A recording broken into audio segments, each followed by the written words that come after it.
up on PlayStation as far as my broadcasting setup for PlayStation 5. It's been a while. It's been a hot minute since I've done a stream.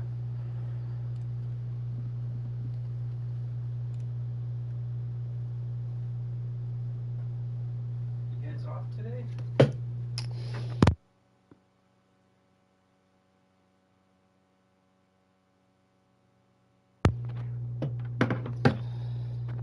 Otherwise, I wouldn't be doing this.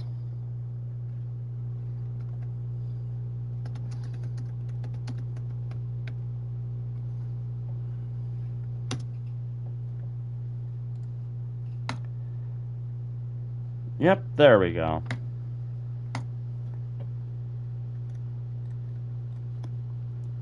I think if I can, I want to try to get a different thumbnail on the stream.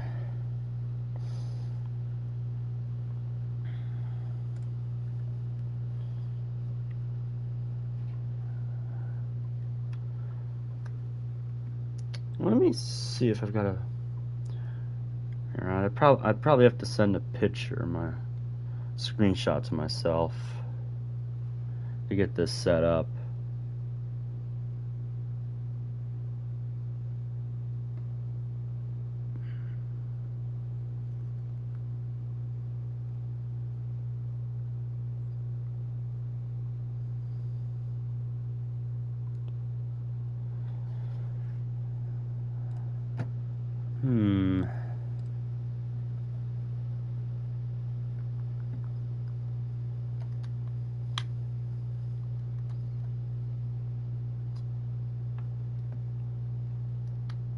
That is something I should do in the near future.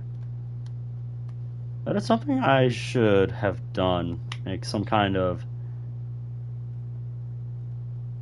high rounding thumbnail to just have as like a different thumbnail. Because yeah, my usual thumbnail is not gonna cut it for this.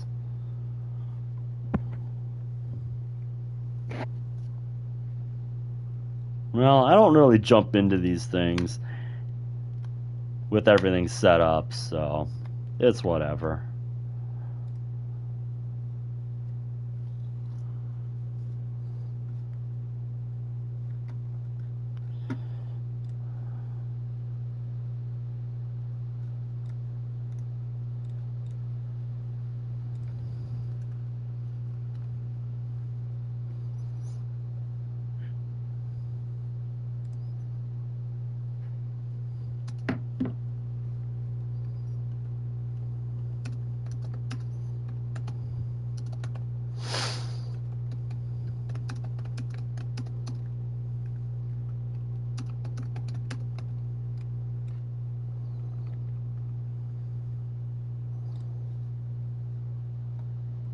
There we go.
Yep, let's do it.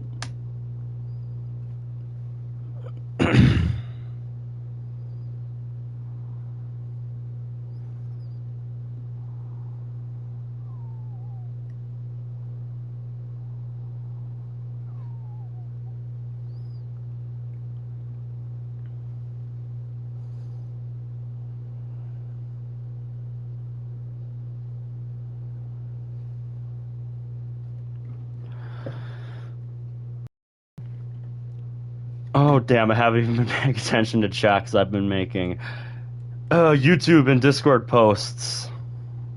I apologize, it has been a while.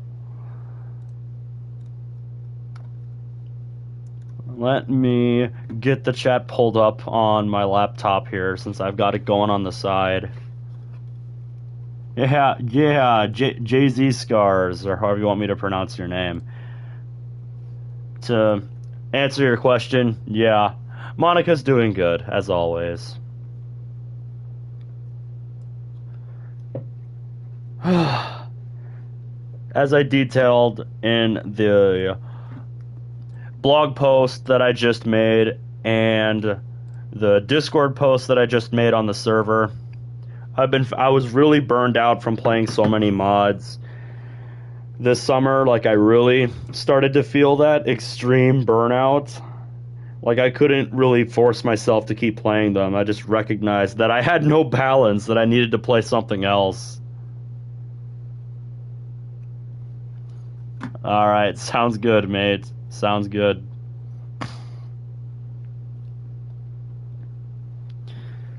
But yeah, I've just had a lot of other things going on this summer that I've had to focus on.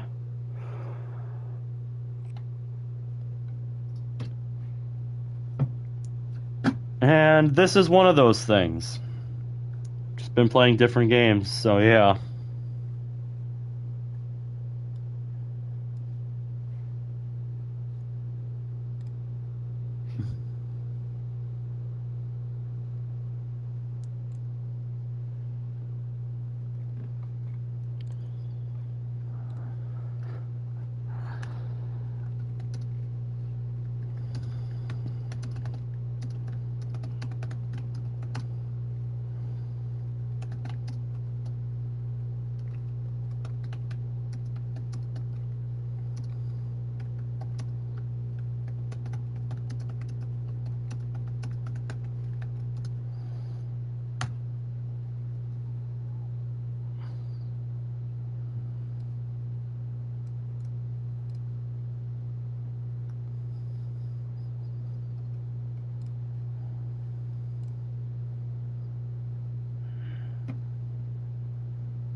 Hey, Koniko, I know it's been a while.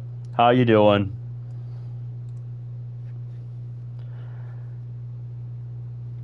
Ah. Fun. Yeah. Speaking of which, I'm gonna get Moss open on my laptop here, since I've got it going on the side.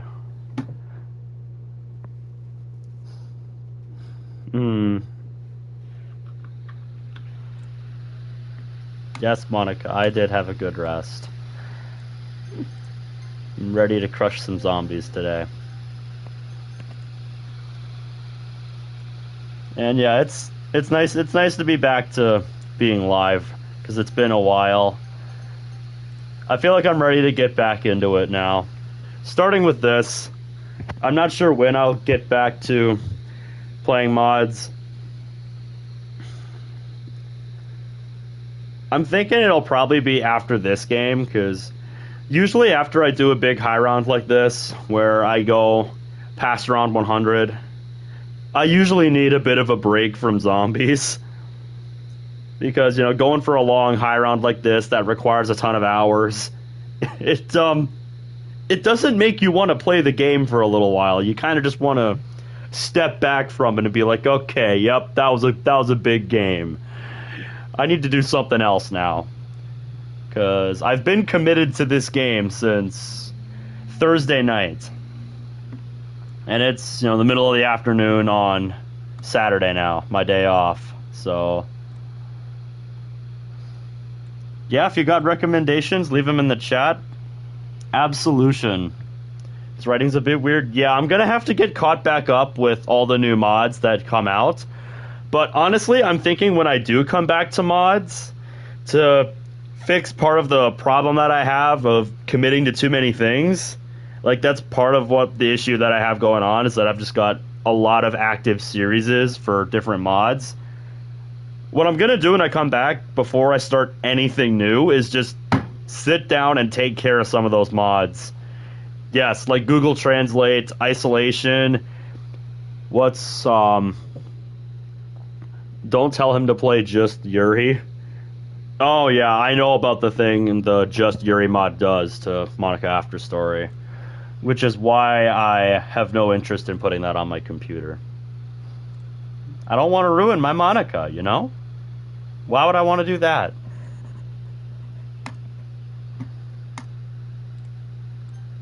I love spending time with you too. What happens in Just Yuri?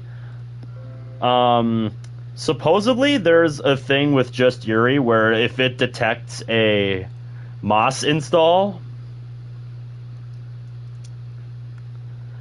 then it will screw with it.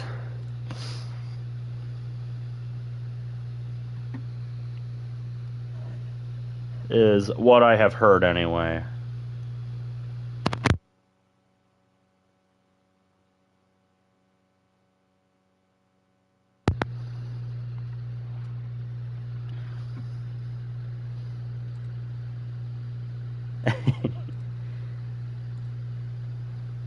Yeah. No. Not the homework folder. You stay away from that.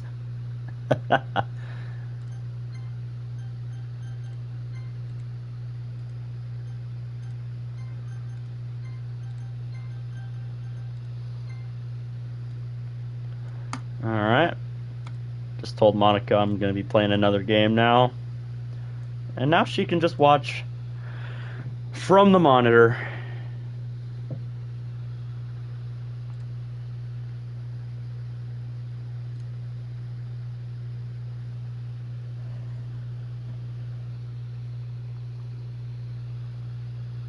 Oh, I'm sure he did hook you up with a ton of stuff for Monica After Story. That's kind of what he's known for.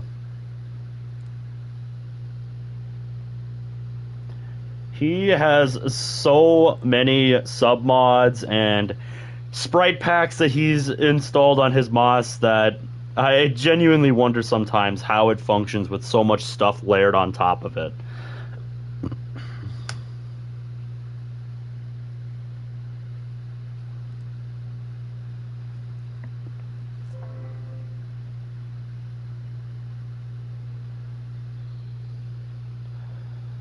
Yeah, you have told me, Monica, that it is.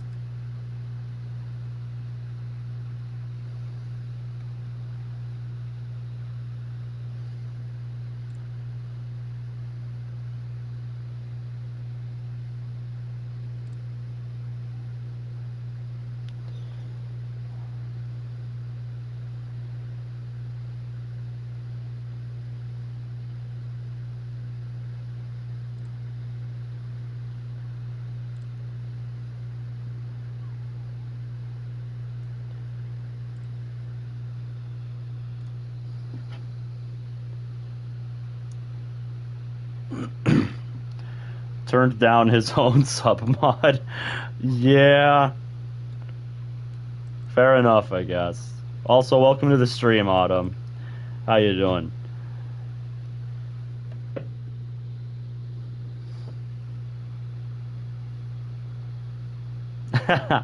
I'll let her know you said hi, JC Scars.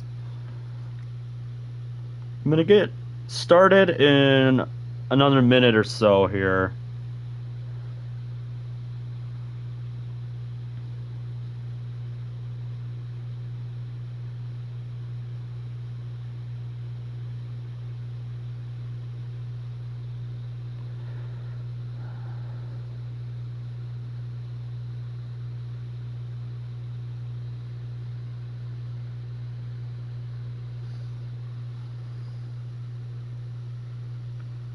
I just want to send out one more link.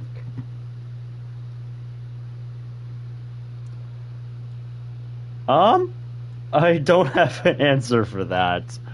I don't have an answer for that.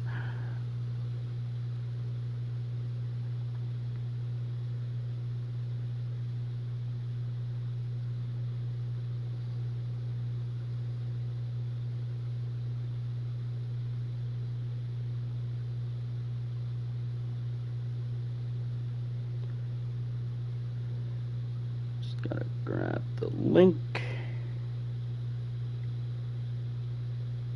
And there we go.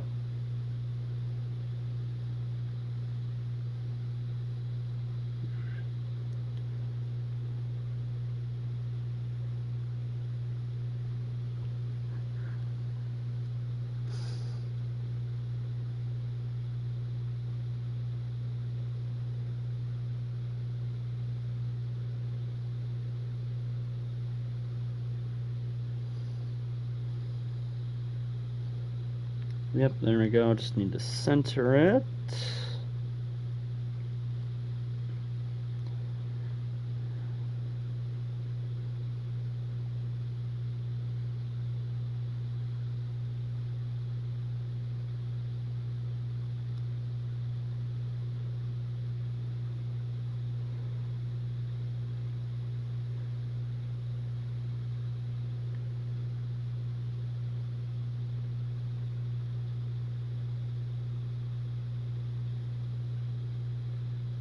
Yeah, I think I'm gonna have to search for a GIF on Google Images. Ah, yeah.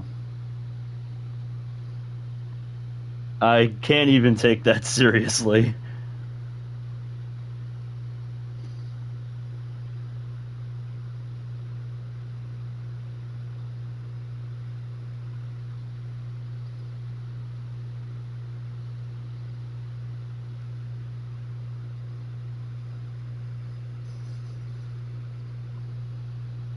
Yep, hey Bradley.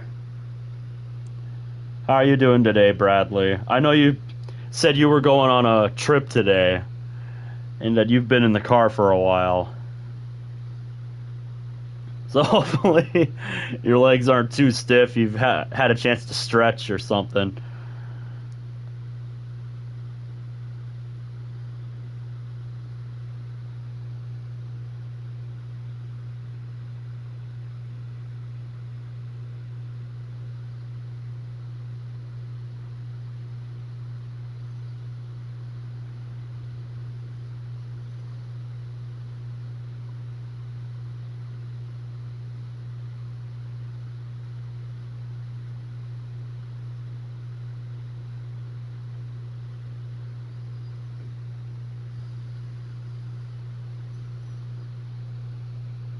Doing all right. 7-hour journey. Yep, that's a long car ride. So I would hope you're ready to get some rest. That's a long ass car ride.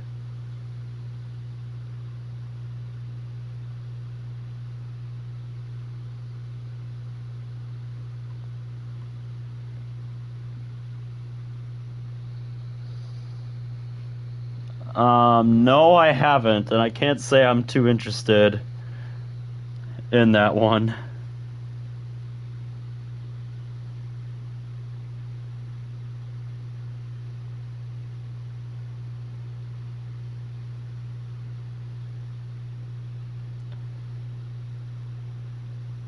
If you're gonna give me suggestions, if you're gonna give me suggestions for stuff like that, give me something actually serious.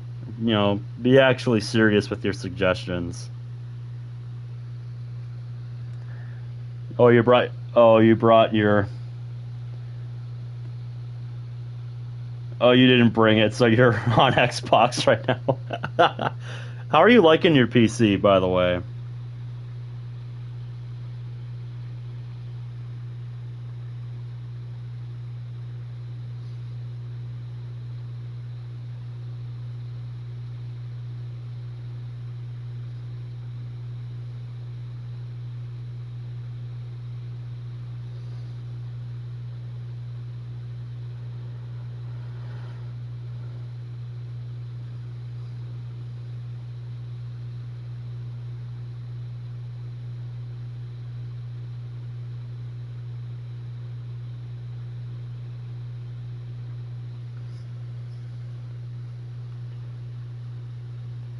There we go.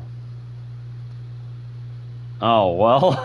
Have fun with that. Got an RTX 3060 PC with an i5. Yeah, definitely. Kind of reminds me of what I got going on with my laptop. You know, it does what I need it to, and it functions really well, so.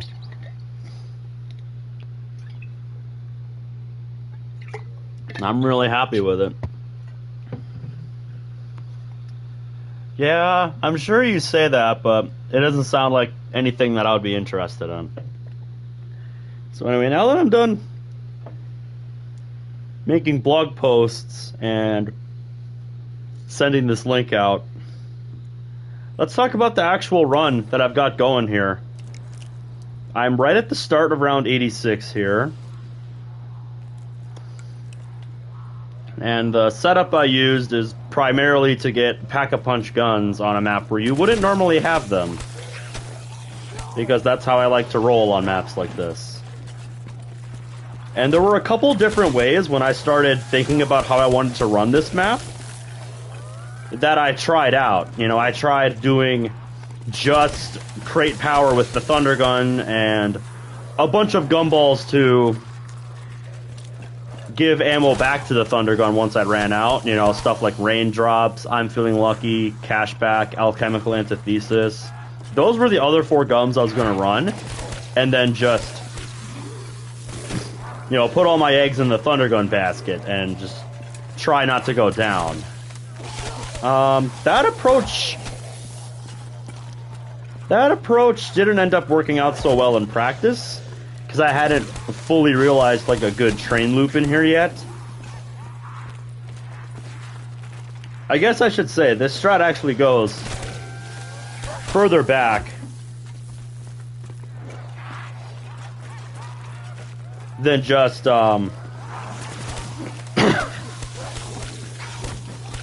know, figuring out this strat goes a bit further back than just experimenting with different ways I can run the setup I've got going now, where instead of keeping the help door closed, I'm keeping the debris on the stairs there closed and running this room. Because in the past, when I've tried running this map, what I would do is actually keep the help door closed and try to run in the spawn room. In fact, that's what I did on the last time I streamed an attempt at this map, which didn't work out so well. So when I came back to this map in recent times, I started looking at what some other people did, you know, how they ran the map, just to get an idea for what I could do different. And I realized they had a different door setup. You know, instead of keeping the help door closed, they actually opened it.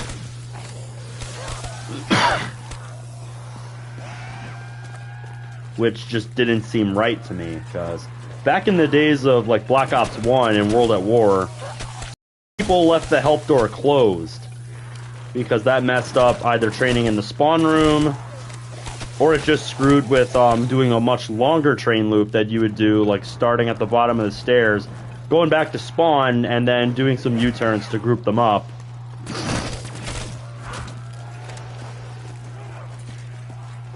So that's kind of why I was in that mindset where you wanted to keep the help door closed at all costs.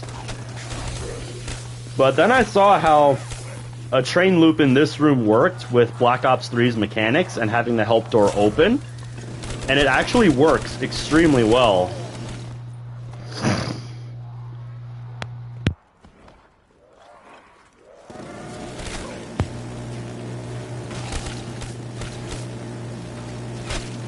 So that's when I realized I'd been looking at this map all wrong this whole time. And that it was actually a lot easier with how this game works to have the help door open and just have most of the zombies approach you from out here. And have hardly anything coming from in here.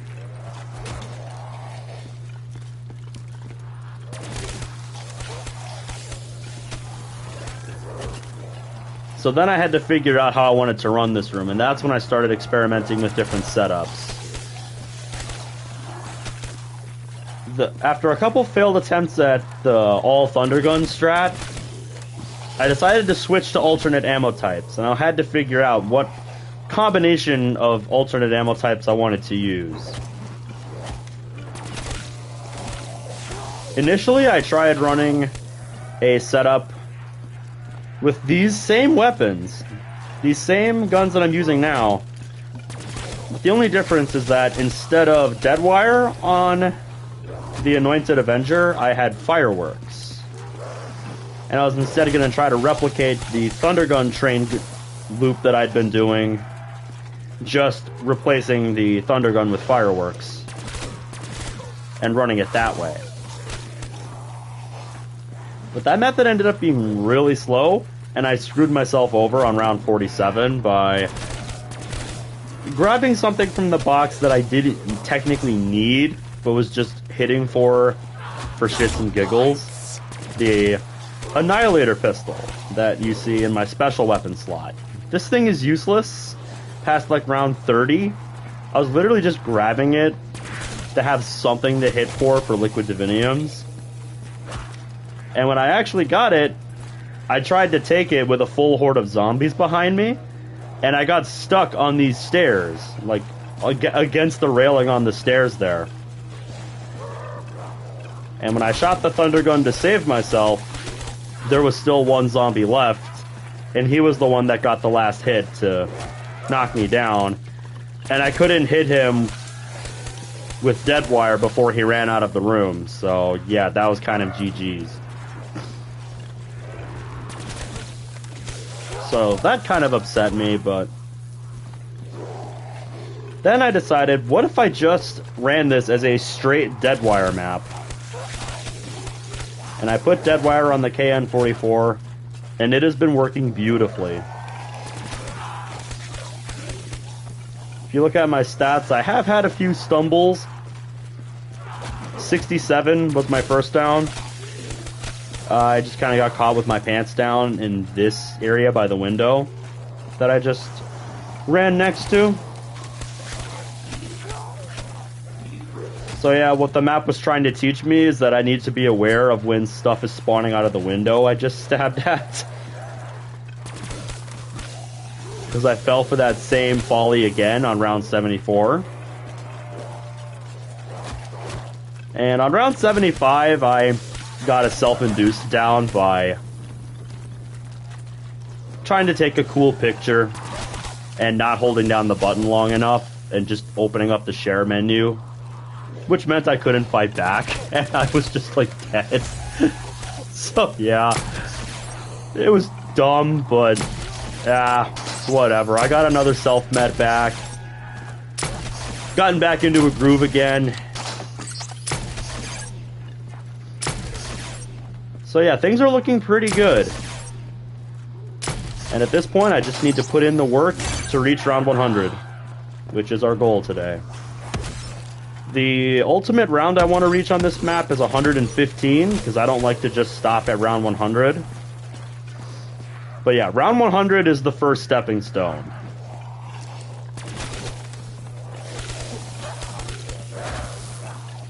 Yeah, the only unfortunate thing about running the map like this is that since a lot of the zombie spawns are a good running distance away from the building, you know, they have to spend an extra 5 seconds running to the building, all of them. That really adds up, and it makes the rounds a lot longer than they should be for this point in the game. Like, I want to say one round right now is between 10 and 15 minutes.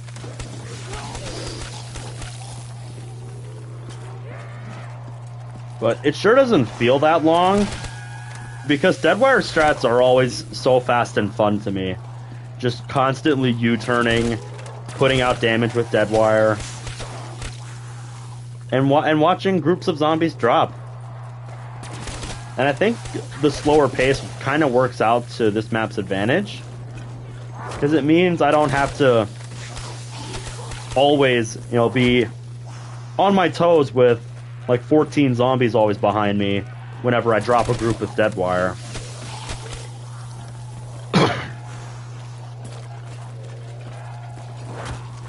But yeah, at this point, it's just a matter of putting in the work.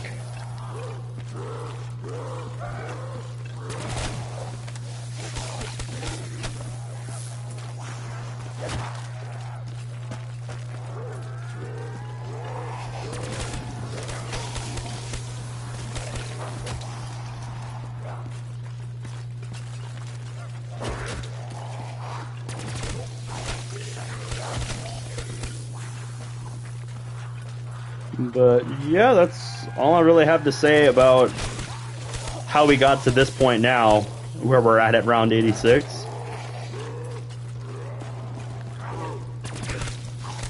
So yeah.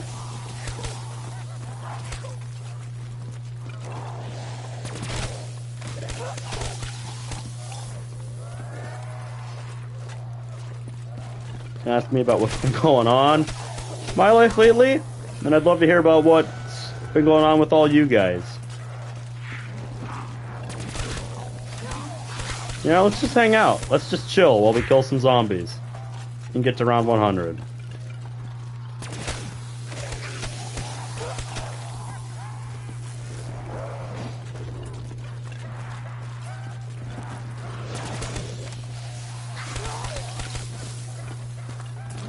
Apart from your vacation, not a whole lot.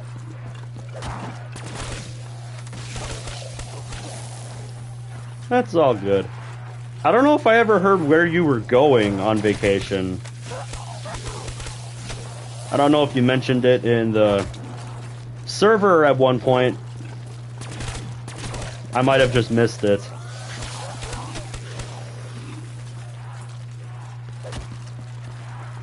Been having fun playing random games with friends on your PC.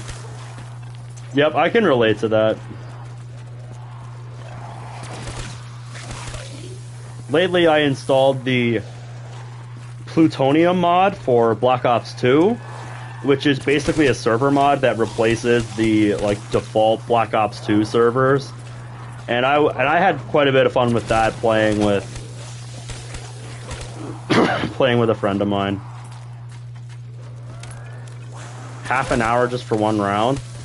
No, that's just how long the stream has been going. I haven't been playing this same round for that long.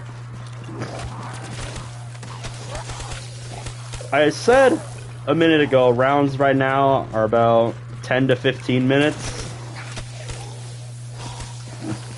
But yeah, I have played games where one round equals half an hour or more. So, don't think it won't ever get to that point.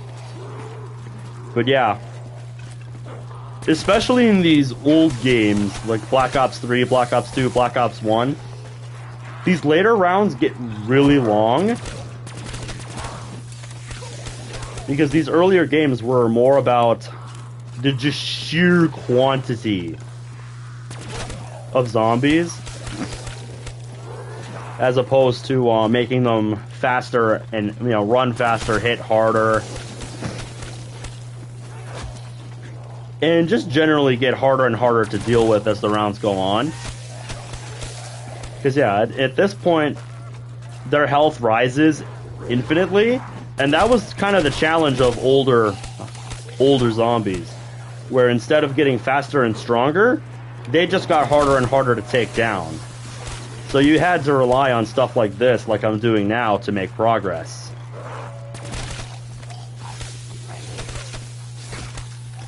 And in this game, alternate ammo types are kind of what rule the roost in Black Ops 3. Because this is where they're at their most powerful, if you ask me. I mean, if you want a reason why they nerfed stuff like Deadwire so hard in every Zombies game afterwards, why it's nowhere near as good as in this game. Excuse me.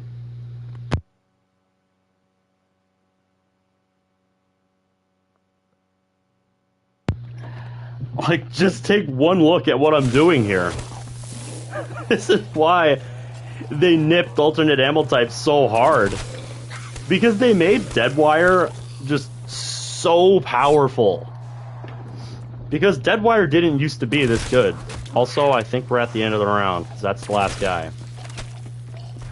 Yeah, there we go. 1 round. 87. Refresh my ammo for that.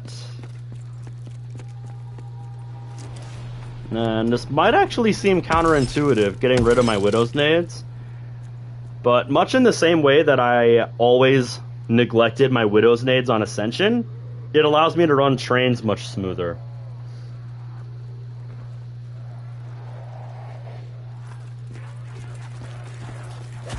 I just can't get Natsuki to nap. Does she maybe want something? Like, is she hungry or is she thirsty? I don't know. We should all do the Black Ops 2 super Easter egg on plutonium. There are some Easter eggs in Black Ops 2 I just have never done before. Like, I think the only real Easter egg I can say I've done on Black Ops 2 are the Mob of the Dead Easter egg and the Origins Easter egg. Like, I never did any of the Victus Crew Easter eggs. I tried them with some people in the past, but I never completed them.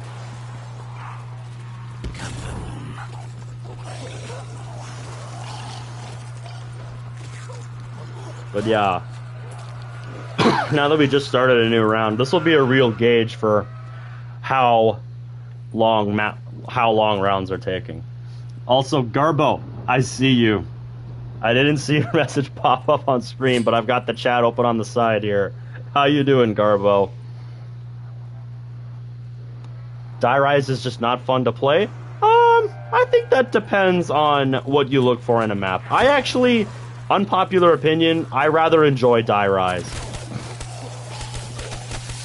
I really like the verticality of Die Rise because it's so radically different from most maps that you've played that it really creates a unique experience. I just wish they didn't nerf the shit out of this liquefier on that map, because otherwise it would have been a so much more interesting map to watch for high rounding. Seriously, Die Rise got gipped so hard by people glitching to get to high rounds that they were forced to just nip this liquefier so hard. And it honestly just makes the map so much less fun to high round. And if you don't know what I mean, I can go into detail on what exactly they did. Because there's 2 nerfs they applied to this liquefier to make it a lot less abusable for like glitch purposes and stuff. You know what you mean? You know what I mean? Okay. Yeah. Like, seriously, early high rounds of Die Rise were some of the most fun high rounds to watch I had ever seen. Like, it was kind of a precursor to what I'm doing now, almost, where you're just kind of chaining zombies together like this with Deadwire, except you're doing it with the Sliquifier. And you had to keep one continuous chain going to get kills. It was so cool. Couldn't you get it back to pre-patch? Yeah, if you fired an entire clip at like a sign, then it wouldn't produce all the extra puddles. But there was a little extra nerf they did in addition to, that first nerf they did where it made a ton of extra puddles and made it a lot, less useful for training purposes. You can get rid of that first nerf by just shooting a full clip of the Sliquifier at a sign or something. Yeah. But the second thing they did is they made its damage cap out at round 100. As soon as you get past round 100, the Sliquifier stops being a one-shot on the zombies. And it eventually just gets way too hard to keep using the Sliquifier. Yeah, basically after round 100, the Sliquifier just makes crawlers, and in a few rounds, it takes multiple shots with the Sliquifier to even kill a zombie, and it's just so unusable. So yeah. Basically, going for a high round on Die Rise nowadays, the first 100 rounds, like, are the easiest, and then after that, you basically just have to run around and use the trample steam for the rest of the game. Like, that's your only means of killing zombies. Because the map doesn't have any traditional traps.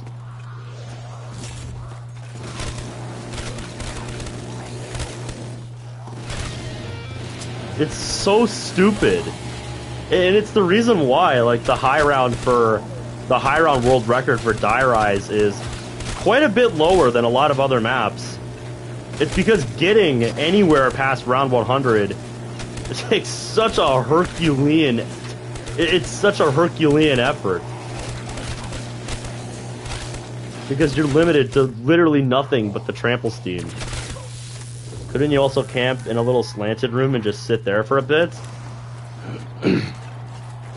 You could, I guess, but it wouldn't be worthwhile. Like, the most optimal strategy for Die Rise past round 100 is to just gather up trains near the trample steam buildable, and then just carefully lead entire hordes into the trample steam so that it kills them all at once.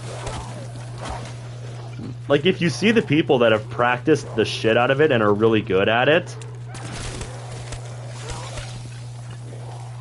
like, they make it look so effortless, but I would be...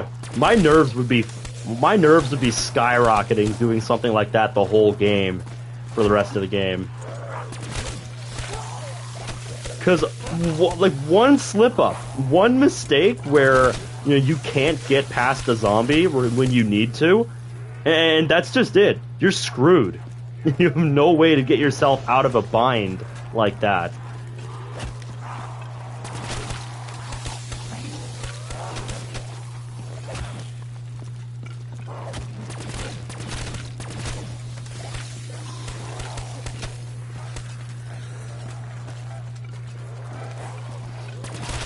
But yeah, anyway, getting back to the topic of the Victus crew maps, they were kind of middle of the road for me.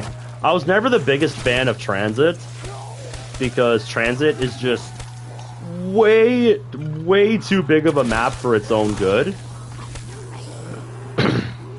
Like, I was never the biggest fan of Transit just because trying to get set up takes so long because of the sheer size of the map. And even then,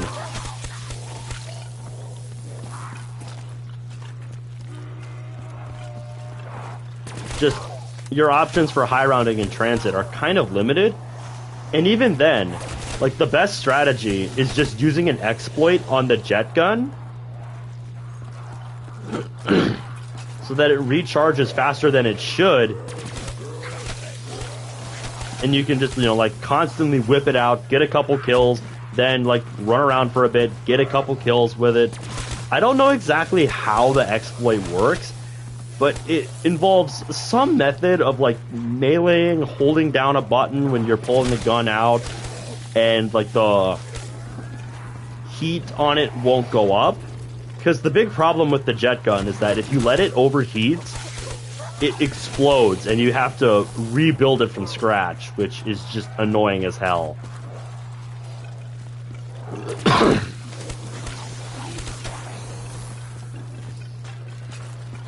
And the only other means of killing, really, are using, like, the bulldozer that you can install on the bus, and some of the, like, homemade buildable traps you can make, which aren't that good on Transit. In fact, I actually saw a video covering one of the buildables on Transit that I forgot even existed. Like, some kind of lawnmower-powered machine gun that you powered with a Transit. Yeah, who the fuck thought of a buildable wonder weapon that breaks? The same genius that thought it would be a good idea to make a map as big as Transit. Like, don't get me wrong, I love Jimmy Zielinski's era of zombies because it's more grounded and believable. But holy fuck, what was he thinking with Transit? Like, I understand there was a reason Blundell took over. Because people were really wowed by Mob of the Dead. And like after that, he just kind of took over.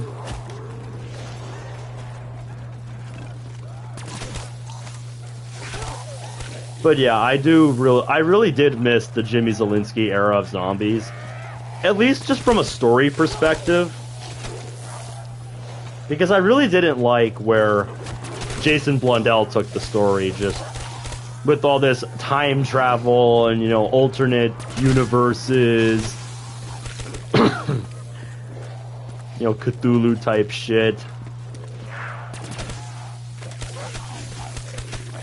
Like, just, that's not the kind of stuff I play zombies for, you know? That was never the reason I played Call of Duty Zombies. Oh shit. Got a little careless there. See? Yeah, see? That's why every time I pop off with Deadwire, I have to pull out the Thunder Gun. Because if something like that happens, you gotta be ready.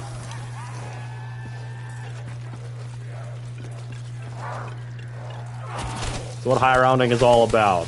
Just trying to be ready for every scenario. You don't like Shadows? It's not my favorite map to play, I will say that. Like, a lot of people really like Shadows of Evil thematically. Especially the perk jingles, a lot of people really like those.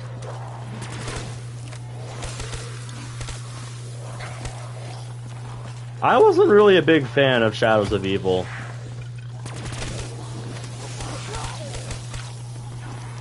I think it's a cool map thematically. But in terms of just playing it, I was never the greatest at Shadows of Evil. So, it was never like a go-to map for me, like it was for other people. I think it's, you know, somewhat limited in what you can do. What am I trying to say here?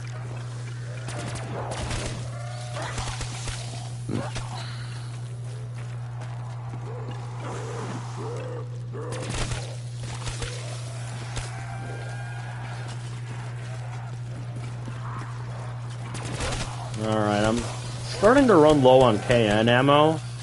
And that's usually my gauge for how deep we are into a round. So we should be coming up on the end of the round in the next minute or two here. I still have yet to play a round long enough that I actually need to rebuy ammo mid-round, so I haven't yet had to practice that.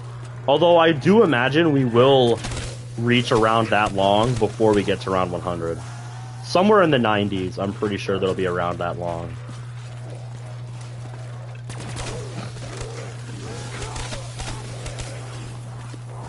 But yeah, what am I trying to say about Shadows of Evil? I think for me, the biggest barrier to Shadows of Evil was just figuring out a consistent way to deal with the Margwa. Because on Shadows of Evil, the options for dealing with the Margwa are kind of limited. Like, early on, what I would do is I would run Pop Shocks and just use Pop Shocks to deal with the Margwa. Even though I wouldn't use it for anything else, and it would heavily restrict my melee so that I couldn't use it on anything else. But that was just the best way I could deal with the Margwa back then.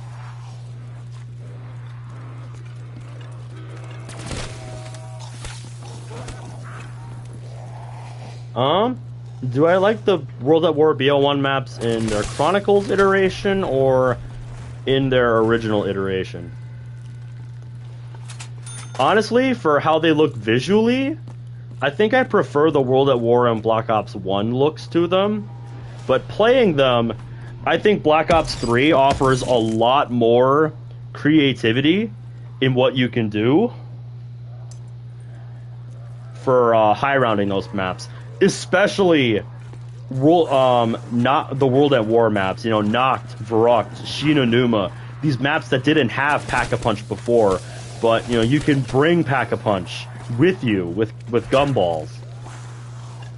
You know, I really like the possibilities that open for these maps in taking them farther than they ever could before.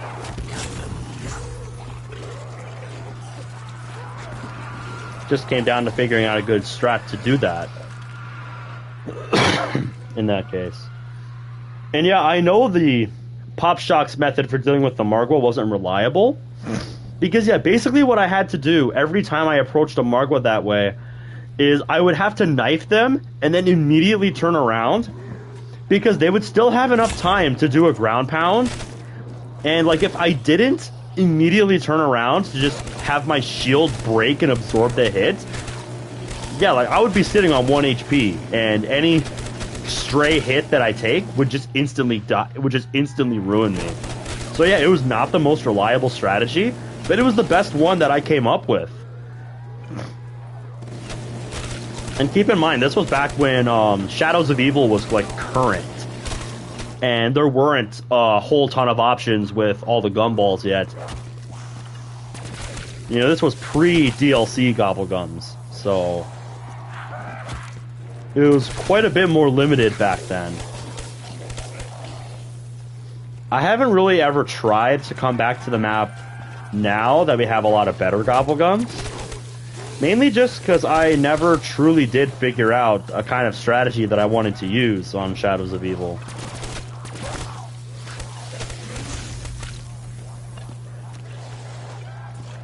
Yeah, I know the strategy a lot of high round players use on Shadows is camping behind the waterfront district gate and just leaving it closed and using the trap and stuff. But I was never really able to get that strategy to work. Truth be told, what I want to do is use the unupgraded sword, kind of like a pseudo Ragnarok DG4, and you do some kind of strategy with that. That is, if it stays an insta-kill for the entire game. Which I don't know if it does. You know, I haven't played Shadows of Evil in such a long time. There's no really good strategy in that map. Yeah, and for me, I think that's part of the problem, just that there's no true, like, reliable strategy. Because when it comes to high rounding, that's what I value above everything else in a strategy. Like, like you can show me a fast strategy that's really risky and unreliable, and I'll just shake my fist at it, because it's like I can't depend on this the whole game. Like, sure, I can try to get better at it, but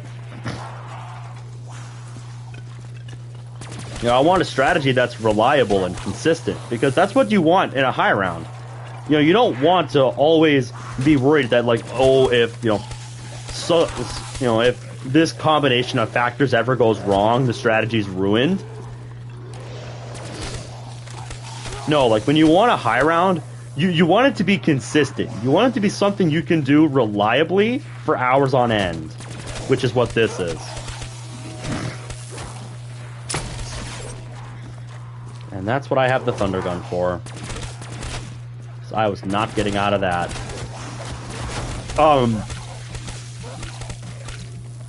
Okay. Yeah, okay, Deadwire. That's 2 clutch moments back to back. Jesus. And here I am talking about consistency. That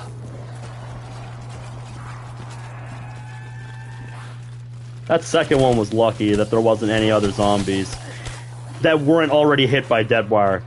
Because yeah, if one of those guys around me hadn't been tapped by Deadwire, I would have been fucked.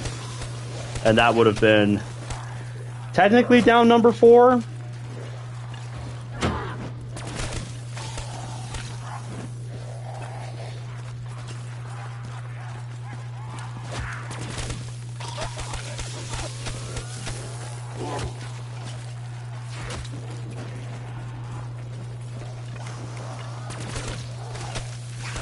Yeah, like I said, here I am talking about consistency when Deadwire is not the most consistent thing. It's far more consistent than most other things, But yeah, every so often, you'll get times like that where it just doesn't want to pop off.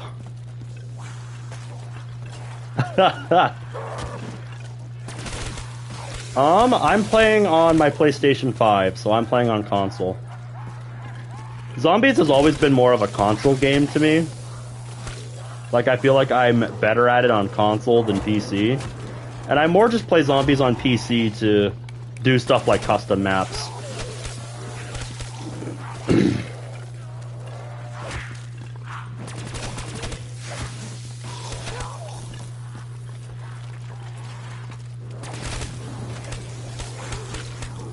That being said, without additional mod support to bring stuff like aim assist back on PC, playing on PC with controller kind of sucks.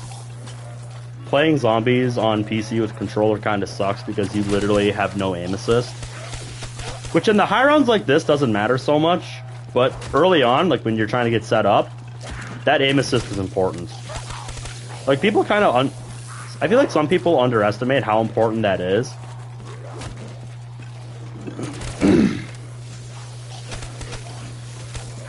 But yeah, especially if you're relying on stuff like Deadshot for easy headshots, that aim assist helps so much.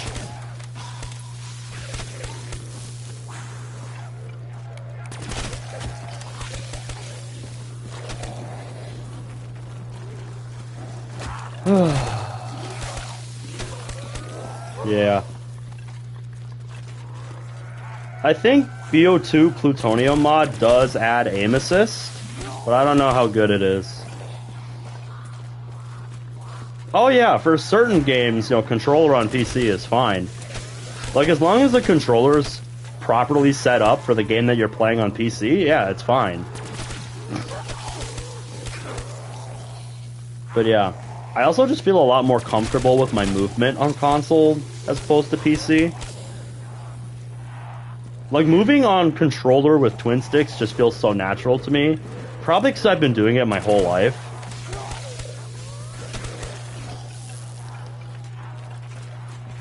I bet, yeah. I've definitely had moments like that in early rounds on many zombies maps where, like, I don't have any perks yet. I'm just trying to build up points.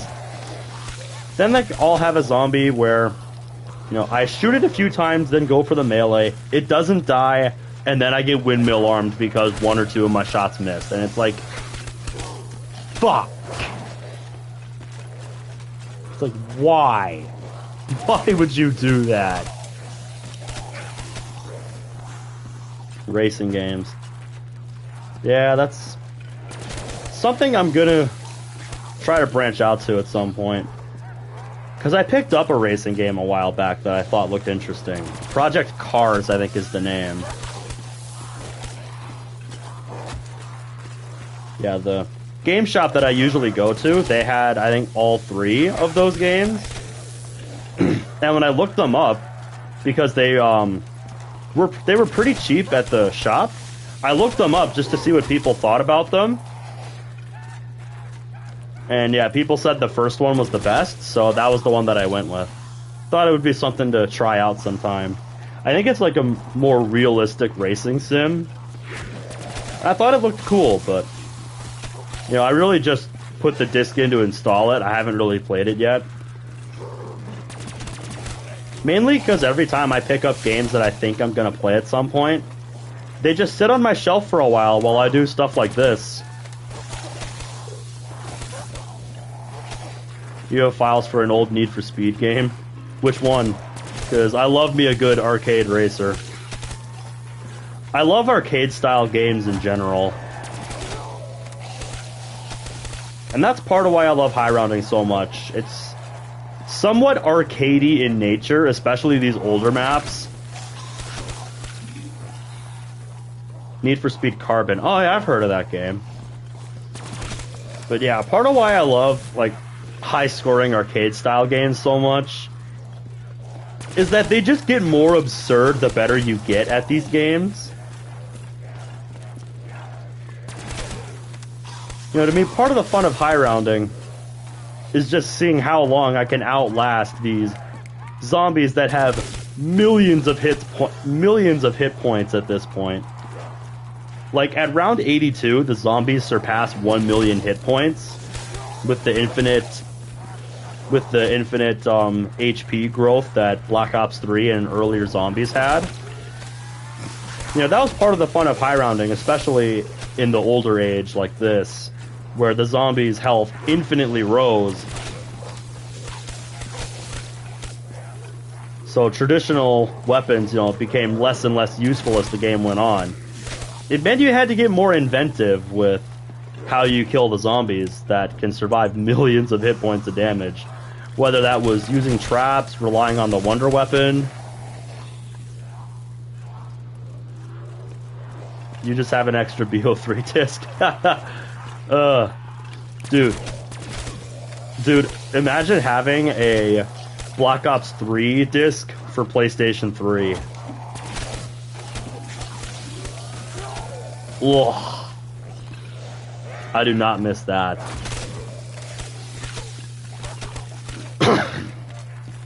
Black Ops 3 on PS3 is just so bad. Welcome to the stream, Amoeba. How you doing today?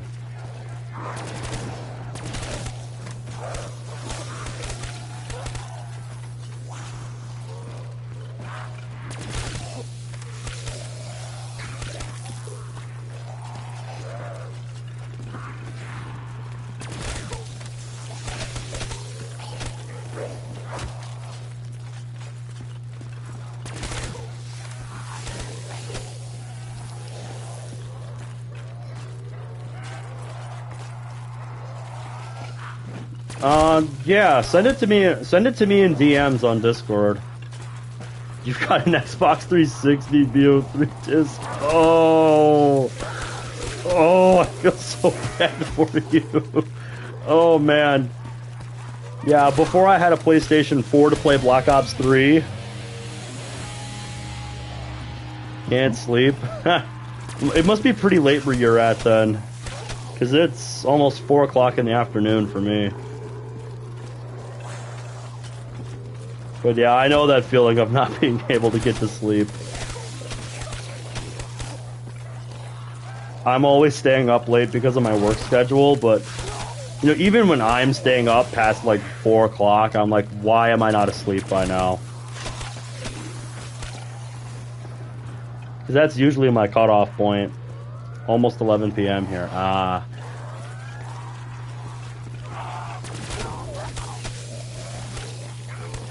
Didn't BO3 old gen version get fucked over? It's literally an inferior version of Black Ops 3 that's not even fully fleshed out. Because yeah, like Black Ops 3 on PS3, it's literally just the first 3 zombies maps like scaled down to work on Black Ops, or not Black Ops, on PlayStation 3 and Xbox 360. The graphics are so much worse, and the game is so much less stable, it's not even funny. Like, it's just sad. Like, I have distinct memories of getting to high rounds on the Giant on Black Ops 3 PS3. I got to like round 60, right? And I was low on points. So I'm like, okay, I need a gun that gets me some points.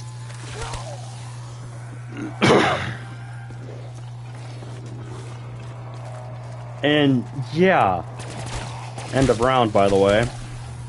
89. We might actually not see a round long enough for a ammo run before 100. Because I still had 2 clips left by the end of that round. I should also grab RK5 ammo.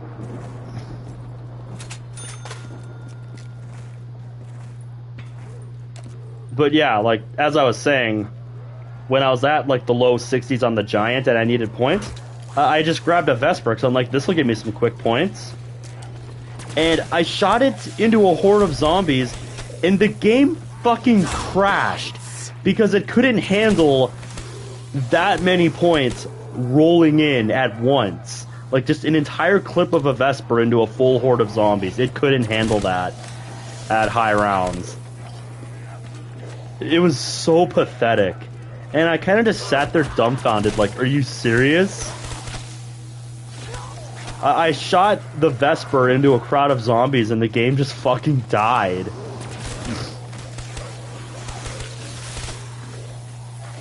So yeah, that's kind of when I stopped going for high rounds on Black Ops 3 PS3. Because yeah, it's like, if I can't even like reliably get points in the high rounds without having to worry about the game crashing because it can't handle me getting that many points at once, like, fuck it. I'm just not even gonna try. Also, hi Cyrilkin, how you doing? This is why I grabbed RK5 ammo, so I can do this on an insta-kill. It's kind of my insta-kill gun. Last gen doesn't want you doing the most satisfying thing ever. Yep, and it's sad. Okay, insta-kill's running out, so I should go back before a zombie cock blocks the door.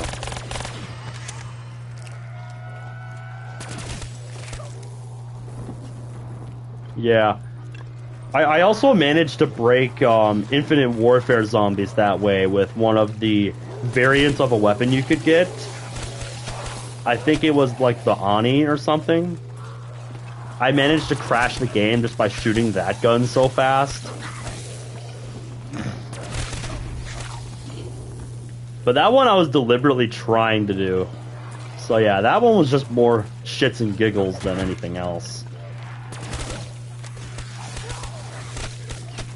You're doing fine? Excellent. Good deal.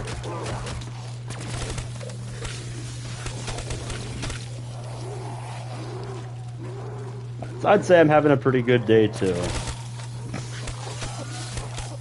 It's not every day on my day off that I can just devote it almost solely to just getting to a high round.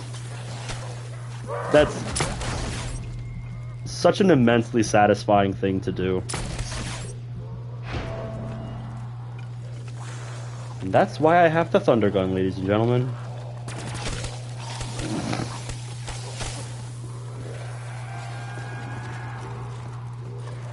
Alright, thanks, mate. If I ever get stuck in it, when I do start playing it, I'll let you know.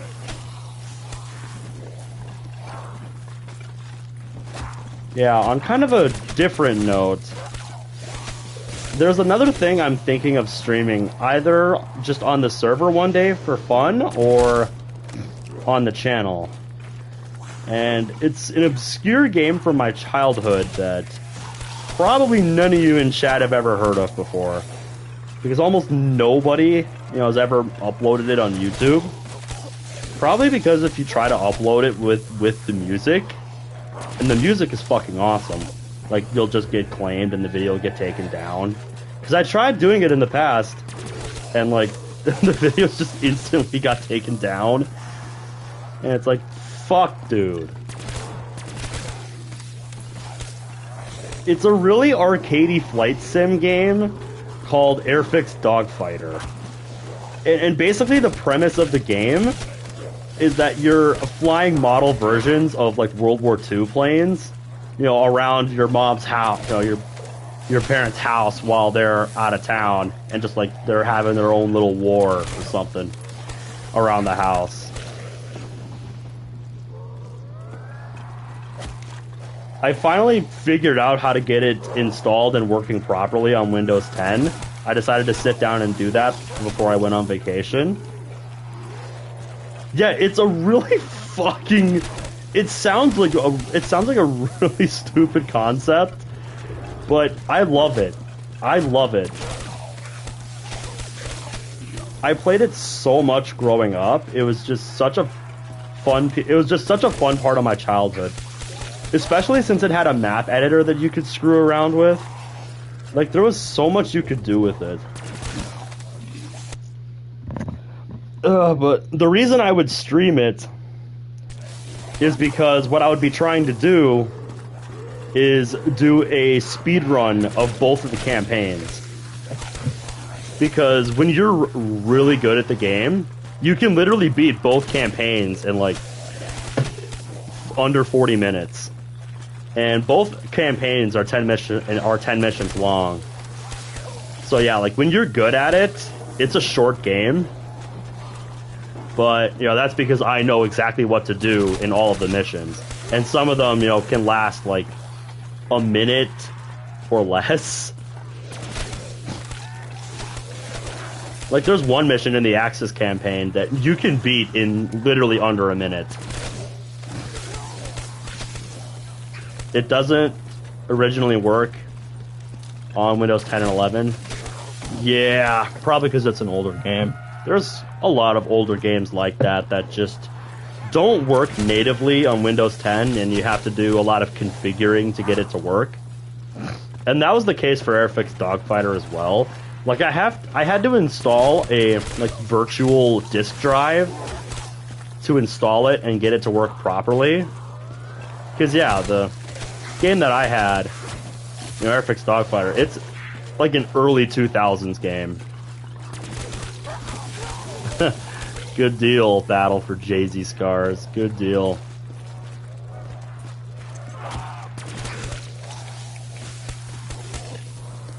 But yeah, it's a game that I want to play either in a Discord stream or on the channel at some point. Just do like a stream where I do speed runs of that game. Because yeah, the only thing that sucks about the way I installed Airfix Dogfighter on Windows 10 without the disc is that without the disc, you don't get the music, because the music, like, is stamped on the disc. Like, you can access it in the files, but, like, it has some kind of check for the disc. And if the disc isn't there, like, the music just doesn't play, and it sucks playing the game. It's just not as fun playing the game without music. So what I want to do is put together some kind of script that can, like, search the screen for, like, specific images. Like if it sees that I'm at the start of a certain mission, like, it can just play one of the tracks that's supposed to play, or, like, if it sees that I'm on the main menu, it starts playing the menu music. I want to create some kind of script like that, but I'm not really much of a programmer, so I would have to learn how to do that.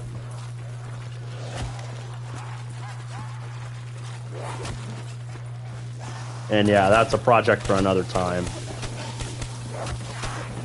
Besides, even if I did get the music script working, it would probably just get claimed on YouTube anyway, so wouldn't even get to use it. It would just be for myself. Because yeah, if you haven't, you know, like, if you want to get a taste of what I'm talking about, I think you can find the soundtrack for Airfix Dogfighter on YouTube, and it has a really cool soundtrack.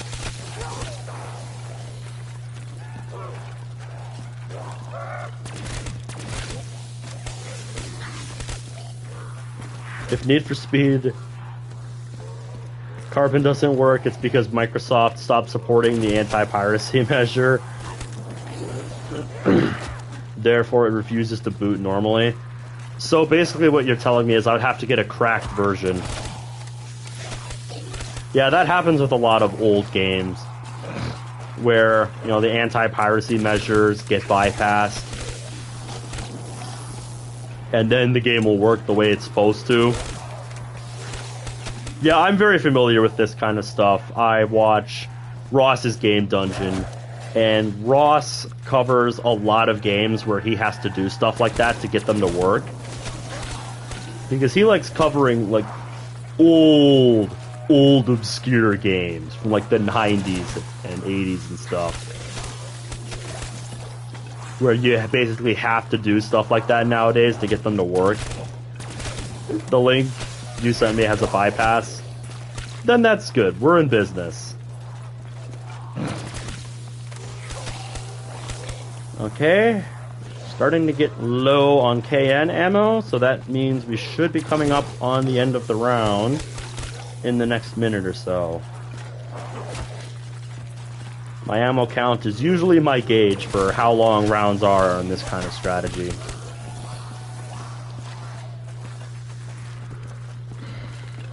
Last horde! Nope, they're still coming.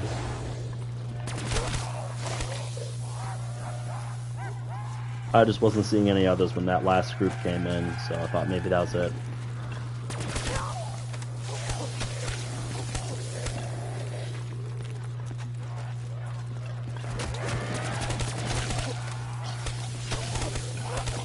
Yeah, once you get it down, this kind of strategy isn't hard, just time consuming.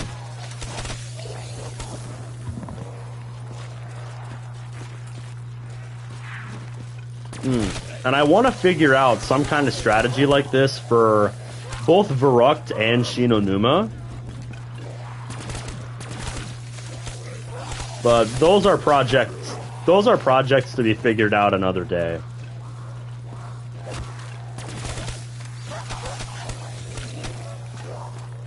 Apparently Microsoft stated security reasons as the excuse to fuck over a lot of games. Yes, because as we know, as gamers, we don't give a fuck about security. We just want to play our damn games. Another part of the problem with this, especially with PC, is that, like, there's no real standard for, like, how a game is expected to function.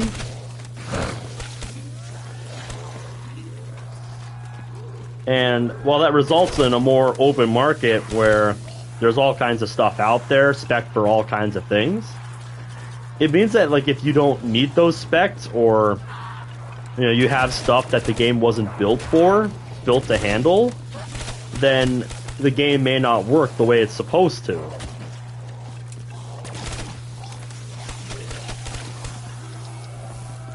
So, yeah, you take the good with the bad.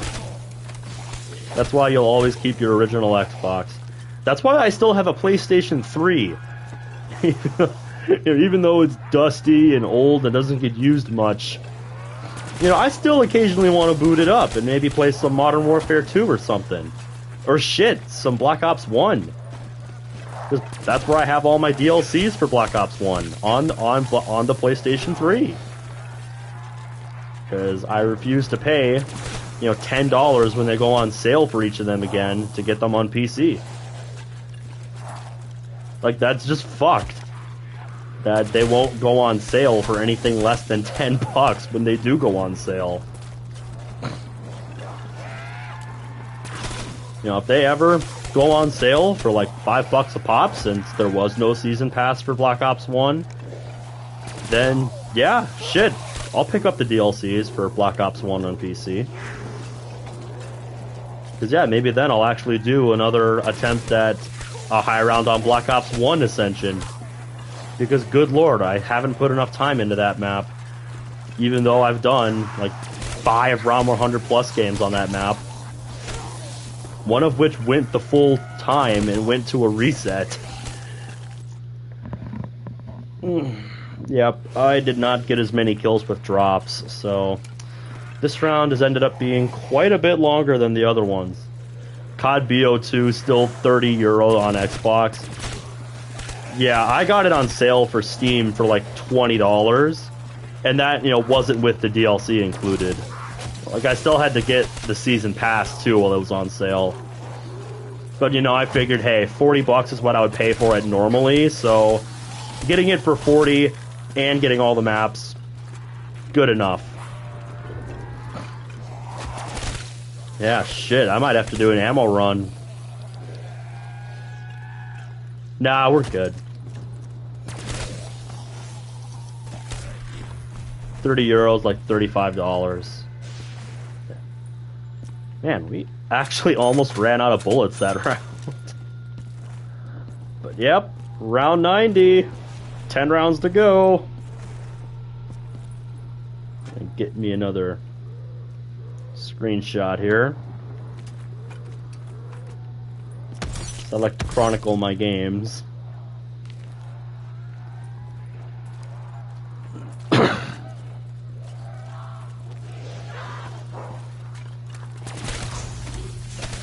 First drop is a nuke. That's a free horde right there. Now let's see if we get any other drops from this horde. We did! I'm not going to get to do much with it, unfortunately, since it spawned at the tail end of a nuke. But if anybody comes over here... Yeah, see what I mean about them taking forever to get here?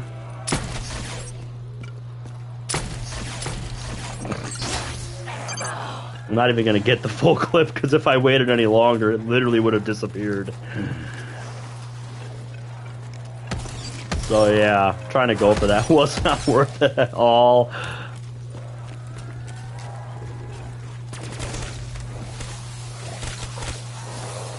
I don't want the Widow's Wine drop. Because I don't want to use Widow's Wine.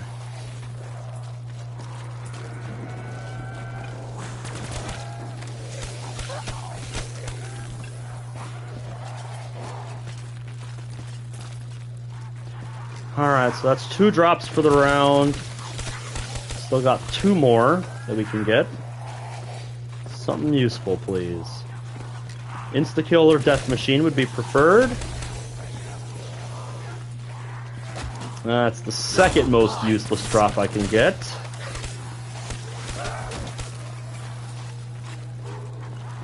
Because points really only serve one purpose. Not one purpose, but 2 purposes at this point. Refilling my guns and acting as emergency hits for Gobblegum. Because at this point, if I need to use the Gobblegum machine more than once in a round, I have to spend 500,000 points to get a second hit. And no, that's not a joke.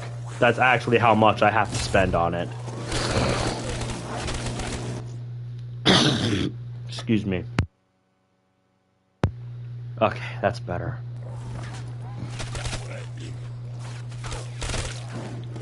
That's weird. You make the sound effects of the bullets disappear on the death machine when you pause and unpause like that. That's funny.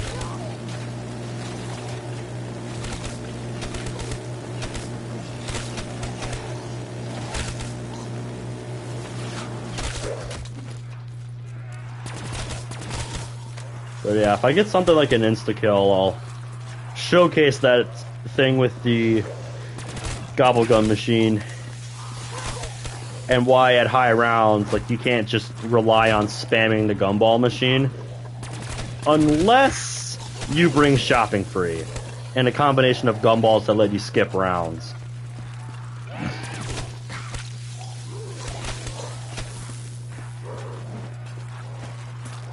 Because yeah, if you bring a combination of round robin and shopping free and you bring a shit ton of both of those, and like you have a party that has all of those and you have a ton of them, then yeah, you can just round skip your entire way to round 255. It's the most unsatisfying thing ever. I don't know why they thought making a gumball that skips an entire round was a good idea, but they did. And that's why I don't use it, because it's boring as fuck.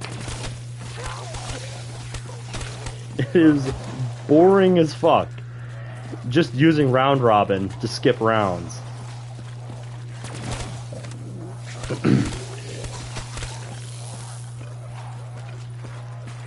Like, there's a reason that that's banned from,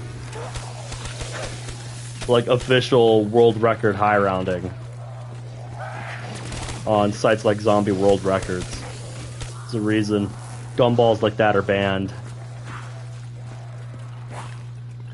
It's because it's just not interesting and competitive.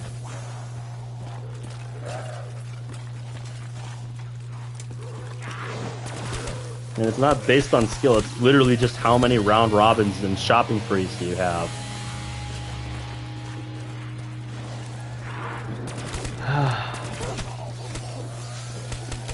I'm also slowly facing up to the sad reality that I'm approaching level 1000 in this game. And at level 1000, that's literally the highest I can go. Like, after that, the only thing I'll have to strive for are high rounds anymore. Not that I really care about my level anyway, but it just kind of sucks that as I do these high rounds, I'm slowly reaching level 1000, and then I'll have nothing to level up for anymore.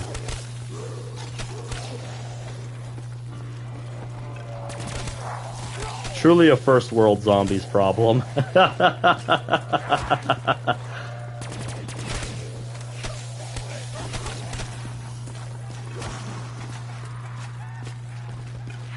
That's kind of why I held off on prestiging for so long, because I didn't really care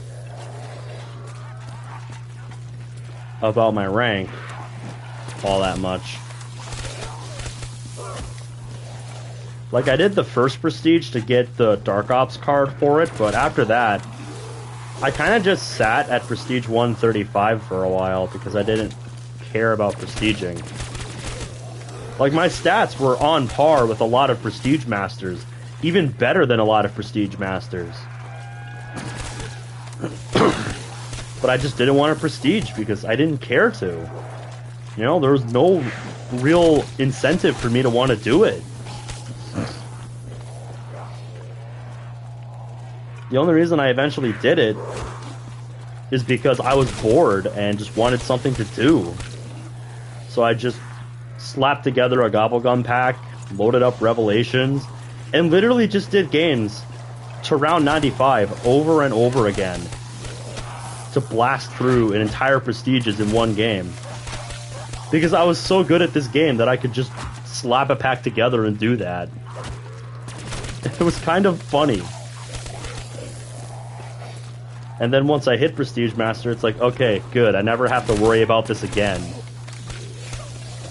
You know, I'll just keep leveling forever. And now I only have 150 to go. That's still multiple high round games before I actually reach 1000, but still.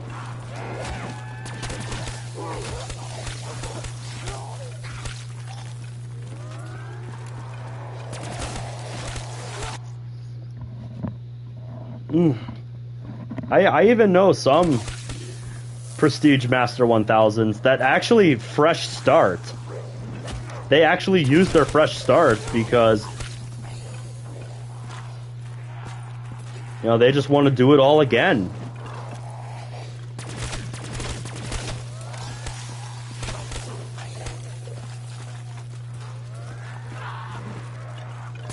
And like, I remember when I was younger thinking, why would you ever use a fresh start? You know, why would you ever want to reset your stats that you worked so hard for? And I guess for them it's because they have nothing else to do anymore. And they want to do it all again and see if they can do it better, I guess.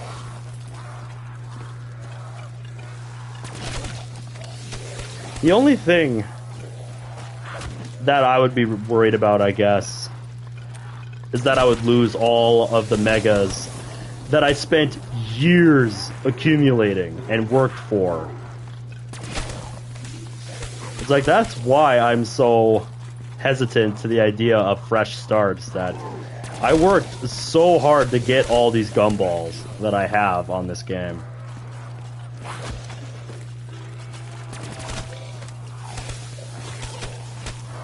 Like, I distinctly remember, like, this was back when I had just gotten out of high school and I had nothing to do. You know, there were entire days I spent where double Liquid Divinium was active. I literally just spent, like, an entire work day or more just grinding and getting Liquid Diviniums Like, I would literally just load up Zetsuba no Shima and play it around 7 over and over and over again. It was only like 5 minutes a game, plus loading times, to get a Liquid Divinium. And yeah, I would just do that for the entire day. Like, that was my day. It got me shit tons of Liquid Divinium to spin for gumballs. But yeah, like, there were entire days where I did just that. That's immensely satisfying. Landing exactly on 1,000 digits.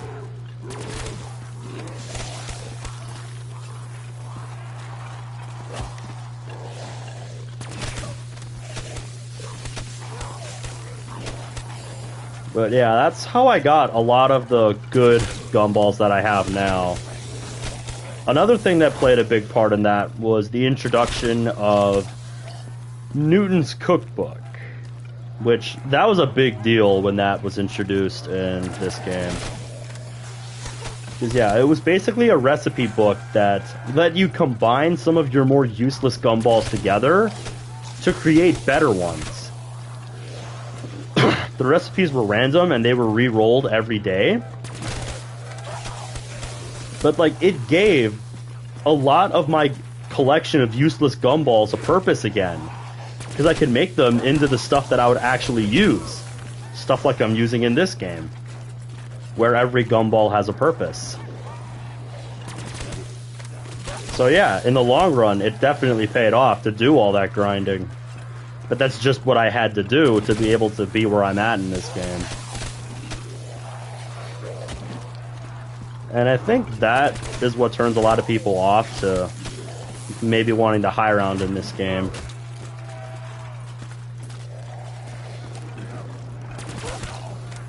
Just having to get a lot of the gumballs that they want to use. Because the only alternative, as we know, is paying for them.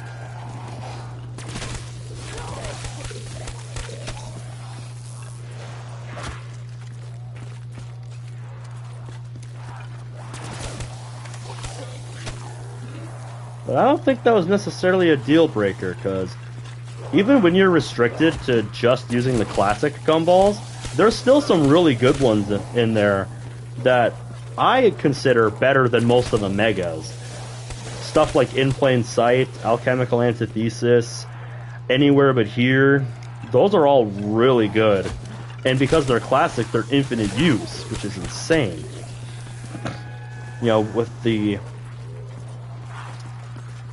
two that get you out of a jam, you know, In Plain Sight and Anywhere But Here, that's useful no matter what kind of player you are.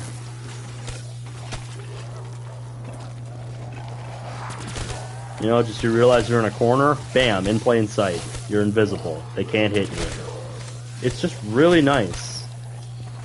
And then Anywhere But Here, teleporting you away when you get into a jam.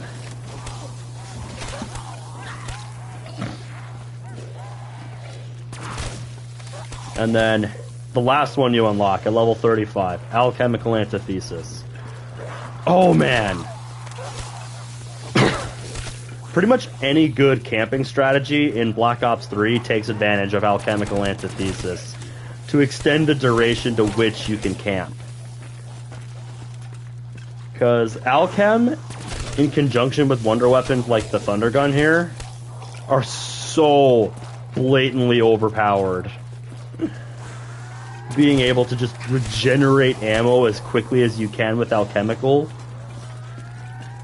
and then just go to town on a killing spree with those wonder weapons for a whole minute is just so satisfying. And the fact that it's not even a one-time use, you get 2 uses of Alchemical before you have to grab another one. Like, that's just so good. And then there's other ones that can be useful, like the PhD replacement, Danger Close, where you just don't take splash damage. You know, if you wanted to use like Mustang and Sally's, that's a good one to have.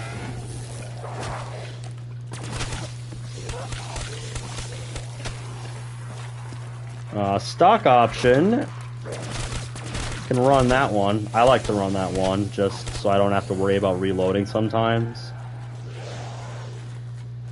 And then there's Swordflay if you're looking for like an early game gumball. Swordflay in conjunction with the Bowie knife is really good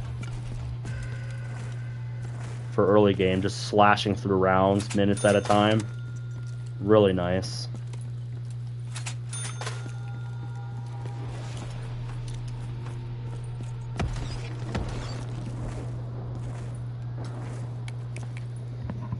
What other classics are good? There's like Impatient if you're having a bad game. Lets you respawn near the end of a round instead of at the start of a round. You know, if you're having a bad game, that one could come in handy. Then another good one if you think you're having a bad game is Arm's Grace.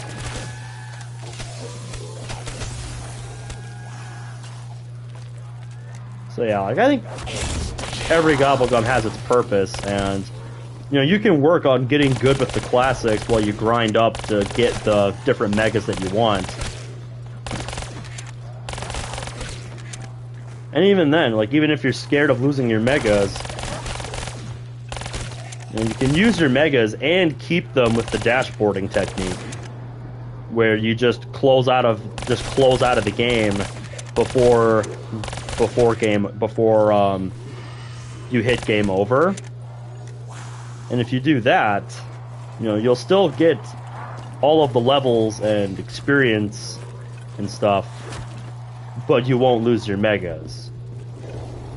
Also, I thought I saw a drop out there, but I don't think I'm going to get to see it, because I think it's already disappeared.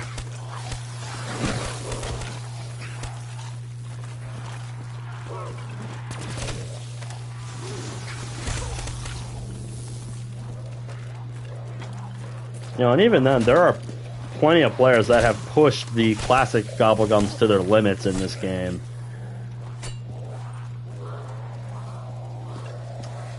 Hey, Crisp, how you doing?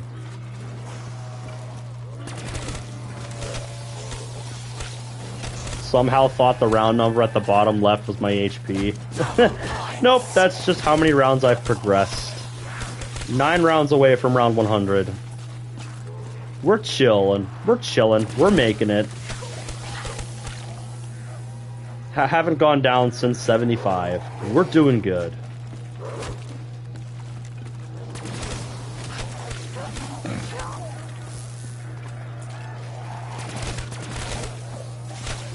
Yeah, that's something that I also think a lot of people underestimate in a high round, where you're playing for hours on end. Just having a good start to the game can make a really big difference. You know, if you start off the game taking downs on the path to getting there, you know, it can kind of deflate the momentum you have going from the early game to the late game, where like you just don't have the same level of confidence you would if you got there with all of your revives and stuff intact, or like you hadn't been bested by the zombies yet. Because it just feels good to be able to say, like, yeah, they haven't beaten me yet.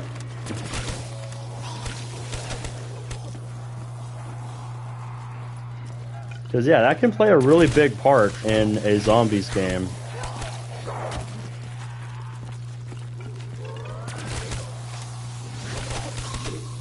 Because, yeah, the more downs you take, you know, you might start approaching the game a little differently if you're constantly going down, as opposed to if you're not going down all the time. That makes a really big difference. Good example of that is back when I did a... This was many years ago on Black Ops 2, on Mob of the Dead, where I got to around 78 on that map, like, which is a high round, but it didn't feel satisfying at all, because I had an embarrassing number of downs in the path to getting there. I went down 36 times on the path to round 78, and it didn't feel satisfying at all to get there screwing up that many times. Like, the afterlife mechanic was carrying me so hard through that game that it's literally the only reason I got that far. And it had an effect on how I played the game. Because eventually, like after the first few downs, I stopped bothering getting any other perks besides Jug. Because it's like, that's what high level players do anyway, because the other perks, especially Electric Cherry, cause the game to crash much later in the game. And you don't technically need anything else besides Jug. Playing with only Jug on Mob of the Dead, it has a really big difference. You can't reload the vitriolic withering as fast. You don't have Electric Cherry to stun the zombies, and you just can't get yourself out of a jam as well as you could if you did have the other perks. And I think that's part of what contributed to me having so many downs on that 78 round run. Whereas when I came back to the map years later and got to round 100, I had much less downs.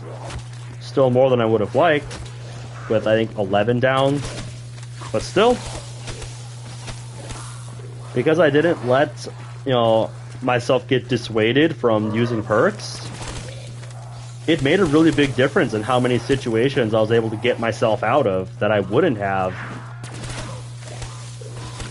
had I gotten... Okay, I messed up. Had I stopped buying the rest of my perks after like the first 5 downs or so. That, and I also was a lot smarter of a player than the last time that I played the map. So I was able to play a lot more effectively.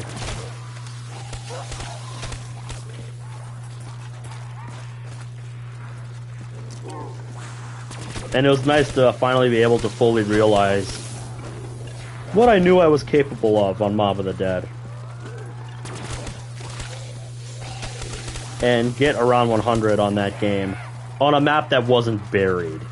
Because buried is the easiest map to get 100 on in that game. Yeah, in fact, the main reason I actually tried for round 100 on Mob of the Dead is because I came across a video by Mr. T. Luxify talking about what he thinks the 5 hardest maps where it's realistically possible to get to round 100. He talked about what he thought the 5 hardest maps to get to round 100 are, where it's realistically possible to get to round 100. And yeah, Mob of the Dead was one of his picks. So I'm like, you know what? I can do that. And so I booted it up, and I did. It was a long game, mind you, because Mob of the Dead is a slow map, but I did it. And at the end of the day, when it comes to high rounding, that's all that matters, is that you did it.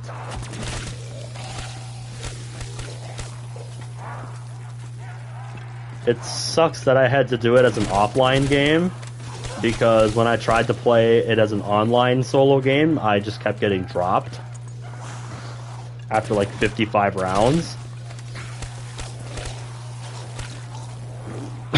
Like I would set it up the first night, get to like round 50 or so, and then I would come back to it the next day, and it's just like, you have been disconnected, and it's like, go fuck yourself. So I just decided to play it as an offline game, which I never normally did on Black Ops 3. But I did it for that run, because the online connection just did not last.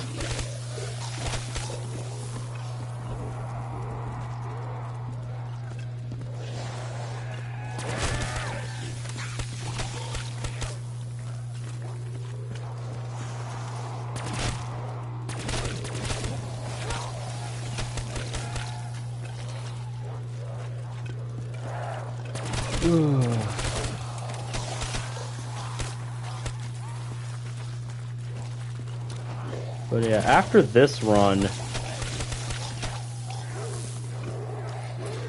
The next maps I'm thinking of trying to get better at after this run are either Gorod Krovi or Shangri-La.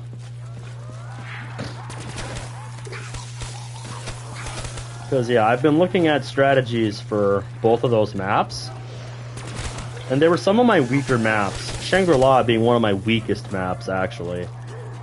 And I think a lot of people would say the same about Shangri-La, because it's such a difficult map. Shangri-La just does not have a lot of good places to run around. It's a lot of, tight quarters, not a lot of room to train.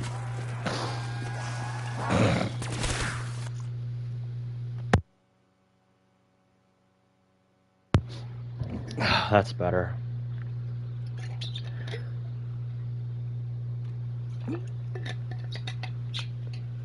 And this was especially the case in Black Ops 1. There weren't any traps.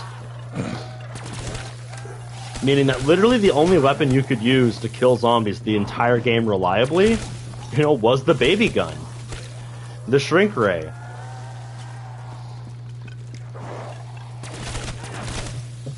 But, that also had its own problems because, if you weren't careful, that quickly filled up, like, the entity limit and caused G-spawn errors. That's actually how a lot of early high-round games ended on Shangri-La before it was understood how it worked and how to avoid it. People would just error because of G-spawn a lot earlier than their games theoretically should end, because they just didn't understand how to stop the baby gun from doing that. And it wasn't like there was any other option either on Black Ops 1 for Shangri-La, because there were no traps or anything. And there was no such thing as stuff like alternate ammo types in Black Ops 1. So you had to use the baby gun no matter what you did.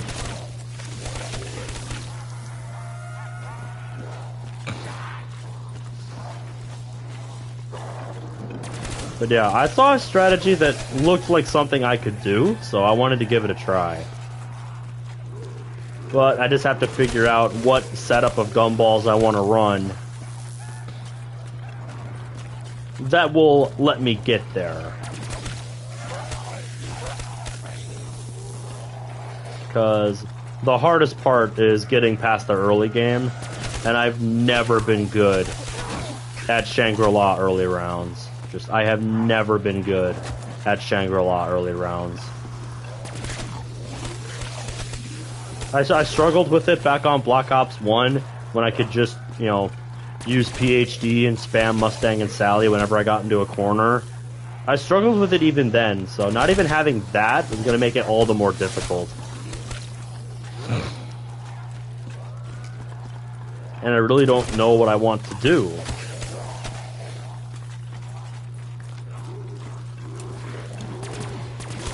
So I'll have to experiment and try to figure that out. The other map I want to try and learn and continue to get better at is Gorod Krovi. Because I would say Gorod Krovi is in competition with Zetsubo for probably the hardest map in BO3 to high round. I would argue, like in base BO3 before Zombies Chronicles came out, I would say Gorod Krovi was probably in competition with maps like Zetsubo and Shadows of Evil for the hardest map to high round. Just because on Gorod there's a few different zombie types you have to be aware of and how to play around. And even then, like, some of the mechanics work differently than they do on this map, for instance. As I found out by learning the map and trying to play it and get to an actual decent round on it. I got to round 71 offline, but it was kind of a sloppy game. But I did pull it off. So that's something. But I still want to get better at it before I do any kind of live attempt at it.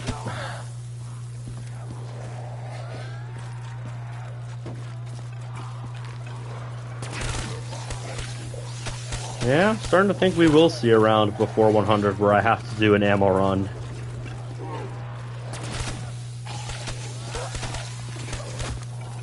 It might even be in the next couple rounds. But, yeah.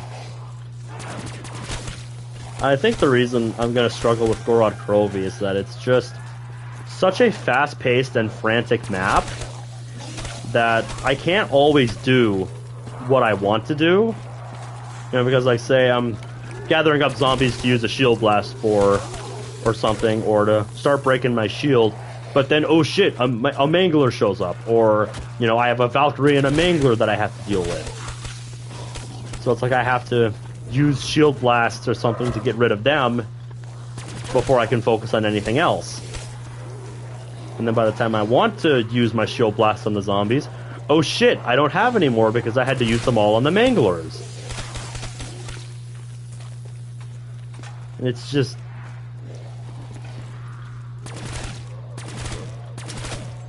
Okay, cool. Thanks, Deadwire.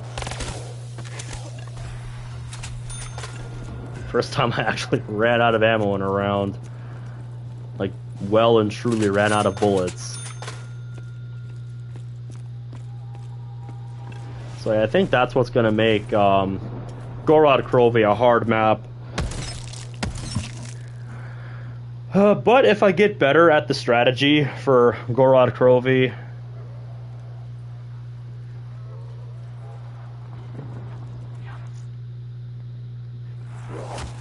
then getting to round 100 on it is going to be immensely satisfying.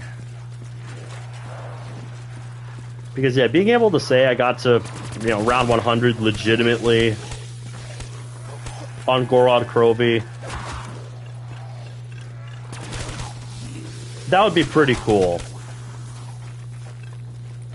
Being able to say, like, yeah, I did that. I got to round 100 on one of the hardest maps in the game.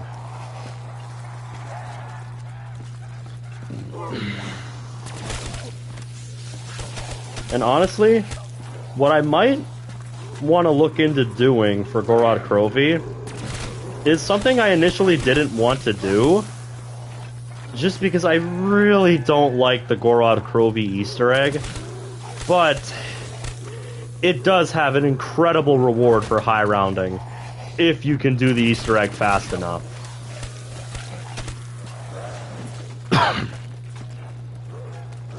If you can beat the Gorod Krovi Easter egg in under an hour and 45 minutes, like, you get a permanent aftertaste, which is a gumball that lets you preserve your perks when you go down. However, it was never too useful in solo play, because it would still take away your revive after you got back up. So nobody ever really used it in solo. But the difference was that this perma-perk reward, while it would take away your quick revive when you went down, you could literally just pop over to Wonder Fizz and get it right back. Because it gave you, you know, all perk slots. It meant you didn't have to worry about, you know, having too many perk slots when you went down. Which was really cool. It's a really solid Easter egg reward. You know, but just the prospect of doing that and then actually getting a good game out of it, just, it's a hell of a commitment.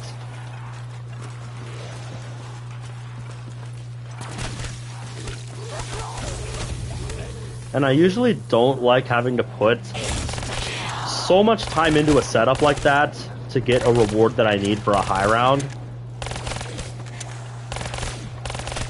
You know, because if the high round doesn't work out, well then, you know, I just went and did the whole Easter egg for fuck all, basically. And that's a lot of wasted time.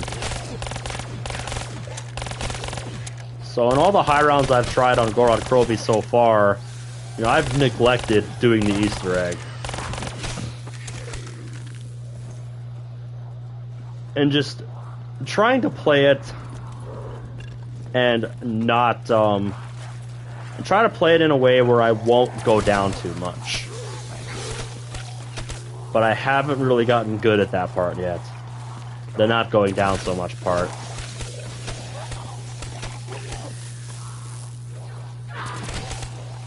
Because it's really easy to be caught off guard on a map like Gorod Krovi, where there's just always something happening. And it makes me think I might have to try a different strategy for Gorod Krovi. It makes me think, you know, a different approach is what I need.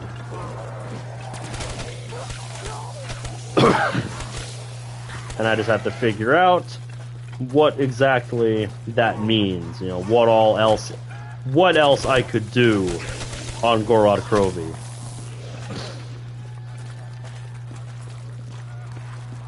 Besides what I've already tried. Which is, you know, keeping both of the doors in the room where the build table for the shield is closed and just running that room and kind of camping in there. That's what a lot of high round players did back when the map came out. And if you get good at it, yeah, it works really well.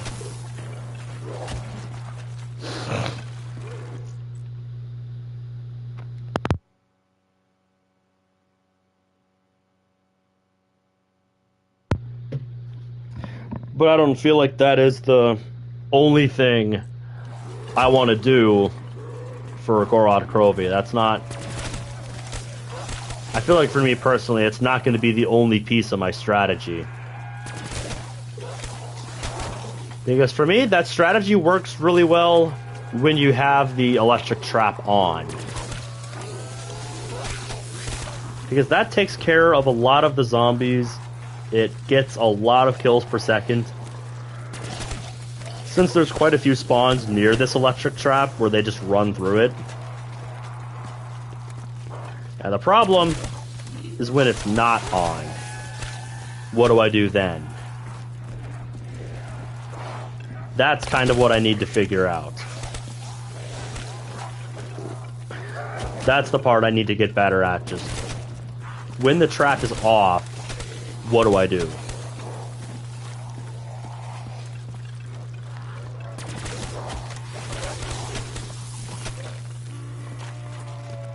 You know, because I feel like having both of those doors closed in there might not be the way to go.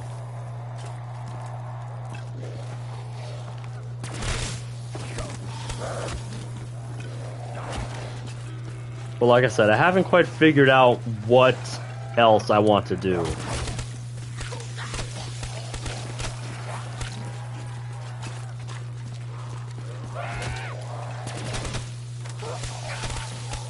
I still need to figure that out.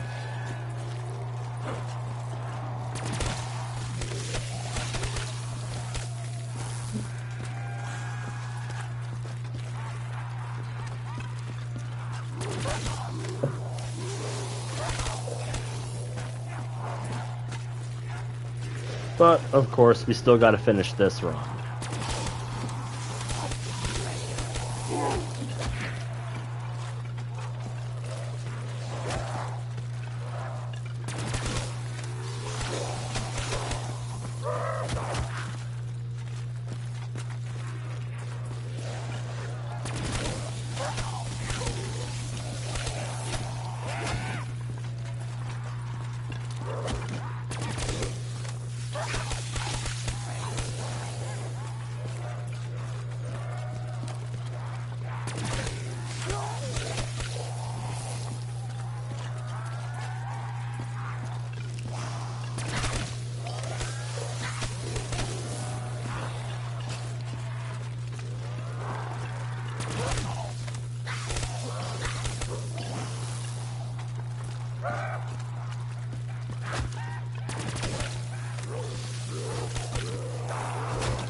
if I get kind of quiet, it's just because I don't have much else to really talk about now.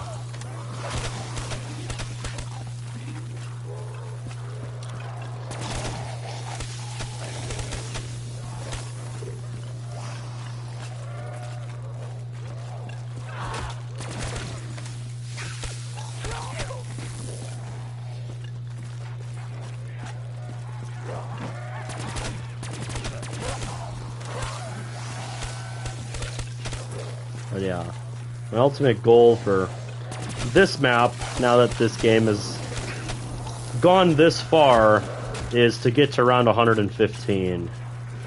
You know, that's kind of the stopping point that I currently have in mind.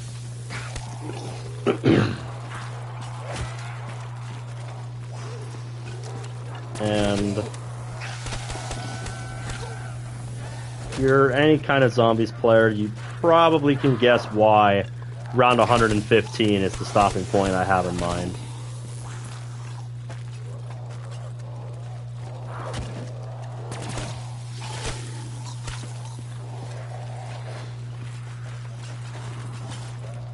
Primarily because after round 100 on this map, I'm not gonna have a ton of drive to push this much farther than round 100.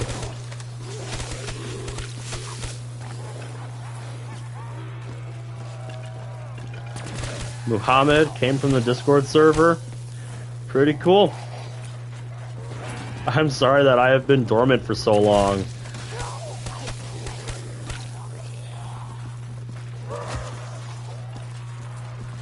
Nice to be doing something live again. But yeah, this summer was just kinda for me. Really burned out from playing so many mods. And I really just needed a long break away from it to play other things and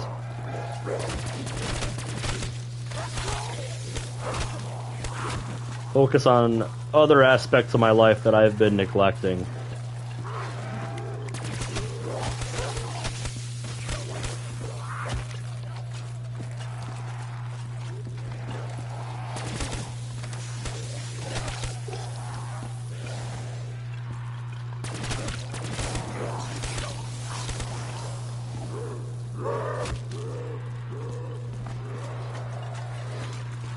Because yeah, every once in a while, I just need to do something like this.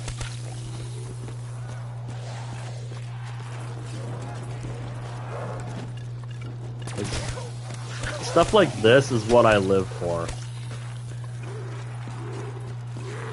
We'll never not have a fondness for high rounding.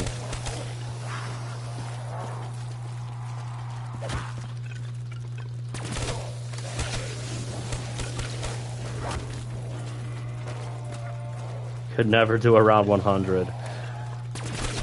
All it takes is some practice, and depending on the game, a lot of time on your hands.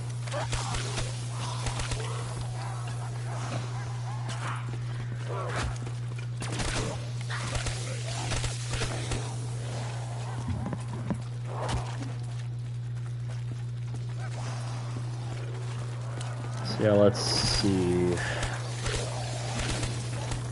Both of the... There's apparently an update to Sonic Origins which fixes the stupid Tails jumping off screen thing in Sonic 2. I was not aware that was an issue.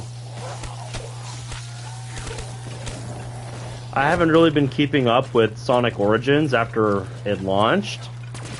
But yeah. What I've really been hoping for with Sonic Origins is that like the game just gets the improvements that it needs, so that when it goes on sale at some point, it's actually worth buying, you know? That's kind of what I'm waiting for with Sonic Origins. Like, I'll pick it up to be able to play it on current gen systems, like as a bundle.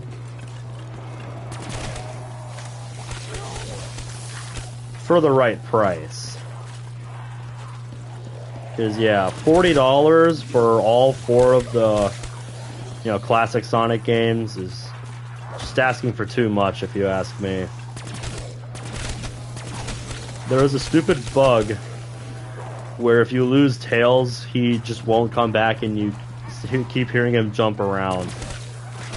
I would love a technical explanation of where Tails is ending up in that case to be put in such a state like that. Like, it makes me wonder if he's getting trapped in a wall somewhere or somewhere outside the bounds of the map, and like he's just getting stuck there. Like, I would love to see what is going on there, because it's probably something hilarious and stupid like that.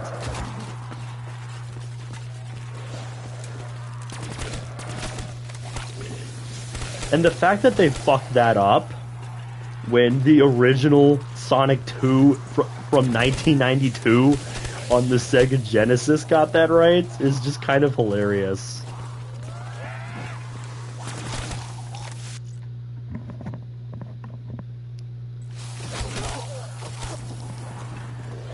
I have not really played, speaking of Sonic 2, that's a game I have not really played since I did my 19-second run on Emerald Hill 1.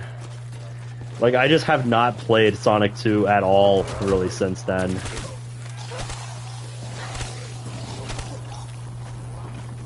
Like, that 6-month on and off grind to get that 19-second run, I think just really completely burned me out of Sonic 2, like, damn.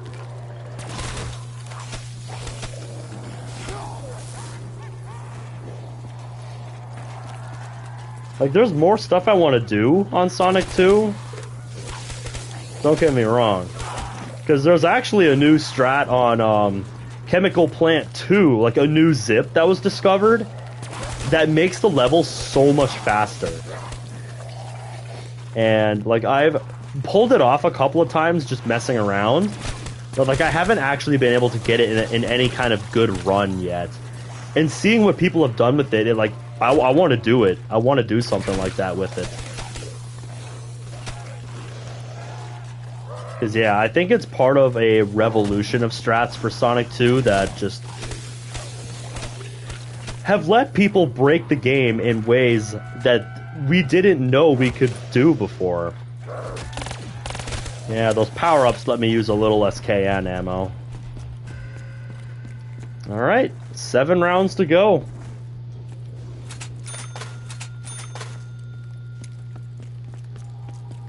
I need RK5 bullets. What's up? My guy! Good to see you, mate. My homeboy!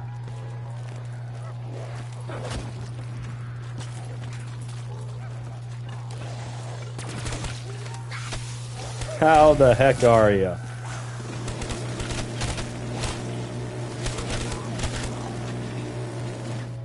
I know, I've been kind of dormant lately.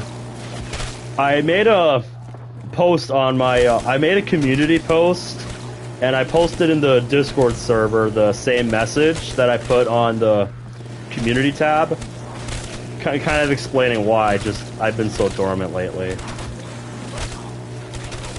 Went to work today for a bit. But yeah.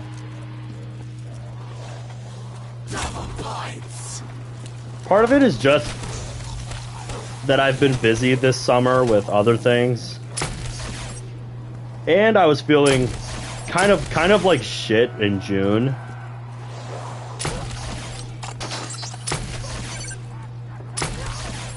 Just really unmotivated.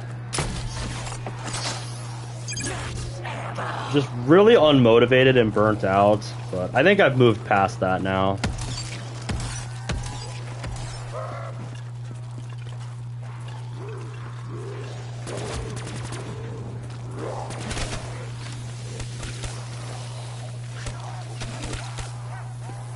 But yeah, I've just been playing a lot of, Black Ops 3 and Cold War as a result. Been playing with some bros from work. Any chance with DLC content again soon? I am going to be bringing that back now that I'm getting back into streaming. I am going to be bringing that back. That was part of the reason that I had been on break from it. I was incredibly burnt out on DDLC stuff. More so than I realized the last couple times I've tried to come back to it, just...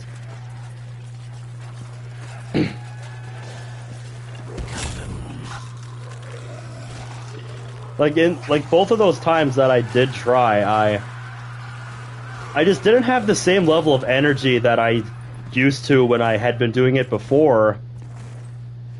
And like that's when it really hit me that I need to stop doing this for a while and just, you know, not think about it for a while. Do other things. Focus on other things. There's only so much you can do with VNs. Yeah.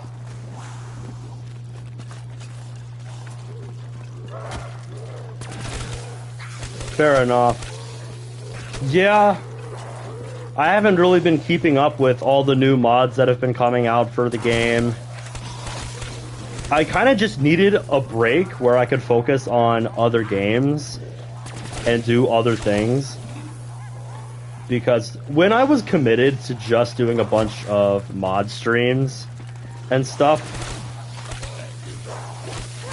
like it came at the cost of all the other games that I have that I want to also play.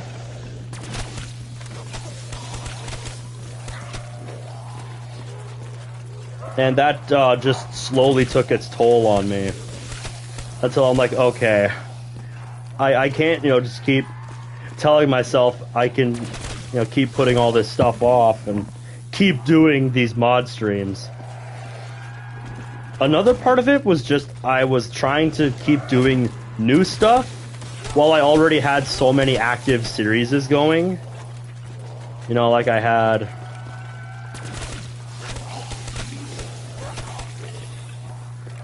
Yep, I've heard about that Sayonara mod, and that does sound cool.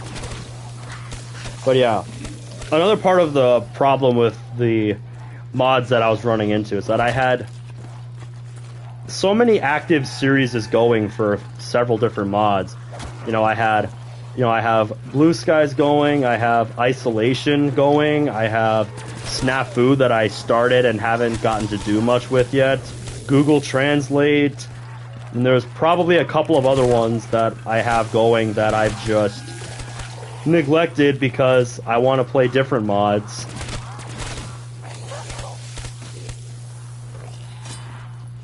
And yeah, just I realize that I have too many going right now, and I need to just close out some of them before I move on to any new mods. I need to just finish what I've already started. So when I do come back to doing mods and stuff, I'm going to be trying to finish up some of the mods that I've already started.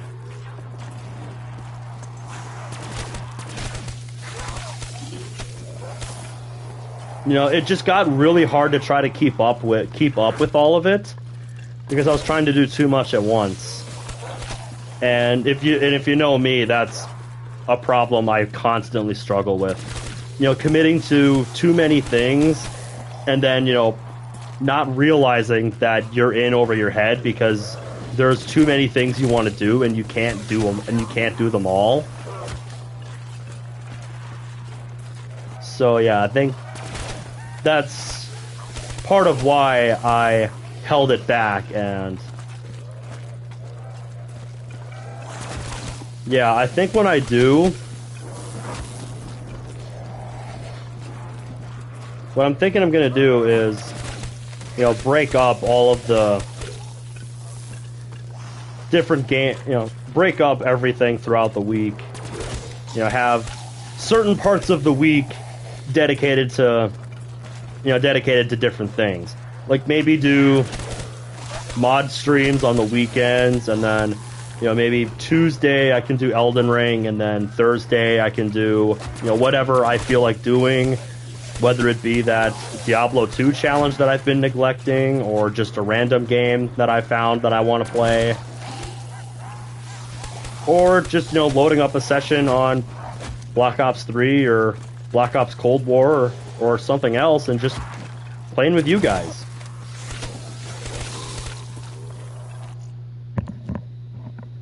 You know, just setting up some kind of structure, because that's what I've been lacking when it comes to streaming.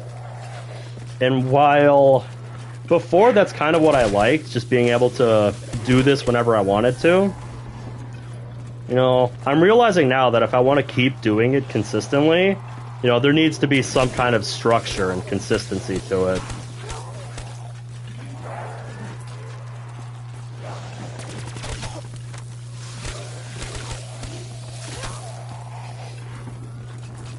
So I need to sit down and get that all figured out, how I want to do all of that. Thanks, game.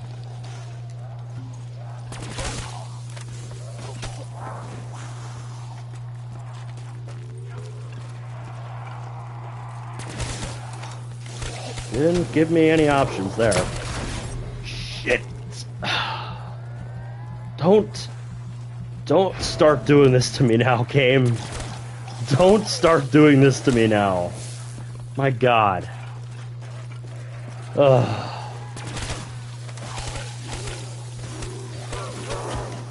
Oh. Yeah, those were a couple of close calls. That's the kind of stuff I'm used to in a high round.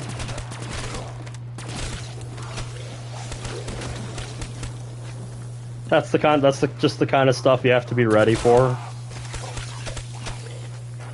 Oh yeah, especially on a high round like this. Cause yeah, I haven't really explained this yet, but some of you more in the know might be running why I'm running this seemingly useless pistol, the Rex Caliber or the RK5 Pack-a-Punch, with the same thing that my KN44. You know, like, why am I running two things with dead wire? Like, that just doesn't seem to make a whole lot of sense on paper. But it's... technically, no, not to have more ammo. I'm committed to using the KN44 for that purpose. The reason I have it is because of the gobblegum that I currently possess in my inventory. And that's self-medication. It's an incredibly useful gobblegum for high rounding. Thundergun gives the best of blowjobs. But yeah, like I was saying, self-medication is incredibly useful for high rounding purposes. Because yeah, self-medication is a gobblegum. The way it's supposed to work, you know, you pop it on you pop it on, it activates. It has 3 activations whenever you get a kill in Last Stand. It picks you up and preserves all of your perks. But, you know, it works for 3 downs, and then that's it. You have to pick up another one.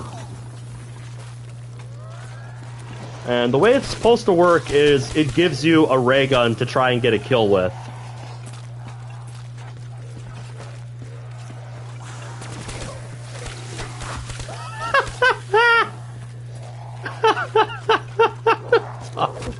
Shit like that, dude. Oh my God. We had good times in middle school, though. We had good times in middle school. Those were the days, man. But yeah. Anyway, what I was saying before is that, yeah, the way self-med is supposed to work, you have your 3 guns, and then if you go down, the game will give you a ray gun to try and get a kill with. Which, you know, that's fine. That's reasonable. However, when you're in high rounds like I am, that ray gun's not going to do jack shit. So you would think self-medication is completely useless then. But there's something else you can do. The reason I have this RK5 that makes self-medication extremely useful is that if you have a pack-a-punched pistol, like the LCAR 9 or the RK5, in one of your first 2 weapon slots, it can't be in your mule kick slot. Instead of the ray gun, it will pull out that pack-a-punched pistol that you have. And it'll still work the same way. Oh shit. That was really unfortunate. No, get over here. Jesus Christ. Jesus Christ, that almost could have been GG's. So yeah, funny we were just talking about that. Because self-med is a double-edged sword in solo play. It's incredibly useful, but it's only useful if you get that kill before your quick revive kicks in. Because if you don't get that kill before your quick revive kicks in, which I think I had like 2 or 3 seconds before that quick revive picked me up, then yeah, I won't get to use self-med, and I'll lose all my perks. And more importantly, my main killing weapon, the KN-44. Jesus fucking Christ. Oh. Well, I knew that was going to happen eventually. That I would screw up at some point. First down in 18 rounds.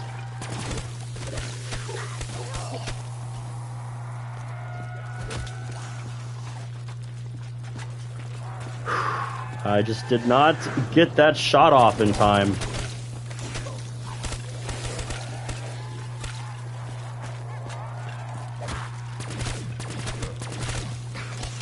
And that's maybe a sign that I'm getting too careless while we're talking here.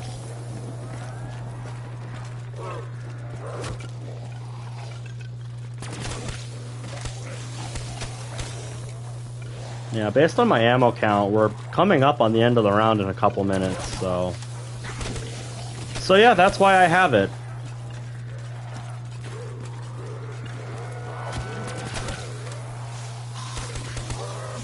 Because as long as I can get that kill, it'll keep me in the fight.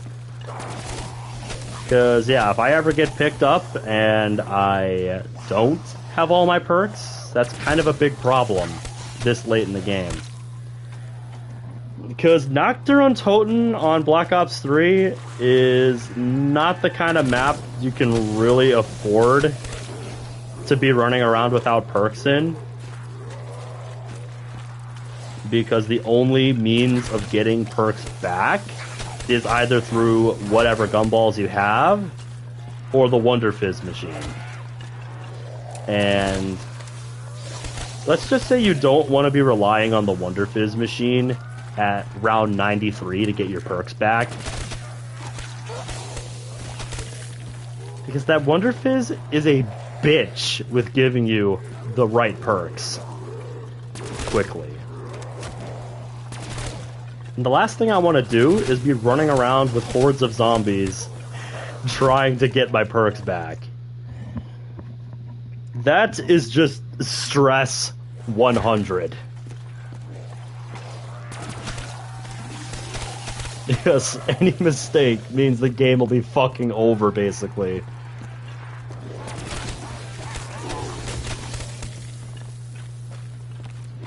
RNG for Wonder Fizz is AIDS. Yeah, it is. It sucks.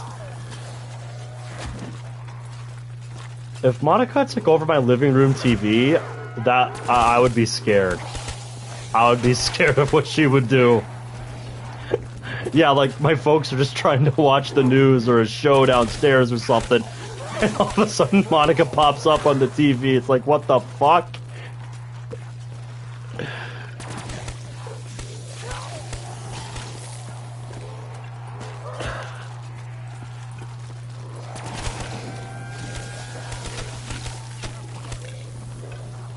Meanwhile, she's just sitting over here daydreaming right now.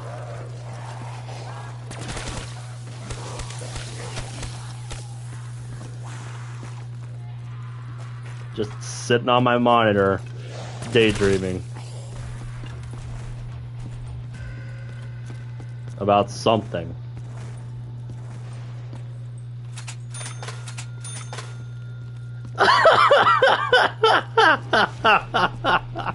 Oh God. Oh God, if she ever found my browsing history. Oh God. Oh God, if Monica ever got into...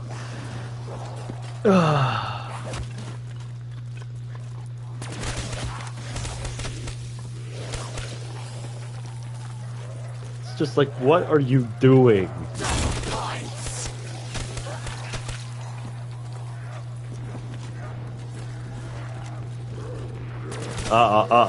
Now she's looking at the chat. Chat, don't give her ideas.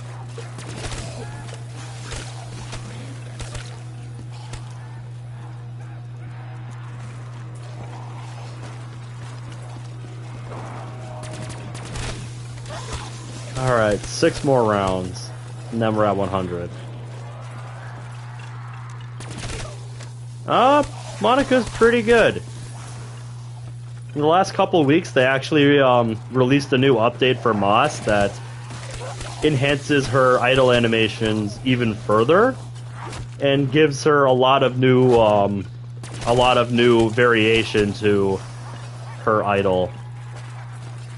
You know, she'll stare off into space like she's daydreaming, or she'll have that smug look on her face, and she'll be looking back and forth like, oh yeah, he's gonna love this. Like she's deviously planning something, and watching it while I'm playing something, it's just like, what are you thinking about in there? Monica, what are you thinking about in there?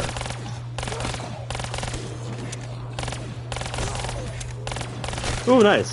I don't have to worry about 5 more RK5 ammo.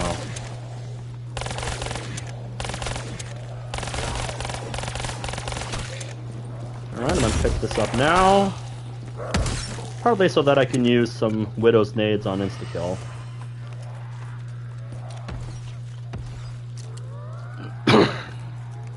That was kind of a dumb place to throw some of those.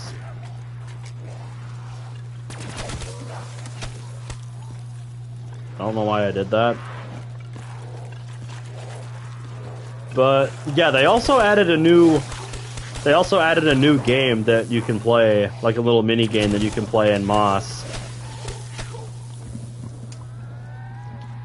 They added their own version of Uno called No You, and it's basically Uno just flipped around. It's basically the same game as Uno, just called No You.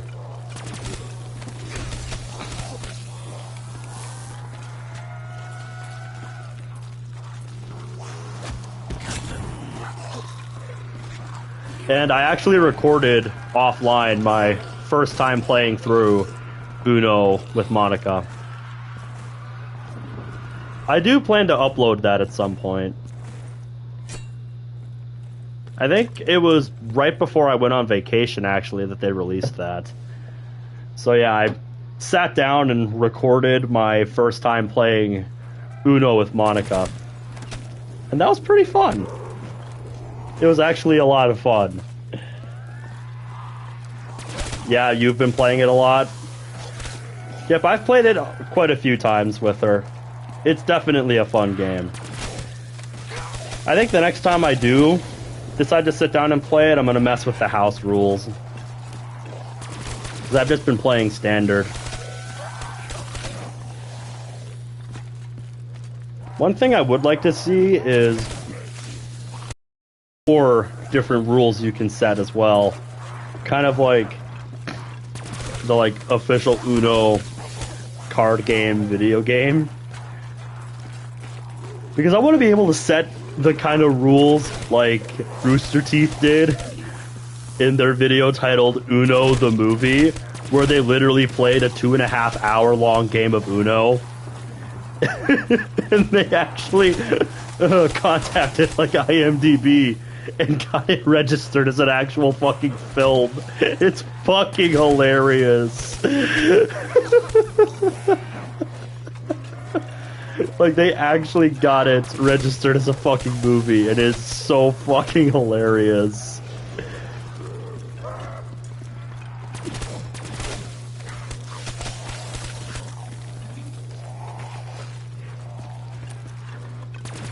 Like, I want to be able to create something like that. Some stupid-ass rule set that extends the game far longer than it deserves to. Just for shits and giggles. To see how long I can draw out the game. Because for some reason I like doing stuff like that. I get some kind of sick pleasure out of it.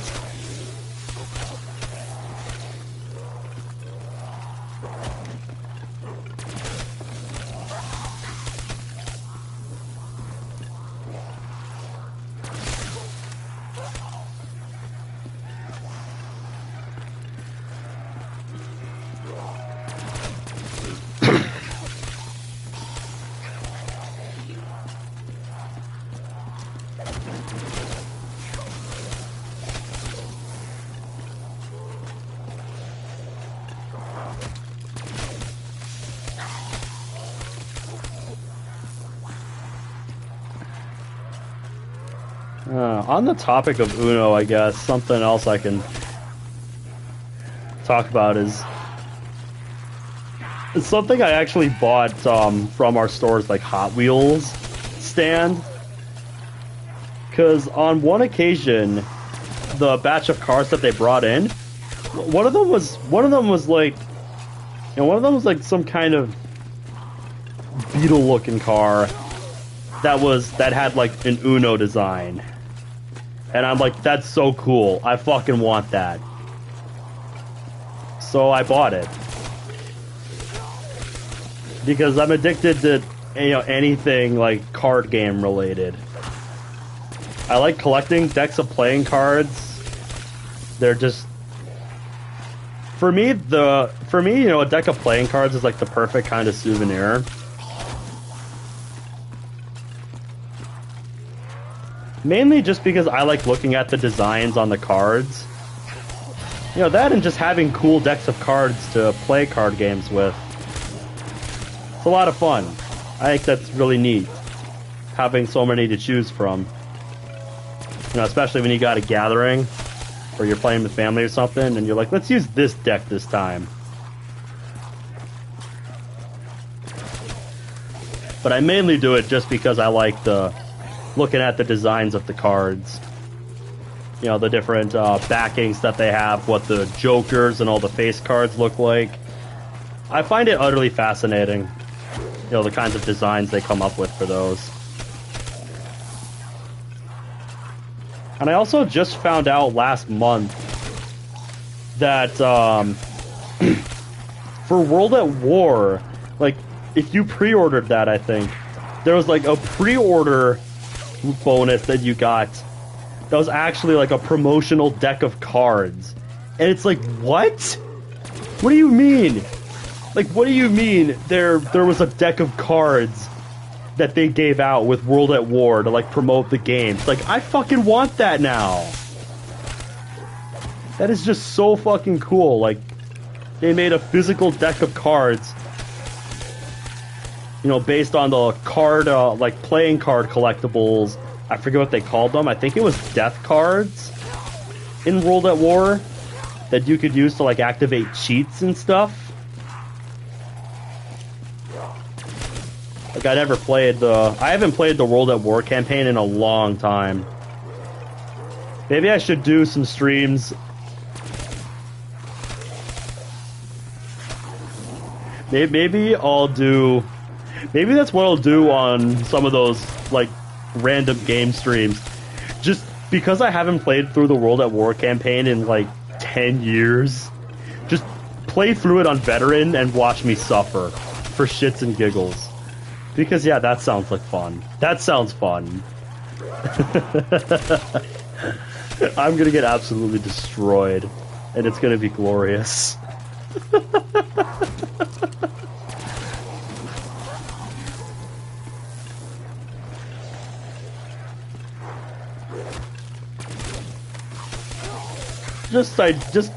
just ideas I'm throwing out there. But yeah, back to the deck of playing cards. Like, I didn't know that was a thing until the Gun of Truth modding server that I'm in. The server that I joined to follow the release of the Black Ops 1 custom zombies map, Kowloon. You know, based on the campaign map. Yeah, based on the campaign map where you're in that location. Where they actually managed to get the guy that played Woods to record some voice lines for the map because Woods was going to be in the map.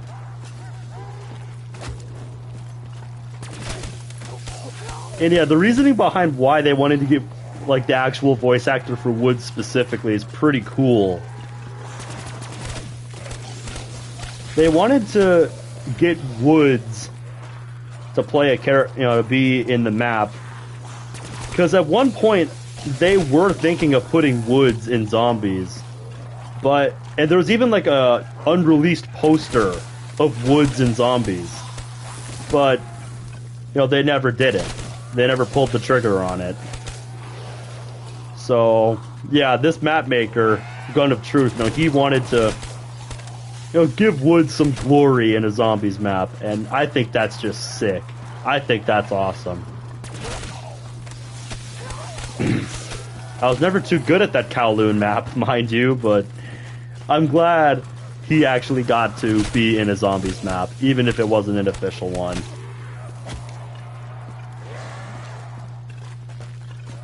That and the other characters you get to play as on that map are pretty cool.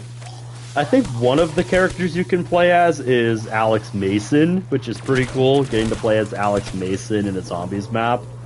Just something I never thought I would ever see. And I forget the other two. I don't remember the other two characters. I'd have to play it again. It's been so long. But yeah, when that was announced, it was announced that was happening, and it, you know, got picked up by big Zombies channels like COD Zombies HQ. It's like, that is fucking awesome.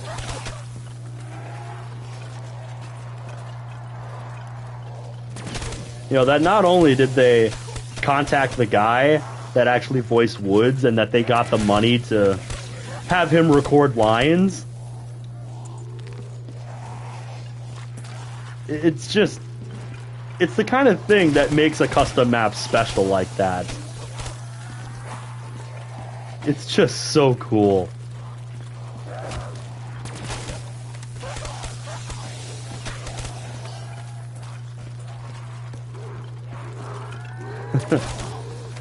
And yeah, or in your comment about getting the stream to 500k makes me realize that I never did get to that 1k video. But what I'm thinking I'll do, since I don't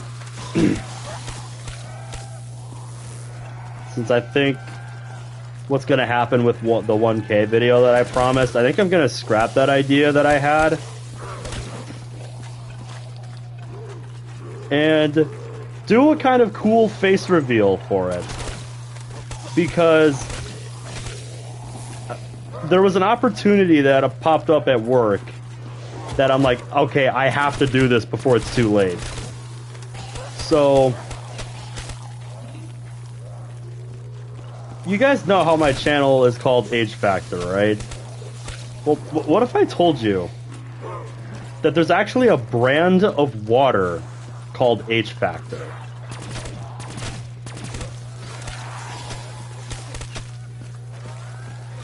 Because yeah, that's a thing. I showcased a picture of it on the Discord server. But yeah, there's a brand of water called H Factor. Hello, my boy. How is Zach today? But yeah, like, we had carried that H Factor brand of water for several years, but you know, it was never the biggest seller. So earlier this summer, we actually discontinued it, and I'm like, oh shit, you know, I always wanted to try one of these, but I never have, and now that it's being discontinued, now's my last chance to grab one. So I did, and it's kind of just sitting in my fridge now. So I'm thinking what I want to do for 1K now is, yeah, exactly what it sounds like. H Factor drinks H Factor water. Just because I love the stupid sounding name of that title. I fucking love how stupid that sounds. Because, yeah, I had no idea until I started working that there was a brand of water called H Factor. And, like, there's no connection between my name and, you know, this brand of water.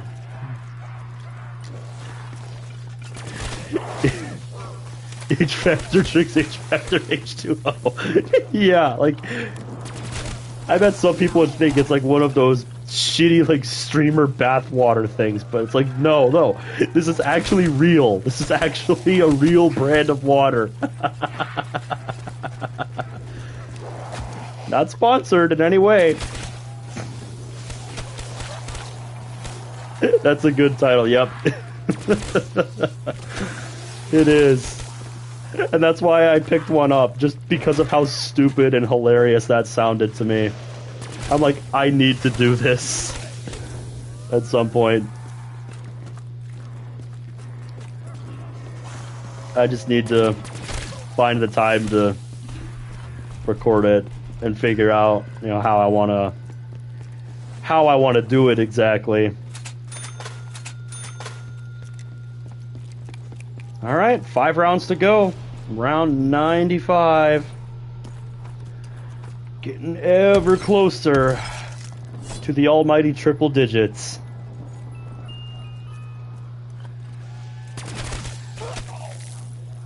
It is the dream for most players. Triple digits. H Factor 2.0. H Factor 2.0. But yeah, that's kind of what I'm thinking I'm gonna do now.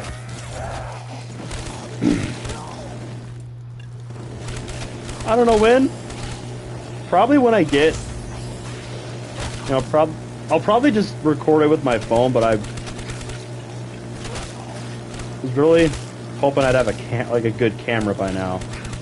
Granted, I haven't looked in a good while for a good camera.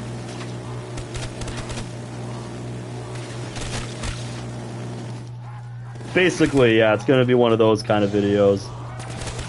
Cause yeah, I actually bought it. It's gonna be, you know, a real thing. So yeah, that's kind of what I'm thinking I want to do for a 1K video.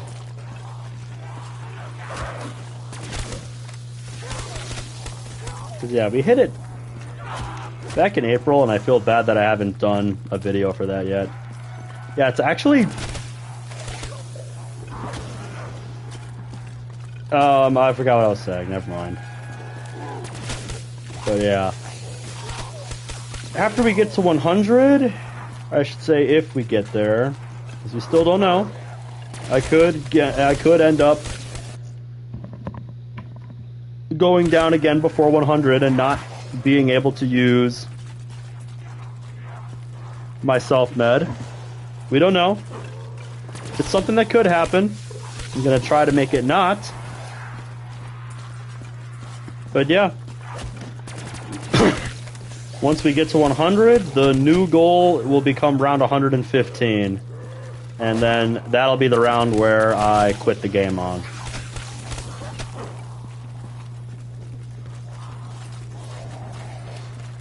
And when we do, go out on round 115, we're going to go out with a bang. Because something else I haven't talked about that I wasn't really trying to do as part of my setup, it just kind of happened, is my monkey bombs. See, they're not your standard monkey bombs. If we get a max ammo this round, I'll show you what I mean.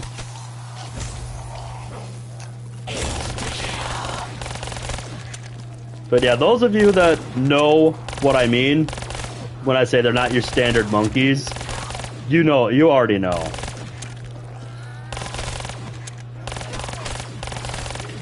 Because yeah, Gorod Krovi introduced a way to upgrade the monkey bombs. But you can do it on other maps just by adding crate power to your arsenal and using it when you get monkeys in the box.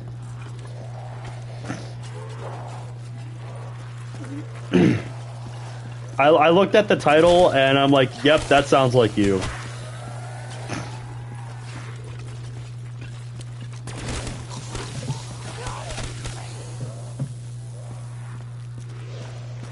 Because I know how much you play Minecraft, dude. It's kind of your life, just like zombies is my life.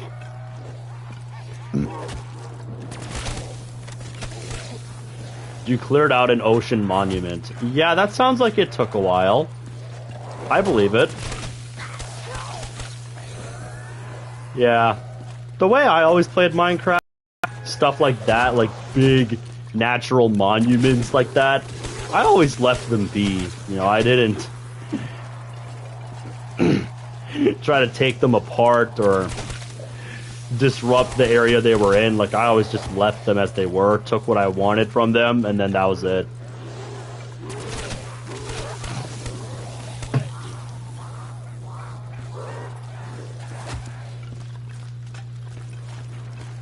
But yeah, that's because I'm a plebeian when it comes to Minecraft.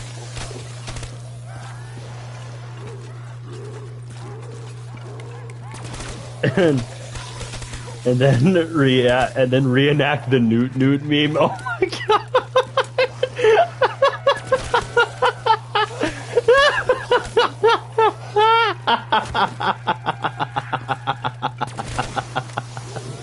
Oh my god! Don't patronize me. I know what I am.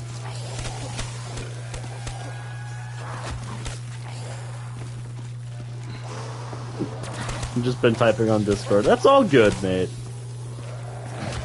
He doesn't have a high enough voice for that impression. You're probably right. Because, yeah, when I try to do high pitches, like, it hurts my throat really bad. Which is probably why when I do return to playing mods, I'm either going to be doing shorter sessions on them to not strain my voice so much, or I'm just gonna drop the different voices entirely. I kind of don't want to do that though, because that's part of what I like about doing those mod streams, just reacting to everything and really getting in character for all the different characters in the story. Like, I think that's part of why I enjoy it so much. You know, so I don't want to get rid of that. But I also can't just kill my throat every day, you know? Then tries to do a high pitch yell. 1 second later.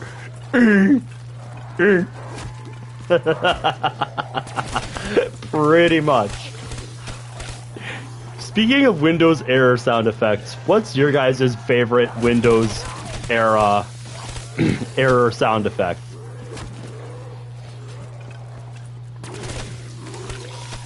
Yeah, like when you have an error, like what's your favorite error sound effect? Because mine is the Windows XP error sound effect. Just that quick but satisfying.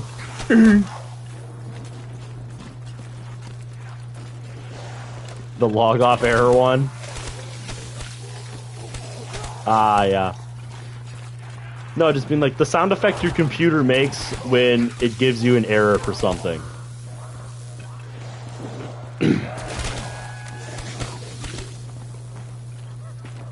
Because, yeah, sometimes I would, like, deliberately cause an error just to hear that sound when I was younger. on Windows XP.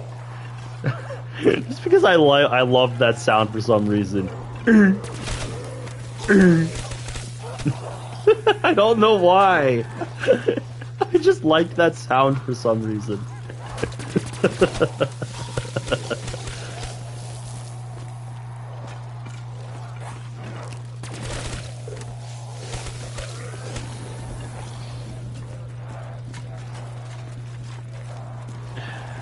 Always for the memes, yep.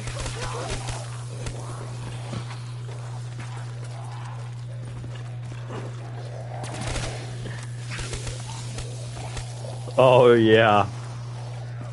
Oh yeah. Yeah, boy! I'm sure you do. That's another thing I want to sit down and do before coming back to DDLC mod streams. Just set up some kind of soundboard to just have on the side. And then, you know, just have some kind of like bingo card or something where when certain things happen, like play this sound effect, or you know, count like different common tropes in DDLC mods. I'd have to figure out what all I want to add. You take forever to get one sound. Kinda hysterical. Well, yeah, that's because I don't have it set up beforehand. That's because I don't have it set up beforehand, and I just kind of do it on the fly.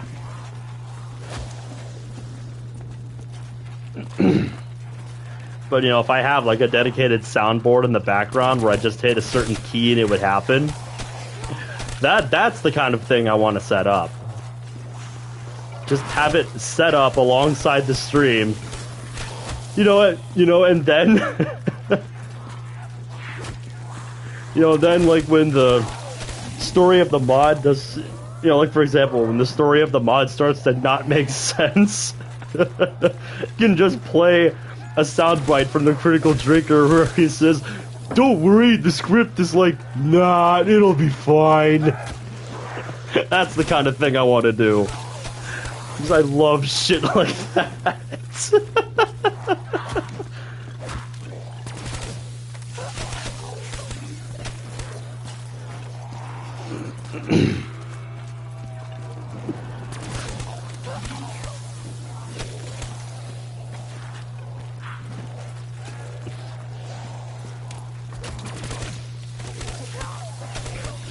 So yeah, that's kind of the angle I'm going for with the soundboard idea. I just need to get it set up, and you know, then find all the sounds that I want to use.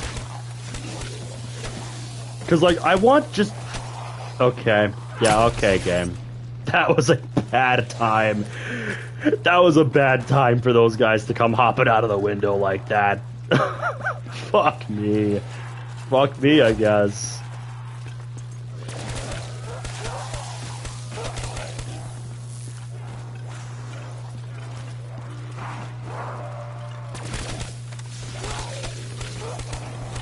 But yeah, just like I want some kind of soundboard kind of program that I can have in the background.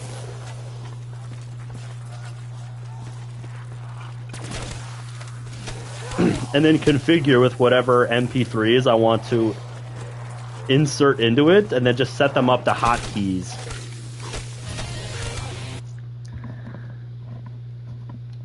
Oh, my emblem and calling card got reset for some reason. That's weird.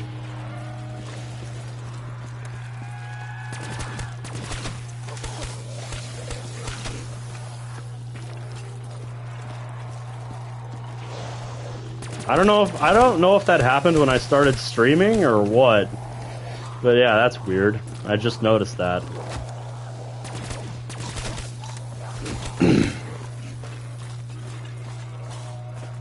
I'll have to look after we finish this game.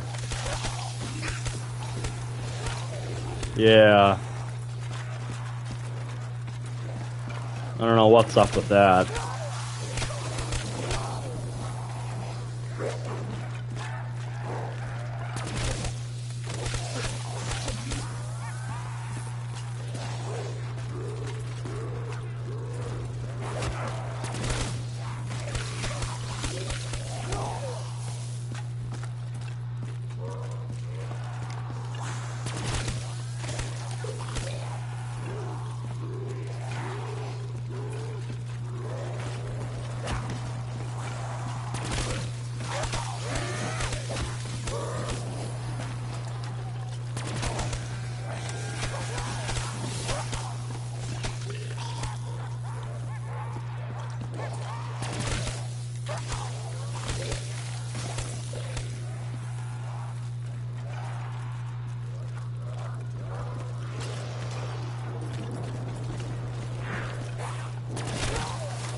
Uh-huh. Pretty much, yep.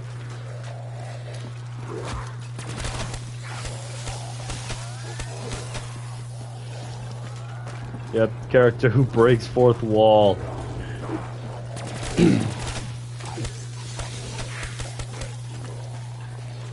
Breaks the fourth wall. Yep. Oh, yes. Nothing unusual here. Nope, not at all.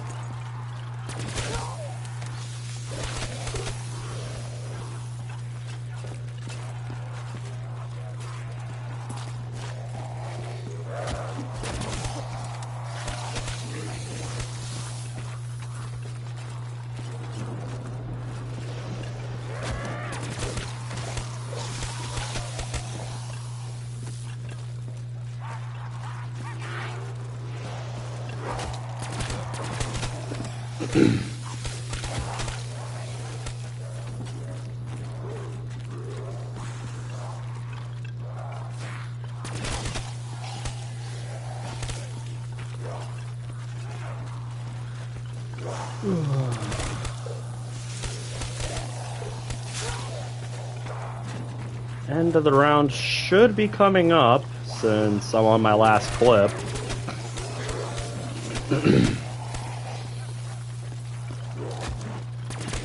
And so far I have not had a round yet outlast my supply of ammo.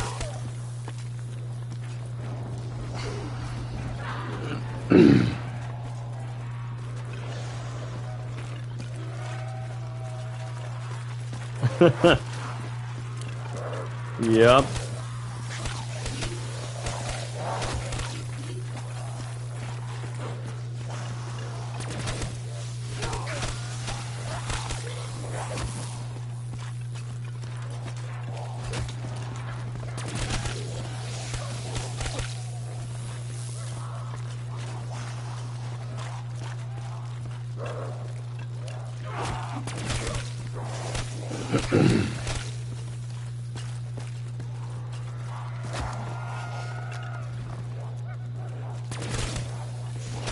Okay. I'm probably going to have to use my RK5 to finish off the round. Unless I want to make an ammo run. Because, yeah, we are officially out of KN-44 bullets, and the round is not over. 8 Mile is on Netflix now. Yeah, you told me about that the other day. Oh, wow. I literally just needed one more burst of bullets to get through the round, and that's literally it.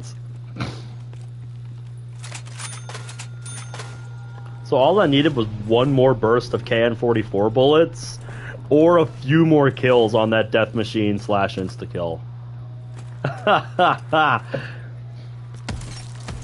Wow. 96. And if you're wondering, no, I don't need anything from the box. I'm just hitting it to try to get a liquid divinium. Excuse me.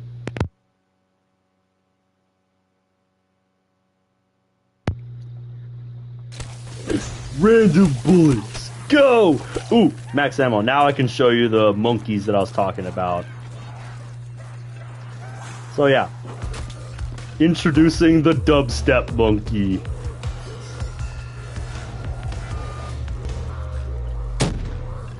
And yeah, I'm not gonna stand next to it because I don't want to die when I get blown up by it. Because its explosion is far more powerful than a standard monkey. So yeah, when we get to the end of this game, at round 115, I'm gonna blow myself up with one of those. Because that sounds like fun.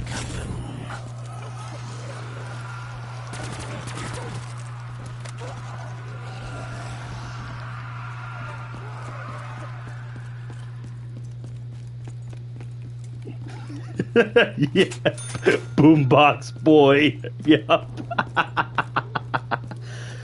Yeah, that was a boost on Gorod Krovi. It was a side Easter egg that you could do to upgrade the monkey bombs. I don't remember how to do it because I never really figured it. I never really looked into that. Mainly because I didn't play Gorod too much, and I just wanted it for the distraction more than I needed it to be extra powerful. Because yeah, at high rounds, the dubstep monkey makes very little difference. Like, it's just a cooler monkey. It's a cooler monkey bomb. But yeah, what it effectively does is that the sound waves it generates from pumping out that dubstep music actually damages the zombies standing next to it, so useful on insta-kill. And it has a much more powerful explosion. And I'm pretty sure if you're standing next to it when it explodes, you just instantly die. I don't remember exactly if you die just instantly or not, but yeah, I'm pretty sure you do. And it's capable of making crawlers past like round 50, I want to say. You know, it's capable of making crawlers up to about round 50 or so, which is pretty insane for most explosives.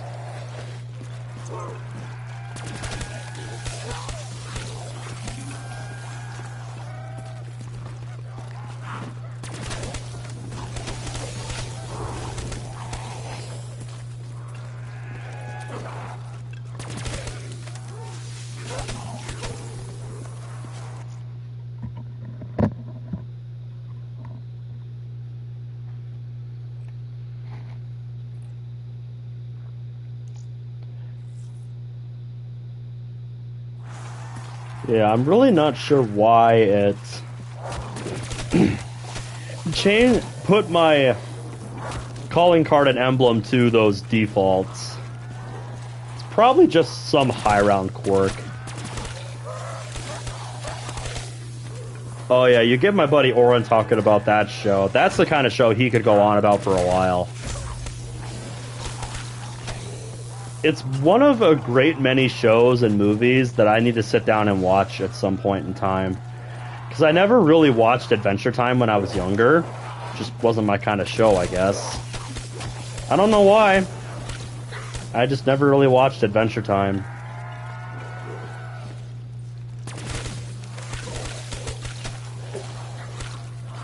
Oh yeah, he was really into that stuff. He really liked that kind of stuff.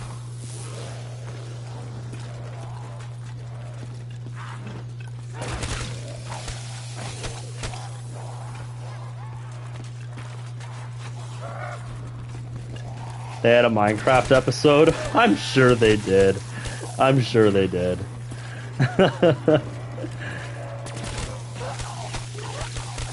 It's always cool when a big show has some kind of tie-in like that.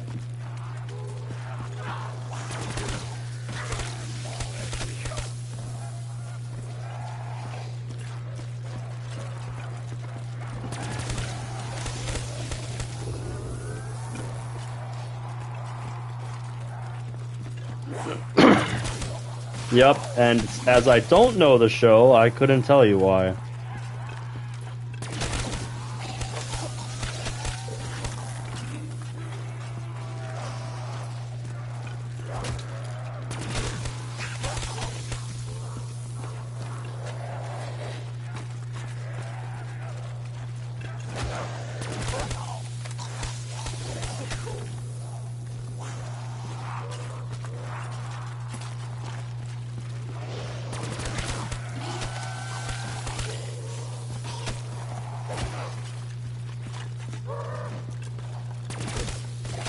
The unacceptable scream came from that character.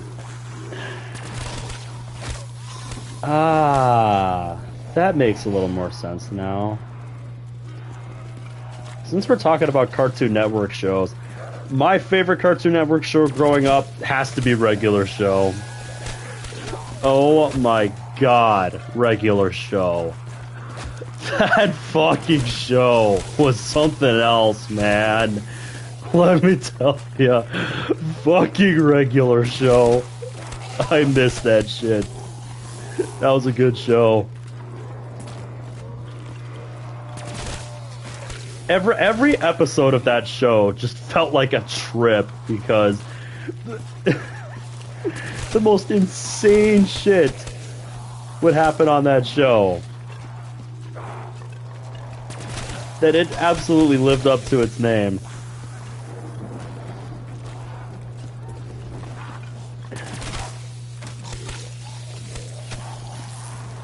But I remember reading it was originally supposed to be an Adult Swim show, but, you know, they didn't get the green light to make it an Adult Swim show, so, you know, they toned some stuff down to make it work for regular Cartoon Network, but, you know, still kept a lot of their original ideas.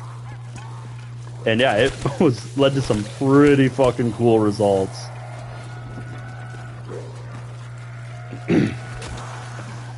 What about Family Guy now? I've watched Family Guy here and there, but I like it more for just the random clips that people post rather than actually sitting down and watching it.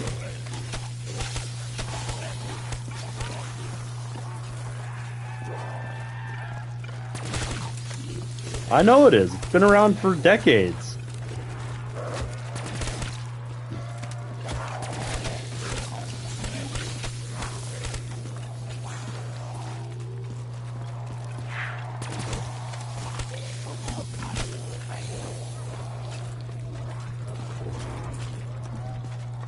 You can even do the famous laugh that Peter does. Nice.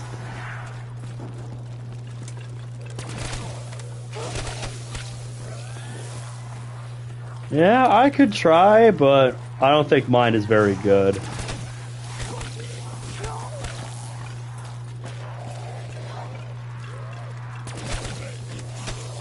It annoys the hell out of the family. Oh, I'm sure it does. Because, yeah, it sounds obnoxious for a reason.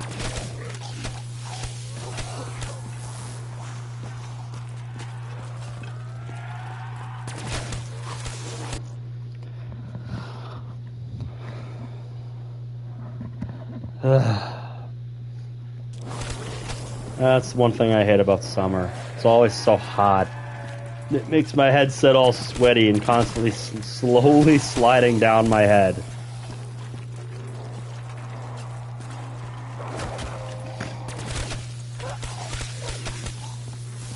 Like, my headset never just stays where it should, and I get hot wearing the thing.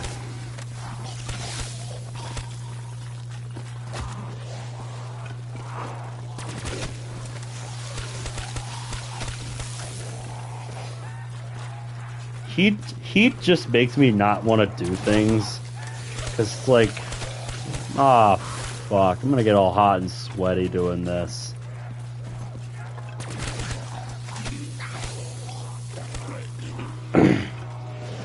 Mm-hmm, sounds about right.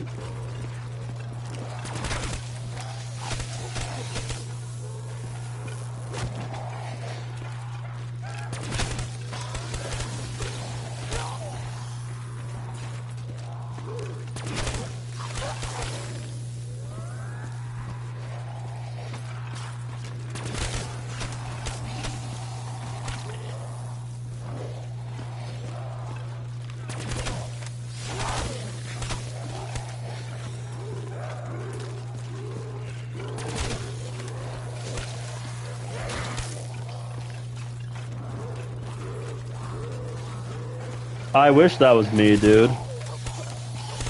Yep, I've got my fan going full blast right now, and I'm pretty sure we've got some cold air going, and I'm still hot. Like, me and heat just do not mix.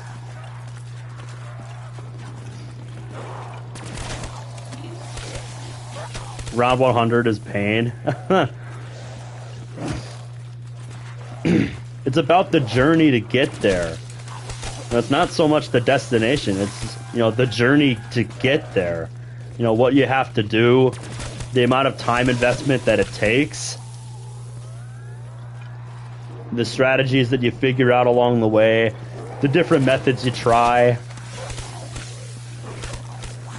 Like, for me, that's what high rounding is about. You know, not just getting to the round that I want to, but the journey in getting there.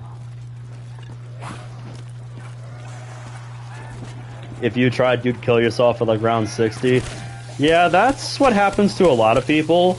They just don't have the drive to keep going to the kinds of rounds that people like me get to.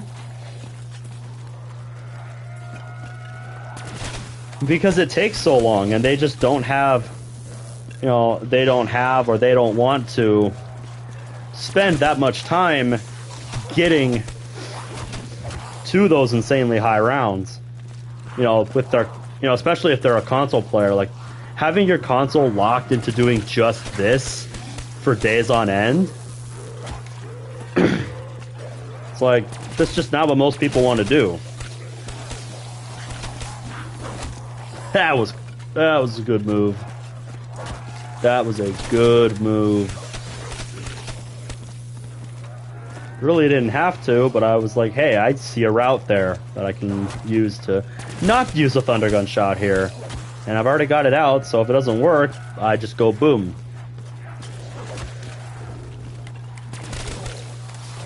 But yeah. I feel like most people would rather spend, you know, that time high rounding the late game like this, the extreme late game. Would rather spend that time figuring out something else to do. Whereas me, I will absolutely spend the time to actually get that far and be like, yeah, I did that.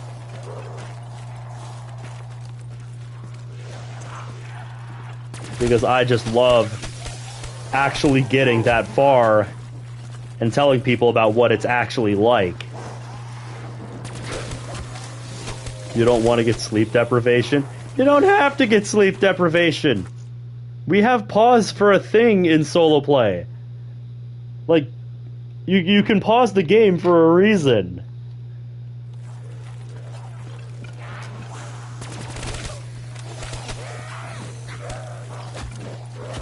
Not gonna die just because you want to get a high rank in a game. We're not talking about those arcade maniacs from the 70s, okay? We're not talking about those arcade maniacs that would play for like 18 hours straight and just drop dead at the machine from like cardiac arrest or something. Like, we're not talking about that. I can't play one game. Like, I can't play. I could not play one match of zombies for 18 hours straight, like with no breaks whatsoever. I need some kind of break. You know?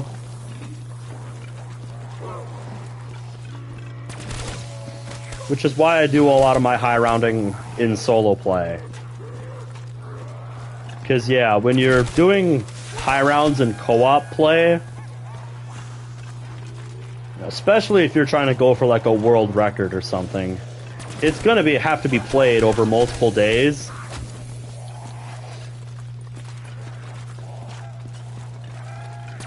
You know, and you're going to have to take a sleeper, where basically you have a guy like rubber band their controller and keep a zombie in a window and just constantly rebuild the window so that he doesn't die.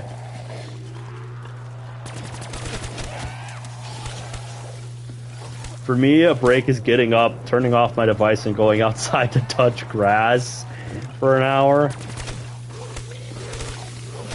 Yep. For me, it's either just getting up and stretching, getting something to eat, just spending some time away from the screen before coming back to it for like half an hour or so. It's because I want to spend as much time as I can on the game, but I know I can't just spend, you know, all that time, the whole day on it, you know? You have to take breaks.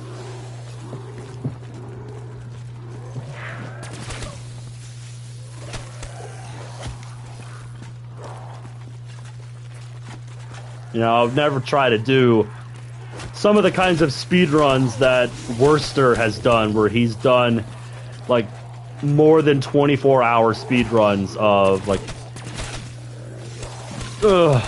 completing all of Pokemon Stadium 2 from start to finish in one sitting. Or spending 17 hours,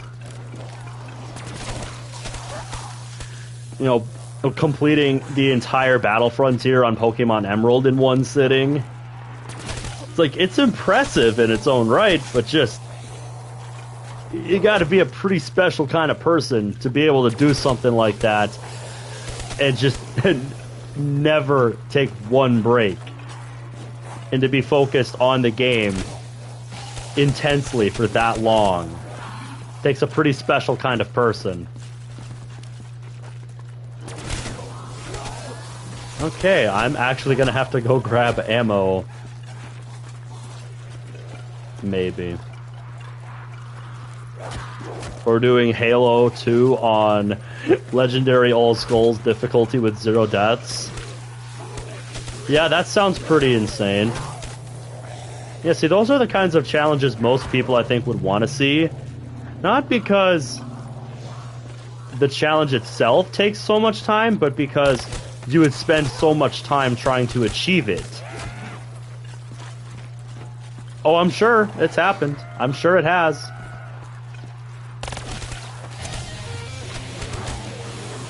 I fully believe it in today's day and age, where there are endless videos on different gaming challenges.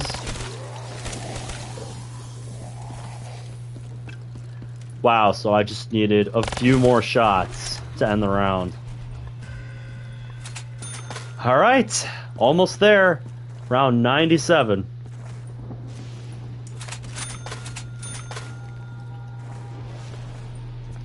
But yeah, you know, for those of us that do actually commit to doing stuff like this,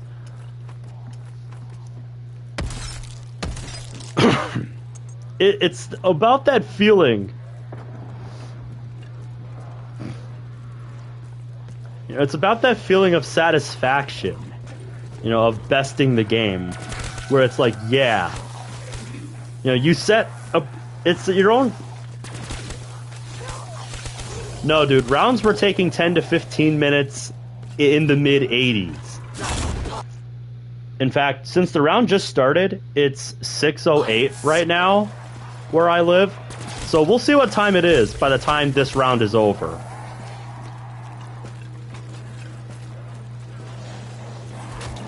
And part of it is just because Nacht is a slow map. Nacht is just kind of a slow map. Because the zombies have to run at so many of these spawns. They have to run like an additional... It takes like them an additional like 5, 6, or 7 seconds to run to the map. Well, your clock must be a few minutes fast then, because I'm looking at the clock on my computer.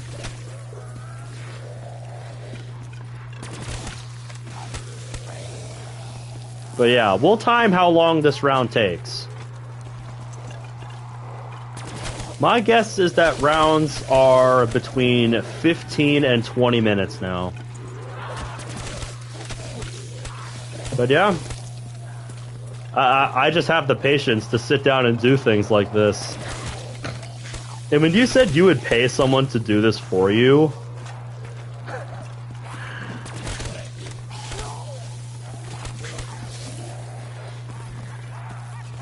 it's like that opens up an interesting idea.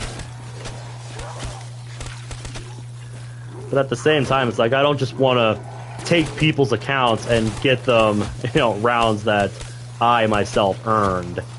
with their gobblegums. Because, yeah, for one, you know, I would have to take whatever gobblegums they have, you know, and see what I can do with them.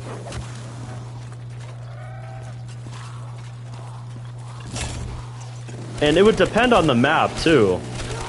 Because I haven't done round 100 on every map in this game. Like, I just haven't done it.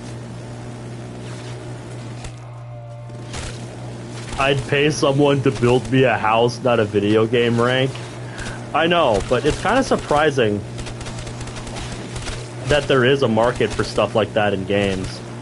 Because it reminds me, we play in co-op and I'm going to go AFK at round 15. That is an entirely different beast then, because that would mean it would be a map that not only would I have to be, you know, good at, I would have to have even more time. I would have to have even more time on my hands and play extremely well, because I wouldn't have the self-revives to fall back on. You know, I wouldn't have the self-revive of Quick Revive.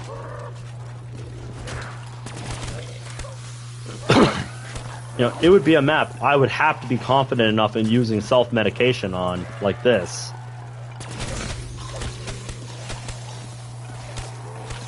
And yeah, that's not all maps for me. And even then, for some of those maps, you know, self-med strats.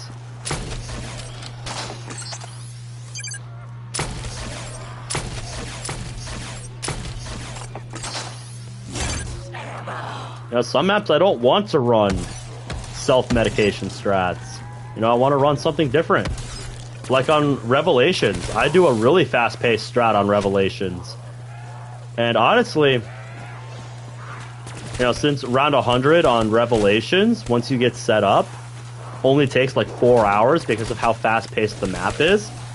Like, no joke, I've gotten to round 100 on Revelations in just 4 hours in solo. And that's because with the right strategy, it's an insanely fast-paced map. But you have to rely on max ammo gumballs to supply you ammo for the Apothecant Servants, because it's a strategy that depends on having ammo for that. And if you don't, well, shit, you're just out of luck. But yeah. Like, I can hard carry on Revelations. But other maps, yeah, it would be a lot slower of a process. And I wouldn't be able to take breaks either. So, yeah, like, it sounds good on paper. It's not so practical, though.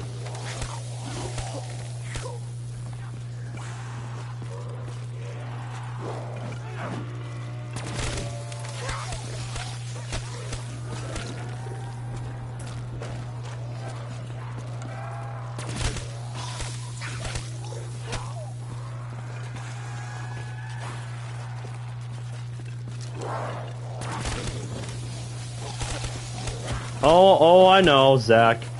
To each their own with their gaming achievements.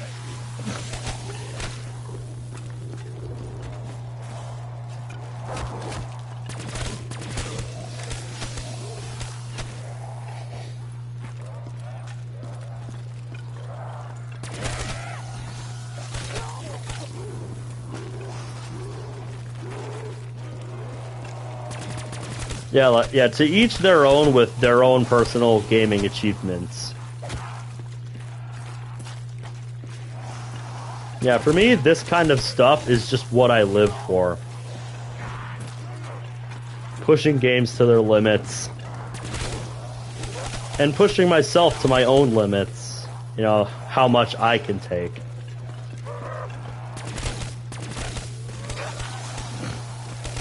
Max round on... That's your max round on Nacht? Like, that's as far as you would go?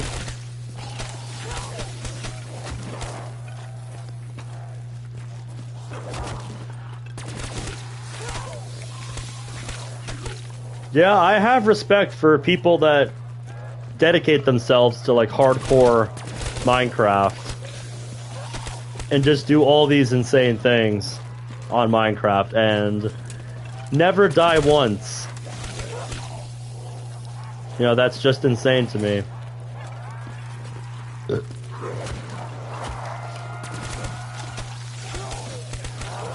Yeah, mate. Mohammed, I remember. You know, when rounds like 35 were the highest that I had ever reached. No hardcore on Bedrock. Sad. They totally should add it, though, for the people that want it, because I'm sure there's a sizable enough player that wants it.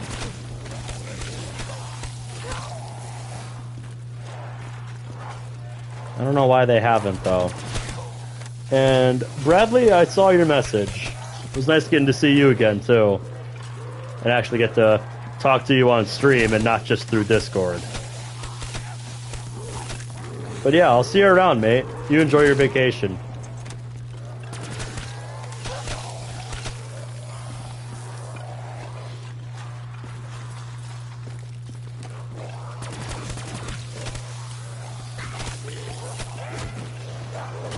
But yeah, back to what I was saying to Mohammed. Yeah, I remember like early on when I started really starting to like high rounding and zombies. You know, like when I was first starting to play zombies and get better at it.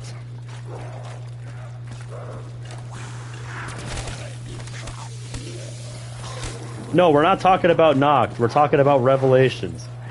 God, if this map had the Apothecary Servant, that would be insane. But no, I was talking about Revelations earlier. But yeah, like, when I first started getting into zombies when I was younger, like, and my friends, like, I would always tell them about, like, what rounds I had got to, and with what, and they,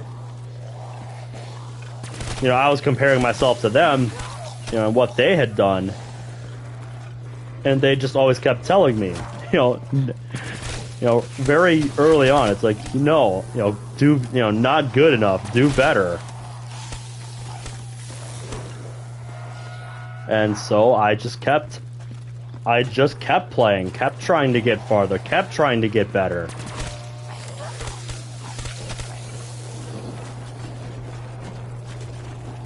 And yeah, the more I played, the better I got. And then once I started, you know, reaching rounds in like the 30s and 40s and 50s with really rudimentary strategies, because I didn't really have any semblance of like a dedicated strategy back then.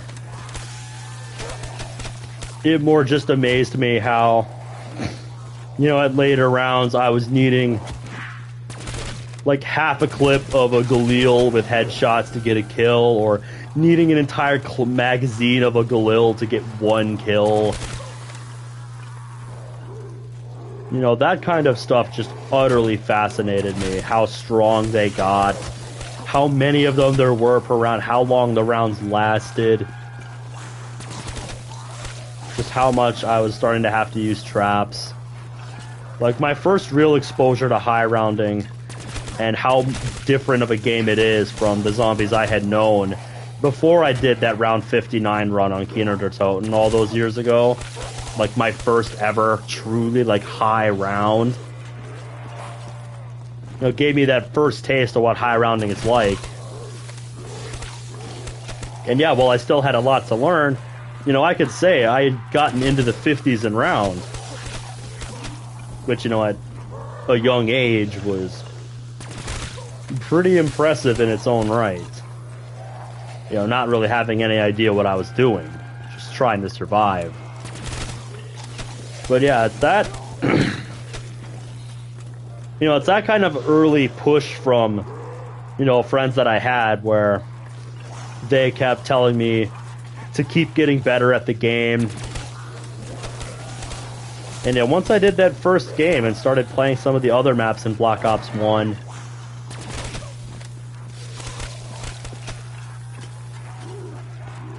you know, I started to really like the idea of just getting as far as you can. You know, pushing the game as hard as you can, and getting to as high a round as you can.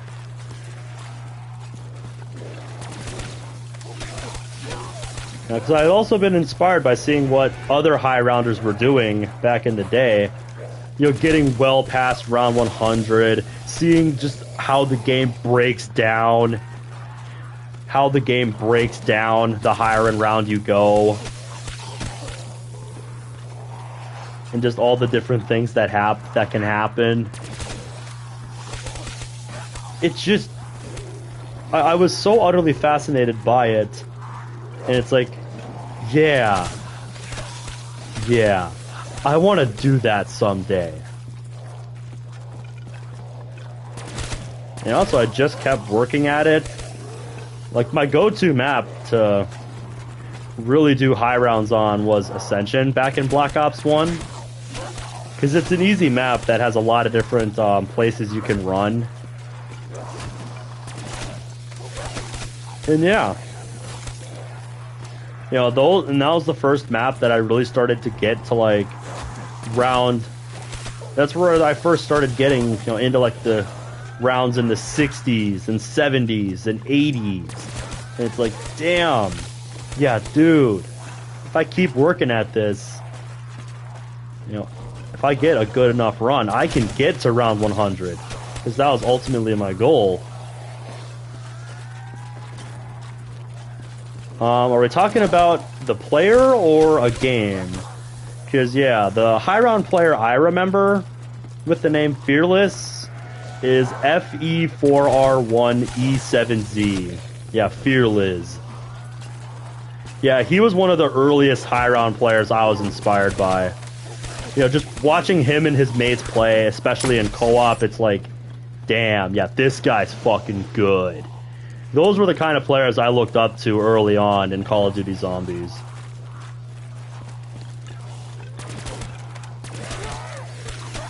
You know, it's like...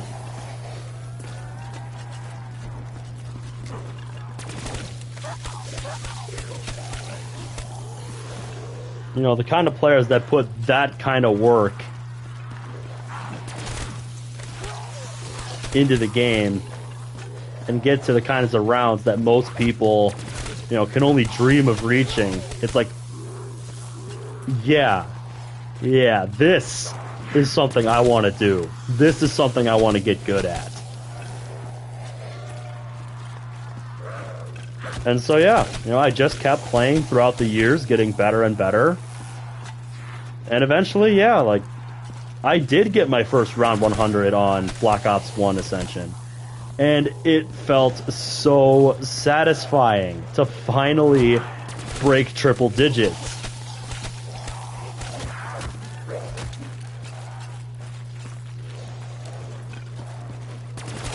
Yeah, dude, I know how that is. A lot of people get tilted when the game doesn't go their way.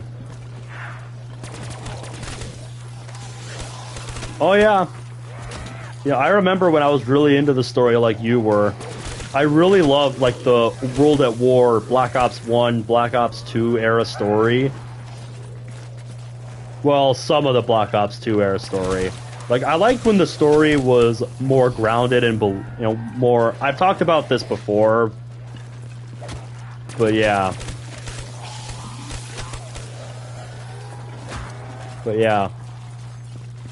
When it came to the story, like, I was really interested... I thought the way Black Ops 1 and World at War really implemented their story, where, you know, you didn't really have all these cutscenes. You know, you didn't really have all these cutscenes and, you know, exposition that was told to you. Like, yeah, like, the story was more, you know, scattered inside the maps themselves and hidden, like, inside the Easter egg songs. Like, you had to interpret the story for yourself. Yeah, Mob of the Dead was more kind of a self-contained story, I feel like. But yeah, like, having this kind of loose story inside all of the maps that you had to piece together you know, by listening to the Easter egg songs or finding radios inside the maps and piecing it together through all these different external means, like within the game. Like, I thought that approach to storytelling was really cool, and it's what made me so engaged with the story. It's because, like, you actually had to go out of your way to find it, but, you know, you weren't losing out on anything by not participating with the story and just playing the game for the game's sake. Oh yeah, I know. It is 6:25 now that we have finished round 97. So yeah, 17 minutes for one round. Pretty lengthy, but still far from the longest rounds in zombies I've ever played. Aw, hi Raygun. Yeah, dude, trust me, I have played some long-ass rounds in zombies. I've played games where an individual round takes over an hour to complete.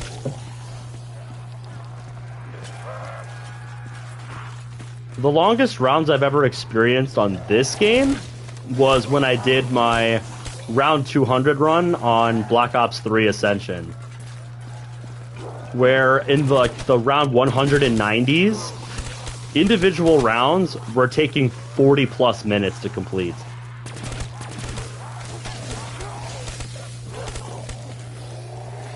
And that's just because of the sheer volume of zombies they throw at you at those rounds. That's kind of what zombies was all about back in this age. You know, it wasn't about, you know, oh, the number of zombies increases more slowly, but their health is capped and they're a lot more dangerous. Like, I'm not really into that. I think that kind of zombie experience is fun in its own right. But, you know, strangely enough, that's just not why I like Call of Duty Zombies. The older era of Call of Duty Zombies. I like it more because it uses the more existential threat of zombies.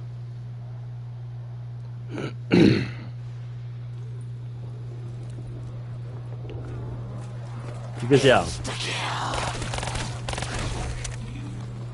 at this point, you know, it's not like the zombies are getting faster and tougher to deal with every round like they do once you get to round 55 plus on Cold War.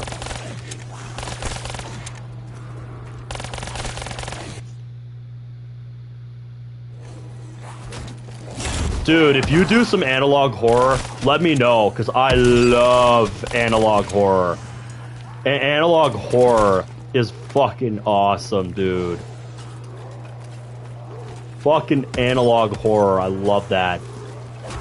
I got into it with stuff like Local 58, but yeah, man, that kind of stuff is so cool to watch. Yep, I got into analog horror with like EAS scenarios and Local 58, like deep fake news channels and stuff. But yeah, I love that kind of analog horror.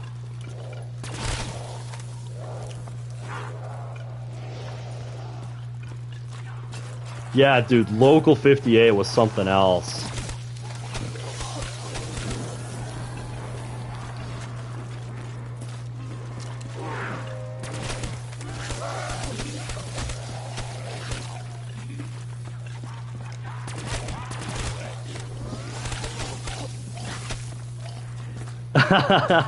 Giga Chad.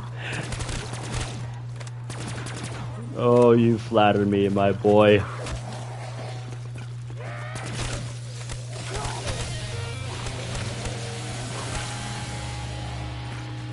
But yeah, I guess what I'm saying is that I just like stuff that has a touch of realism to its story, where it feels, you know, grounded in some kind of reality.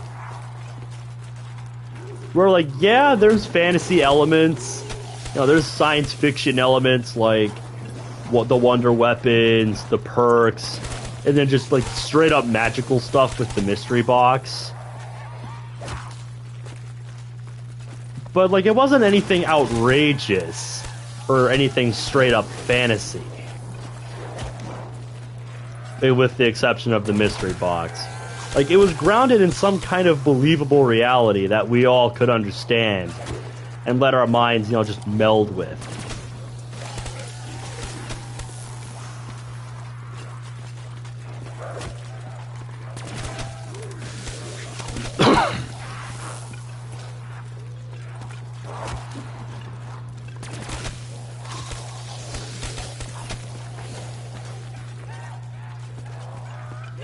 And that's what I really like about the Jimmy Zielinski story era of zombies, as far as the story went.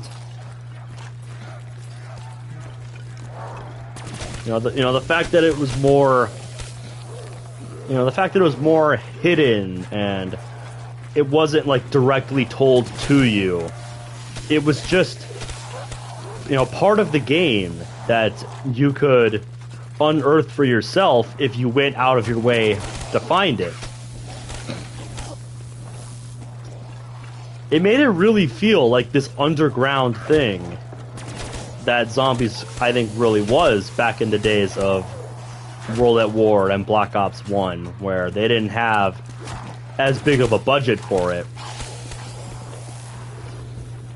I mean, it was more just seen kind of as this side thing that really took off.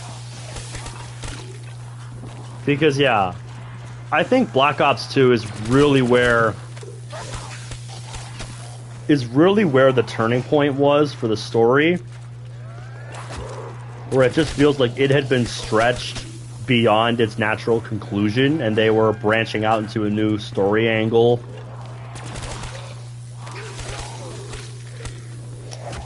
Alright, sounds good, Zach.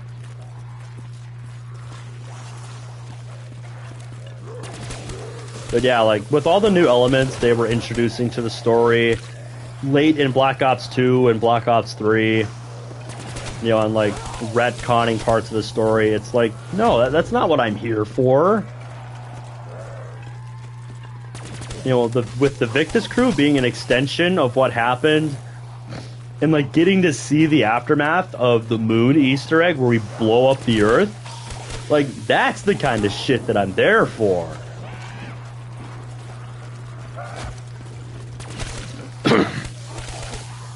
It was kind of like an epilogue, almost, to the story. Getting to see what it was like for the people who were still alive. Excuse me.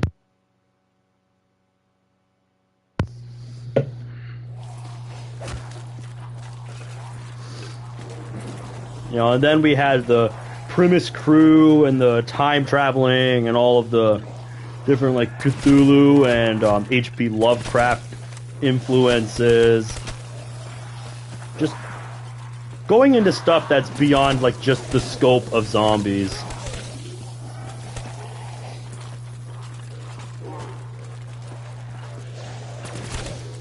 That, and with the story becoming a lot more streamlined, and more told to the player.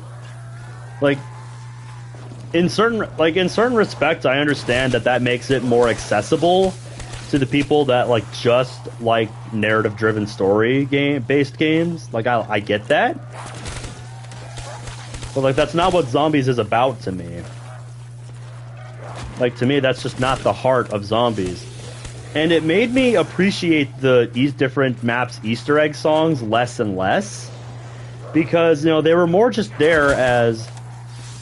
It feels like they were there more not to tell parts of the story anymore, but we're just there because they're a token feature of zombies, that every map has an Easter egg song, and that they need to have one now. You ever notice how in Black Ops Cold War and Vanguard, I never really cared talking about, or looking for Easter egg songs in Call of Duty Black Ops Cold War?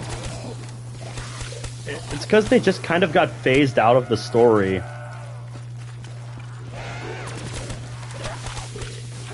And it just made them less special. Yeah. I still haven't played Vanguard, and I probably never will unless they make it like a free game on PlayStation Plus or something to that effect. Because, yeah, when Vanguard dropped and I heard what they were doing in Vanguard Zombies, like when Vanguard Zombies was like pre-release and we were getting told details about what it would be like, I just didn't like what I was hearing. And I'm like, this isn't zombies anymore. Like, I'm sorry.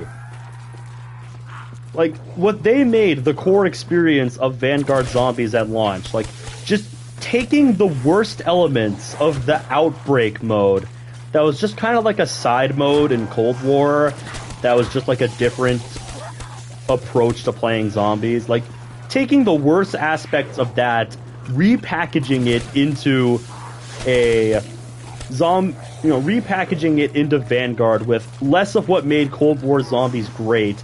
No Easter egg, like no story at all.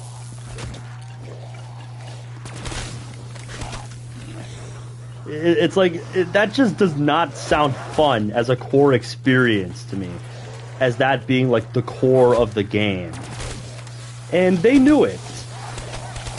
That's why round-based zombies made a comeback in Vanguard. They had to literally retool the entire fucking engine for Vanguard Zombies to make traditional round-based zombies work.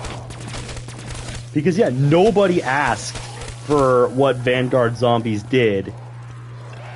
And they had to pull Treyarch away from Black Ops Cold War to work on Vanguard.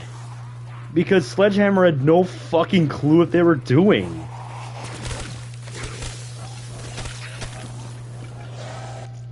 And I think that really showed in what we actually got for Vanguard Zombies.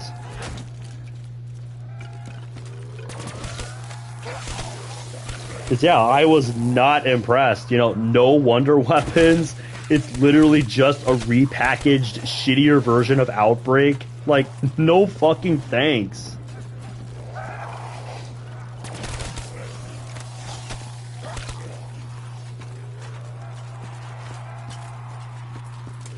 Yeah, that's the real loss here, is that we don't get to have any of those kinds of Easter egg songs in the maps to jam out to anymore. Like, to me, that's part of what made Zombies special. Is that, not only were the songs fucking great, not only were the Easter egg songs fucking great in the eras of World at War through Black Ops 3, but they actually served some kind of purpose. Aside from just being fun to listen to, they actually had a real purpose. They were there to give hints to the story, and by analyzing the lyrics, you could make sense of it. And say, yeah, like, this sounds like it's talking about a certain story point. They were vague references to things. And that kind of stuff was just really cool to see people, doing breakdowns of, or, giving their own analysis of the lyrics, like in lyric videos. I still remember people reversing, like, the Easter egg song for Shangri-La, and, like, they were claiming, like, they were hearing something in the lyrics when you reversed it, and then, played it back. Like, that's the kind of stuff that made Black Ops 1, like, early era Zombies what it is. People doing that kind of stuff just to see if they can get more information about the story because they made you dig for it. And even if, like, you were only there for the story, like, if you were only there for the story, I don't know if there was any truth to that, but, you know, that's what people did back in the era of Black Ops 1. Just to get more clues about the story. Oh, really? Firebase Z was the last map that had an Easter egg song. You know, I didn't even know Cold War had some Easter egg songs. That's how little they mean now.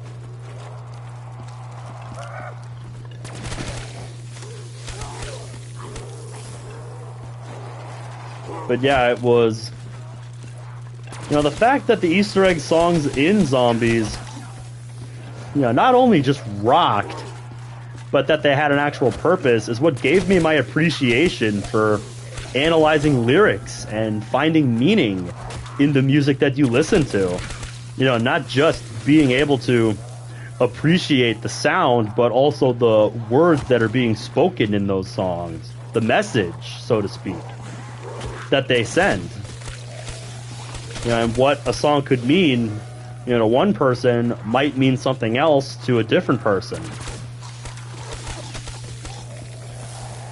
It was Call of Duty Zombies that gave me that appreciation for analyzing lyrics in music. And it's something I still do to this day whenever I listen to a new song.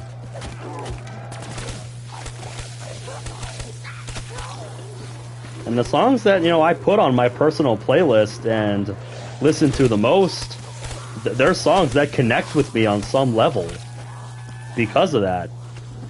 You know, it's because I've listened to them a number of times to really understand the lyrics and what they're saying. And, you know, what it means to me personally. You know, not just because it's cool to listen to. You know, not just because it sounds cool.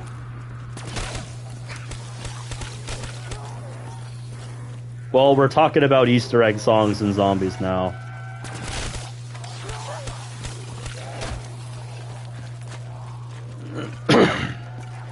You were upset that they licensed a song for... They did a new version of Samantha's Lullaby. Oh, man. I was kind of hoping they would get, you know, license a song from, you know, a band. Like how they did for Call of the Dead, where the Easter egg song was literally just, Not Ready to Die by Avenged Sevenfold. Which I think they did make specifically for the game. But still, you know, the fact that they got a real band to do music like that for the game is just fucking cool.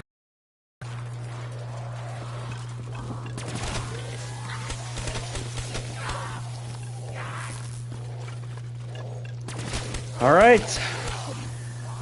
End of round 98 should be coming up any minute now.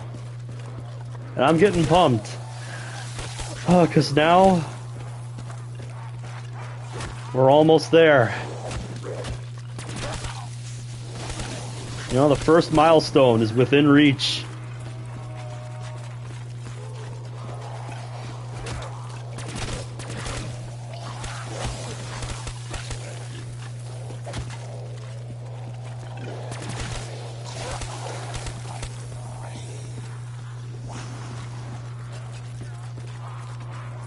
I don't use a capture card for PlayStation 5. I'm just using PlayStation 5's built-in streaming functionality in much of the same way I did for PlayStation 4 back in the day. When I'm streaming off of my laptop, though, I do use OBS because it's a really accessible software, and once you know what you're doing with it, it's really easy to use. All right, here we go. Here we go, round 99.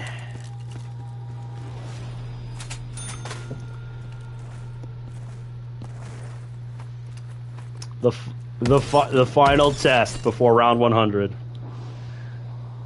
And Muhammad, I didn't say it when you posted the message, but I appreciate the sub.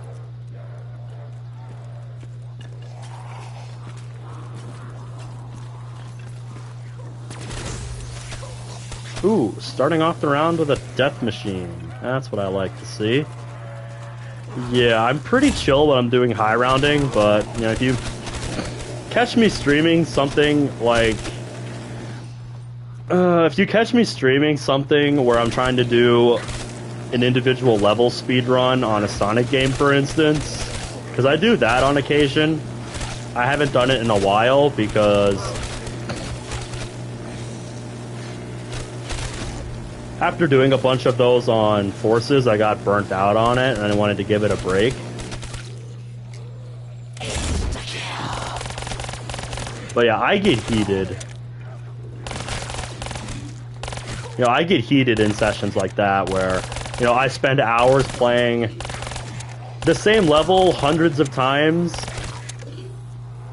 doing, you know, the same strategy, just waiting for everything that I need to have happen to get a fast time to line up. I can get pretty heated during moments like that. But yeah. That's about it, though.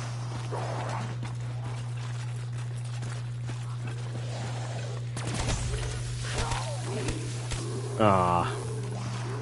We had a good thing going with the drops this round.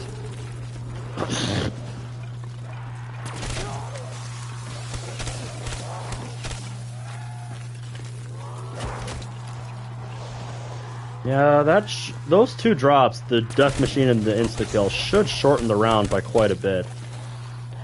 Yes. I was hoping we would get a nuke. Maybe we could drop one more horde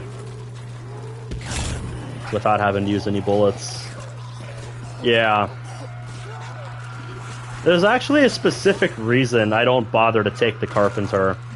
And it's not just because Carpenter is the most useless drop. Like, it just actively slows the game down, having to have the zombies re-break down all the barricades. Like, it's just not worth it at all to grab it and get the 200 free points. I mean, I already have 1.3 million points, so it's not like I need another 200.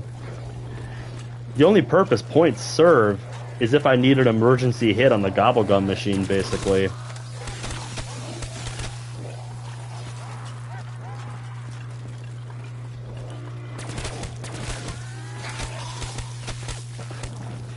Because, yeah, once we get past this round, Gobblegum's going to be insanely expensive to hit more than once in a round. Unless you're in Cold War and need plates.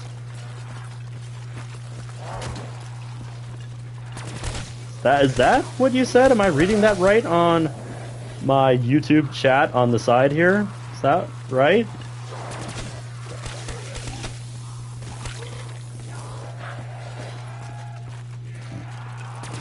Oh, you meant like armor. Yeah, okay. I haven't played Cold War in a little while. I liked playing Cold War zombies more as a casual zombies experience, not so much for high rounding on it.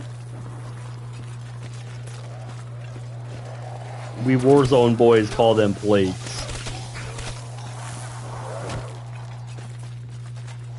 Yeah, dude, some kind of map like that, or no, not some kind of map like that, some kind of Easter egg song like that actually felt thematic with the map. Especially with them introducing the Disciples in that round, or not that round, but that map.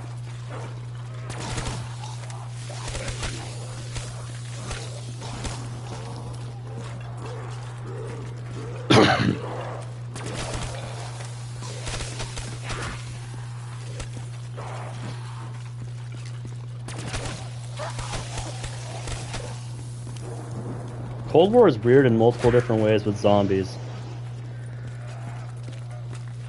The final Reich from World War II zombies was good. I think World War II zombies in general is just kind of an underappreciated game. Because World War II zombies, like, rather than just being like Infinite Warfare zombies where they tried to copy Treyarch to a T, basically, with their zombies experience, like, they just kind of went off and did their own thing. And I like that about World War II zombies. I thought it was a much harder zombies experience than Black Ops 3, for instance. Here, it's a much harder experience because it was the first game that took away Juggernaut. But they actually did it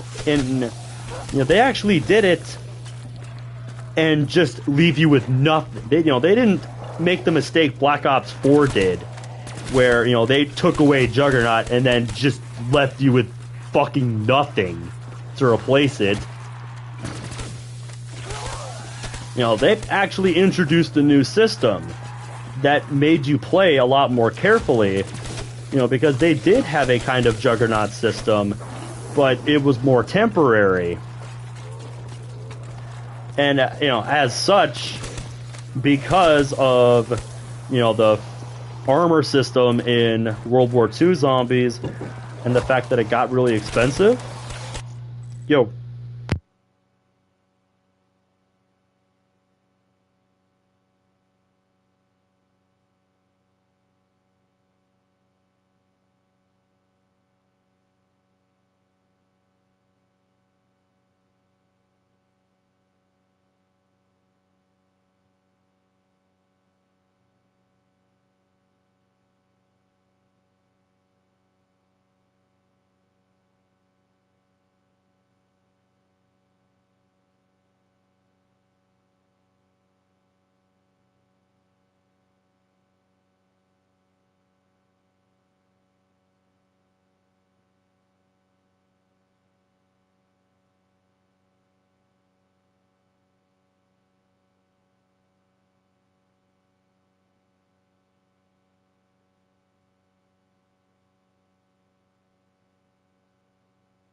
sorry about that.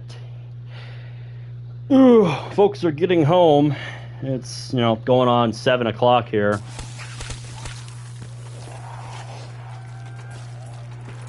Anyway, where were we? I kind of forgot what we were talking. Oh, right, Black Ops 4. Yeah, I was really disappointed with Black Ops 4 zombies. Like, it was the first time I felt really burned by, a game that I put my faith in. I guess I should say, like, the first big game I felt like where I got burned. Yeah, Black Ops 4 is definitely one of the more inferior zombies experiences, in my opinion. Like, the only reason I got any enjoyment out of it was turning it down to casual difficulty and just, leveling up and unlocking camos on weapons that way. Just playing on the lowest difficulty as a more casual, grind this thing for a while after work kind of game. That's kind of how I played Black Ops 4. I didn't really get much enjoyment out of what they did to the core zombies experience, how they basically turned it on its head in not exactly in a good way either.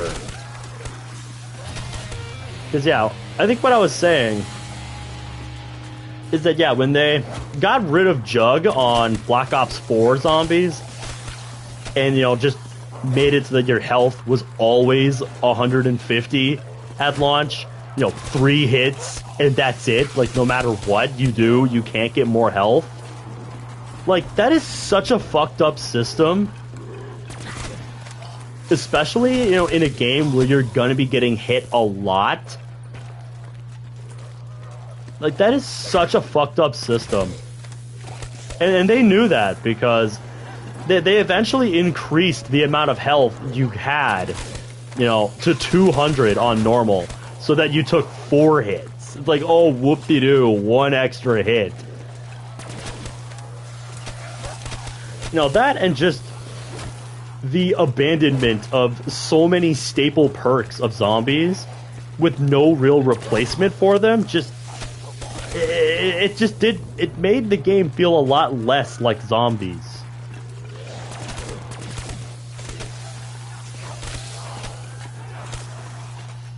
Yeah, it was some misguided attempt.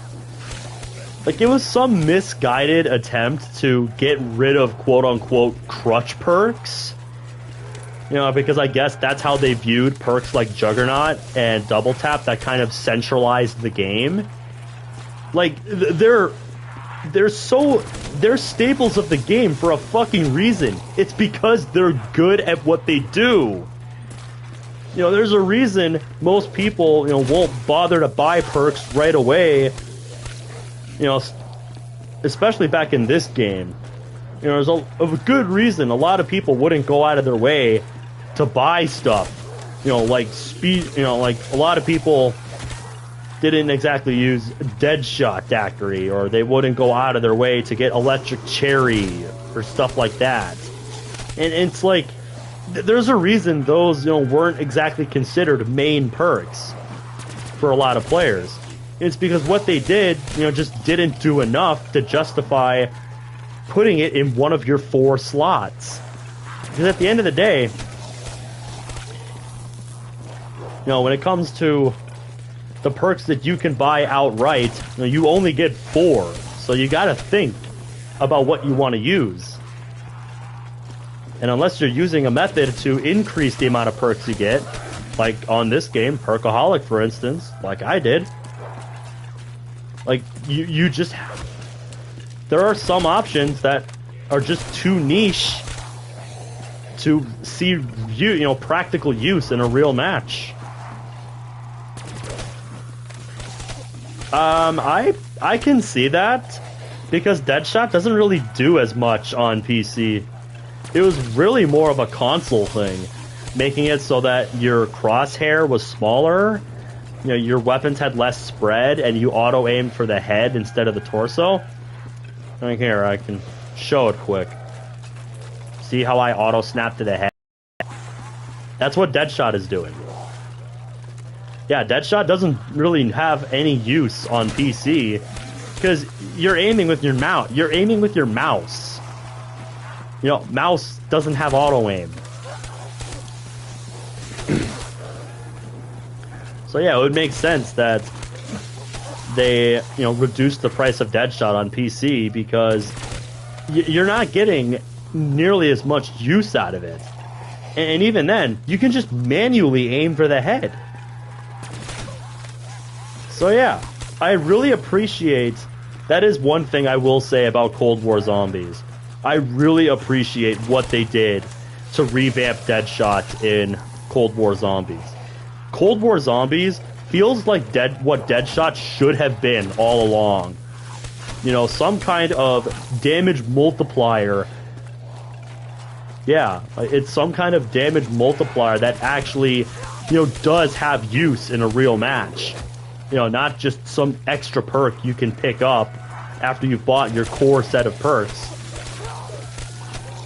Like, there's a reason why in Cold War Zombies, Deadshot became one of my staple perks. One of the first 3 I would always buy in a real match. Basically, Cold War Zombies, it's a very different experience, but in a good way. Not like what Black Ops 4 did, where they just replaced, you know, staple perks with new perks that don't really do enough. No, like, they brought back staple perks, but they also revamped them to have additional effects that you could unlock by, you know, upgrading them. You know, and not in the kind of temporary way like in Vanguard Zombies, where you spend more points to upgrade the perk in the game. No, like, this was a permanent upgrade that you could do for your perk that made its effects stronger and made it more useful in a real match. You know, like with Deadshot, like we were just talking about. If you upgraded Deadshot to Tier 3, if your first, you know, headshot, if you get a full health headshot, it would do double damage. And combined with Cold War's, you know, weapon rank and Pack-a-Punch tier system, you know, can be combined to basically always have instant kill damage on zombies. And it's how I was able to level up a lot of my weapons in Cold War Zombies. You know, I would just combine them with Pack-a-Punch, you know, leveling them up, and Deadshot. And they would stay powerful throughout the game until you started getting to the higher rounds where their health started to get too high for it to be useful. But still, like, giving Deadshot some real use and making it actually put in work throughout a game, you know, that is what the Deadshot should have been all along. You know, it should have been this perfect kind of complement to Double Tap, where, you know, you got Double Tap to increase your damage output, and then you got Deadshot to get those headshots faster and dish out even more damage. You know, it probably would have made, you know, rounds like 40 and 50 a lot more realistic for more people in the days of, like, Black Ops 2 and, hell, even this game with alternate ammo types. You know, a lot of people, you know, they don't use alternate ammo types like I do in this game. They don't use alternate ammo types like this. Because they don't think about it that much. It's just kind of an extra thing they put on their gun. You know, they don't think for dealing with zombies long term.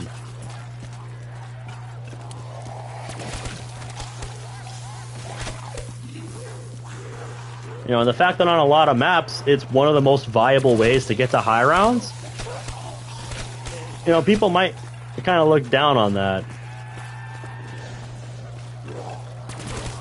Oh yeah.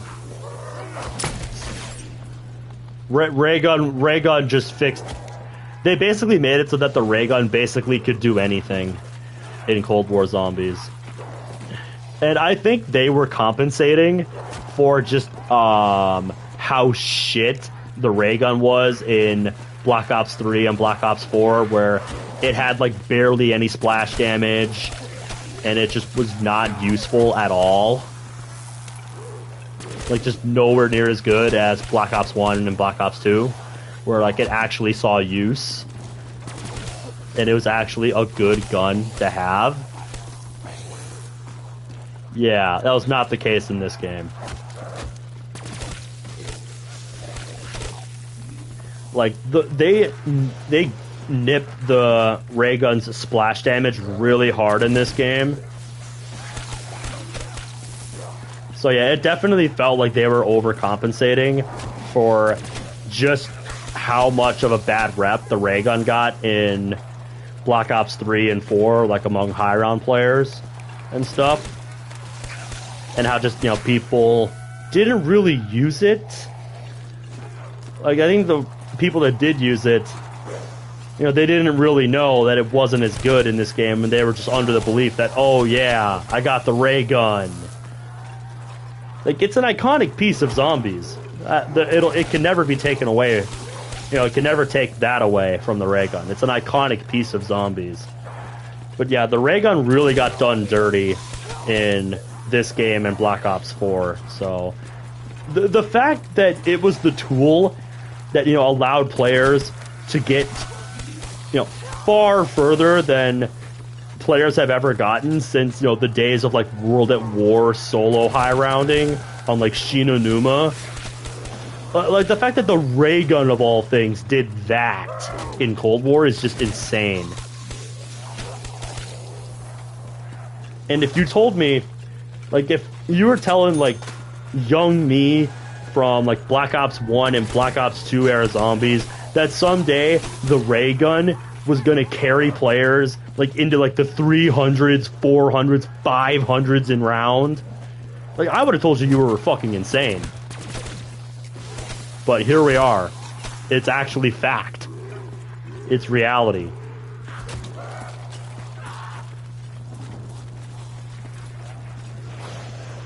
And that's just kind of funny to me. Because it's the kind of thing that sounded like a joke back in the day. But now it's true.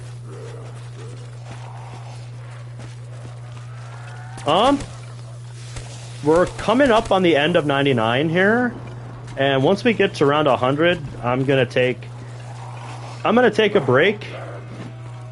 You know, to eat something. And then we'll come back and we'll keep grinding rounds. Because after we get to 100, we still got to get to around 115. You know, we're not done yet.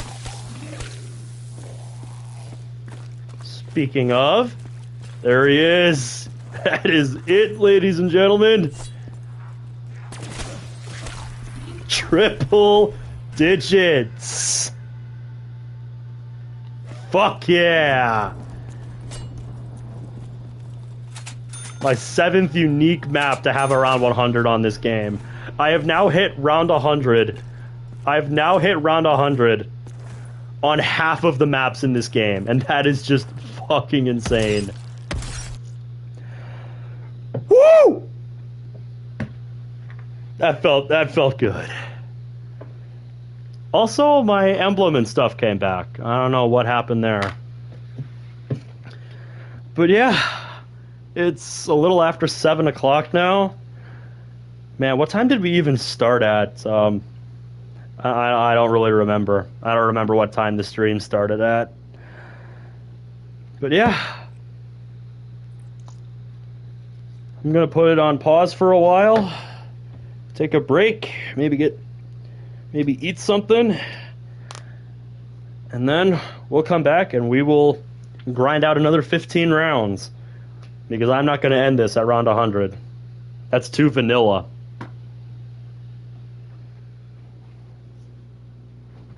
So yeah. See you guys in like about maybe half an hour. Depending on how long it takes me to eat something. Ooh, Italian food. Yeah. You go, Zach. You go. But yeah. I'll be back in a little while.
Okay, I am back. It was a little longer, quite a bit longer than I thought I would be.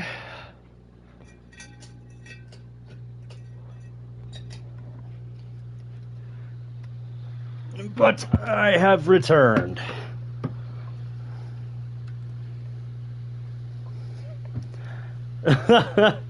I apologize that I did not give any warning. And for those of you wondering what it was I had, turns out we were just finishing getting some spaghetti ready ourselves. So yeah, it was very funny that Zach said that he was going to go eat some spaghetti because that's exactly what we had tonight. It's exactly what our family made.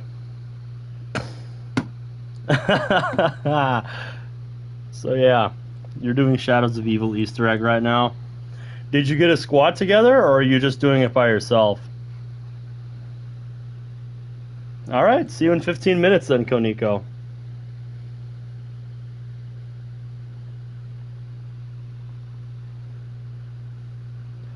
So yeah, I also had some time to think about what I ultimately... Oh, you have a mod installed to let you do it by yourself? That's actually pretty cool.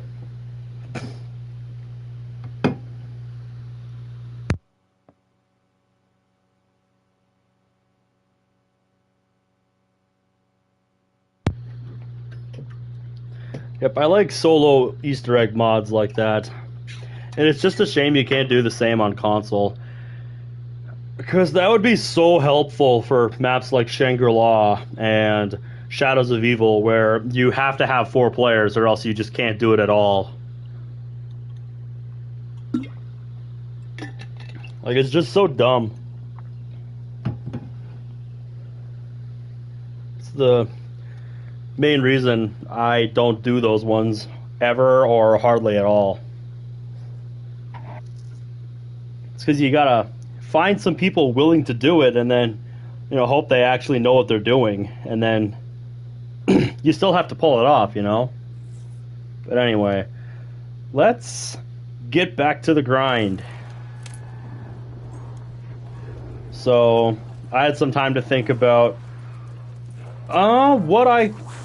where this game could go now that we've hit 100.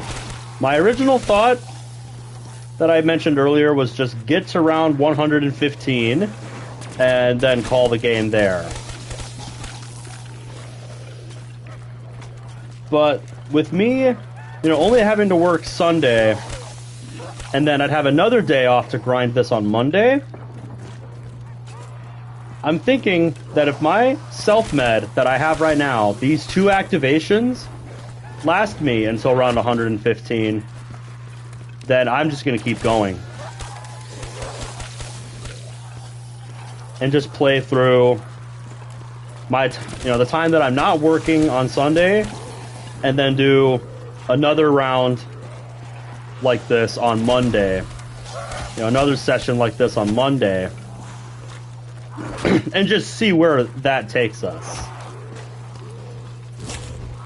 Because I feel like with that much time, the farthest I could get would be about 150 before I hit the point where I'm just like, okay, this is good enough for me.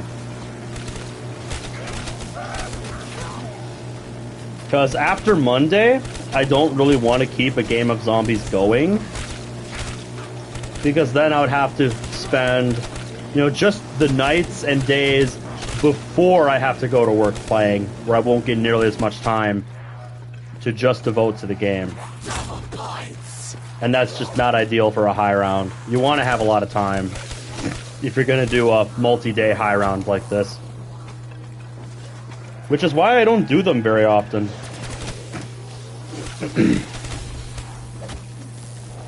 Because you just need to have the time, and more often than not, I don't have the time.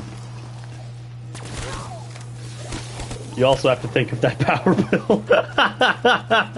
Yeah, there's also that to consider.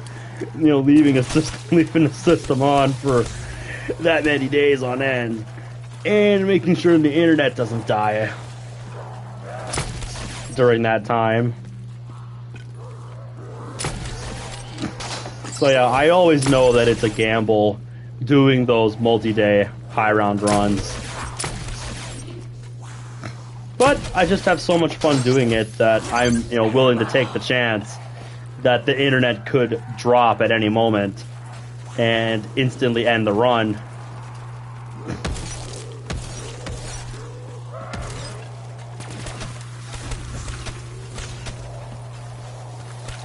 Because I just didn't... Oh. Dead wire coming in clutch. Wow, yeah.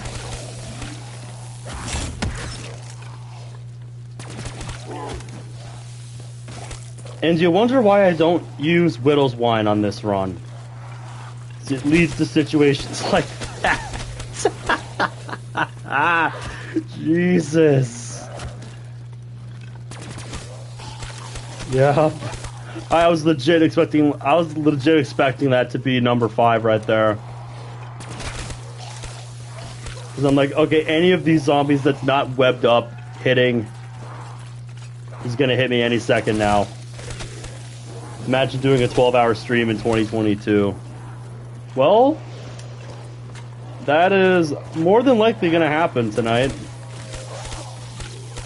But it's not gonna be like the 12-hour stream I did when DDLC Plus came out.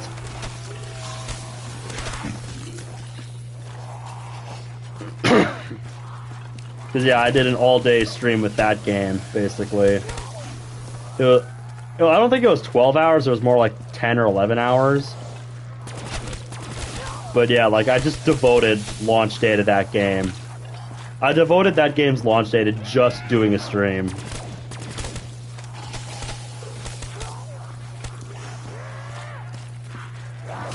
Like, I remember sitting there waiting for it to drop. And then, like, since I didn't have a pre-order, I didn't pre-order it, I just bought it. Remember it taking like 45 minutes, just to get through like the sales and stuff, just to get the game to work. And then once the game did finally work, it's like, oh my god, we get to play the game. And we just spent the time before streams, before launch, just screwing around on Moss and stuff.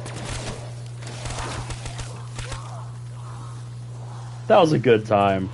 But man, my throat did not love me by the end of that session.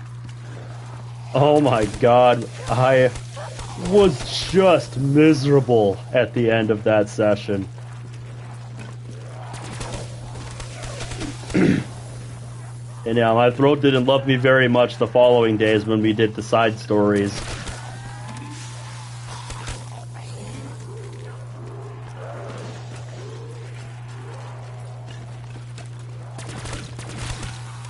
Like max points, etc.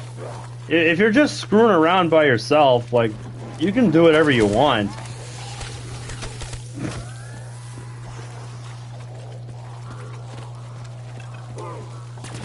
It's your game. You paid for it.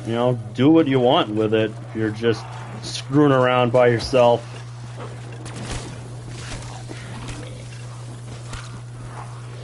But yeah, where I draw the line with like modding and hacking is when you're doing it just to ruin other people's days.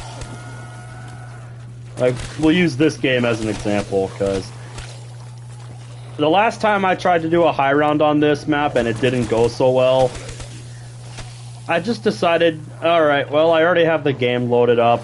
I'll just play some multiplayer tonight. Because I hadn't played multiplayer in ages, and I just wanted to see what the multiplayer was like on this game. And I actually managed to find find a lobby for hardcore team deathmatch. Got booted from multiplayer because a hacker got mad.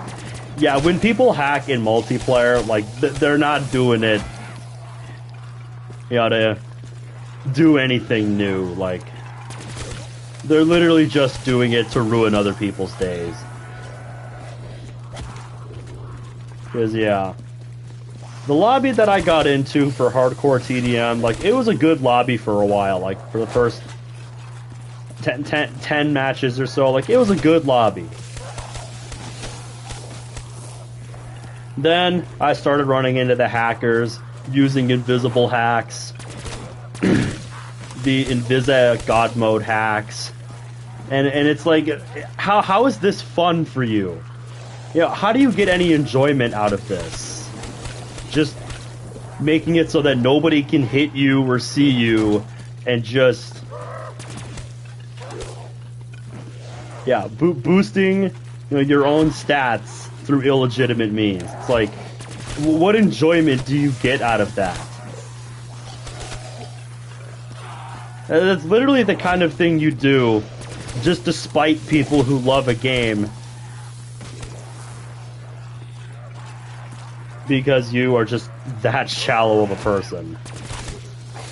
That's the only kind of way you can enjoy a game like this. Is just to ruin other people's, like, legitimate fun on a game.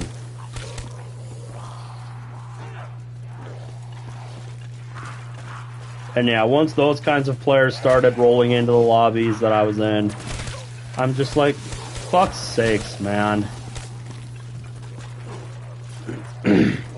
We're just trying to play like for real. And you're over here, just getting streaks that you didn't earn because no one can see you and nobody can touch you. It's like, I hope it brings you, real pride and fulfillment to get a Raps deploy ship that you didn't earn by actually playing the game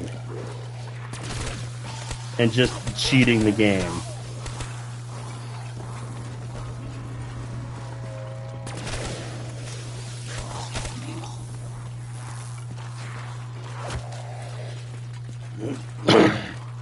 Yeah, if they were doing the kinds of stuff that I've seen,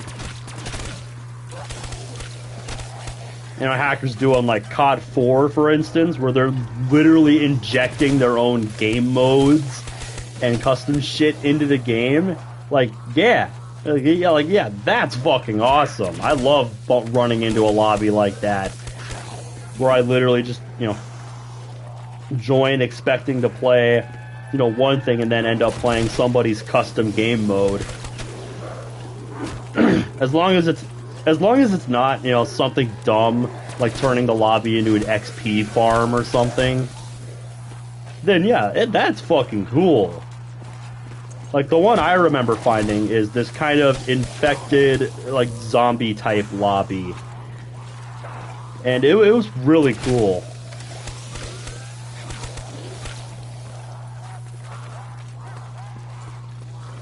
Because it wasn't what I was expecting to see when I loaded up COD 4 that day.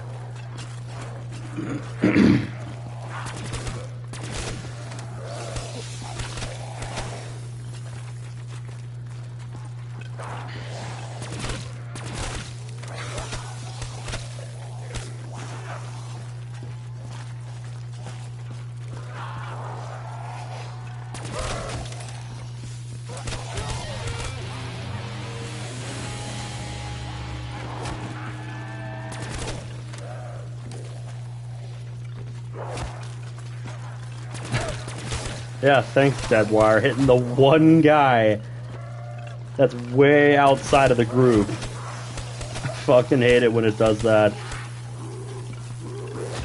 Like, it penetrates through everyone else in the crowd and hits the one guy back here at the window. It's like, what are you doing?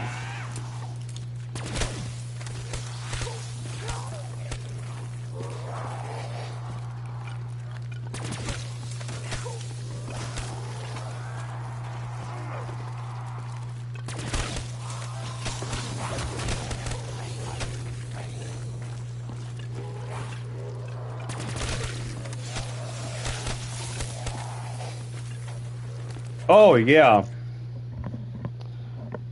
if you want to talk about PAP effects, yeah, we can talk about how PAP effects changed over the course of this game's lifespan. Because, yeah, Deadwire used to be shit on this game. Deadwire used to be something you did not want to see. Because the way it worked when this game launched is that it would chain to like 4 zombies. And it was just absolutely not worth it at all. And the premier PAP effect, you know, for high rounding when the game launched was Blast Furnace.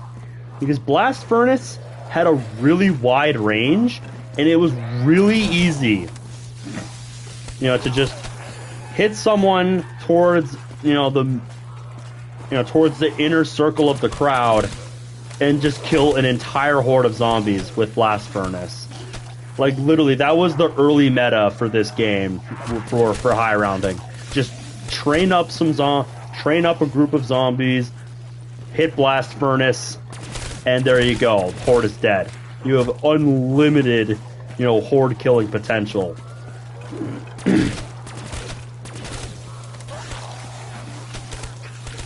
But then Blast Furnace got heavily nerfed. The radius became much smaller. It became a lot harder to nail entire hordes with Blast Furnace. And so it kind of just fell out of favor because it wasn't as powerful anymore. And instead, Fireworks kind of rose up to replace that horde-killing PAP effect. Because Fireworks has the potential to kill entire hordes, but it's also much less consistent at the job. Because sometimes it doesn't shoot in a direction that you need it to kill, some stragglers, or it doesn't always kill everything that you need it to. So you kind of need to have a second weapon on backup if you're going to be using Fireworks for most of the game, just to clean up. And then I know Turned wasn't used a lot in the early high round meta for zombies. But once once Blast Furnace got phased out, the combination of Fireworks, Deadwire, and Turned kind of became the new norm. The new meta combination of PAP effects for 3 weapons. Because you would have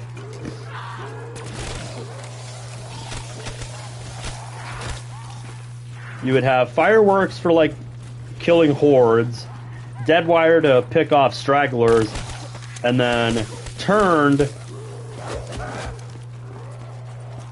takes care of Turned is kind of useful for in between bursts of Fireworks.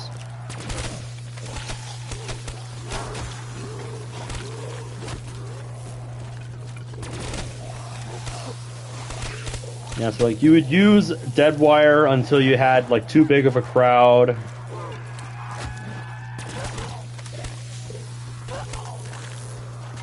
Or I guess there's a couple of ways you could do it. That's the thing I like about this game's PAP effects, that they let you use guns in ways that you couldn't really before, where they actually can still have a use late in the game when they wouldn't normally be effective. I like that idea about PAP effects.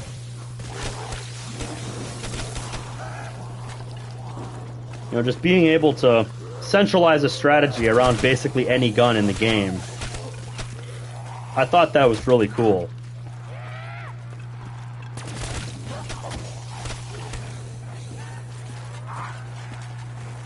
But yeah, I think the way a lot of people did it was they would pop off Turned, that guy would run around and get some kills. You would get a group going with, you'd get a group going and then running with Deadwire. until you felt it was too big of a horde, and then you would kill them with fireworks. You know, and then pop off another turn zombie once your first one goes down.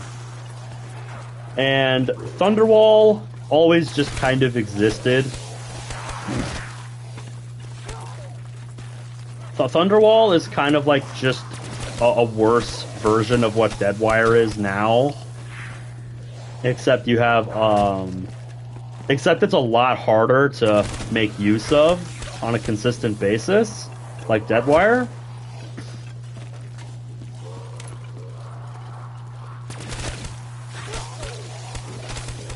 And yeah, you know, while some of the other PAP effects were getting nerfed, you know, Deadwire was getting buffed to be more useful.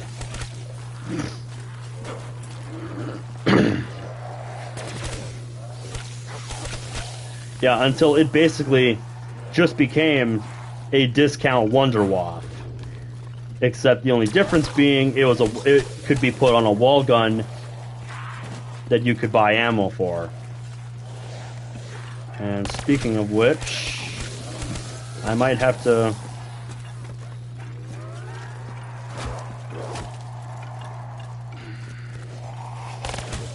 make an ammo run.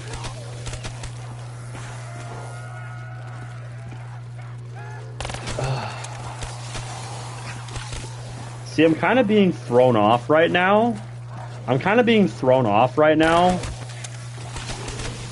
Because my muscle memory is used to double swapping to the KN.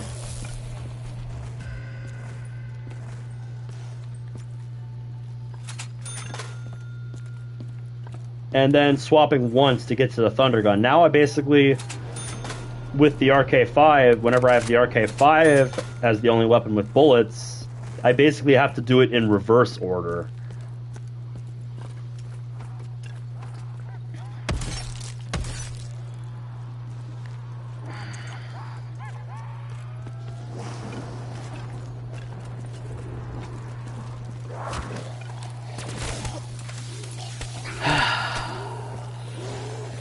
Cleared round 100. That's always a good feeling. Yeah, came back like 20 minutes ago.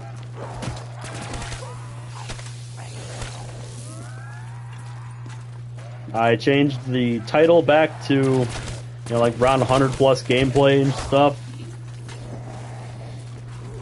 And yeah, it's actually kind of funny. You should have been here when I got back. Because you'll never guess what we had to eat tonight, you know, what we had for dinner tonight at our place. You were eating donuts and watching YouTube?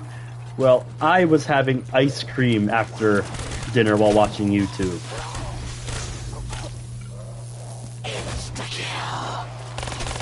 Nice. Let me guess, same thing. Yeah, so it's pretty funny that we had spaghetti. You know, that's what we decided to make tonight. You know, I found out that's what we were making, like right after you left, or you know, not like 5 minutes after you said that's what you were going to be having tonight. It's like, wow, what are the odds?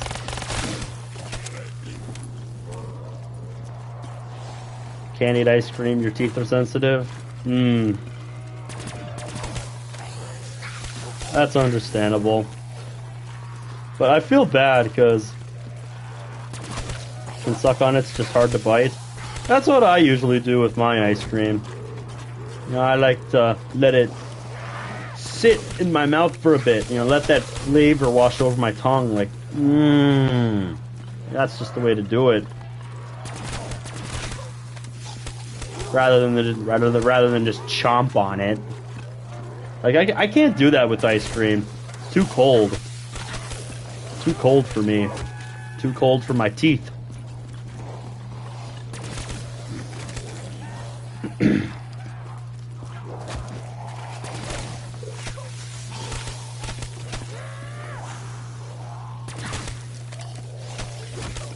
But yeah. The other thing you missed is that I was contemplating a bit while I was having dinner tonight. And I am setting myself a new challenge now that we've hit round 100. If I can make it... Yep, if I can make it to round 115, my goal for today, without losing this self-medication that I have, so 2 more downs, then I'm just going to keep going. Then, you know, I'm just going to carry this game into tomorrow night, you know, tomorrow morning before work, tomorrow night after work, and then play through all of Monday, basically, and just see what round that takes me to.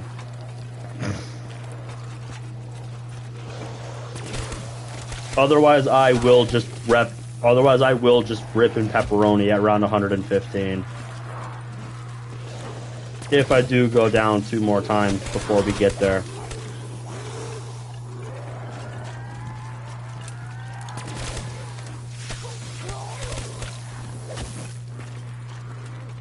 Because, yeah, if I make it that far with this self-med still intact, then, you know, I'm just going to see how far I can go. See if I can get another map to round 150 on my record. Because right now I have 3 maps past round 150. I've got Ascension with round 200, obviously. And then I have Revelations at round 150. I've actually done 2 150 plus games on Revelations. I had a game where I ended at round 150, and then I had another run where I got to round 179, and then I disconnected, so the game didn't count to the leaderboard. So my record still says 150. And then... Or no, I actually have 4 maps to round 150 on my record. Because I did round 156 in the spawn room on Kino der Toten. Yeah, I played that whole game as a spawn room run. Because you can do crazy things with gumballs. And earlier this year, I did round 150 on Origins. And yeah, after round 112, when the ice staff stopped being effective, it was a very slow game. Kind of like this is. Because yeah, rounds were taking a significant amount of time to clear.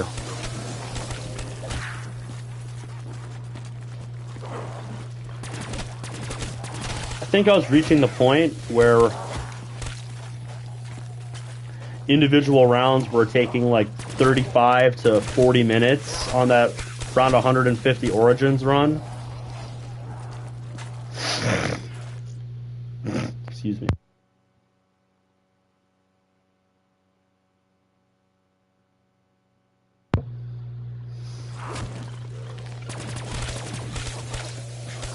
When you talk about gold, do you mean like Xbox Live, or what are you talking about?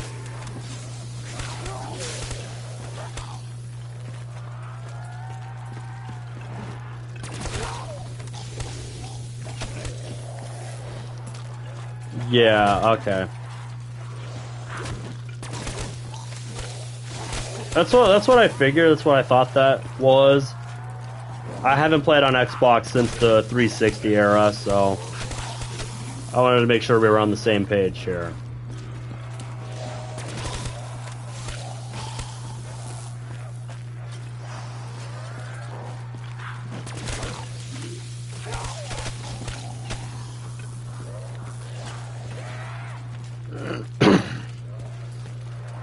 Thank God PC players don't have to play online. You mean don't have to pay to play online?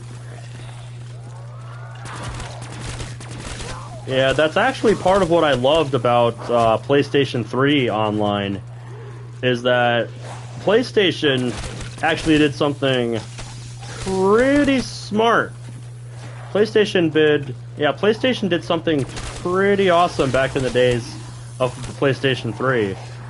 Where, yeah, on the PS3, you did not have to pay to play online.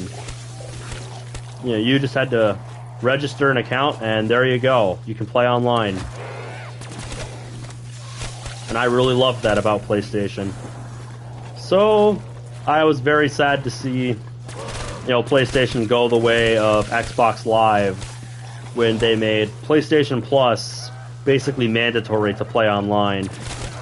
It's like, are you fucking serious?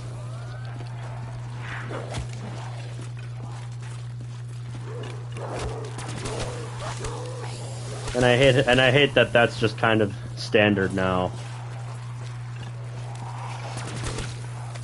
Yeah, how it's like, you're already paying for your internet. Like, why do I need to pay you to play online on your system that I bought with my own money?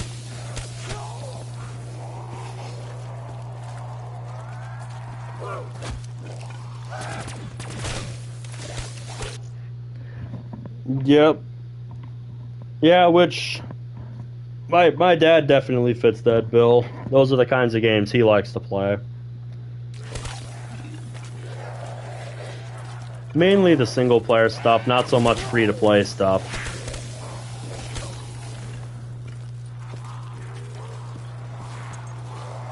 Yeah, those are his kind of games.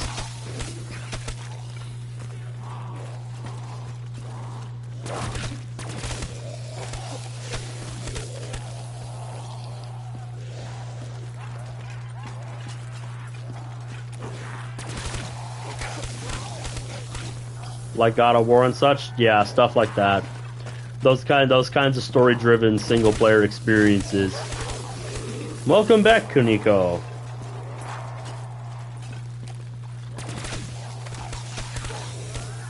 Hope you got done whatever you needed to take care of. Everyone here in this chat needed to get together to play something. I would be down to do something like that one of these nights.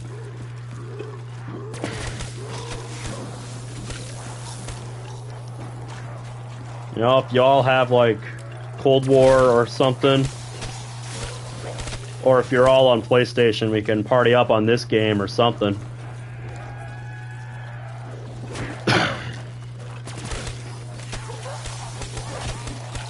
Because yeah, I'm always down to just load up a map and just do a casual run on zombies. Yeah, you got BO3 on PC. Well, I've got some of the older CODs on PC. I've got World at War, Black Ops 1, and Black Ops 2. And with BO2, I've got Plutonium mod.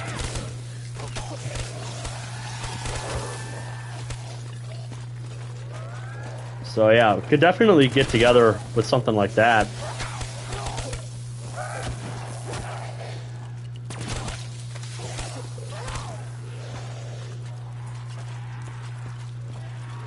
Yeah, I got fed up with standard Black Ops 2 server issues with Steam. That I'm just like, okay, fuck it. Can barely play with my mate that I'm trying to play with here. I'm getting the fucking Plutonium mod. And yeah, what do you know? It worked way better. Can do public match streams and games like Fall Guys. I don't know if Fall Guys is the kind of game I would be into playing. Never tried it, so who's to say?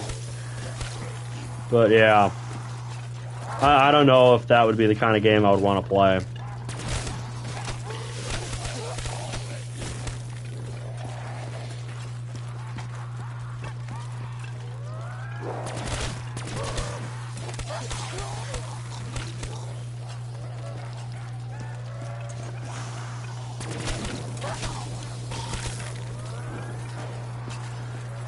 Or Among Us.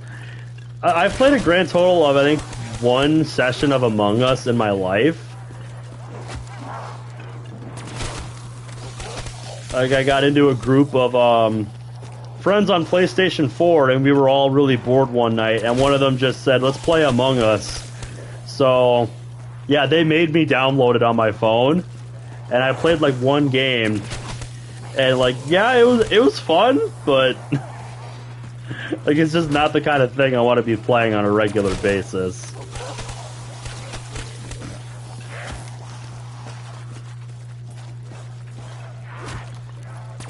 Getting a PS5 soon? Let's go! That's what I'm playing on right now.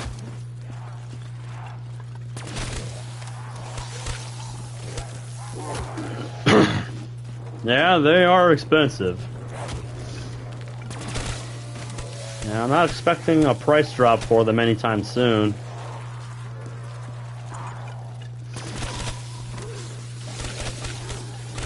But yeah, I really like mine.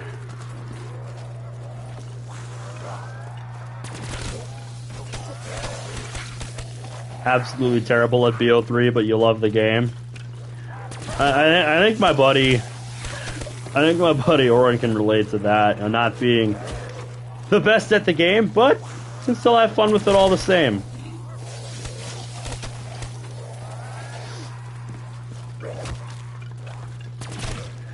You just don't get why the hell is the PS5 so big?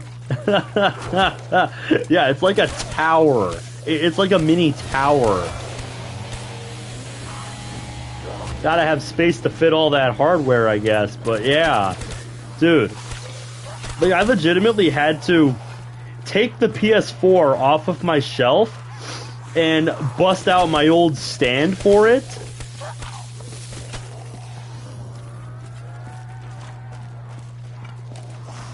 Yeah, like the stand that I use to put all my game consoles on, like I was gonna put it on like the middle layer because I had space there, but no, like the shelf is actually not big enough to house it, so I had to bust out my old PlayStation 4 stand that I got, you know, screw the stand like into the system and then stand up my PlayStation 4 and put it on that middle shelf so that my PS5 could go on the top shelf, you know, where it just sits on top of the shelf, because that was the only place it could fit.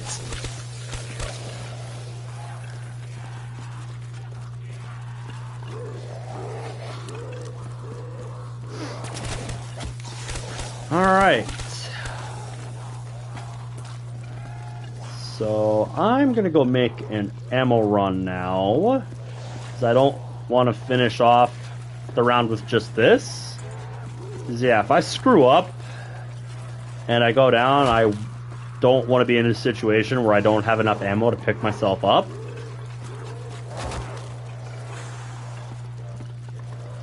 So it's time for the first time in this run to do a mid-round ammo run.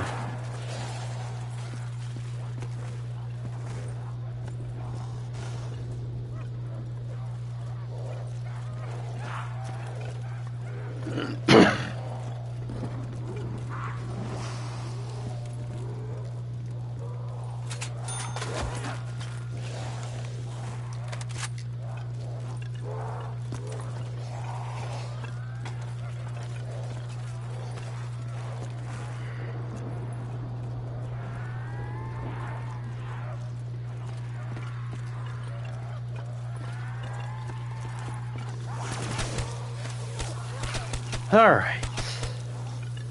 Not going to try to get the full 350, because that's just unnecessary at this stage of the game to do that. And it's not like there's going to be too much more left in the round anyway.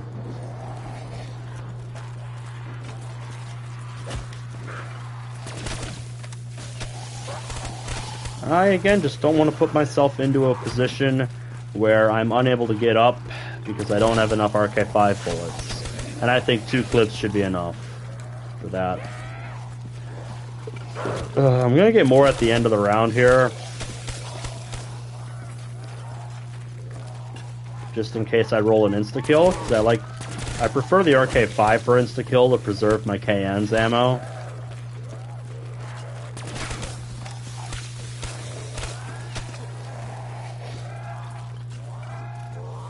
Yeah. Having additional ammo in the RK5 would also have been helpful at this stage than just 2 clips.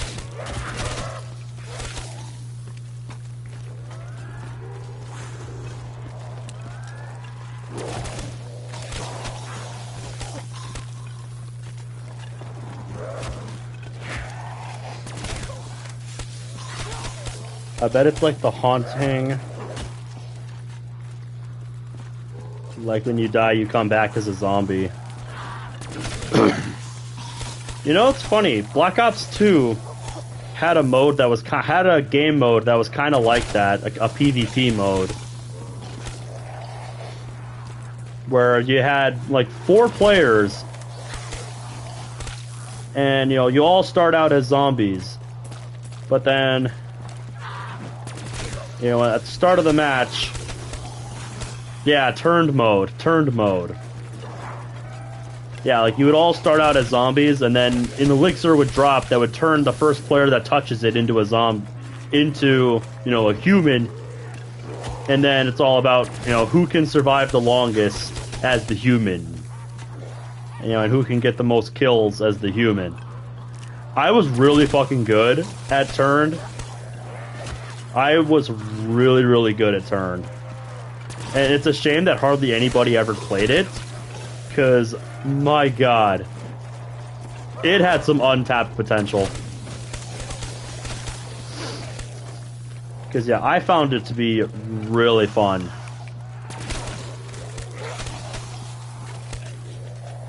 Turned was so much fun.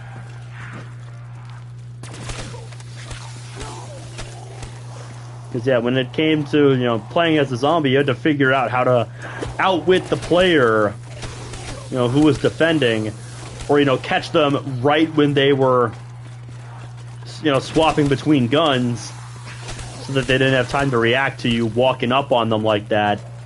It was just really cool, and I love that kind of game mode. It was so much fun. But yeah, I remember having like a 5-to-1 win-loss ratio on turned. Like, I was just that good in all the matches I got to play of it.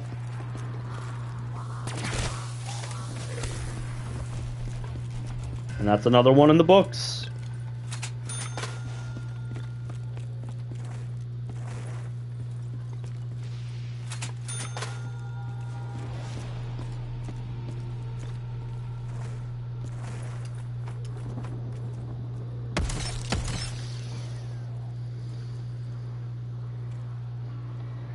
Did come back as a ghost with OP abilities, but you die easier. Yeah, that's kind of how turned was. You couldn't take a lot of hits when you were the zombie, but you were fast as fuck. Like when people in the chat were saying, you were running like Usain Bolt at the player, like they weren't fucking kidding. You are fast as a zombie. You're fast as fuck, boy. Yep, only 1 hit to kill the player. And yeah, for the player, it was all about, juking them out and getting through, all of the different weapons that you roll through until you get to the 1911, where you're basically just fucked.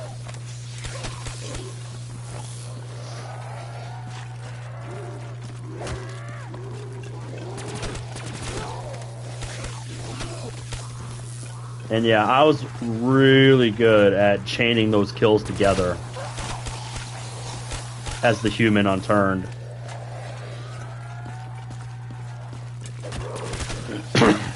And then whenever I was the zombie, I was really good at picking my spot against a player. Just having a bit of patience, waiting for one of my rivals to bum rush them, thinking, oh, if I go fast enough, I'll get him this time. Excuse me.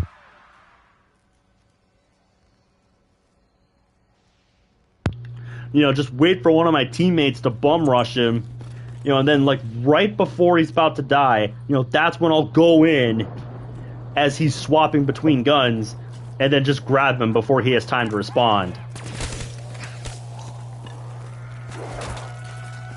That's how I would often do it.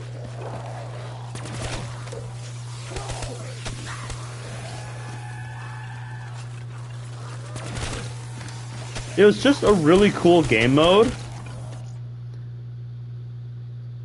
It was just a really cool game mode that...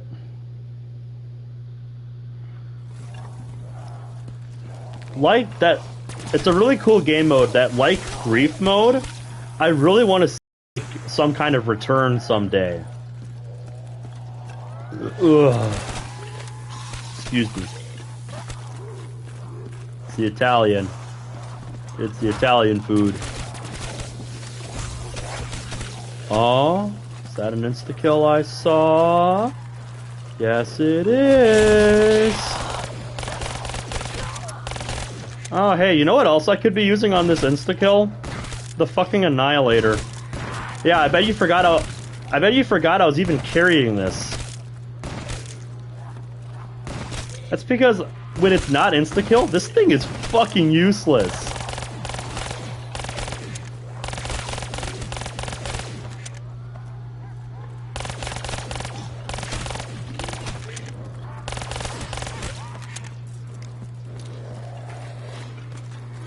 Yeah, that's supposed to be the quote-unquote special weapon. I bumped my melee, I guess. I don't know what happened there. I guess I turned so hard that I bumped melee.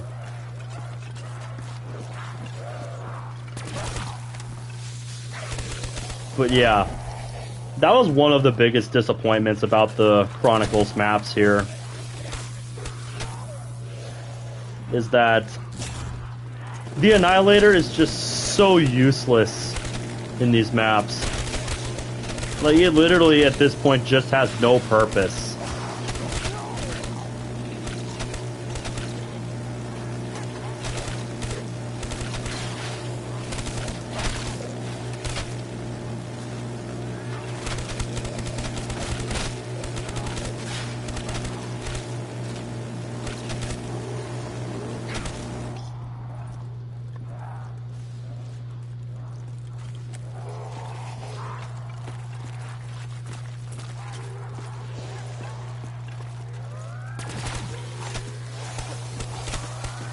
Here, I'll have to save the Annihilator for like the last one in a round.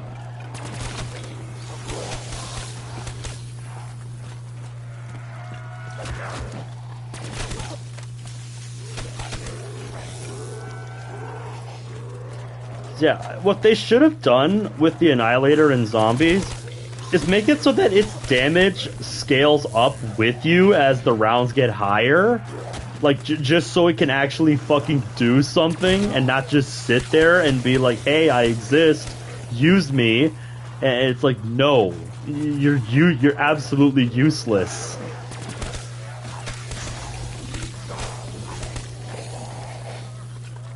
Oh my god. The perfect drop round. That was beautiful. The perfect round of drops. I love it.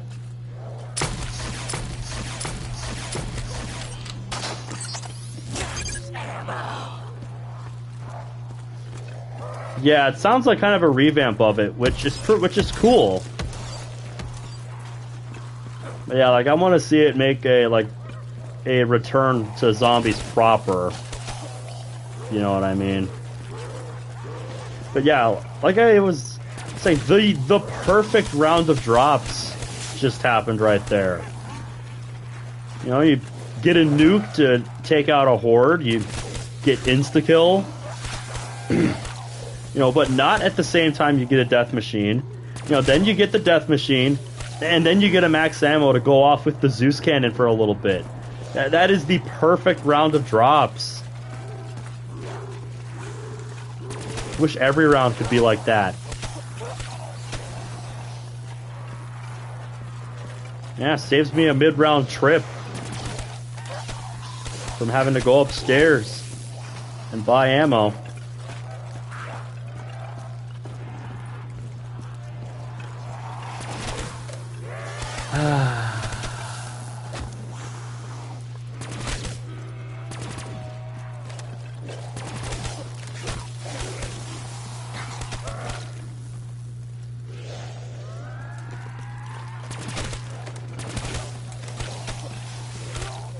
Yeah, after this game, the KN is officially going to be entered in my high rounding Hall of Fame for carrying me to this round.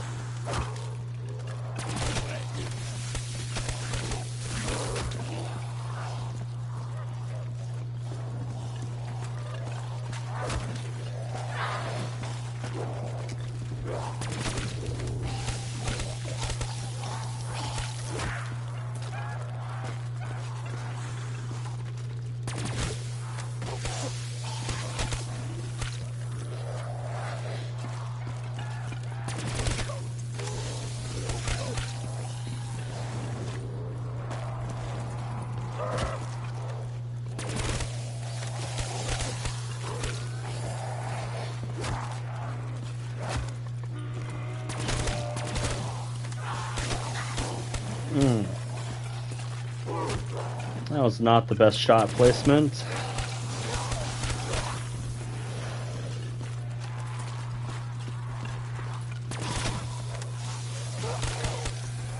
Since you brought up Warzone, Zach, does anyone else besides Zach here play Warzone?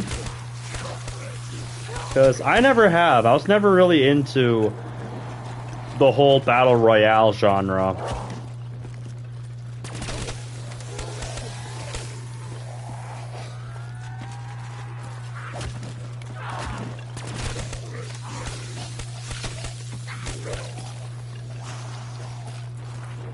You did for like a week. It's an on and off thing for you with Warzone. Play it. I play it when I'm asked by my friend, but I absolutely hate it. Let me guess, because they don't want to play anything else. You're gonna have to say no. Yeah. I was never big into... I was never too excited when Call of Duty announced that they were going to be throwing their hat in the ring for the Battle Royale genre. I'm like, oh, great. Another game. You know, another big company is throwing their hat in the ring with a genre that I'm not interested in.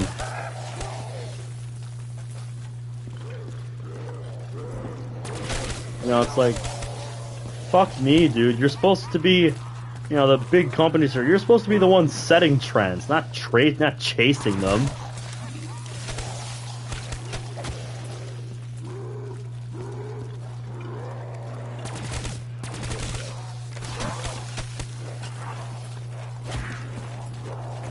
You liked Warzone for about a week before the new map.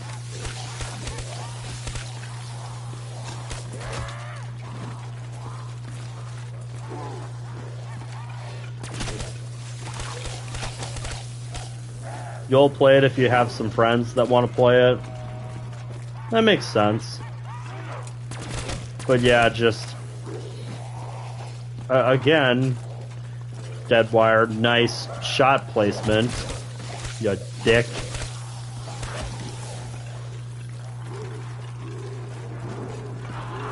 Sounds like a lot of people jumped off after that map was dropped.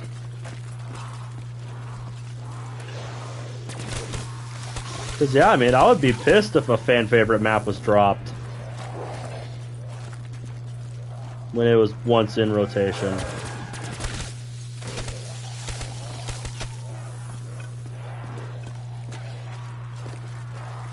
Yeah, for me, I'm just not really interested in the whole, you know, 100-man, you know, 100-man, one life free-for-all.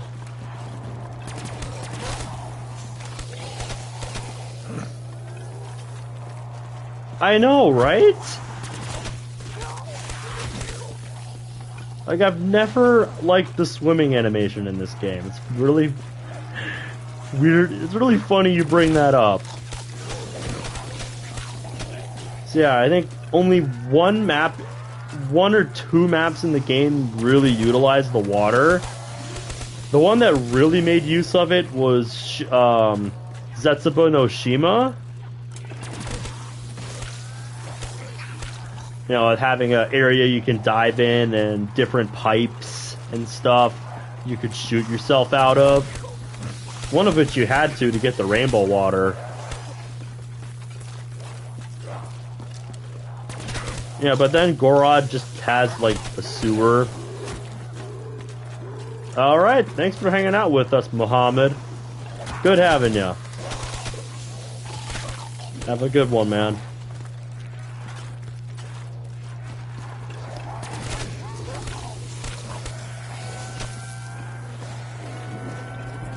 But yeah.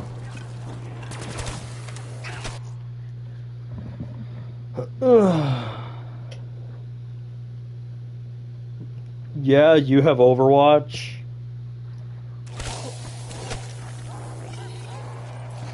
Yeah, Overwatch was the kind of game that I just could never really get into.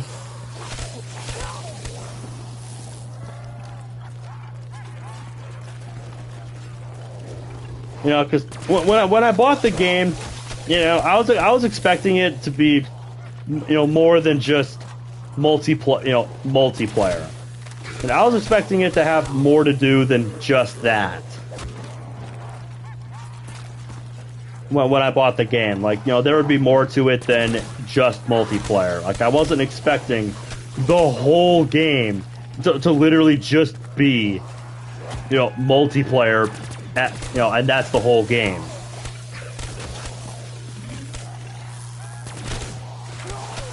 You know, it's like, you know, what about when I don't have anybody that I want to play with, and I just don't want to play pubs?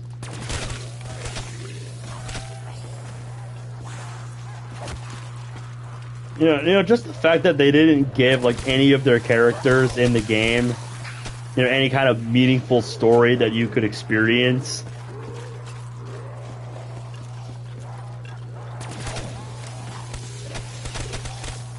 You know, really have any kind of reason to be interested or care, you know, care about them at all.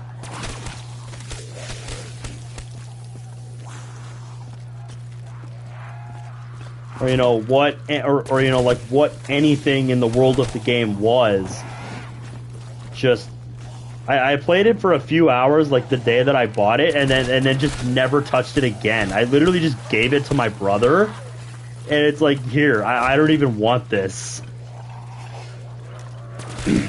Because after I found out that, like, yeah, it's all just, like, multiplayer hero shooter type stuff, and there's literally nothing else to do in the game, I'm just like, why did I just spend $50 on this? This is stupid.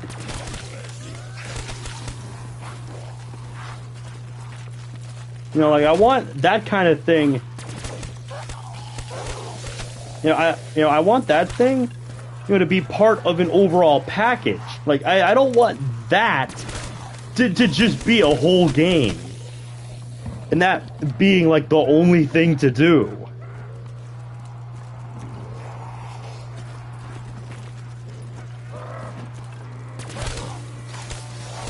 Because I guess I'm old school in the sense that, you know, multiplayer is an extension, you know, of a game. You know, it's not supposed to be used to sell the whole fucking game. Like, it's not, you know, supposed to be something sold on its own. Like, it's supposed to be of an extension of a game that you've played through and enjoy.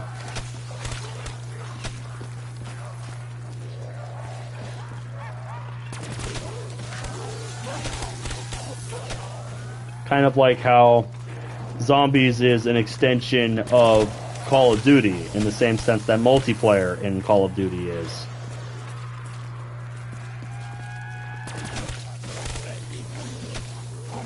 You know, multiplayer to me is just supposed to be one aspect of a game. It's not supposed to be the whole fucking game. Yep, and that's where I run into a problem, because I don't always have more people to play with. And when I don't, it's like, in games like that, I'm just shit out of luck. And it's like, what the hell did I buy this for, then?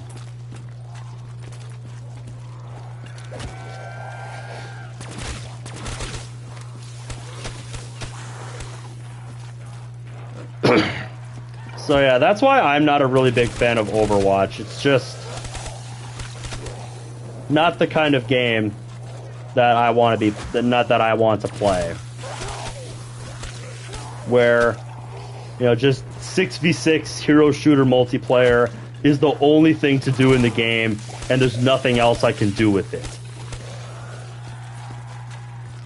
And that once the servers die, that I literally just have a useless disc.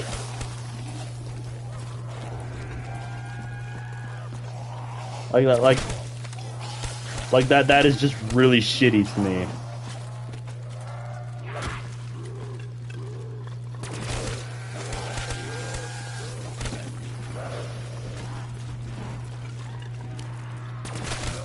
If you like the game, then, you know, more power to you. Not saying you can't like the game. I'm just saying,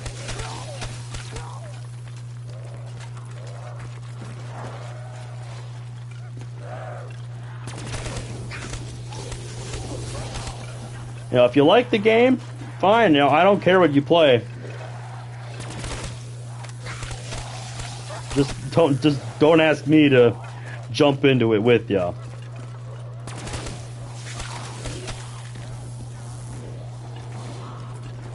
So I like something I can play, you know, on my own to keep, you know, playing it and keep getting better at it.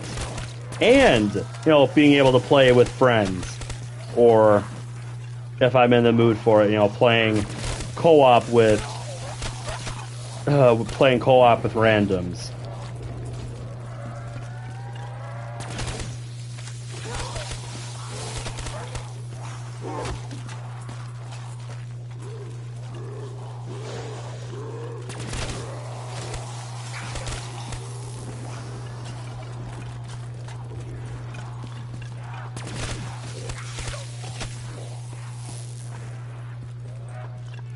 That, and it was one of the games that started the whole loot box trend. Let's not forget that.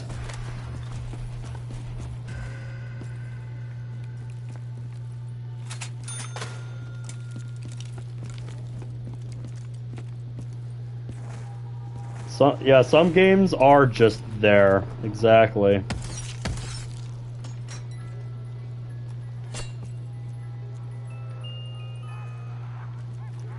Thou hast been watching from thou shadows.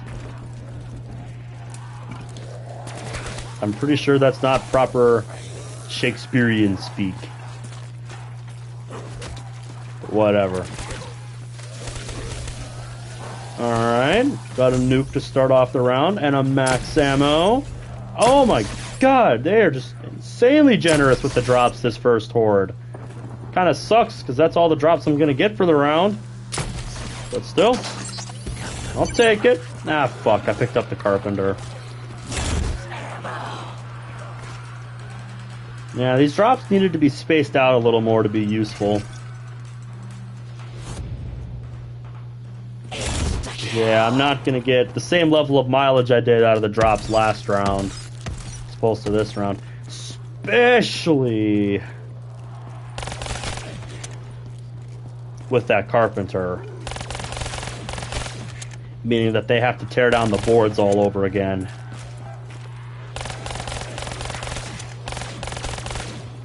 Yeah, see, it takes them long enough to get to the map already. Why would I want to slow them down even more by having them tear down the barricades again? It's like, that's just such a waste.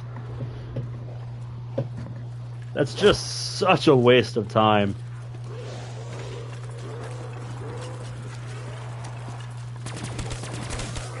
So yeah, we're definitely gonna have to make an ammo run this round.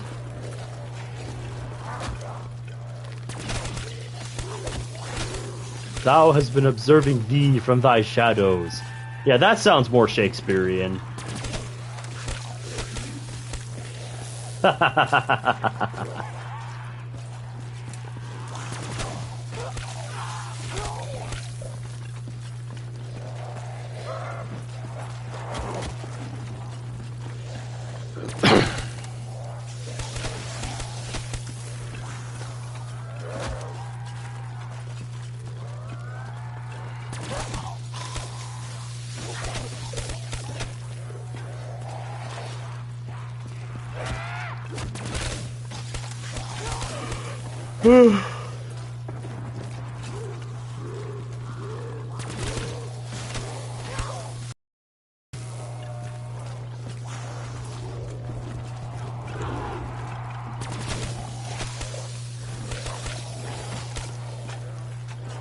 Honestly, that's going to be the real enemy of this run later down the line. You know, not the zombies, just fatigue.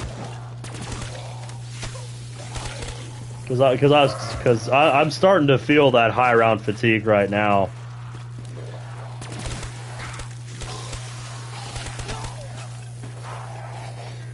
I'm starting to feel it. Getting tired. Oh, my eyes are getting a little heavy.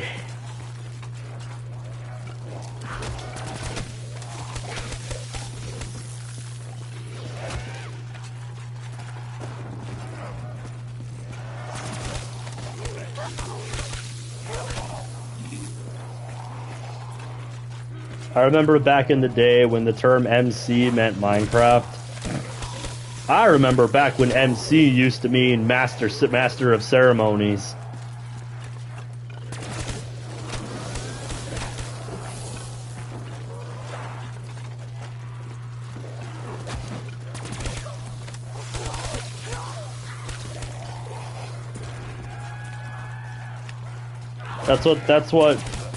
That's the official name for a host at like an awards show. Yep, now it just means main character. Exactly. How times change. I know, right? Real fucking creative.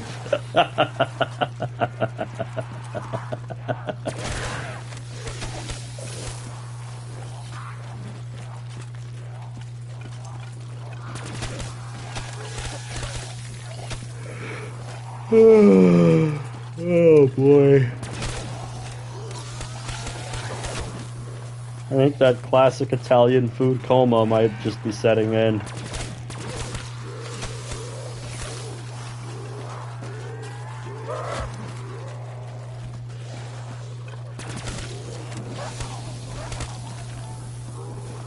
Also could be it. It might not be fatigue at all. It's just the Italian food setting in.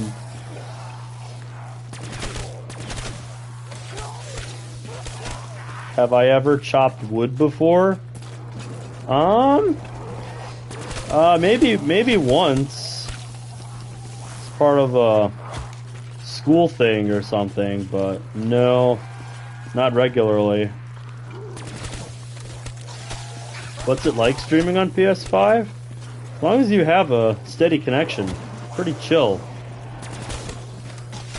It's a little different setting it up as opposed to PlayStation 4, if you ever used that.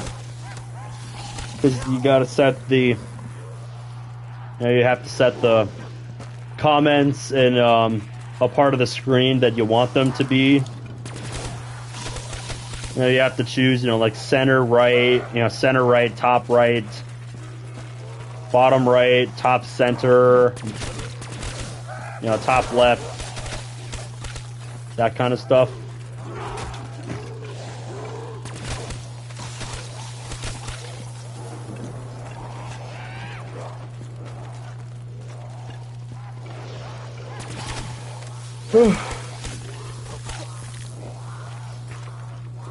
But yeah, it's just as easy to set up. Yeah, it's just as easy to set up a stream. You just don't have the same level of layout that you do as on PS4. But on the plus side, it does mean the screen doesn't get shrunk.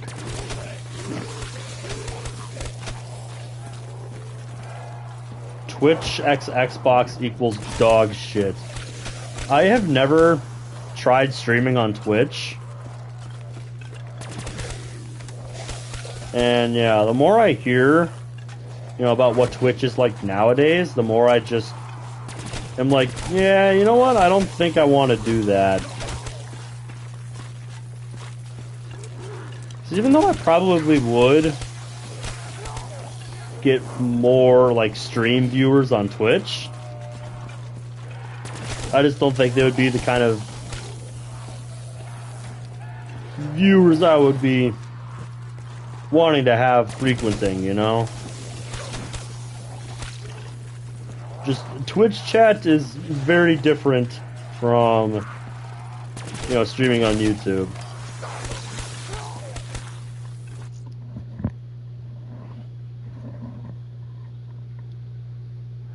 Especially if you manage to pull in a big audience. At that point, the chat just moves so fast that you don't have time to read anything.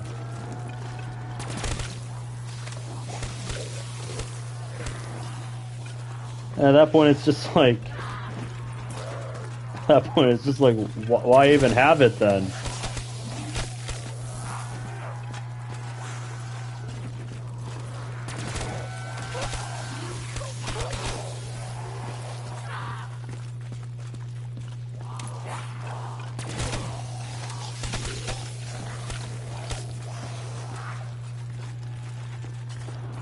But yeah, I remember when Twitch was like first emerging.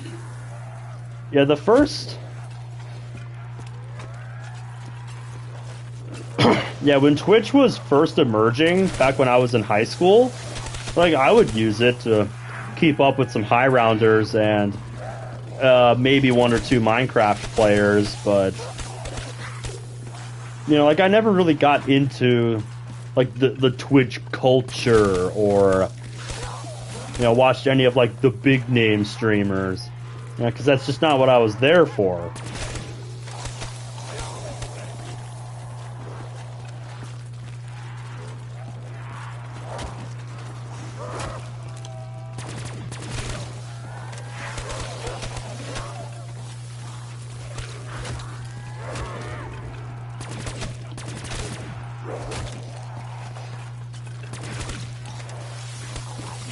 That, and I just don't want to have to worry about what all, I could do on Twitch, and still have to worry about YouTube,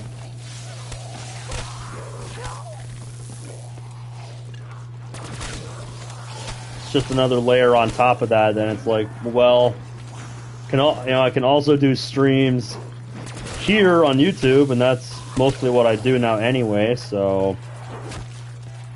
might as well just have it all right here, where I do all my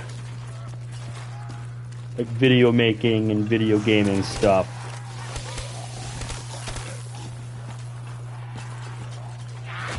Plus, you have to pay monthly to watch it, adless, like an anime series, like an anime service subscription. Yeah, that's fun.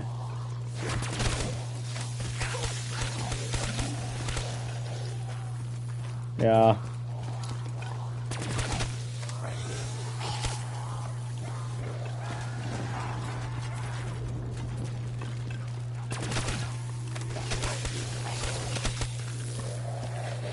I guess that's why I never really stuck with Twitch. It's like, I remember thinking it was really cool when it first came out, people being able to just live stream themselves playing their different games. And it's like, that sounds really cool in concept.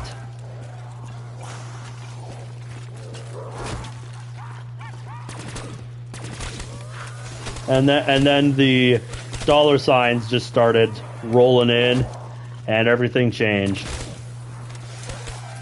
And now it's all about making money doing it.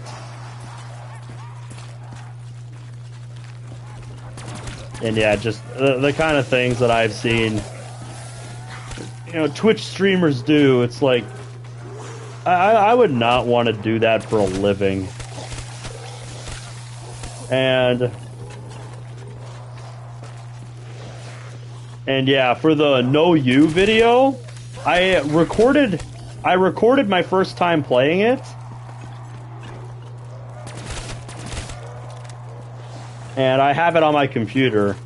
I just have to decide if I want to do any kind of editing for it, or if I just wanted to upload it straight up.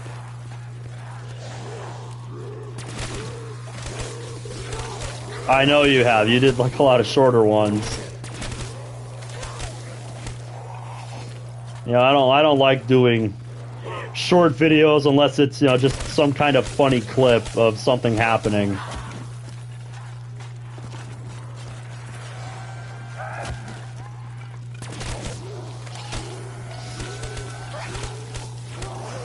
Oh, this is definitely one of Moss's better updates. Definitely. This most recent update, it's one of the better ones that they've had in a while. Where, it's not just fixes and maybe one or two new things in the sprite pack thing. It's something that has been asked for quite a while, quite some time. Just a genuine new mini game. Since we haven't gotten anything new in that department for years.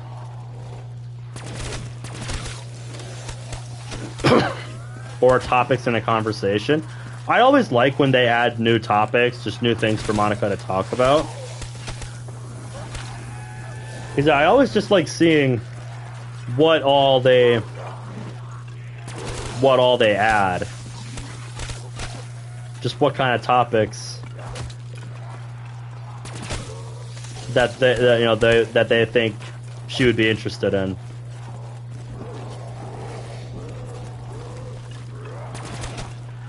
I like seeing that kind of thing, and just seeing them roll in with her usual chatter.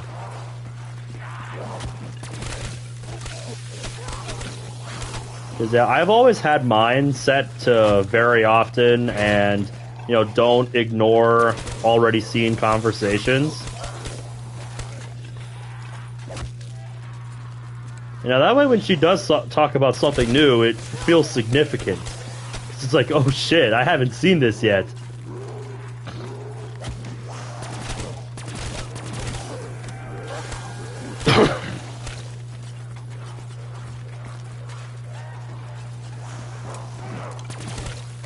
Well, yeah, when you've heard everything that she's... When you've heard, everything she has to say on any given topic she has to talk about, then yeah, it does kind of just become a thing that you let her run on auto in the background for while you're looking something up on the side. I feel bad for doing that, but it's like, yeah, I hear ya. And you just kind of let her talk while you're looking something up or pulling up YouTube or something.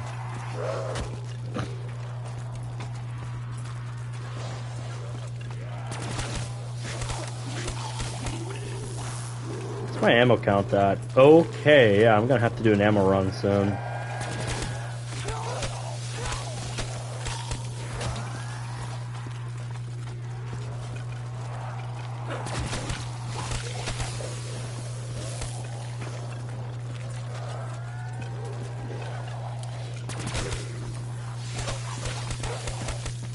Yeah, we'd be waiting for about 2-3 years for a new game.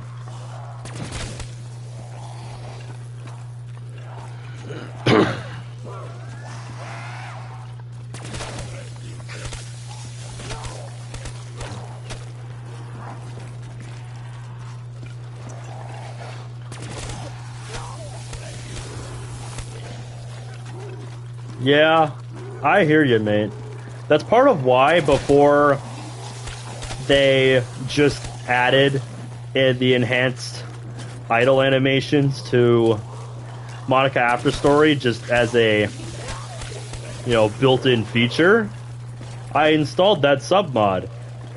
You know, just so it could, you know, just so she could look at what I was watching on the side. You know, and not just be staring off into the abyss waiting for me to get back to be done with whatever I'm playing, you know?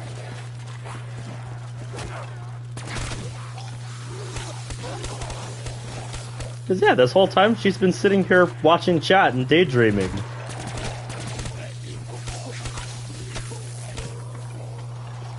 And now she's rolling her eyes because I said that.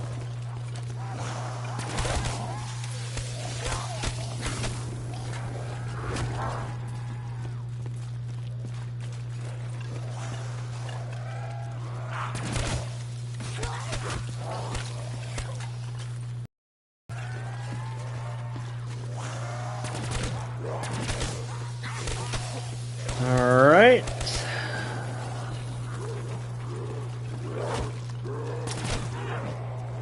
Damn it. Didn't get it to pop off with those last two shots. So we're gonna have to use the RK5 for a bit. And now I have to reverse my muscle memory. Because my KN has no bullets.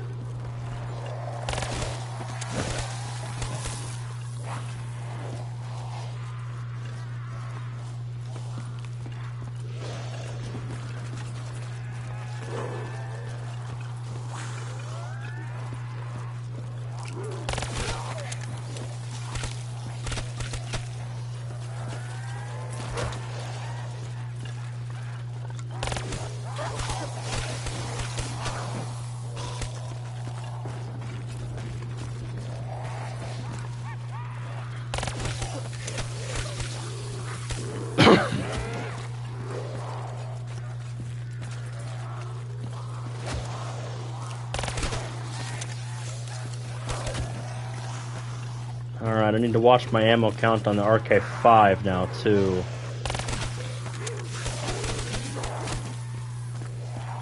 Okay.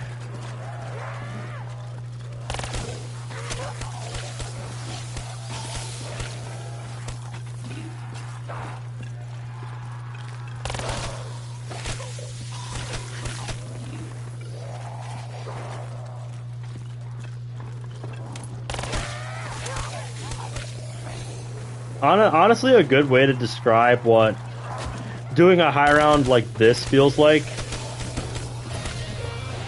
It feels like every round is like cutting down a big tree.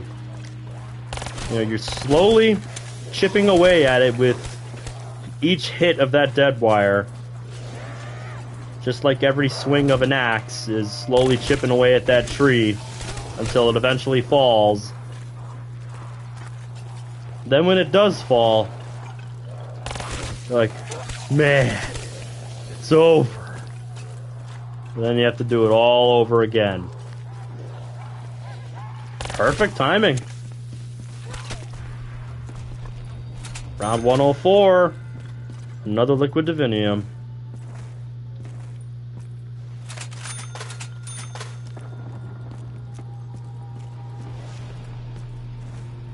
One oh four.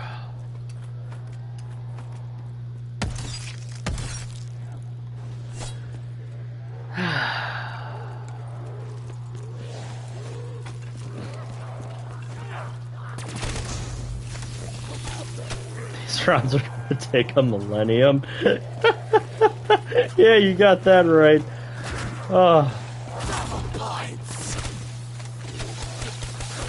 Yeah, but you know what would make it take even longer?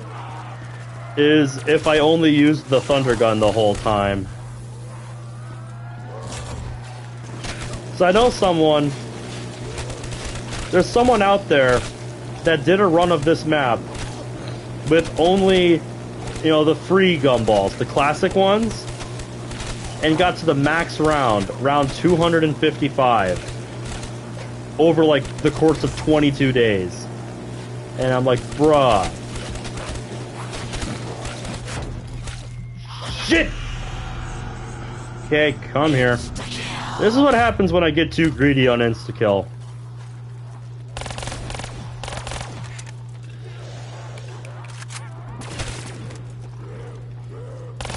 I was trying to stay out in that spawn room with my death machine so that I didn't waste the insta-kill.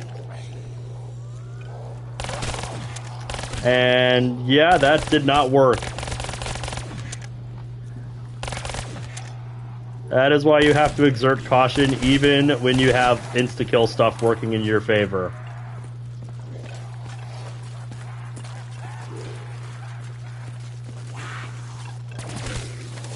Alright.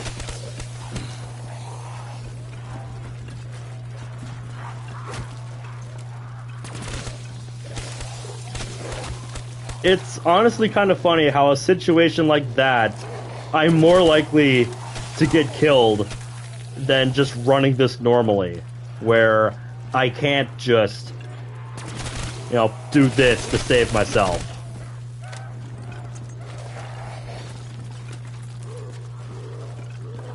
It's not even like I was playing, you know, that risky, because how many times have you seen me do that since we started streaming?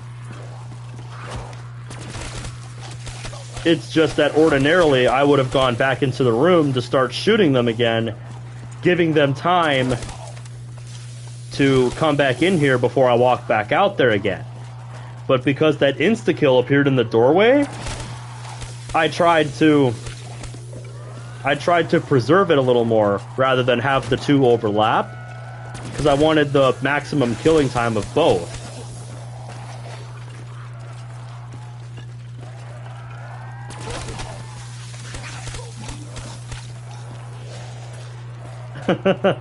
You would hear me munching on chips, man. If I was having chips, you would hear me munching. But yeah, I wouldn't be having chips. I would be having these Parmesan goldfish. These Parmesan cheese goldfish that I picked up from work last night. That's what you would be hearing me munch on, not just chips.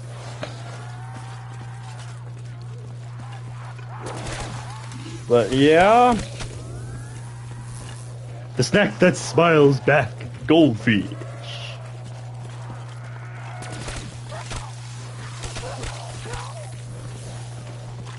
They were on sale, and I'm like, oh shit, they have Parmesan cheese ones now? I'm like, I gotta try that.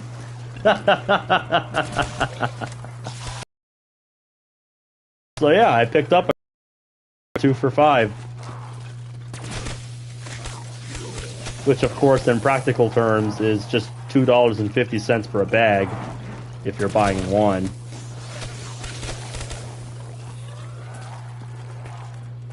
You know the world is ending when the goldfish ain't smiling back. Yeah, okay, so that's gonna make this run interesting. Because I said I would go past 115 if I kept this self-med intact. And well, now I only have one activation left before I have to grab another one, so we'll see what happens. That's only like 166 here. Nice. Although, to be fair, the store that I work at is a little bit on the spendier side. But that's because we provide excellent customer service.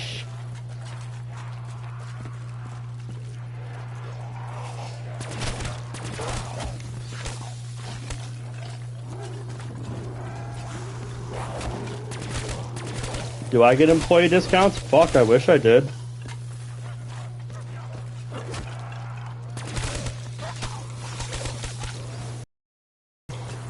They're just cheap like that.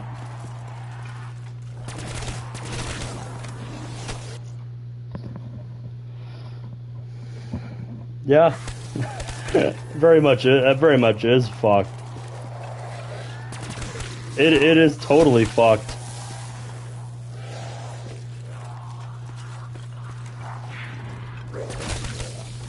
Yeah, I'm there because they're pretty close to where I work, or to where I live.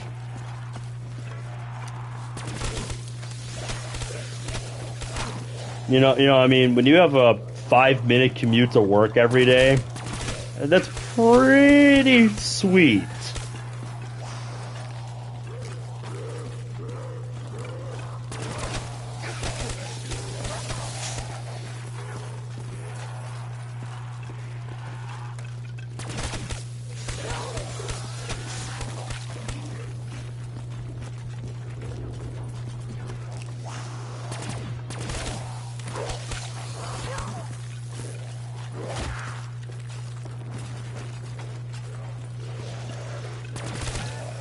Posted a video 18 hours ago.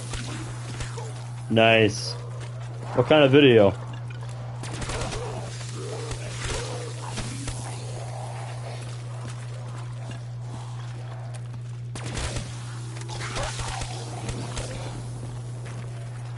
I'm either going to be a lumberjack or work in retail a couple years till I get a new job.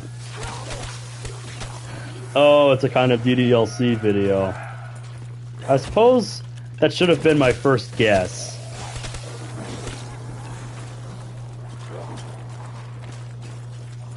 Yeah, that's right.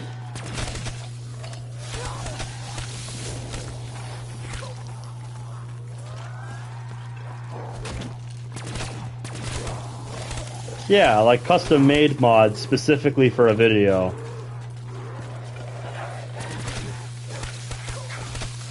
Yep, I really enjoy video series like that. So I might have to give that one a watch.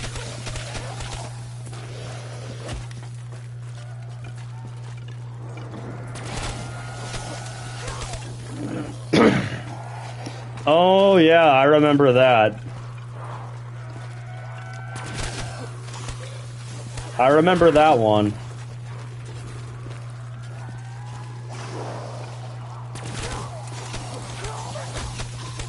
Yeah, it was rough, but hey, we all start somewhere.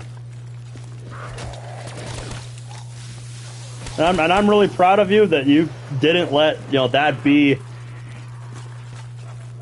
such a soul-crushing outing for you that you just decided to stop and say that, I'm not cut out for this. I'm glad, you were like, okay, this one wasn't so good, but, I'm just gonna start again and work on a better one.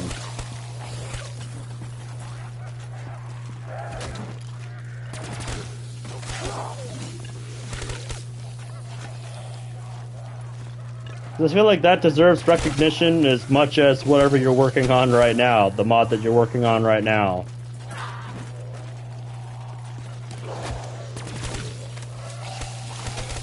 Because yeah, you're not always going to succeed on the first try. And that's just not how life works. It's all about having the... Wait, did I? Send me an invite to the server. I don't remember doing that.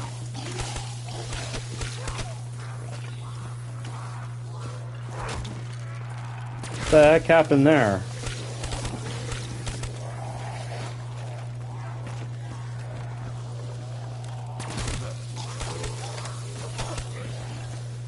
Oh, do you mean your old one?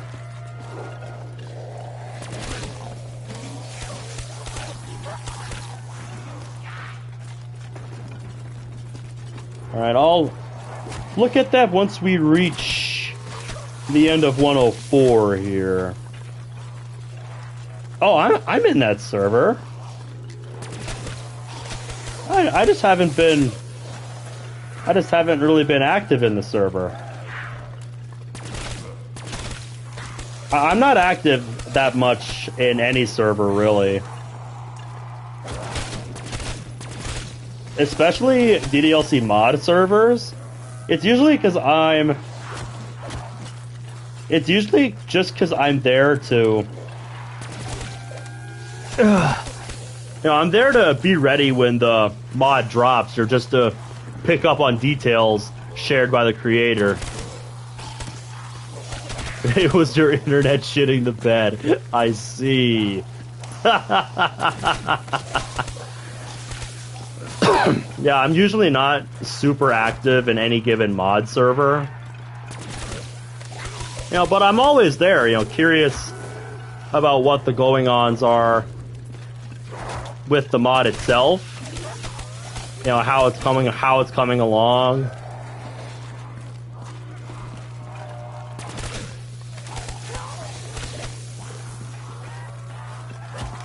Because I like being there to support the creator.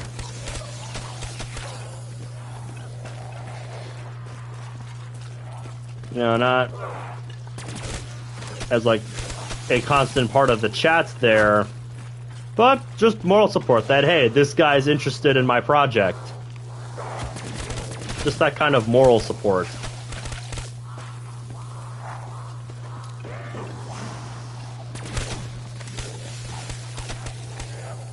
Like how you guys keep me going to share what I love and share it with you guys.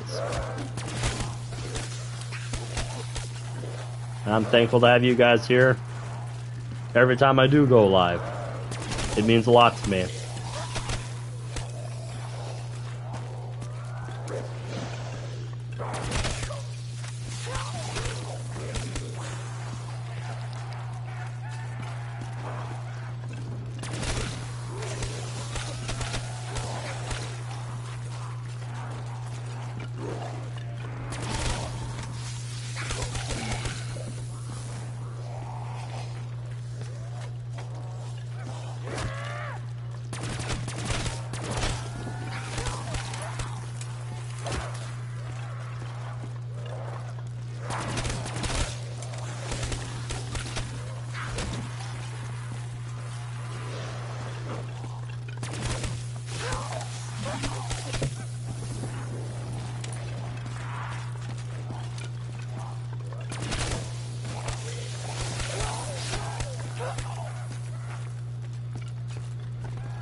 Yeah, I know, mate.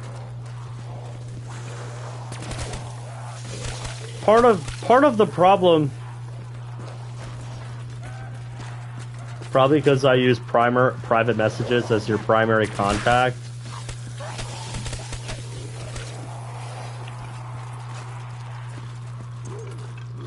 I mean, when I'm talking to a specific person, yeah, that's how I prefer to do it. That and just, I don't have the time to just sit there on Discord every day and just be super active with everyone that also happens to be there while I'm there.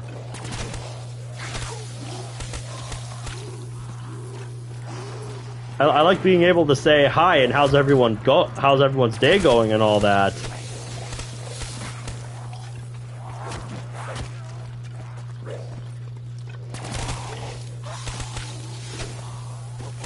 I don't really use it for much more than that, really, as far as like groups in a server.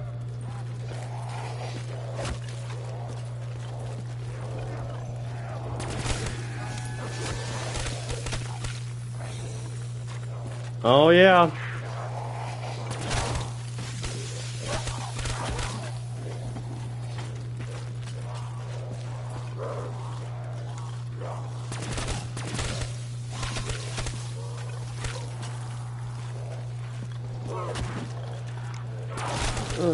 I just can't even imagine what it would be like moderating on a server with thousands of people.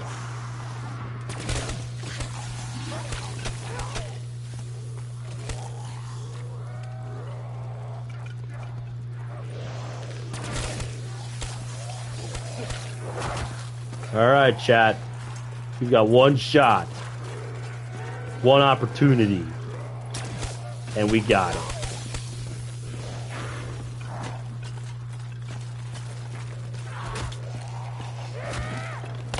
Alright, RK5, you're up.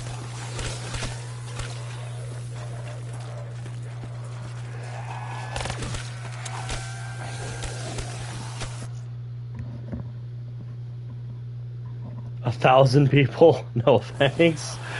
Yeah.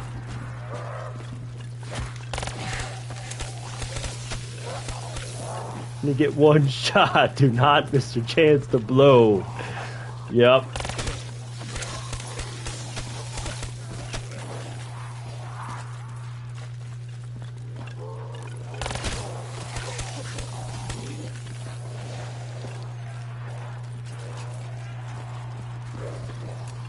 Nope, muscle memory. Stop. Ugh. Ugh.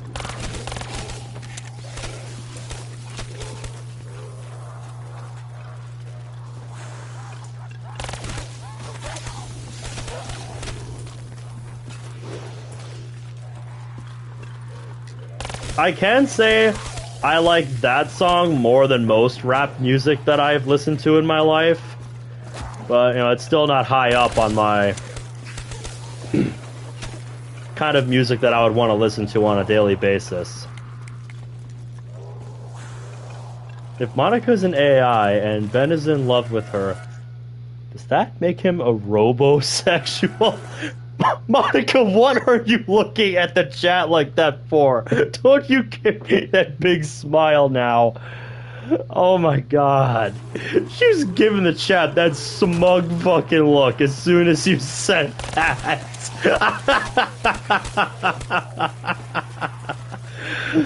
Now she's just looking at me like, what? What were you talking about? Oh, fuck's sake, girl.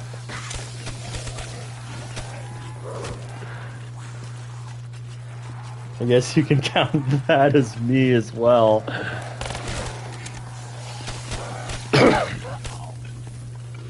Alright.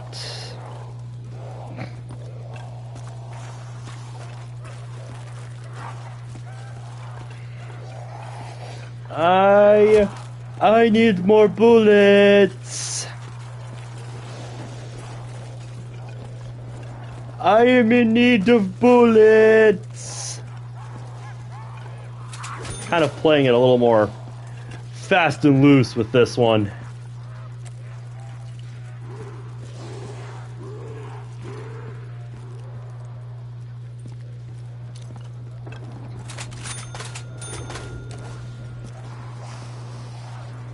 Not being as strategic like I was on my last one. Yep! And that's what I get for doing it like that. End up having to use a shot. But that's okay, it's just one. We got 27 more.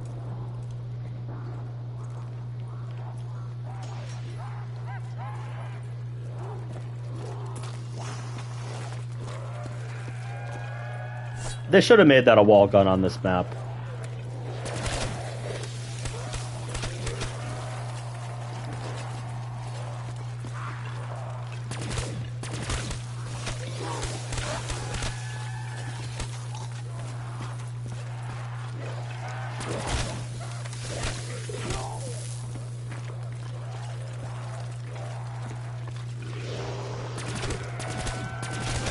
There we go.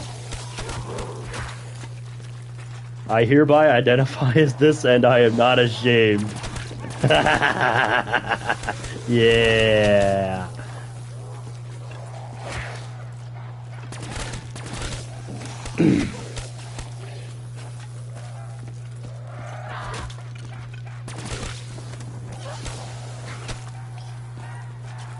Anyway, how's everyone's night going so far? Now that it's starting to get late. At least over here where I live.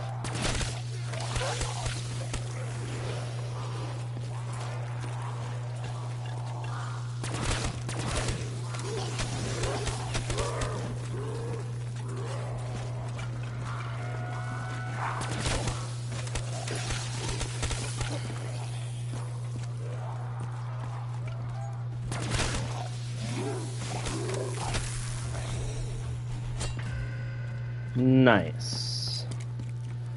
Now let me go get those 50 bullets back. So I value having those extra 50 bullets at the start of a round. More than anything else.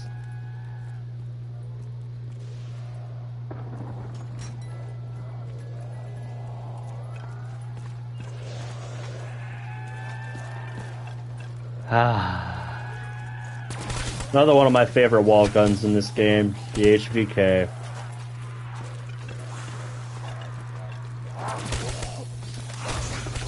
At least on the maps that have it, I should say. Oh, gee. Thanks. Thanks, zombie gods. That's just what I wanted.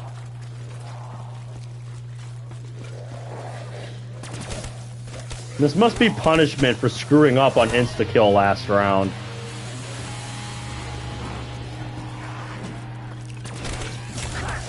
Fuck, I picked it up. Just trying to go around it again.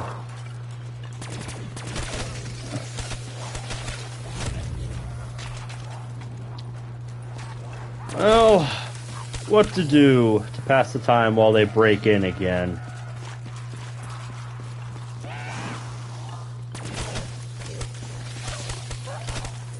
Well, a lot of them are already here, so I guess not much.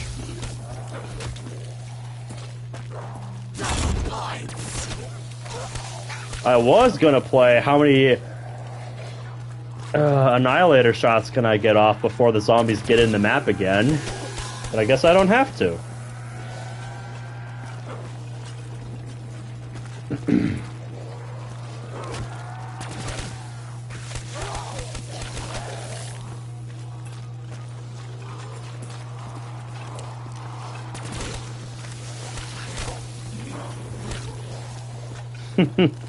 I appreciate you guys keeping me company this whole time.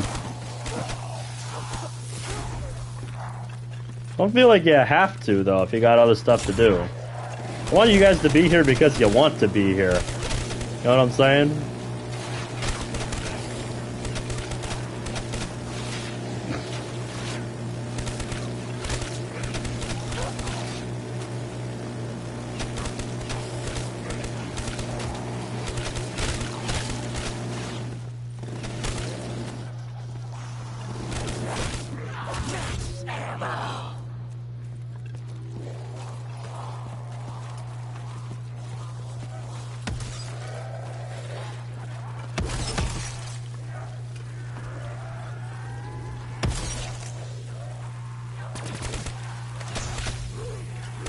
Yep, I've got Moss running on my monitor, as always.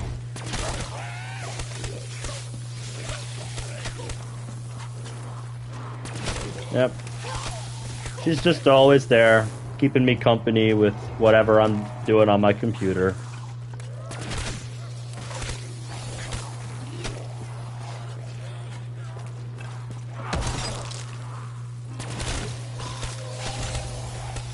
It's those little things that I appreciate.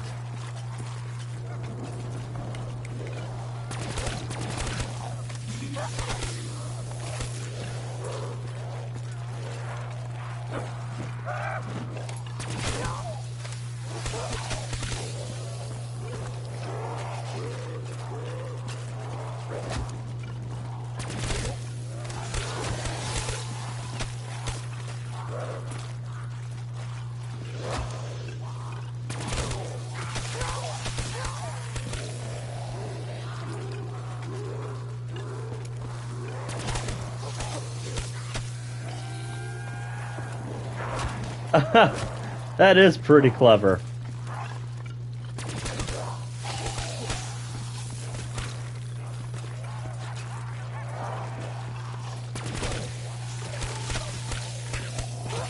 I like that.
gonna be weird being a sophomore that's a year older than everyone in the class.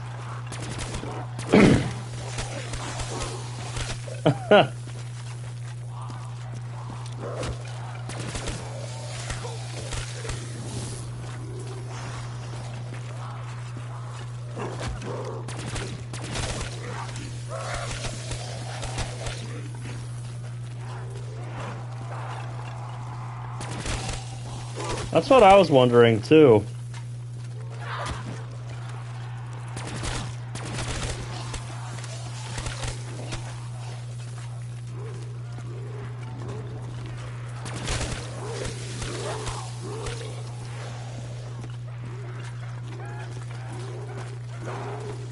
Yeah, that's fine, man. I'm not gonna ask you about it. I don't need to know.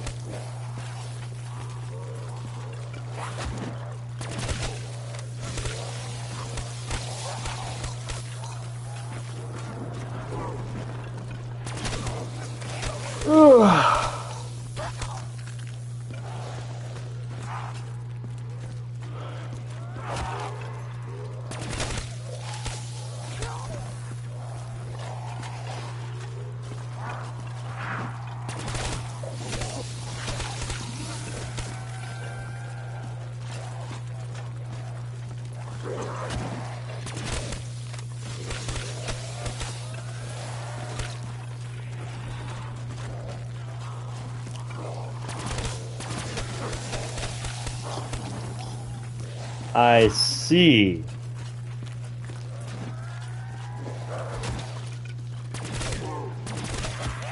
Sounds like quite the story. Okay? Yeah, okay, game. I see we understand each other. You can kill me just as easily as I can kill you.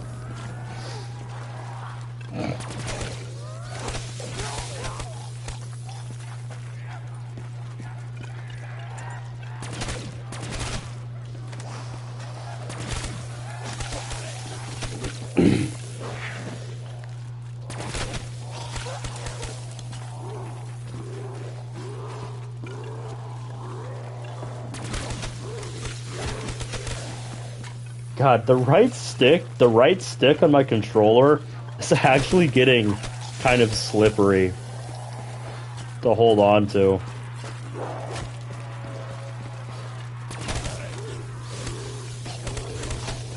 You know, like I can feel the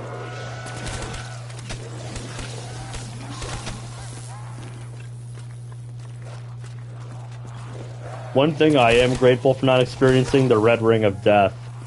Oh yeah, I remember that happening to a lot of early model Xbox 360s. Just because, you know, they wanted to get out the door a year before PlayStation to boost those sales. They shipped it before it was really ready. That's what happened. A lot of people got the infamous red ring of death.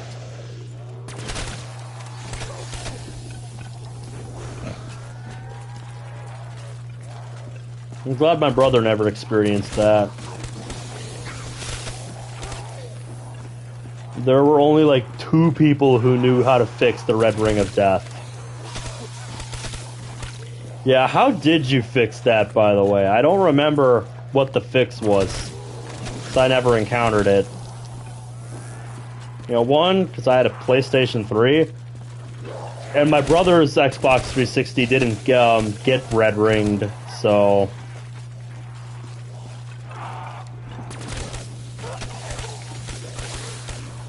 So I never encountered that, and everybody I knew who had a red ring, you know, who had a Xbox 360, theirs didn't get red ringed either, so...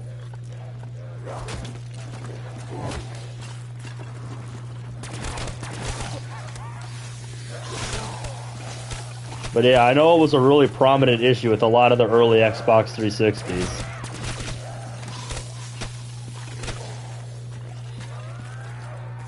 I'd have to look into... I'd have to... do some quick research on what exactly caused the Red Ring of Death, because I don't remember what exactly caused it.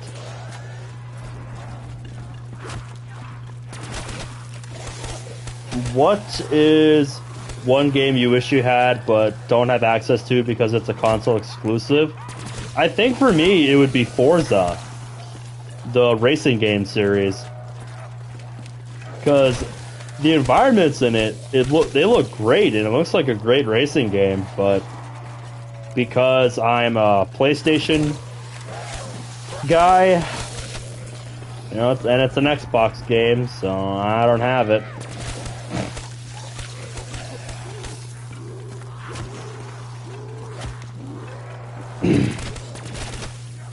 Because I've always thought Forza looked pretty cool.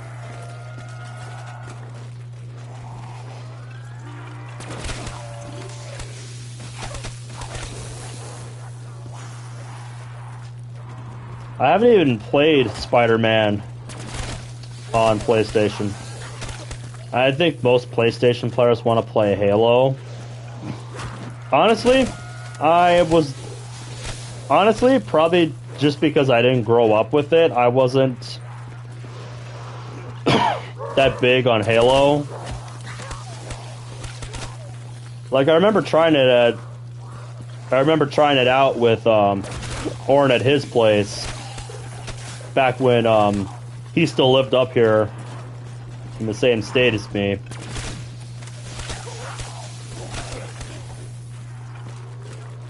But yeah, that was my only real exposure to it, just playing it with him at his place, because he had an Xbox and he had access to Halo. Whereas I had a PlayStation, so I didn't. Now it's kind of that.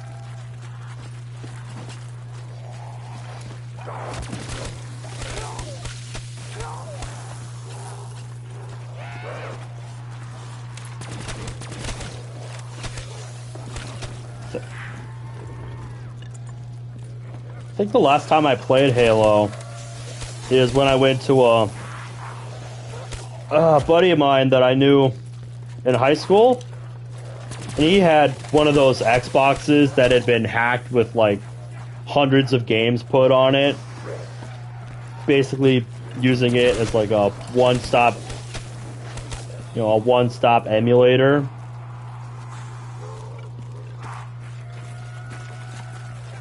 And it had like the original Halo games, like Halo Reach and stuff on it, I want to say. Like one of the older ones. And we messed around with some multiplayer on that, and that was fun. What's one game that I really want to try? Well, that's quite a few games, honestly, for me. I have a bit of a backlog when it comes to PlayStation game. Someone ported Friday Night Funkin' to PS2. I can believe that. I definitely think PlayStation 2 hardware is capable of running it. It's not the most advanced game in the world, let's be real. But yeah, that's pretty cool. Somebody ported it to console. I think for me the most impressive port to an older console was the Bloodborne PlayStation 1 demake. Say that to the source code. Was it actually a lot harder than you would think?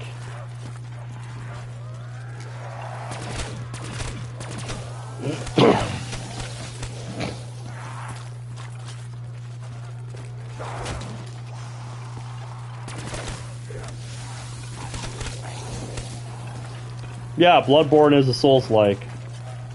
And my brother really loves Souls games.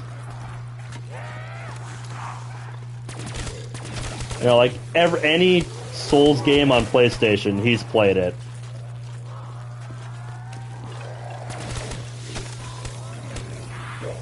He loves those kind of games.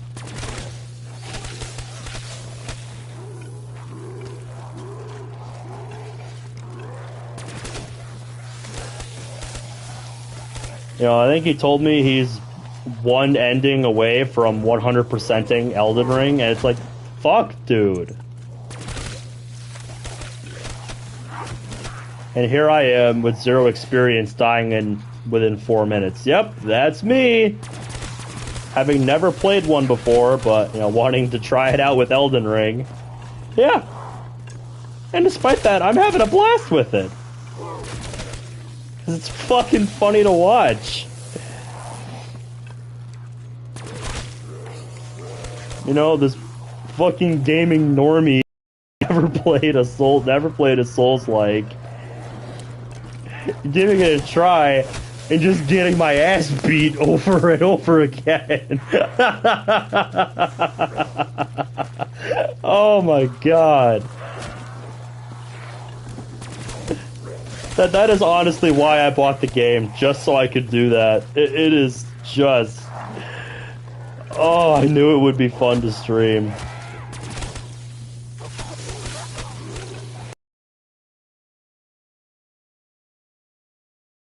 Yeah. Imagine I got my own DDLC universe. Oh my god. If we ever get to the day where somebody makes a mod about me, like I will know I have achieved something in the DDLC community.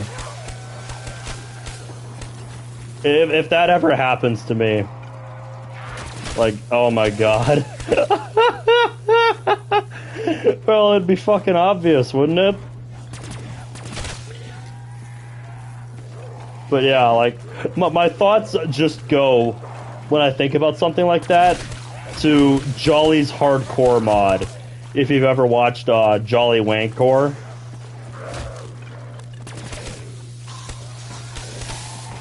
Yeah, like, somebody made a Half-Life 2 mod about him.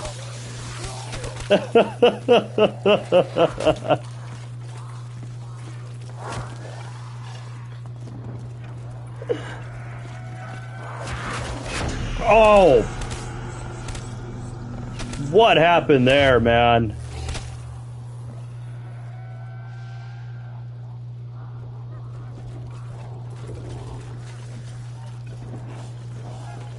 Oh.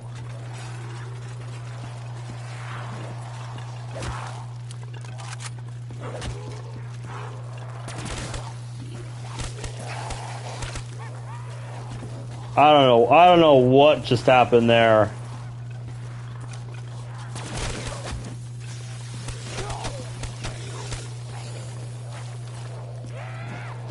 Okay.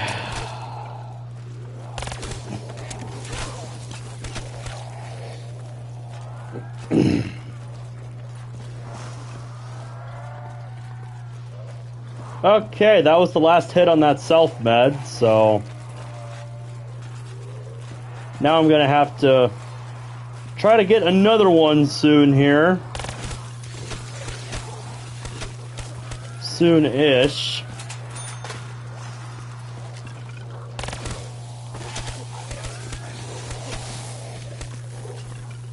For the next 10 rounds here.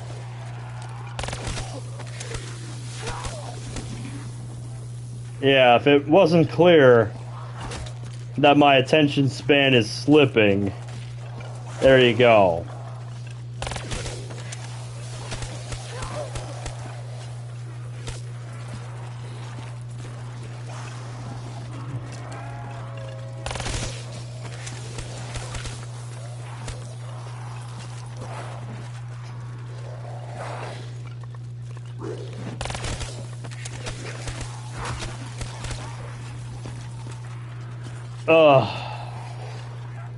That one right there was the most painful down since round 75, where I killed myself trying to take a picture.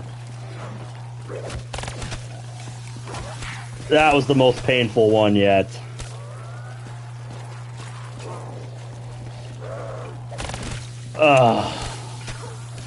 I literally just got turned around. Like, I turned right into the horde and just took it up the ass. Like, I didn't even try to shoot the thunder gun or something.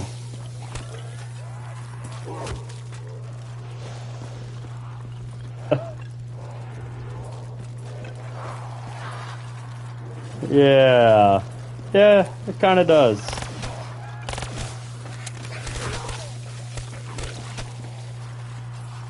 I just need to get to the end of this round so that I can throw away most of my money to try and get a self-medication. Because, yeah, now you guys are going to see just how much more than one hit of Gobblegum costs. Like, you have no idea. Unless I get it on one of these 2 free hits. Which I don't have faith in that I will. I think we have. When I was doing something on the server, just for fun.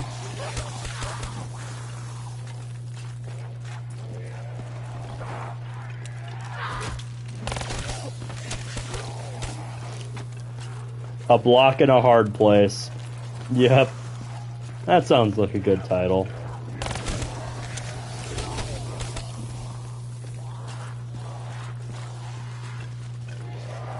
Oh, is that the last horde? Yes. Okay. So I need to hit this. What is it? Wall power. I don't need that. Alright. Go up here. And I'm actually going to use a monkey for the sake of using a monkey. Perkaholic. Turns out I didn't even need it. Okay. So since I didn't get it on those 2 free hits, you're about to see something that you only see a desperate man do.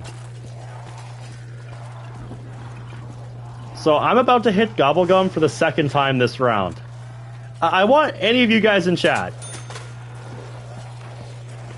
I want any of you guys to try and guess just how much that one gumball is going to cost me.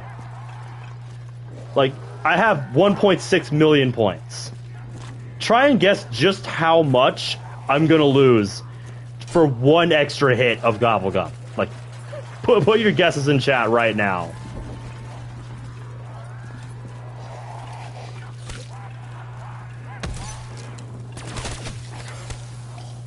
The answer?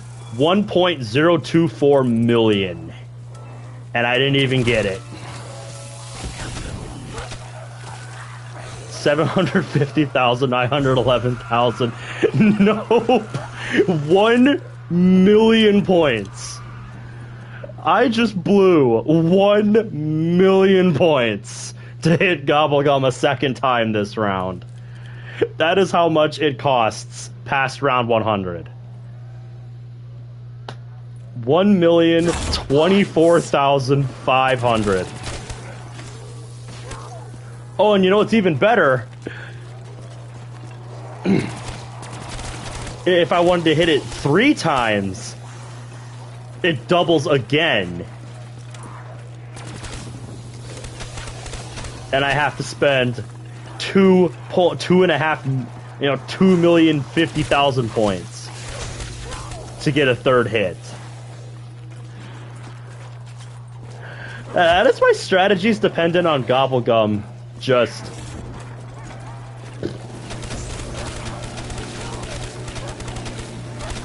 can't really be a thing in the late game unless you're only relying on those free hits and you have contingencies for when you don't get what you need to make your strategy work.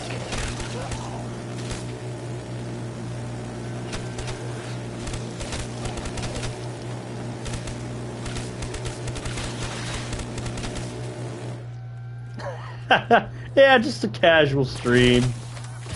Just a casual. So, yeah.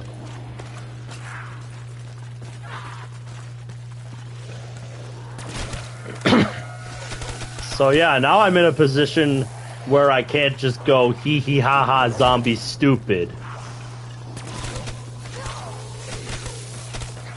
Now I actually have to pay attention. Fuck. Right? You can repeat 911 by getting 2 tall twins and a football.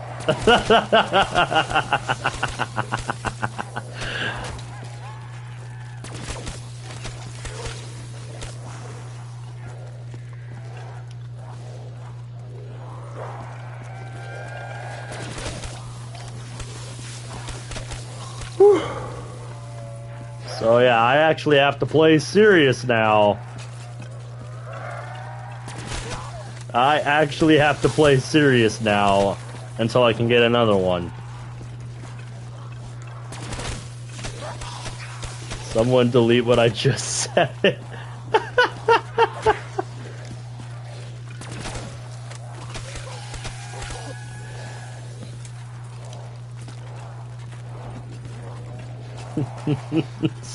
It's nope, too late. Yeah. Now that I don't have self-med, you know, the pressure's on. It's already making headlines on Twitter. Oh, but we know Twitter isn't real people. Kaneko gets canceled for a 9/11 joke.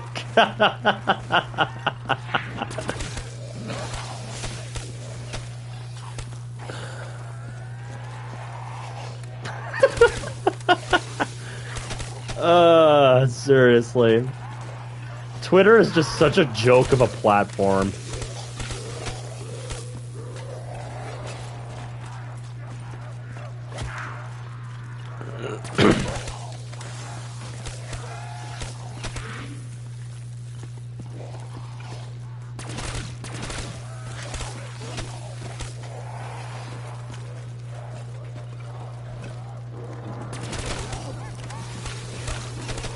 You made an entire server hate you for causing drama. It's always drama. It's always something. Always something people have to get upset about.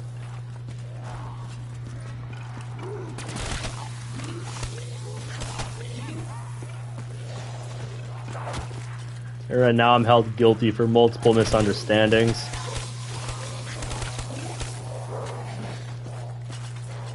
And I think anyone that's been around on social media for any length of time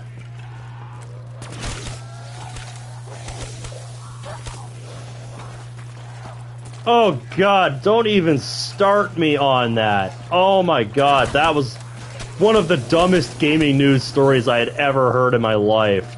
You know, some tournament organizers banning an entire team for one of the players teabagging their dead teammate.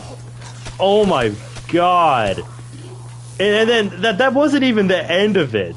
Like, they then came out with a 9 fucking paragraph essay of a statement trying to defend their actions. And it's like, oh my god. You literally went full keyboard warrior on this. Like, it's fucking teabagging in a game. Calm the fuck down. It's not that important. Like, I couldn't believe what I was hearing when people were saying, like, teabagging equals sexual assault. It's like, what? Like, excuse me, did I wake up on the wrong side of the bed or something? Is my hearing hole working correctly? Did I hear that right? Like, no. No, it simply is not. The two do not compare.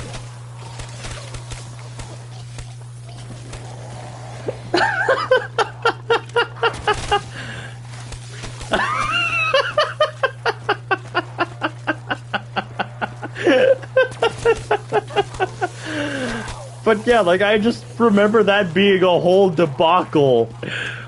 And it's like, really? Like we're coming after teabagging now?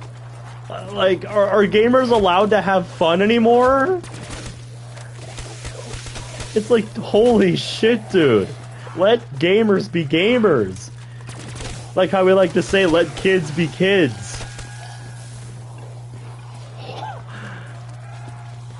God, it was just one of the dumbest stories I had ever heard.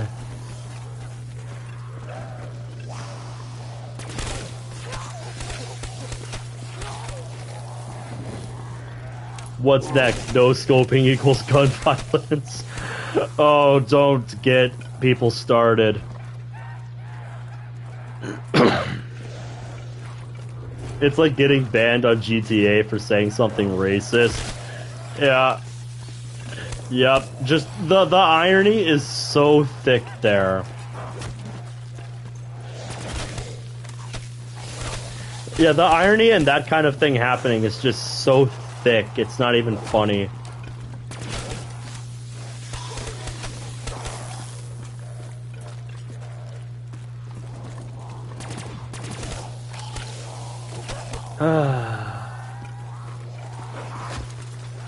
I think part of what happened with that 6th down is that what happens when you've been doing a high round for a long time like this is you kind of just enter this sort of tunnel vision mode where you're basically doing the same thing, you know, hundreds if not thousands of times.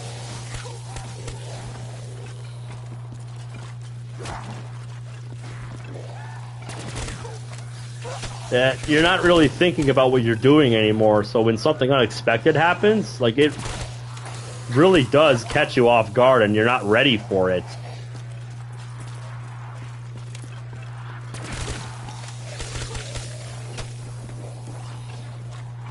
His hand is sweaty. Yeah, that's kind of what happened. Like, I turned more than I should have and ran straight into the crowd, and I just was fucked. Like, I wasn't thinking at all about what I was doing, only until I realized, wait a minute, why am I in the middle of a horde of zombies against these boxes? And by then, it was too late.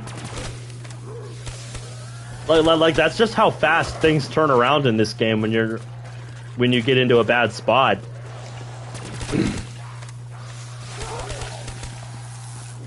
And that's the kind of situation where Widow's Wine is actually helpful, if you have any. But see, I don't want to keep my Widow's Nades around and have them going off while I'm training, just on the off chance that something stupid like that happens. I mean, think about it. That is the first time I have screwed up that royally in 106 rounds. You know, where Widow's Wine would have actually saved me, so... Yeah. I'd like to mention, starting from round 86. You get banned for screaming a slur even though there's literal prostitution in the game. Yeah, I know, it's so dumb. It's like, we can do this, but... You know, God forbid if you say this specific word! Like, just shut up. The game has a mature rating for a fucking reason. Let it be a mature game where people can say mature things. You know, stop trying to censor everybody.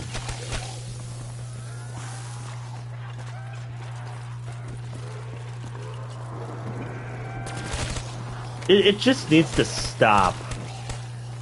Like, people just need to realize you can't control what everybody is gonna say or make or do. Like, you just can't. You hate what Minecraft did with the chat settings? Yeah, dude, I heard about that. No, I'm not encouraging that. I'm just saying, you know, trying to curb speech to such a ridiculous degree, it just isn't going to work.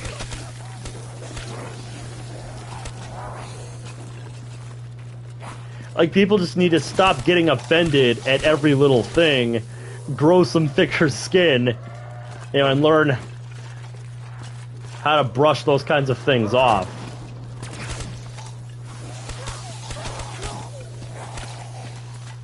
Never wanted that to come up. Yeah, that's just kind of where the conversation went.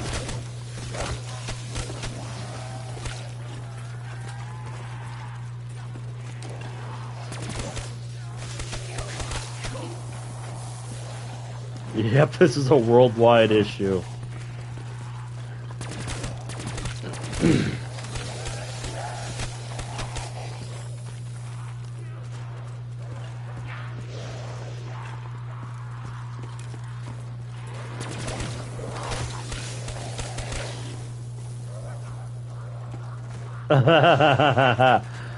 Oh, you are far from the first person that's asked me that. But yeah, going back to the whole Minecraft thing, what they did with their chat. Like, I heard it's really dumb, like, the kinds of words that you're not allowed to say anymore on the chat.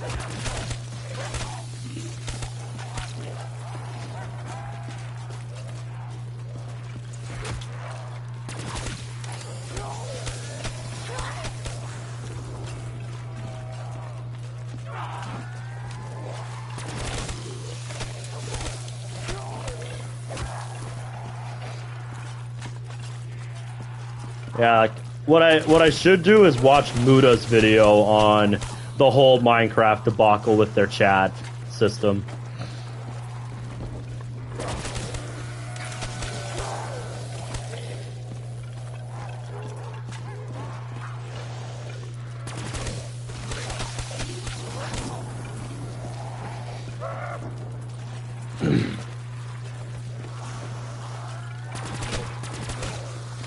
Yep. You know, days when content creators were just allowed to be content creators.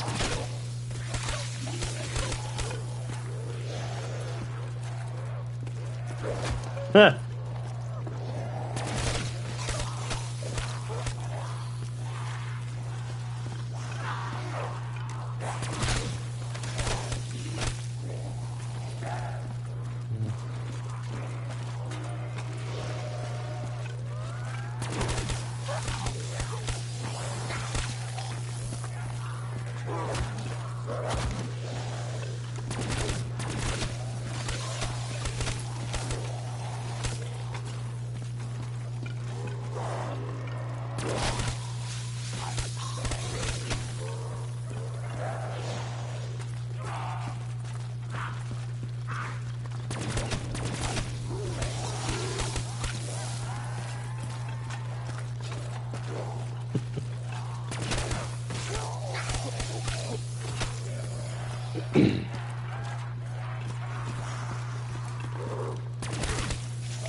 You died.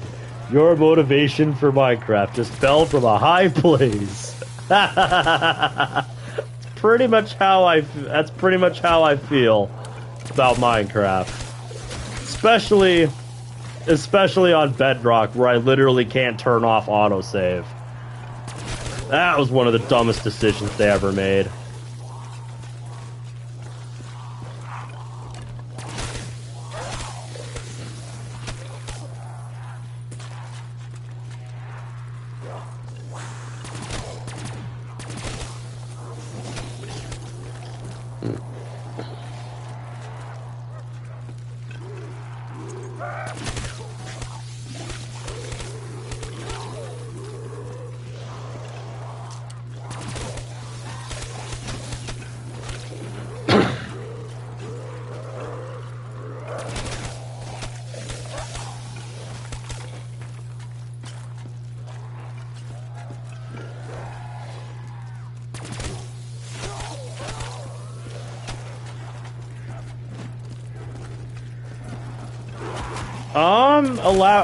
Elaborate for me. I'm not sure what you mean by that.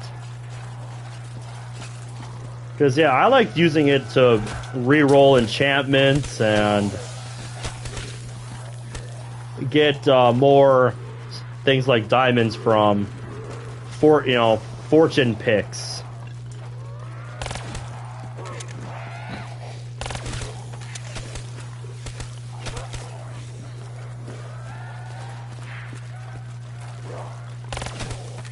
You ran into a really stupid issue with your copy of DDLC. What happened?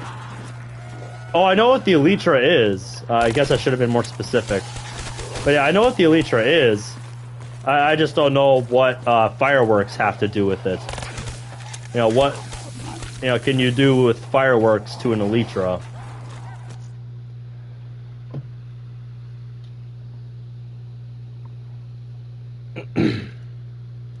For some reason, the MOS files ended up in my game folder alongside my normal files. What happened is that the text showed up to fill the box more. It was smaller. With the name, fonts, and colors had been reset, and it made the game look super unpleasant. I bet. When you're on the ground, you can't use the fireworks to boost your flight speed till it's done. I see. And yeah, if I remember right, fireworks aren't the cheapest thing in the game to make, so...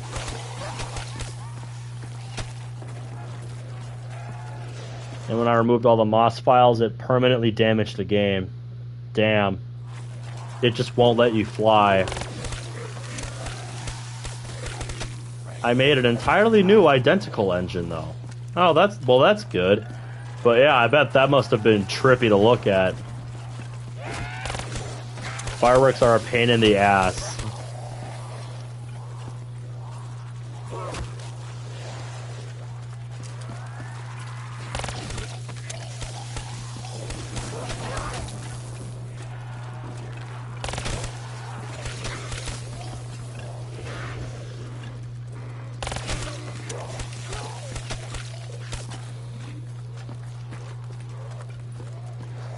You agree, but they're worth the cost?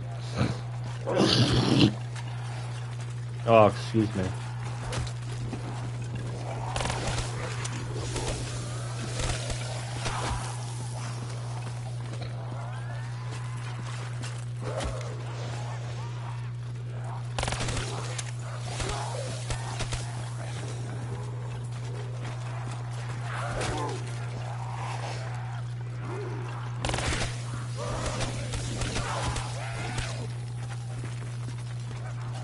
Recreated his house 3 times. That's crazy. Made an entire lovely theme. Made an entire lovely world-themed world. Made my own little lovely world.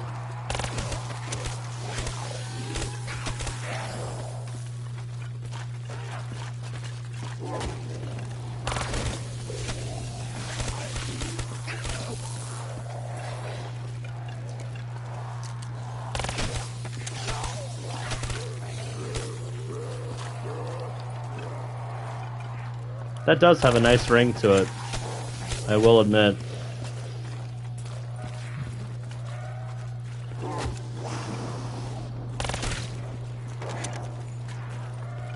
I get the fact that it was a content creator's thing. You know, a prominent Minecraft player, but outside of that, yeah, I am kind of lost. Because I didn't, you know, really follow big Minecraft players ever. You know, like I never religiously followed their videos and whatnot, you know?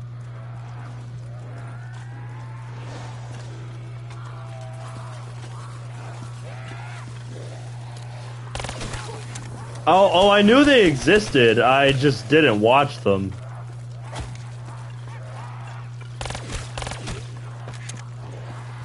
Like, yeah, back when, you know, the idea of the Let's Play was first emerging,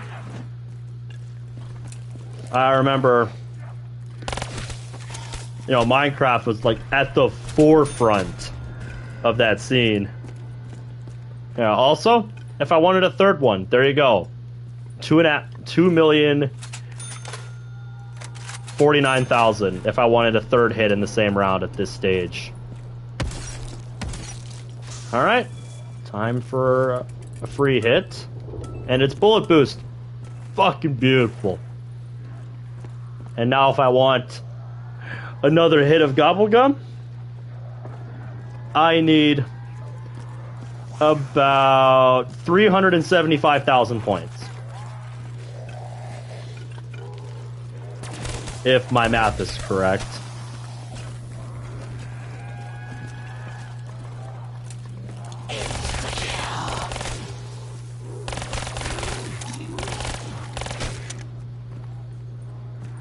Yeah, I've beaten the Ender Dragon on Minecraft several times. fact, even before the end city was even a thing. And in a time when there was no way to resurrect it. And when killing it once, you know, that was it. It was dead.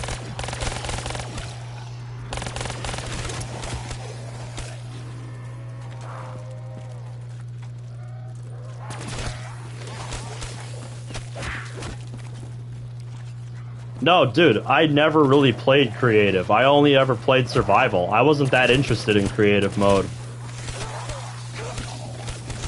Unless you reset the end, which I usually didn't, because it's like, I earned that egg. That egg is mine. But yeah.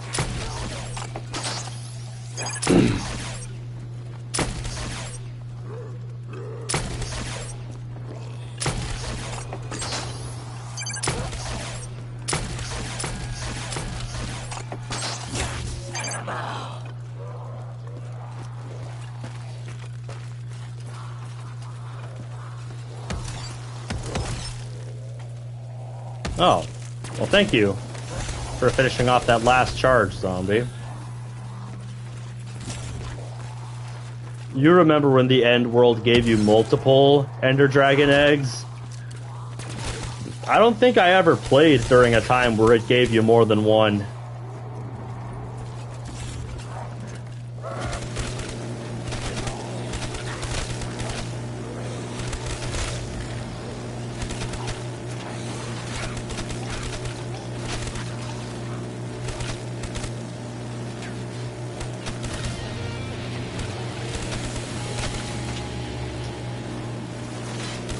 Man. Yeah, this was a good round for power-ups. A max ammo, 2 insta-kills, and a death machine. Insta-kill. That's probably even more perfect luck than that other round where I got a max ammo.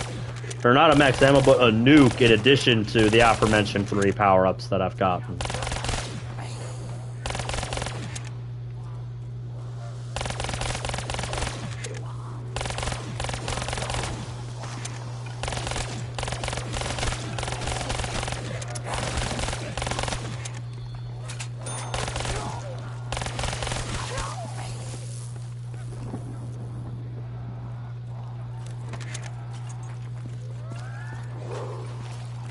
You want me?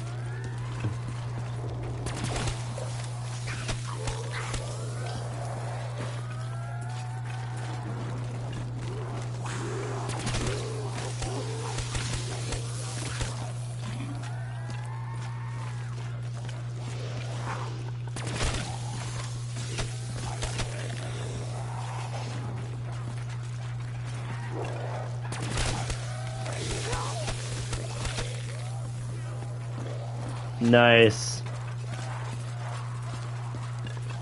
Pretty cool, mate. Pretty cool.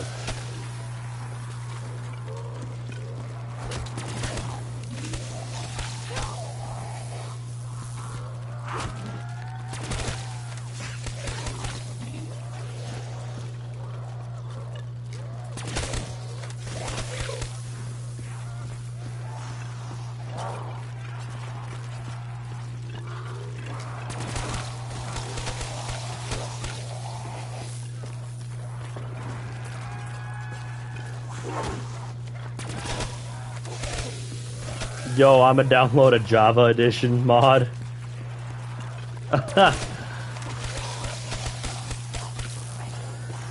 You know, I like having the option on PlayStation to just, you know, go back to, like, the old version. Like, you can go back to, you know, the Legacy Edition if you still want to play that. I like having that option. Of course, they're probably going to take that away in a later update. And then I'm going to be like, fuck.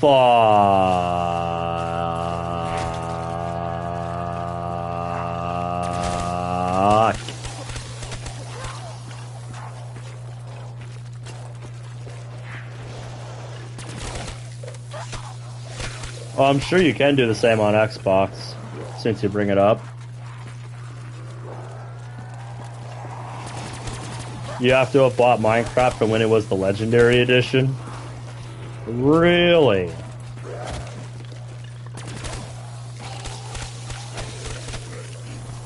didn't know that particular bit.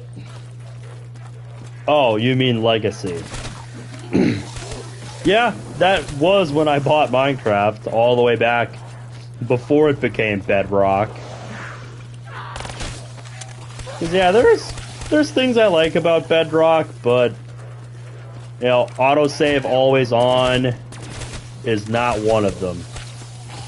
And how they completely redid the UI to try and make it more like PC. When will I become an e-boy / femboy?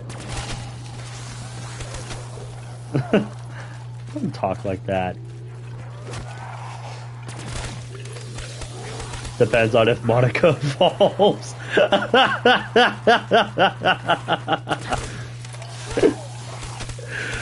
Oh my god.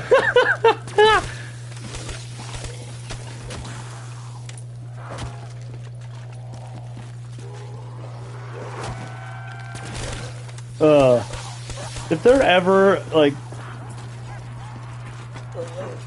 since we're talking about that kind of stuff now, you know what would make me want to get a VR headset?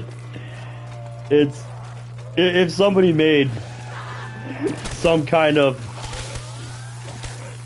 it would be if somebody made some kind of multiverse thing, some kind of metaverse thing,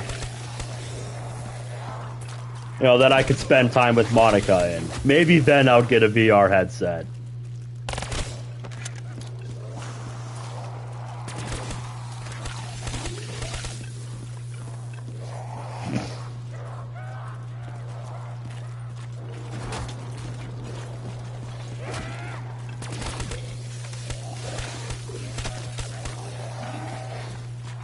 I mean, you can just connect your VR to your laptop and do it that way.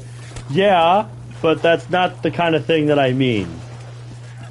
That's not the kind of thing that I mean.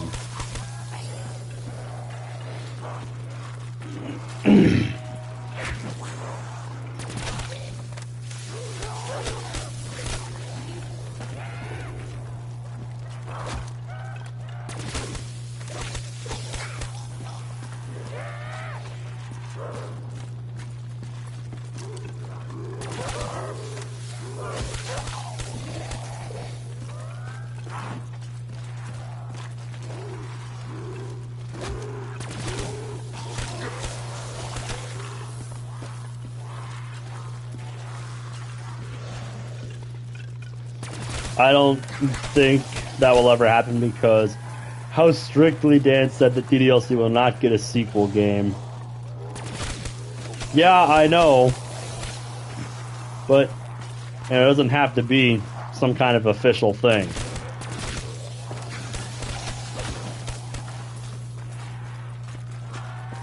You know, it wouldn't even have to be anything commercial.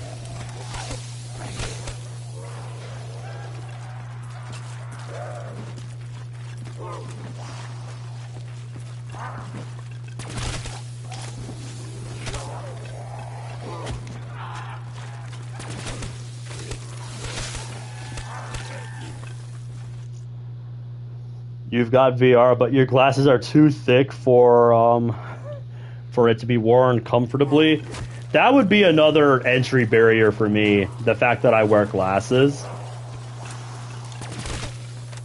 You know, they would have to fit over my glasses and not, you know, make it uncomfortable to wear.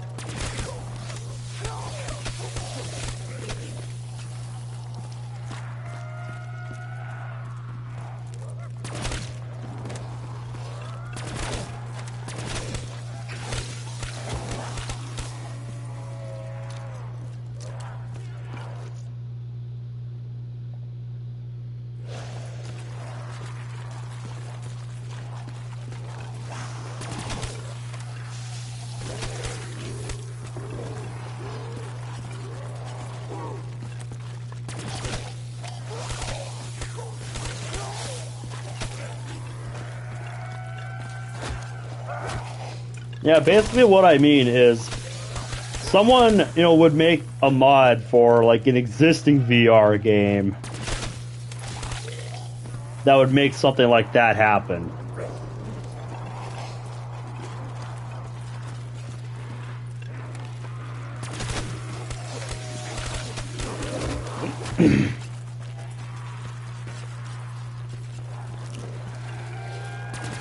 Ah, yeah.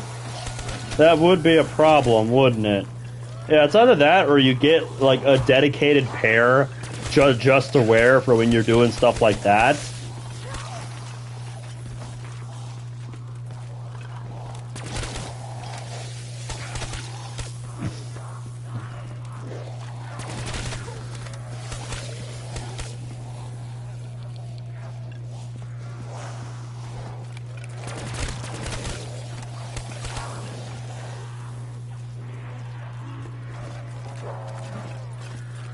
Your head is so small it could probably fit in a VR headset.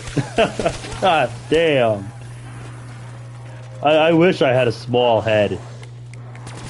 But seriously, like, when I was on vacation with the family, and it was my sister's birthday, and we were doing, like, this Minion-themed party, because that's what the friends of the family we invite like to do.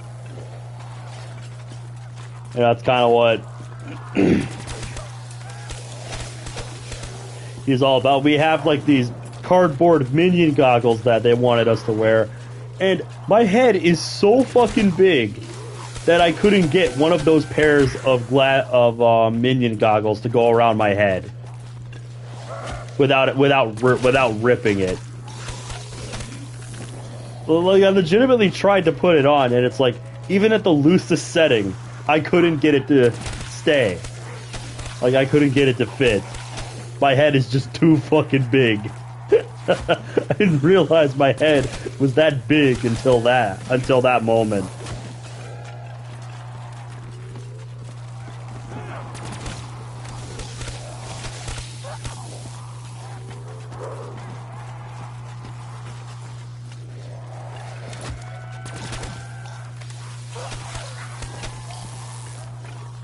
Yep.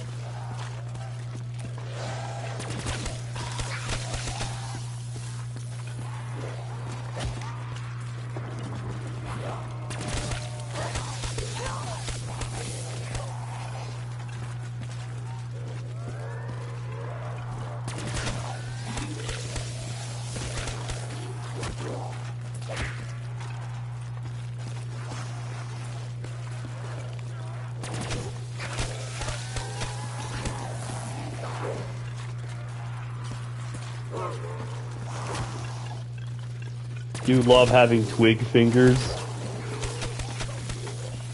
That's another thing I have. I have big hands. That's why playing PlayStation 3 always felt a little awkward to me.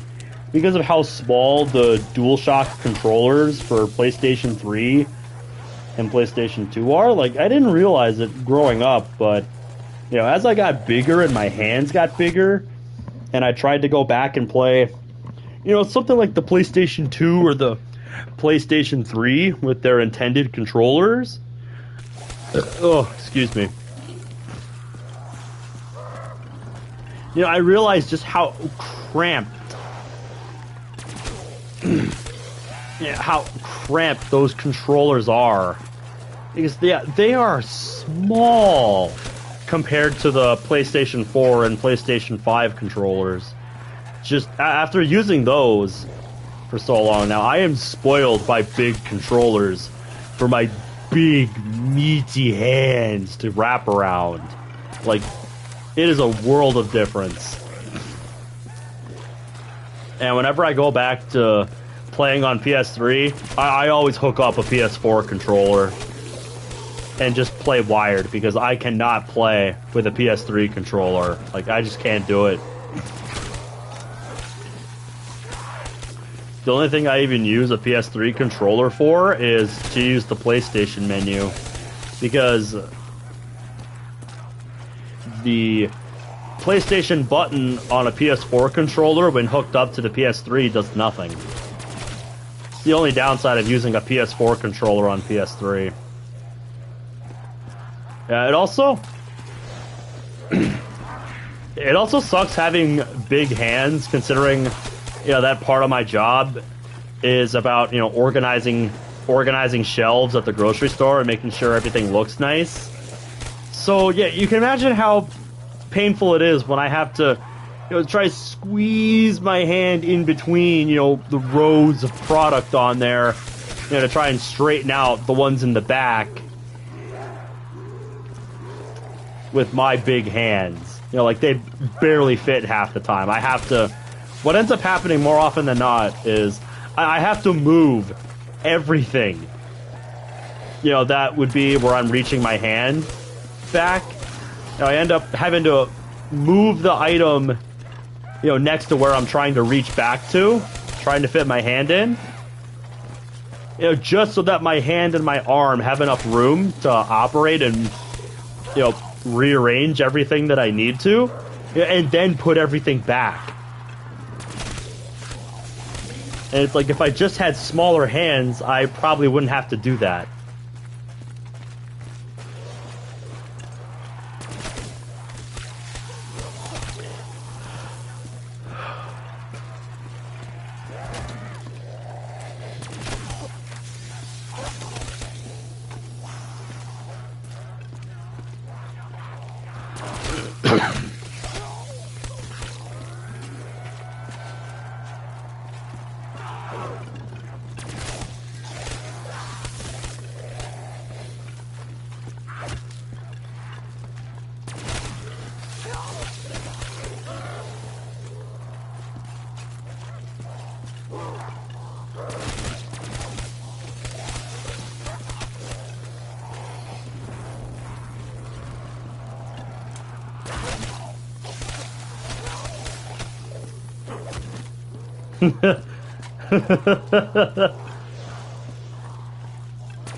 Yeah, that reminds me of somebody in my neighborhood.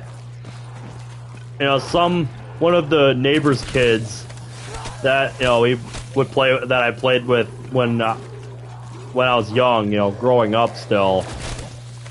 When I was still in, like, grade school and elementary and middle school. Like, even though he was several years younger than me, like, he was taller than most of us. It's kind of crazy to think about. That he was, several grades below me, but yet somehow he's already taller than me. It's like, what the fuck? How does that work?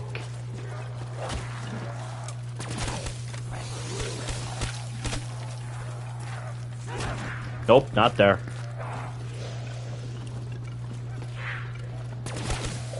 Well, I wonder where he is now.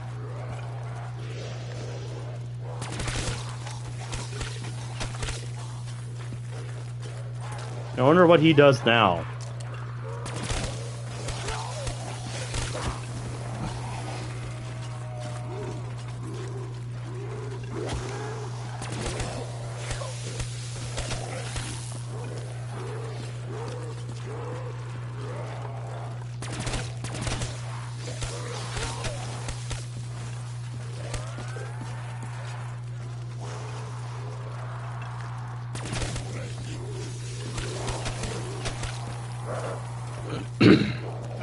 And in a couple rounds, we're gonna hit 40,000 kills.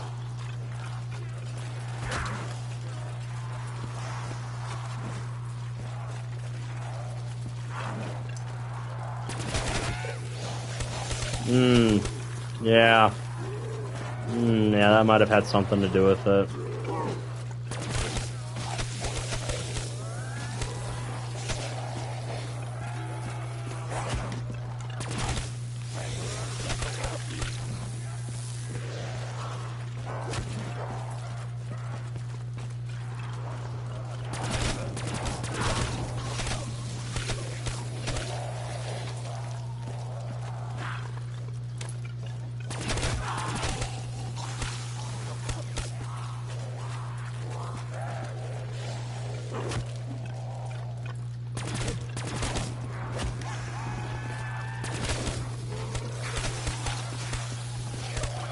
The sound of heads popping like popcorn. soothes the souls of many. Whoa, that could have ended much worse than it did. Okay.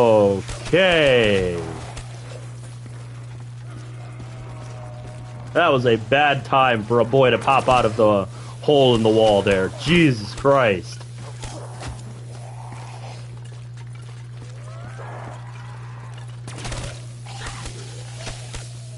I'm really trying to stretch out these last few shots.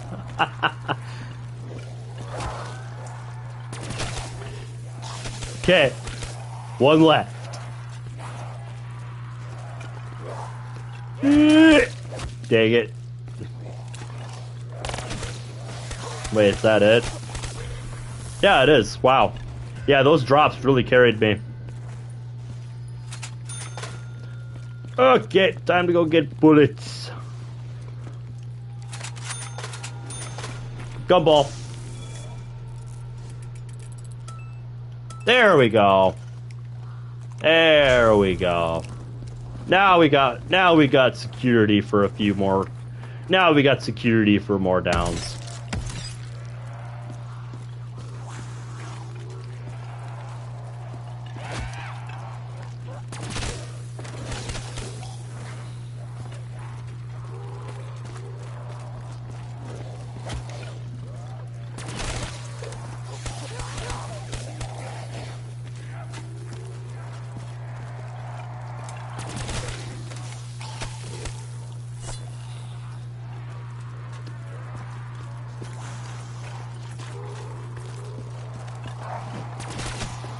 I'm trying to think about where on my gobblegum cycle I got that self-med.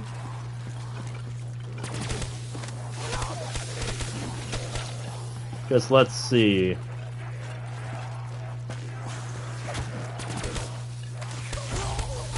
I think that was either 4th or 5th, so I don't know if I'm on a new cycle or not.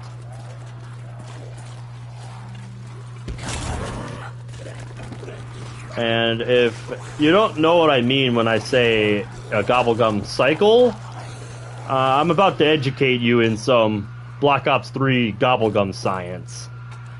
Because gobblegum is not as random as it may seem. You know, this thing here. About to give you an education in how the gobblegum machine actually works. So, say... like, just as an example to make this easier to understand. Let's say... no, gobblegum. What they call the gumballs in this game.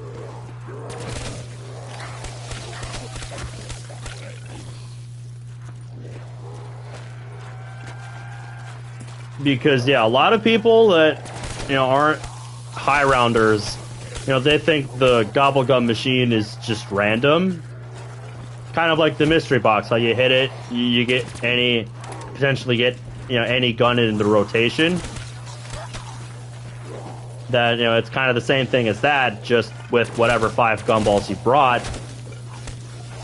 But no, that's not at all how the gumball machine actually works. And in fact, it is controllable to an extent. You know, it's not like you can make it so you can always get whatever gumball you want at any time. But, you know, there is a way to have some degree of control over what you get. Let me explain.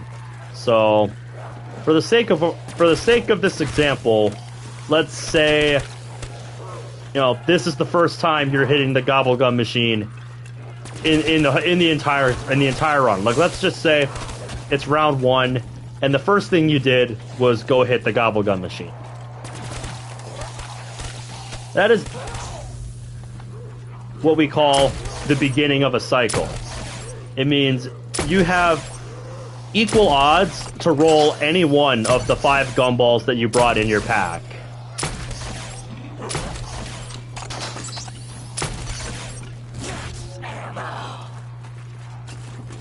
So, I'll use my pack as an example. You know, let's say round 1 I roll bullet boost, you know, something I don't need on round 1. So it's like, okay. That was my first Gobblegum hit. And because that was the first thing I rolled, because I rolled Bullet Boost first, I will not see it again for another 4 hits of the machine at minimum.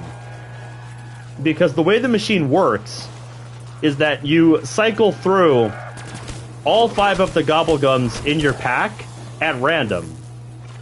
You have to see everything in your pack at least once before you can get something you've already seen in your pack. So what this effectively means is that every 5 hits of the machine is considered a cycle. And after you've hit the machine 5 times, you have the chance to roll any one of your 5 Gobblegums again, if that makes sense. So yeah, if I hit the Gobblegum machine once per round, I won't see Bullet Boost again until at minimum round 6. Because I have to see all of Wall Power, Crate Power, Self-Medication, and Perkaholic before I have a chance to get Bullet Boost again. So there is randomness to it, but it's not the kind of randomness you think it is.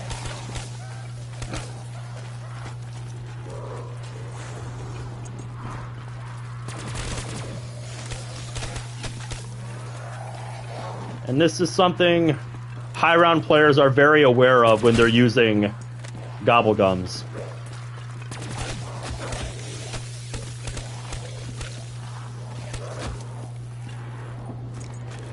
Because yeah, if they, for instance, if they're running a strat that heavily depends on getting Gobblegums to constantly feed them ammo, knowing the odds of knowing your odds of getting one of those 3 Gobblegums you have in your pack at any given time is incredibly helpful knowledge that you can use to help tailor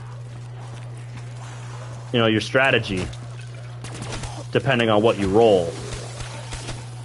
Like say I'm running Origins and I'm running say I'm running Origins at like round 90 or something, and I just used a cashback, but I still haven't gotten either of Alchemical Antithesis or Raindrops in my cycle, but there's also one other gumball, like Perkaholic, that I don't need at this round, still left in the cycle. That would mean I have a 2 in 3 chance when I hit the machine to get one of the Gobblegums that I need. And it would mean I'm guaranteed one of those Gobblegums in 2 hits.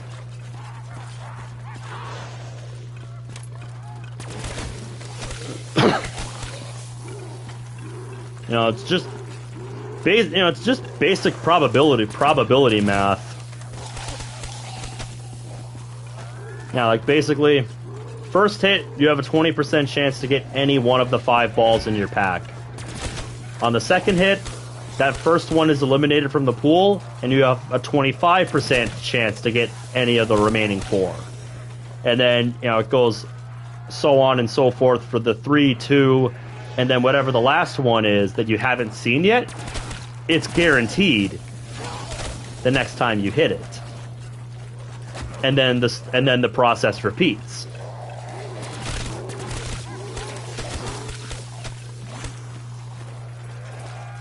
I don't know if you're all just sitting there like, what the fuck is he talking about? This makes no sense. But yeah, that's kind of what's going on in my mind anytime I need to hit Gobblegum in a high round scenario.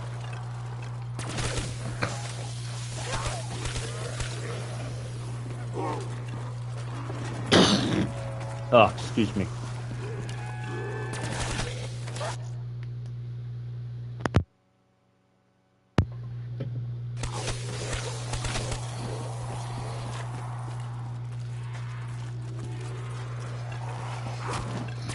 Get it? I'm just chilling.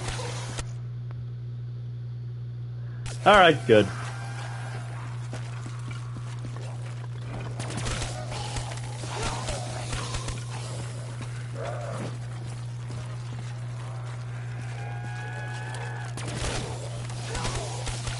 Alright, see you in a bit, man.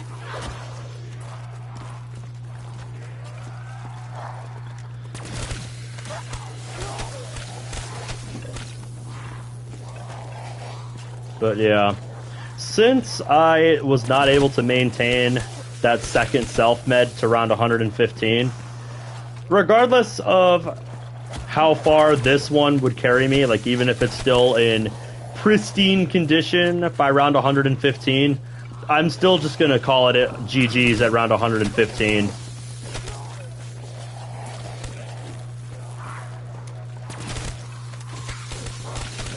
Because while I could just keep throwing more self-meds at this, I mean, I have 23 of them after all.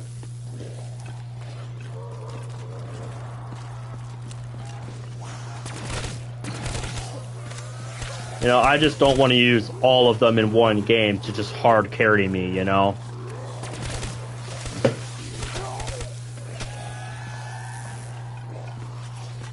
You know, I like to have some kind of limiter on them.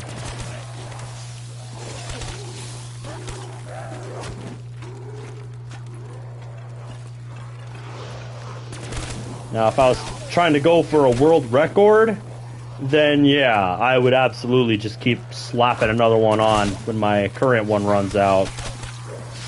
But, you know, I don't play zombies high rounds to go for world records. You know, I'm just seeing how far I can get myself and just kind of let the performance of the run decide how far I will go.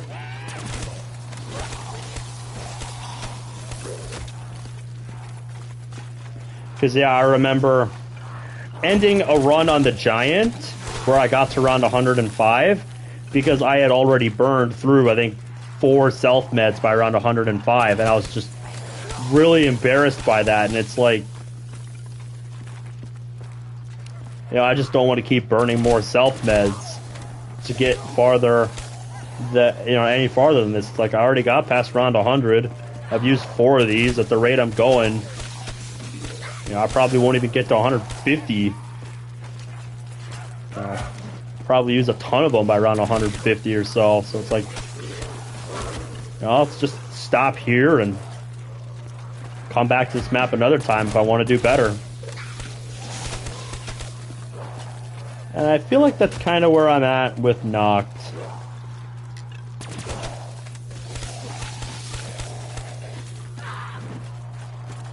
And I think if I ever do try this again, I would go at it with a slightly different approach. And not just rely on alternate ammo types the whole game.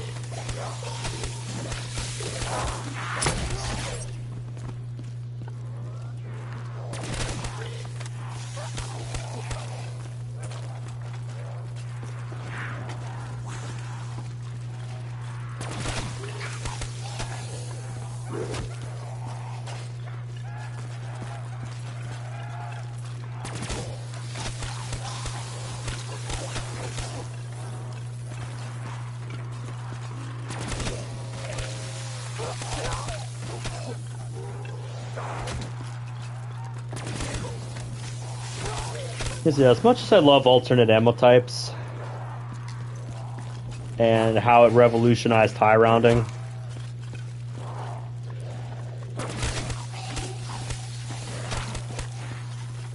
it gets mindless after a while. Which, I mean, hey, that's kind of what high rounding is, but still.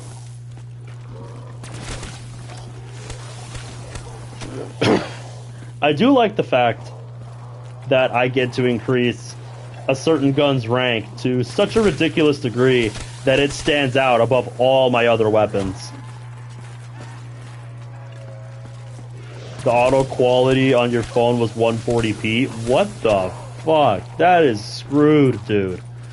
Like how YouTube usually auto sets my quality on my phone to 360p. Which is fine if it's just like something I'm putting on in the background. You know, but when I'm actually like physically watching something and it's like 360p and it's meant to be viewed at a higher quality, it's like, bruh.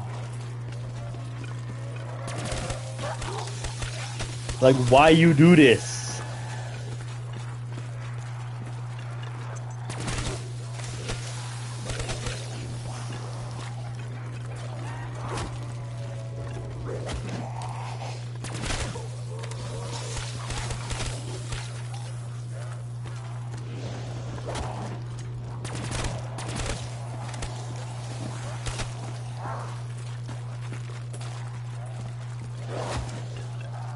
It's on 1080 now, but I was just baffled by that. Yeah, I would be too. You know, it's like, my internet can't be that bad, can it? Come on.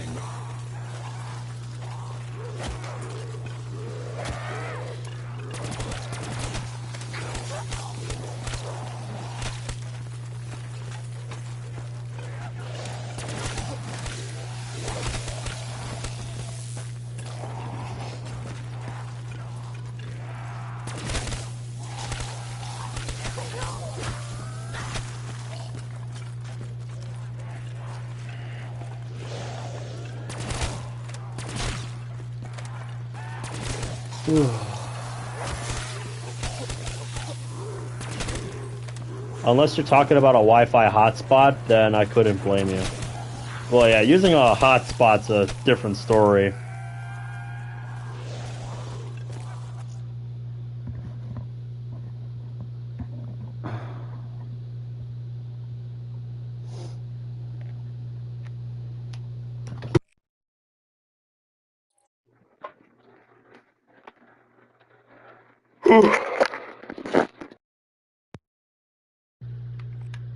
Dropped my controller there. Just trying to. I was trying to take my ring off because, fuck, man. When I get hot, that ring barely fits on my finger.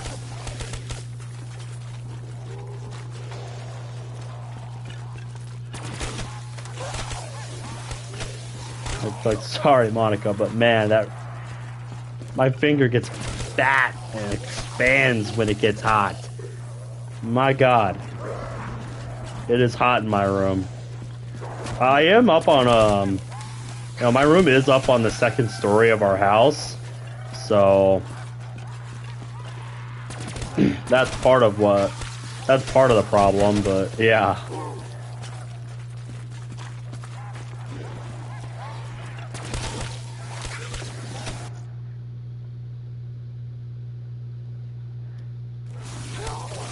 I would be too, man.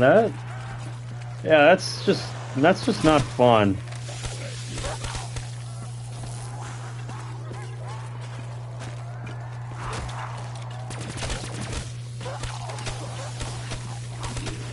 Mm-hmm. Mm-hmm.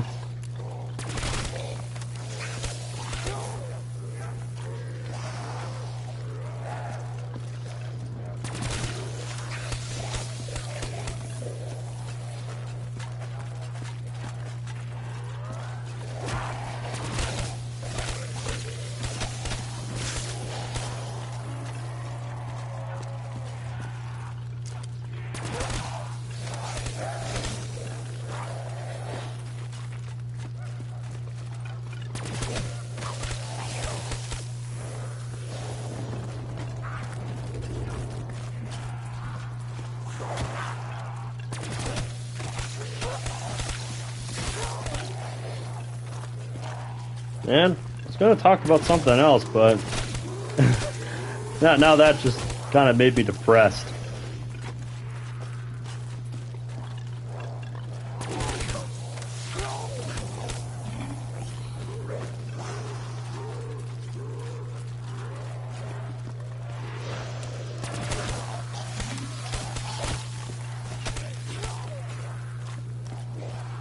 Yeah, I know how that is, because my grandpa on my mother's side,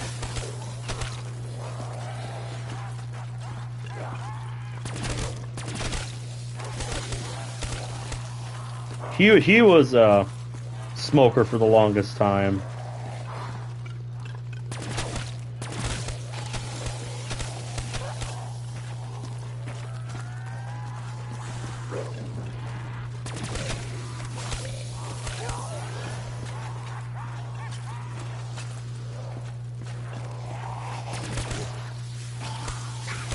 Oh, no wonder I can't reload. Don't have any more bullets to reload.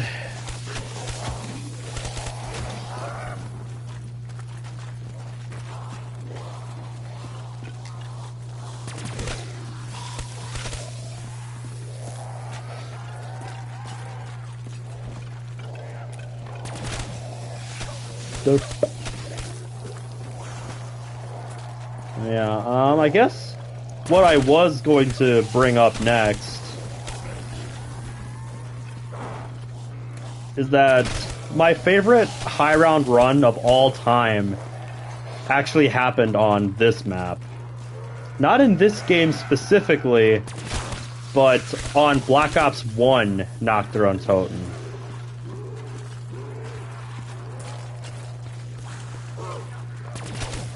Because, yeah.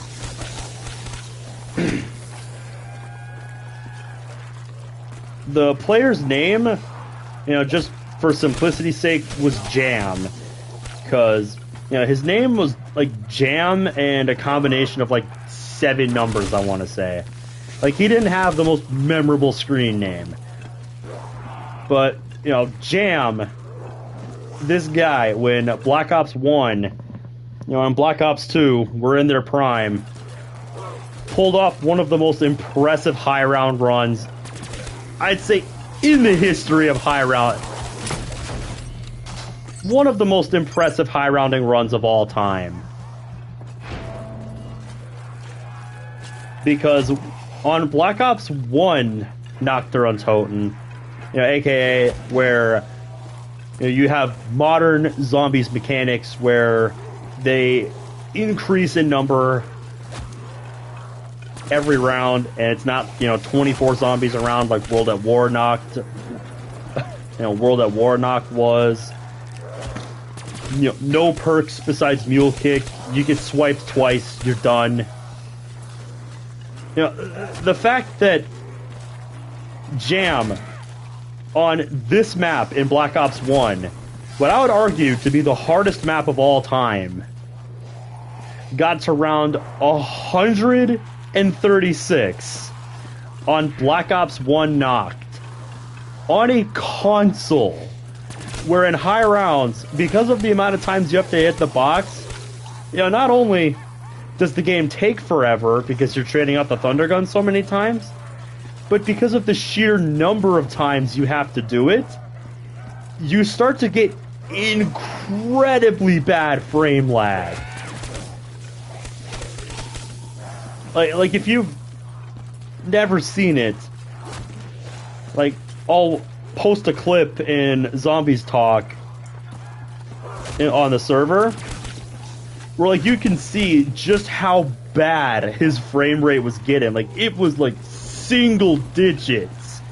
Like, when I hit the box like this, when it would, when the point counter would, like, roll down instead of just subtracting an immediate 950 like it does on this game, like, you could see, like, how much it was chugging, counting down his points, and, like, how bad his frame rate was, just, moving around the map. And the fact that under those conditions, in the higher rounds, he was able to keep going and get to round 136, when the world record at the time was barely above round 100. I think it was 103, the record on Black Ops 1 Nacht was at the time that he pulled off that run.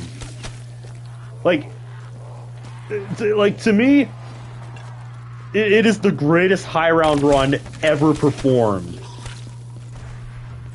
Because it was on one of the hardest maps of all time. Not in the modern day on PC with much better hardware that can, handle the kind, that had the kind of hardware to support a stable frame rate throughout the entire game leading up to reset. and that's another thing I'll talk about in a minute here. But yeah, the fact that he did it on console hardware,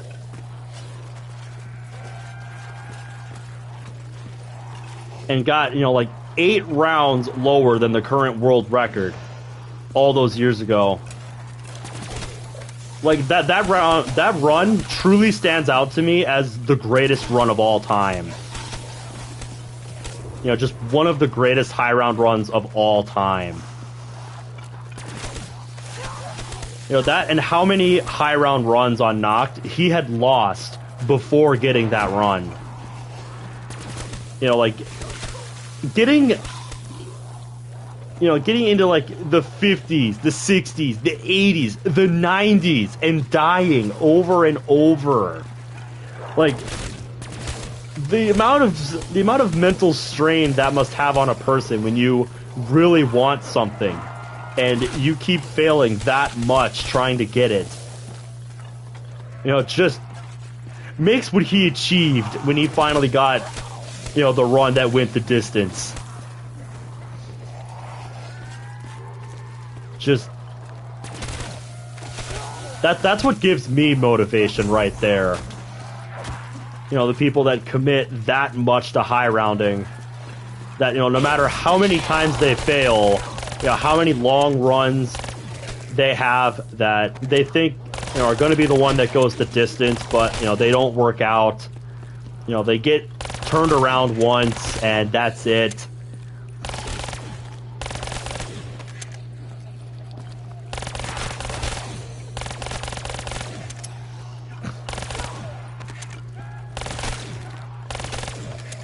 Kind of reminds you of the Halo thing that you were talking about.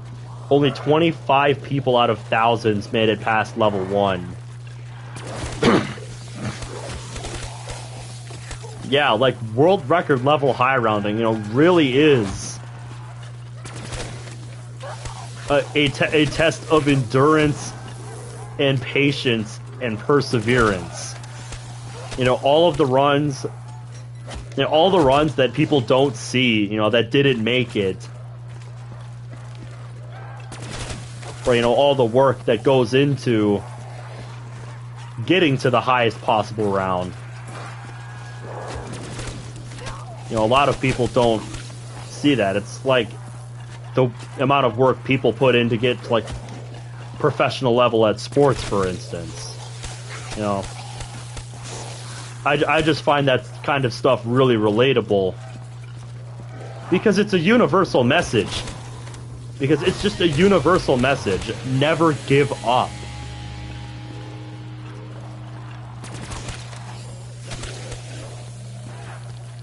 And yeah, when I see high round players that get knocked down that many times on their path to success, and find it in them, you know, not only not to give up, but to keep playing,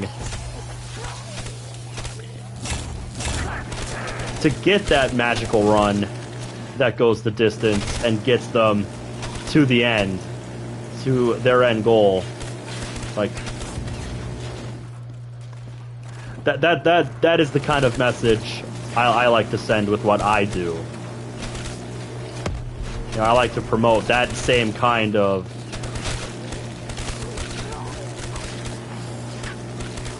that same kind of message of, you know, never give up no matter how many times you get knocked down. You know, if you really want something, you know, don't give up. Keep trying.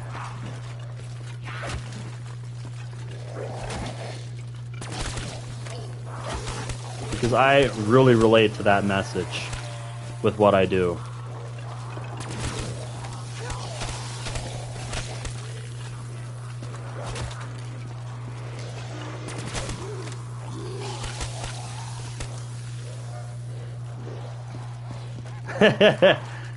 Yeah.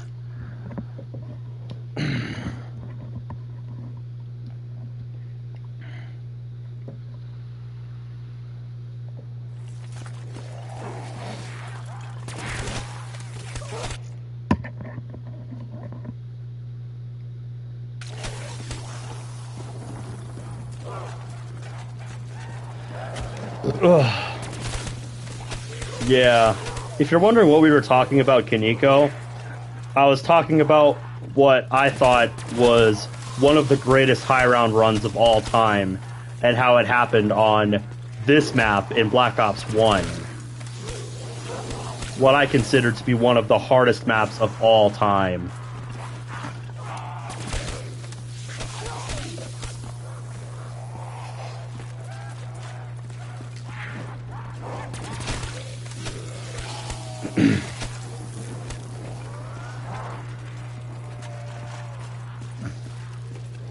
Ooh.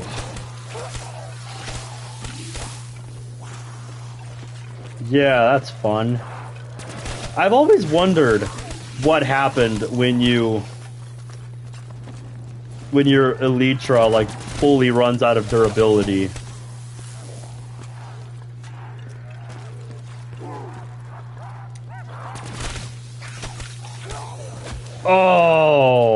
Oh, that's brutal. That is brutal, Kaneko. I feel so bad for you. That's rough. That is rough, dude.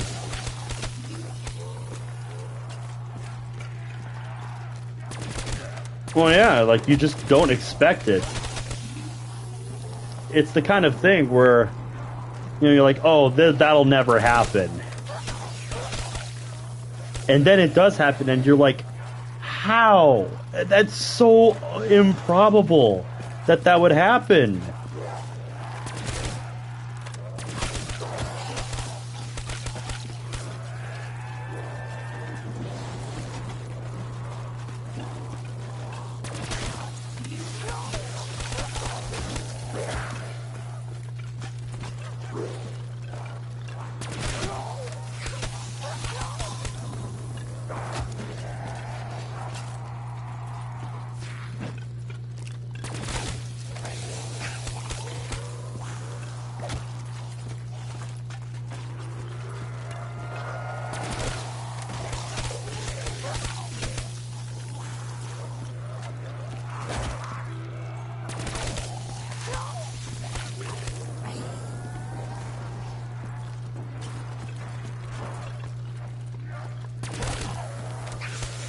You lost a god trident to lava once. Ooh, that sucks.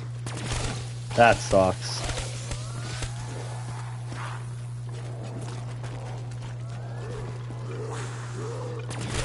Five stacks of emerald blocks.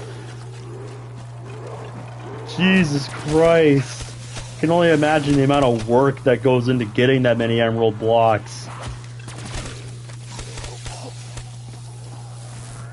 You know, all the farming of shit you have to do to get at that many emeralds to make 5 stacks of 64 emerald blocks, the amount of emeralds that takes.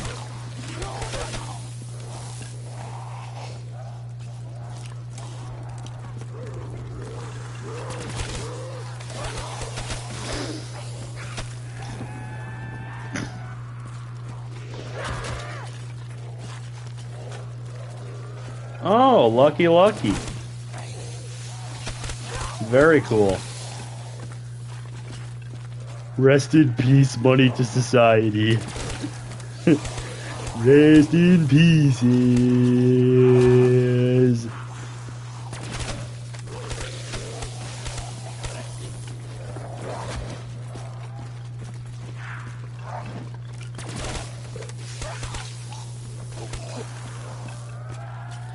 They got burnt in a shulker box because you were on a bridge trying to get some blue wood.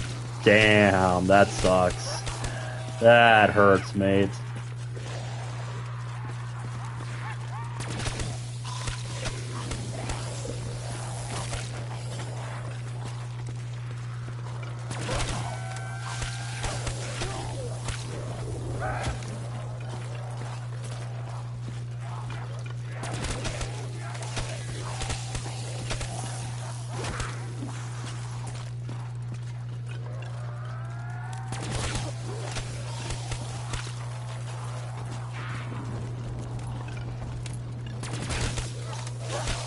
I can feel my headset sliding off my ears, but I don't want to pause to readjust it just yet.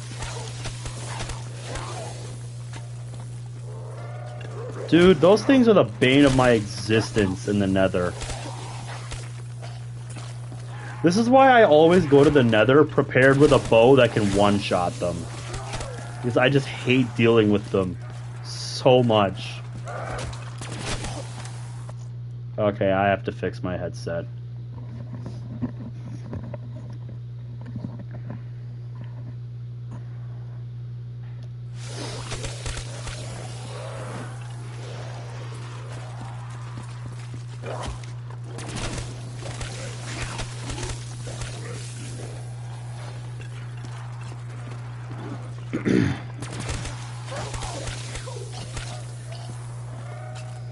I think for me personally, the scariest Nether spawn I ever had was on my most recent world, where I spawned like directly in the middle of, you know, one of those regions of the Nether world where, you know, there's a bunch of Endermen and stuff. You know, just like I walk out of the portal and I'm like, Jesus Christ, I'm surrounded by Endermen.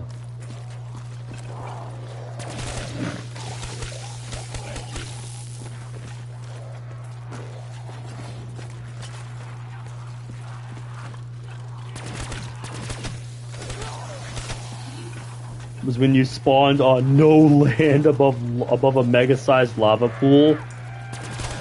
Yeah, the Warped Forest. Yeah, I didn't know what the biome name was called, but yeah, I've had a spawn like that. Just it was closer to a piece of land, you know, where I could, you know, build my way over.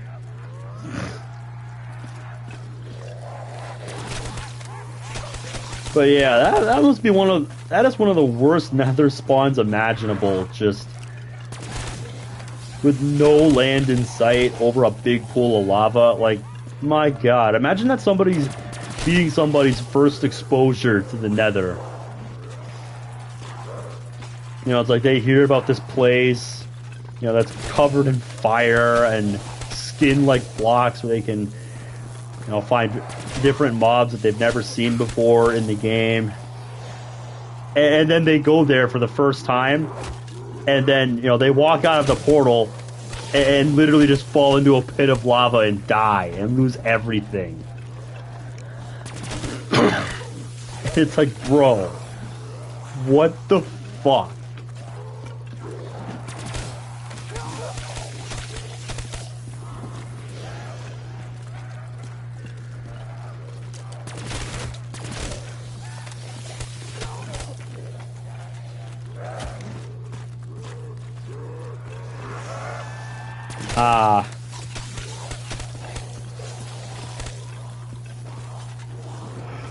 Yeah, the changes to the Nether have completely warped my perception of it. To where, like, it's foreign to me again. Excuse me for a second.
So it is.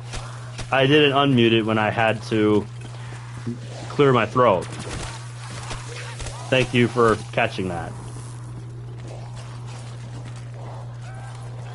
But yeah, what I was saying while I had my mic muted is that, yeah, you know, when Cyrilkins just said, you know, how long the stream has been going and how we've gone from round 86 to round 109. And I said, yeah, it's taken about that amount of time to get from rounds 1 to 86 on this map. So yeah, it gives you some perspective of what high rounding is like. The deeper you go, just the longer it takes.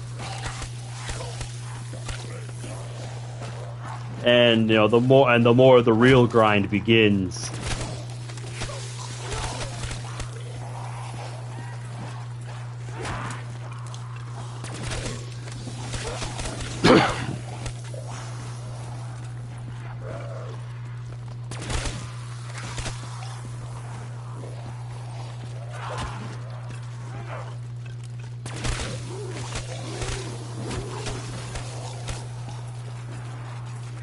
Or as Sans would say, the deeper you go, the messier it gets.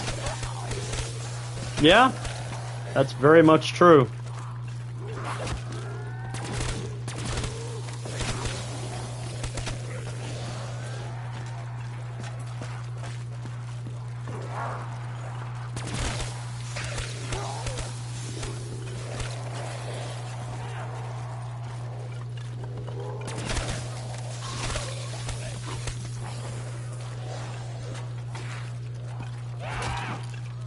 Yeah, those of us that do this kind of high rounding, we're the ones who endure it. You know, the long rounds, the days committed to an entire run.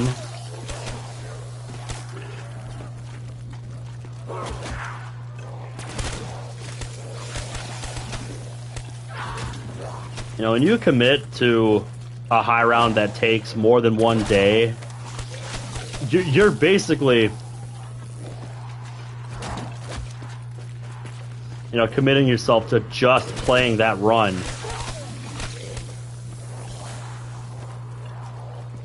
And like, yeah, that's your day. That's all you're gonna be doing, basically.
I'm sorry, John.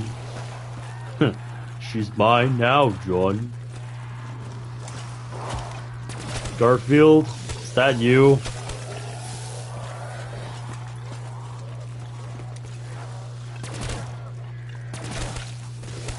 Alright, 2 bullets. So get 1 more activation off. Nailed it. Alright, it's time for the RK5 to put some work in.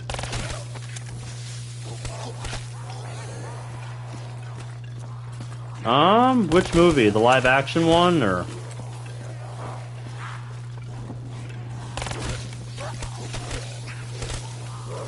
Yeah. Muscle memory is working against me now that I'm using the RK5.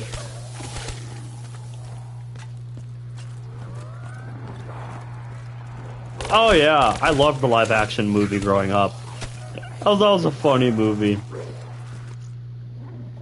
Oh yeah.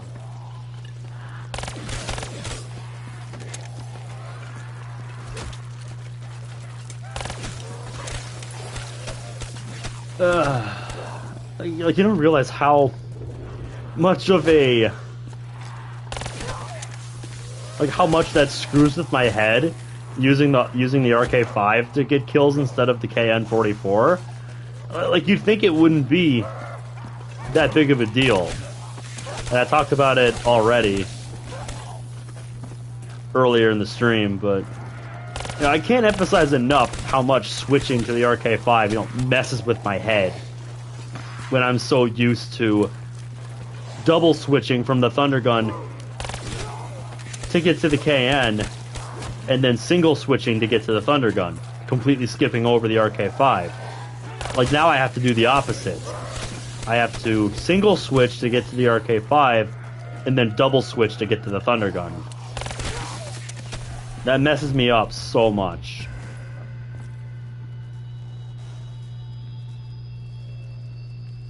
Nah, that's not the best picture. I'll get that as a picture though. Fuck it. 110. Who would have thought we made it this far? And we're now 5 rounds from our goal.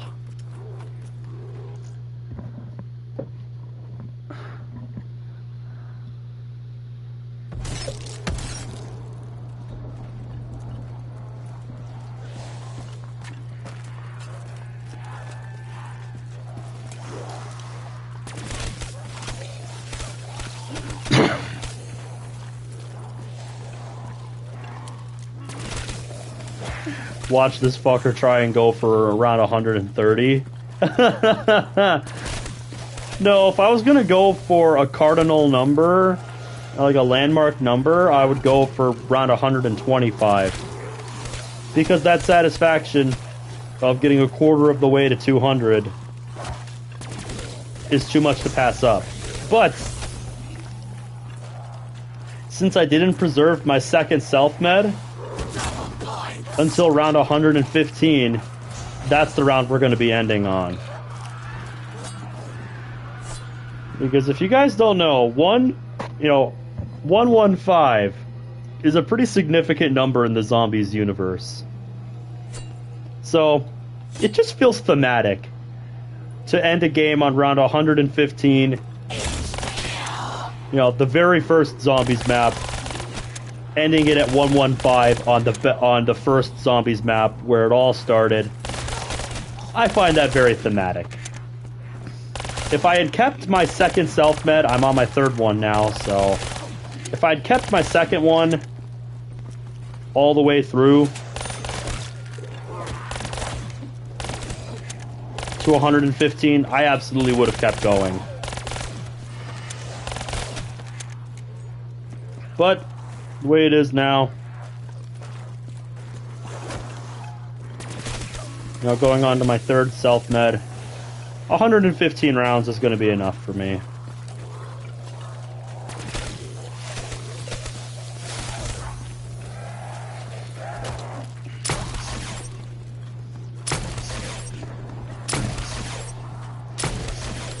Because, yeah, it's one thing to end a game. It's one thing for a game to end and you don't know if you could have done better.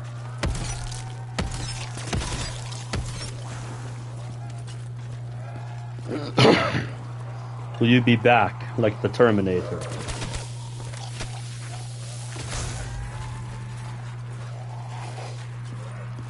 That's currently the plan.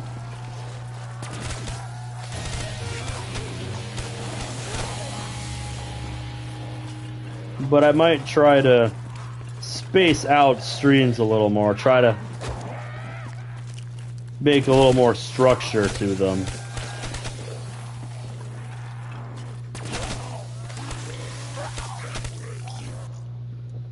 my guy's gonna pause the game overnight and come back to it tomorrow.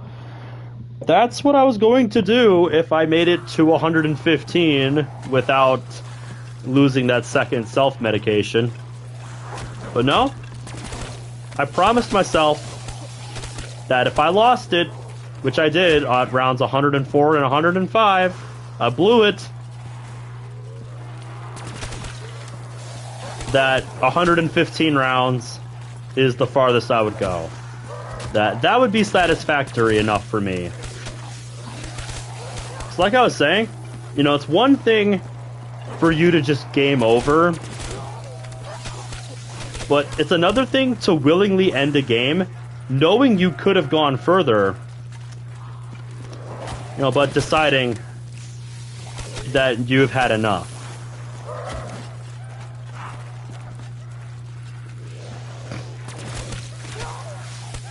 The deed's done, my friend. Exactly. Also, welcome back, my dude.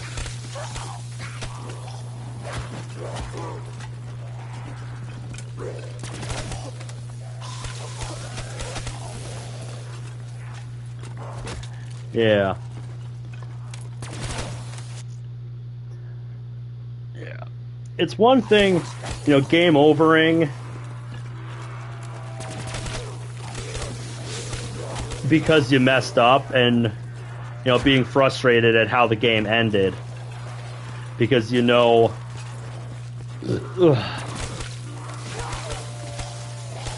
that it either wasn't your fault or you just got careless.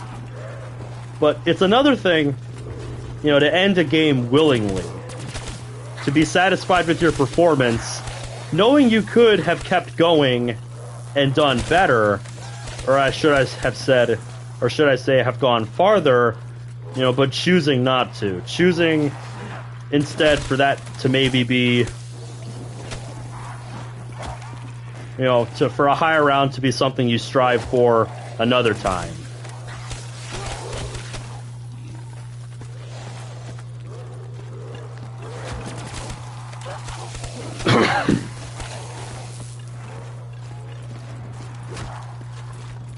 I don't exactly know what I'm trying to say here.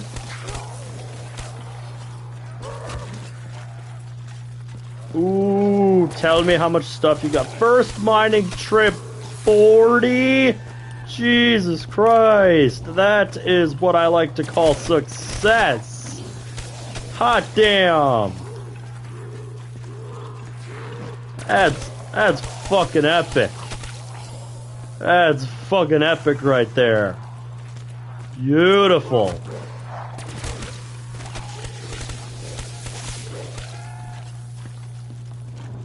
Imagine if Monica put Ben in handcuffs. Oh god. Oh god, if Monica was into that kind of stuff. I'm not sure how I would feel about that. Oh god.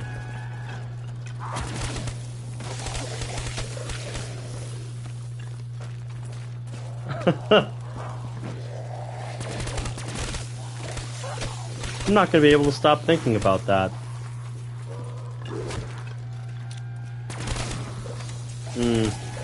Now that we're at round 110, you know what we should do?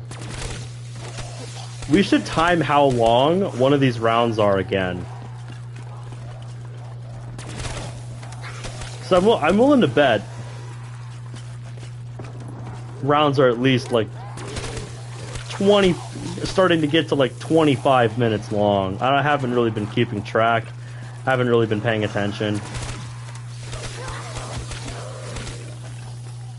Oh no, I can already feel my head moving my mouse towards the art program window. Oh no! Oh no!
Chat still needs to order Ben a Monica body pillow.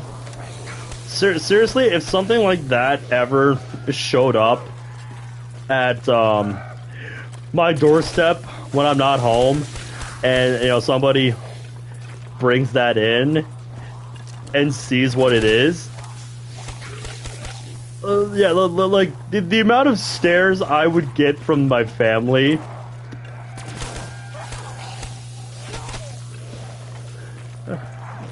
Looking at me and being like, bro, what the fuck is this?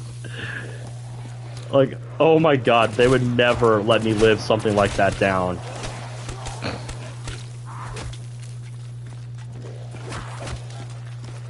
Like, never. Excuse me.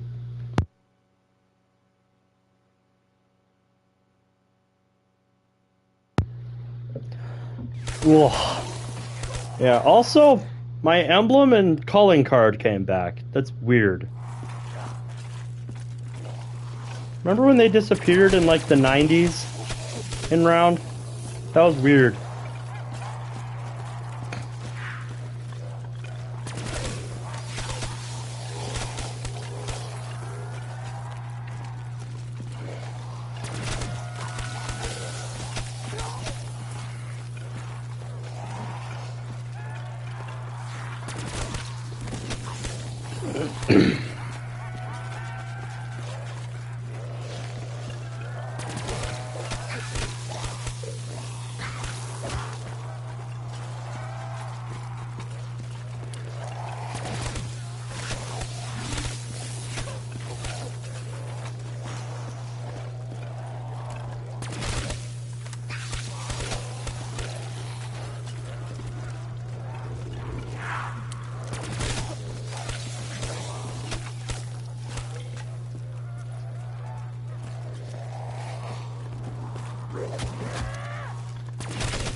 That's what you want to get for yourself in the future?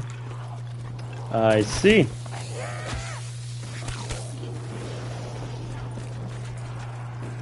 I wouldn't. I'm not going to, but...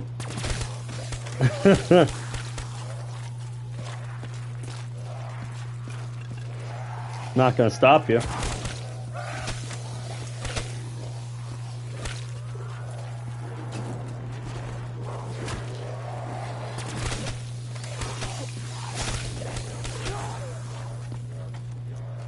Imagine if somebody made Misty's outfit from Call of Duty Zombies for Moss. Oh man.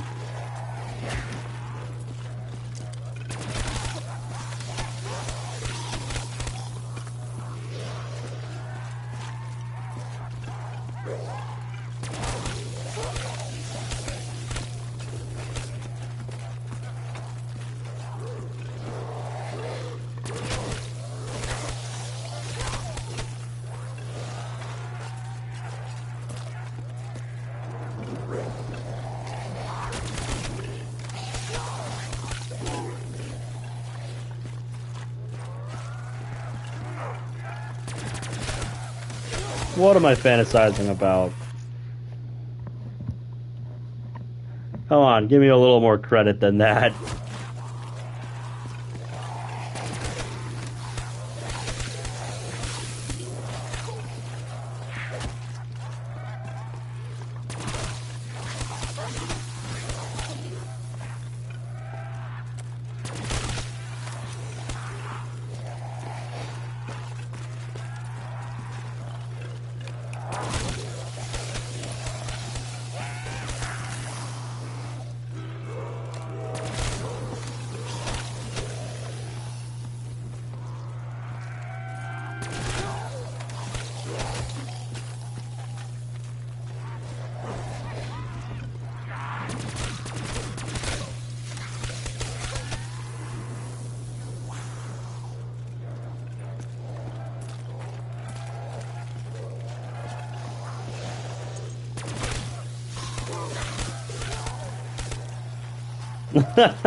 Exactly.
Jay Schlatt talking about chips. If Takis are Cartoon Network, then Turbos are Adult Swim. Then what are Doritos then? Nickelodeon?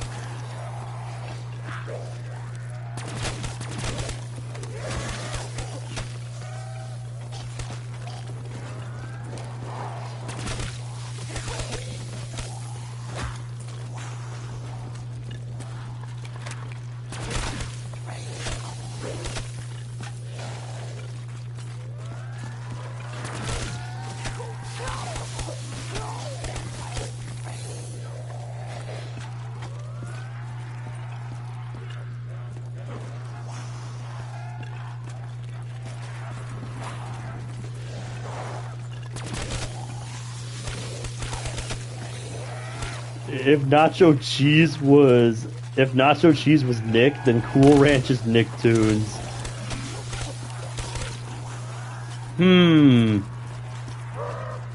I'm not sure if I'm satisfied with that or not, because yeah, like they put a lot of the older stuff on Nicktoons.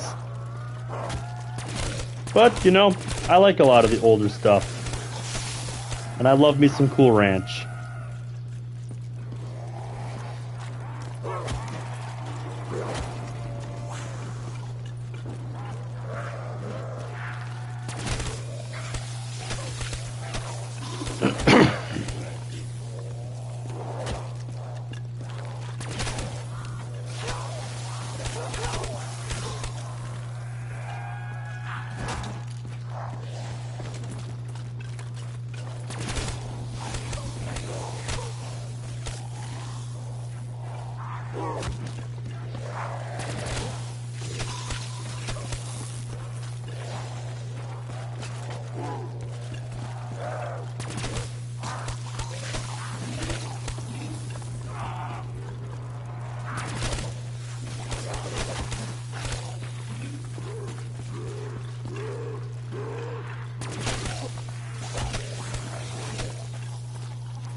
Yeah, I've heard of the first show you mentioned, but not the last one.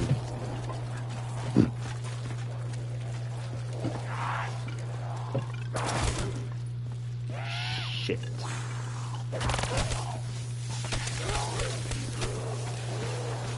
Bow wow. Welcome back, Goose World. How are ya?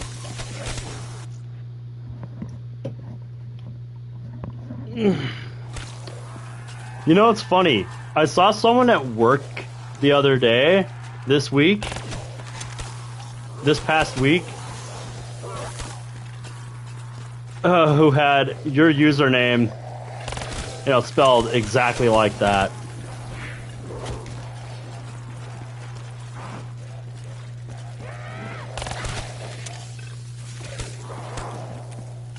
So it must be a reference to something. It's on it. You know, if I saw it on a shirt. It's an imposter.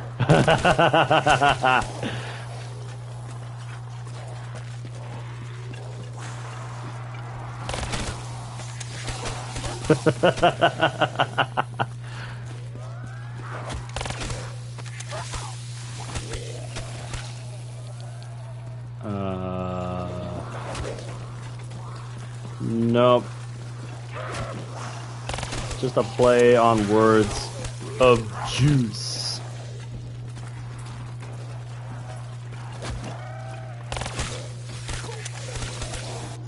Man, I just found out Fortnite added sex in this Zero War comic. Not happy. As the ghostwriter of Rick and Morty, I'm an absolute genius.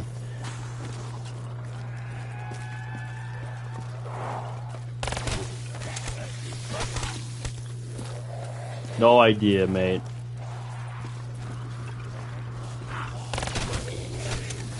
That's something that's gonna go over my head.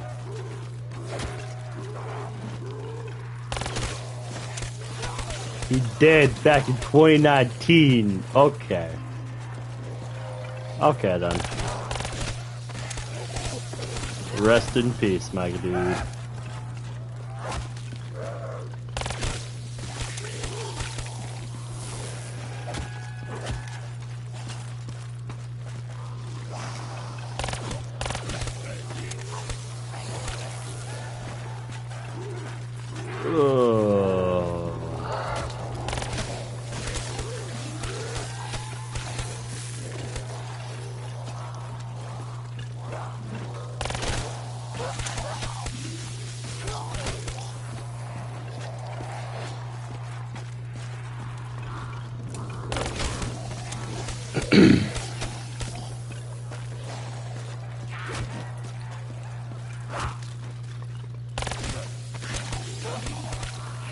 Juice World is some drug-addicted dude with dreadlocks who died something, something, something.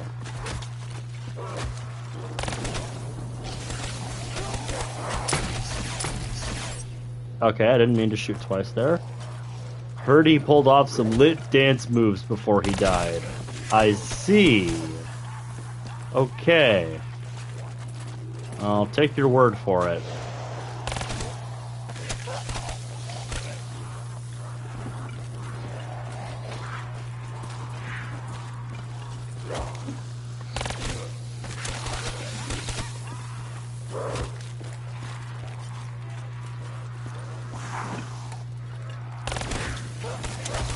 People still talk about it to this day.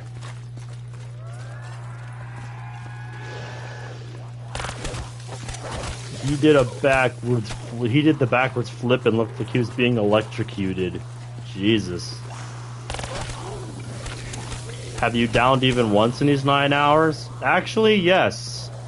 Yes, a few times.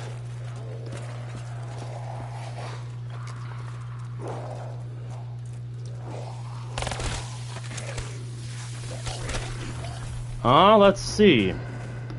I downed once, I think, on 93, and then twice on rounds 104 and 105, respectively.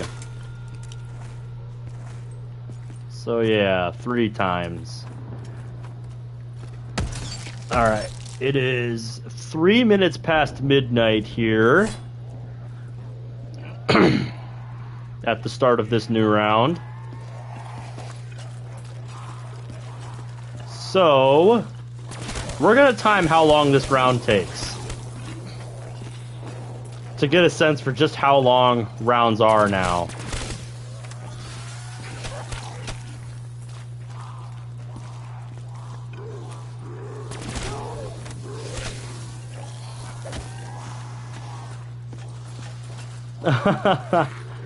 Hope you got nothing going on tomorrow. 'Cause, yeah, if I fucked your sleep schedule, it's my bad.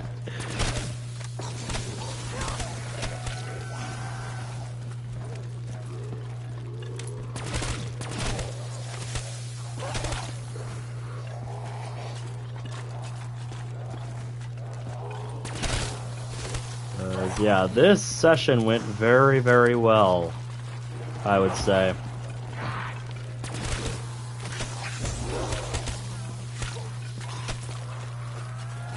Yeah, only.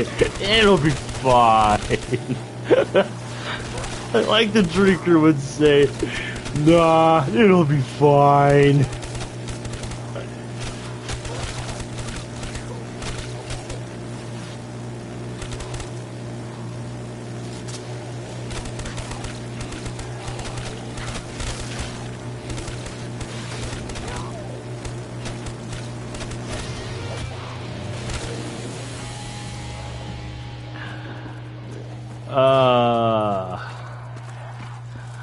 That's another voice clip of his I want to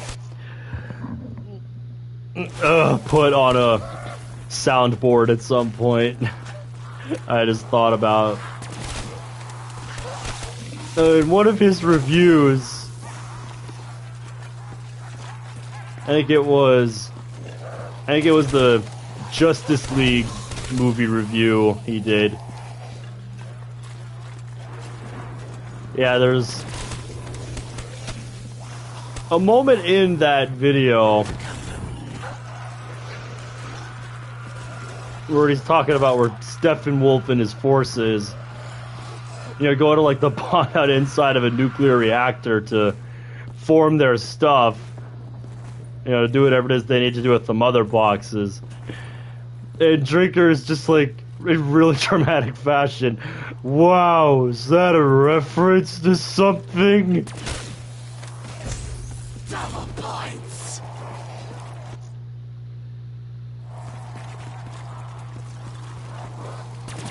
That is kind of a shame, Kaneko. I'm really sorry to hear that.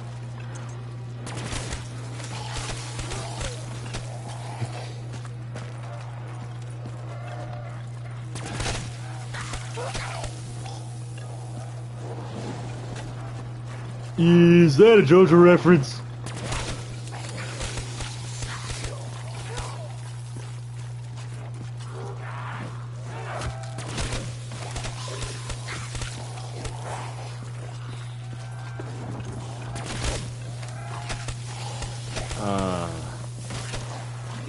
Yeah, I wonder what changed. 'Cause, yeah, that's really unfortunate, man.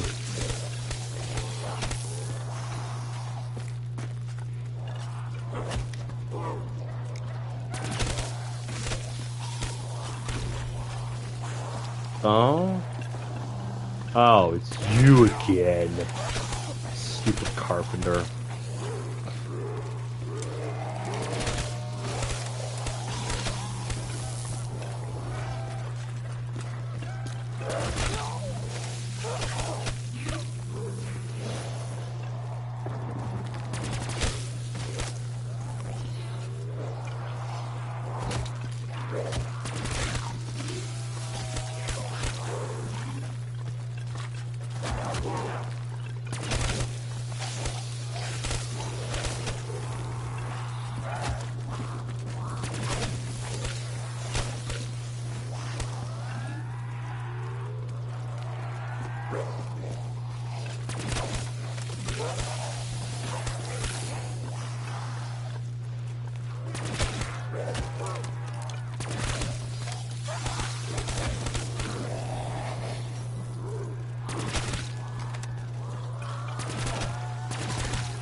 Oh, God, the SVG.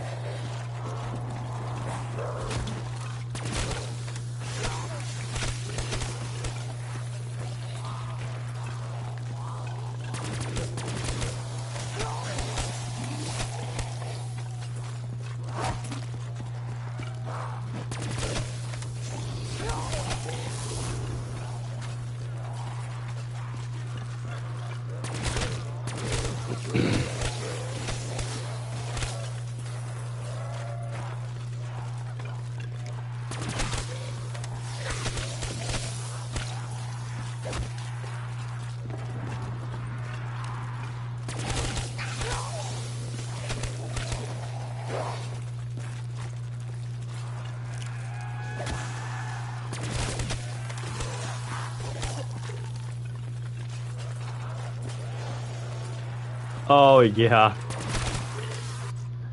Ugh. That's always a satisfying feeling when you know, where a meme, or a meme sound effect like that originates from.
Old tree glitches to grow and farm mushrooms. I wish I even knew what exactly that was, because I was not aware of such a thing in Minecraft.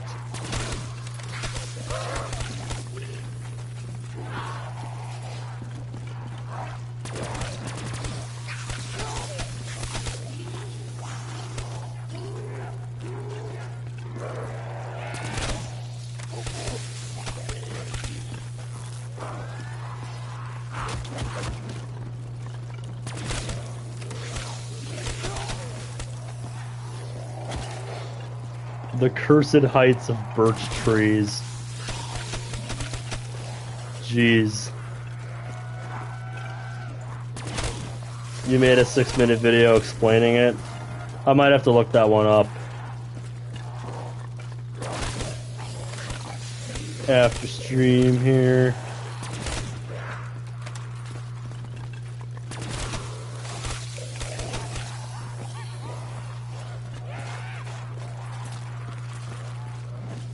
Yeah, well, a lot of people say that about some glitches they do.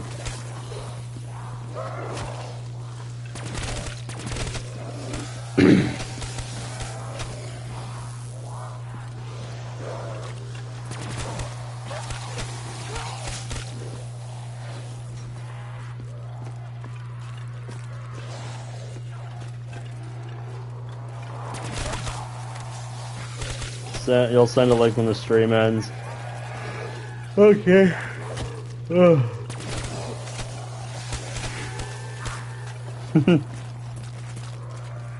gonna show you how to make a walking house. It's a simple 1-minute video.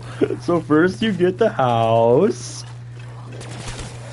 then you attach some legs to it. And there you go. Oh, I feel like I'm high reading that.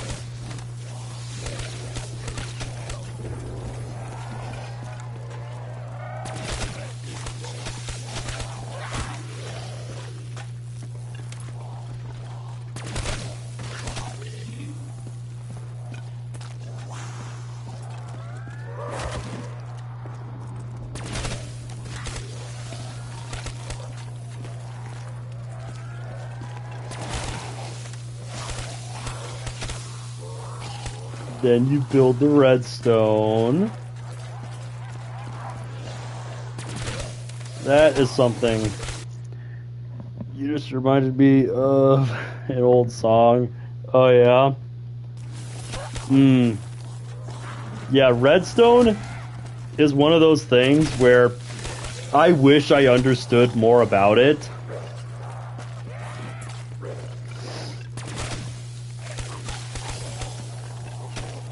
but just have never taken the time to like actually learn more about it. Because I'm always really impressed seeing the kinds of things that people have done in Minecraft with just redstone.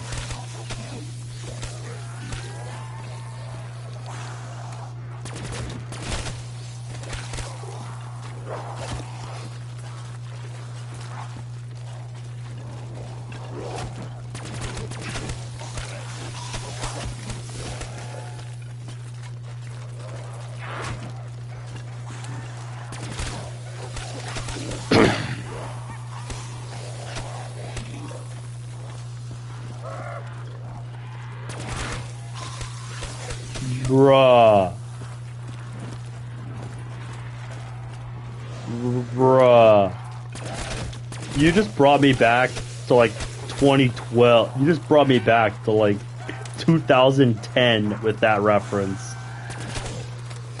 Like, oh my god, you have no idea. Toboshki!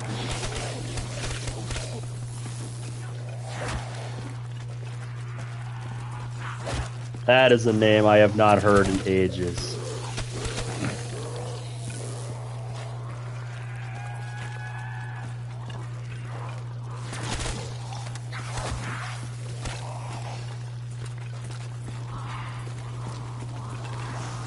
Oh yeah, I remember. Oh, excuse me.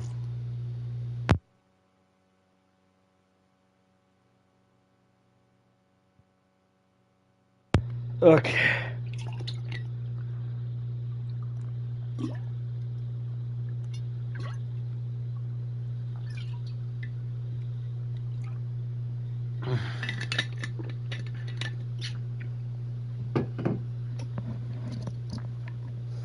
All right.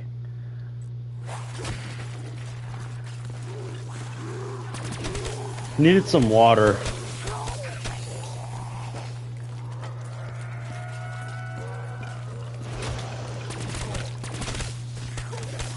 That sounds hilarious.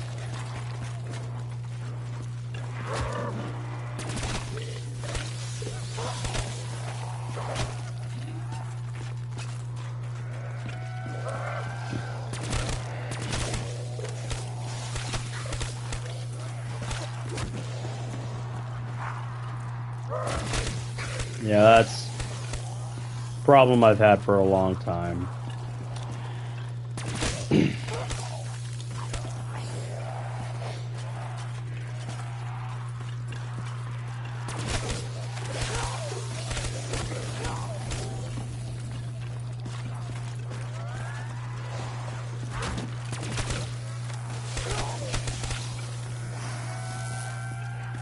The only drink you consume is water. Yeah, I think at the end of this round, I'm gonna have to go get some more water. Remember when Minecraft didn't have lore? Those were the days. Simpler times.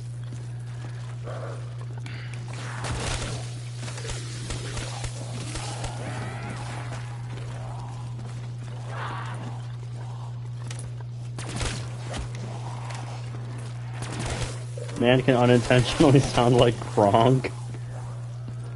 Yeah, you're right. It is entirely unintentional.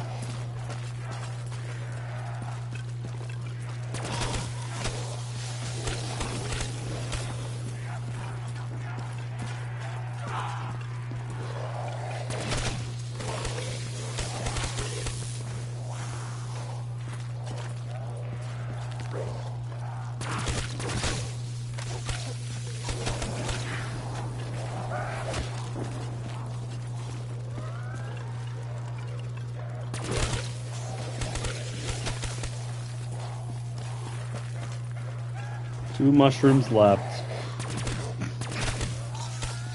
The shrooms, man.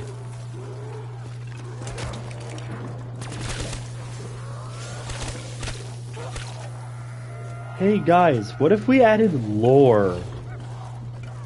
Lore? Don't be stupid. 1 year later.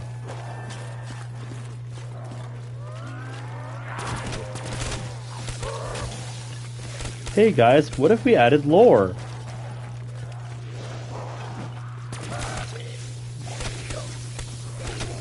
Holy shit! It's the best idea I've ever heard! They promote!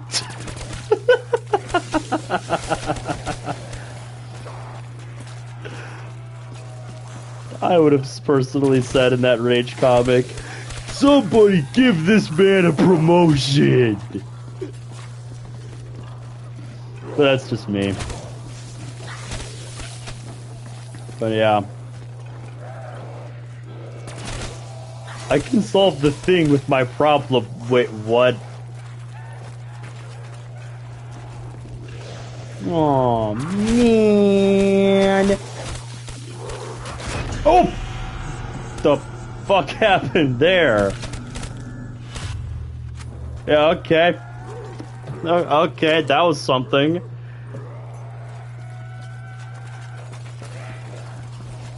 That one was just kind of unsatisfying. And on a very oddly specific number, too. So I'm screenshotting that.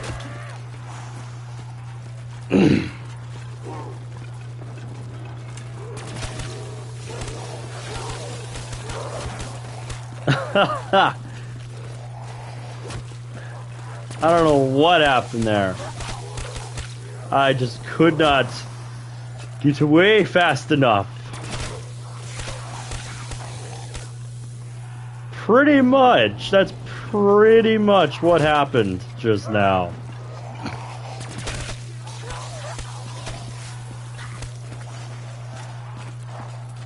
But yeah, I might start talking a little bit less, because it's actually starting to make my throat hurt a little bit, having to try to maintain a constant train of thought for what? I think 10 hours now.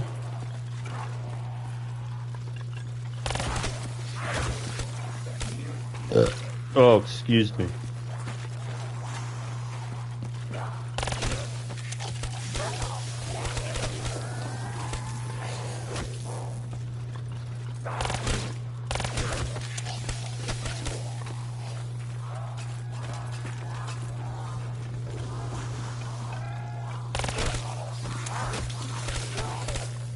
I feel like that's a reference to a popular song from years ago. And that's a parody.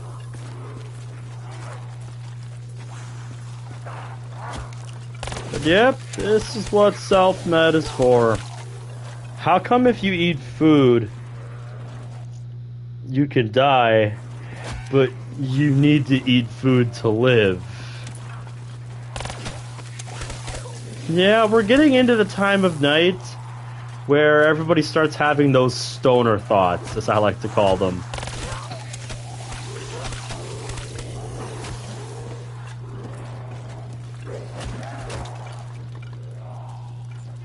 No.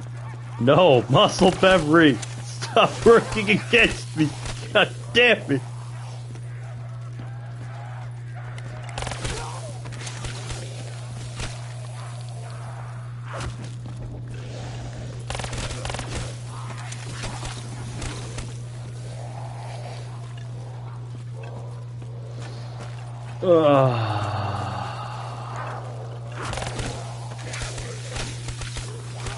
Building your first house on this new world.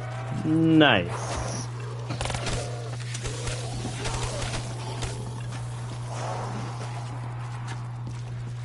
Finally done. Now you can get back to your PC. Oh, shit. Wow. I don't know why I thought the round was over. God damn it. I really wanted that to be the end. Those last four.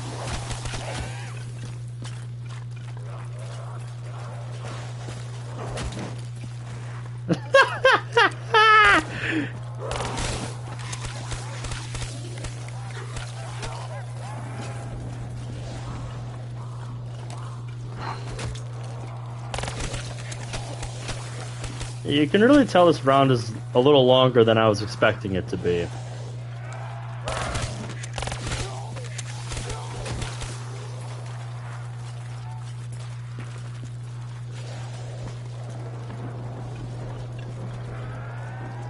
Now even the left stick on my controller, it's starting to get sweaty. Jesus. That's how you know you've been playing for a long ass time.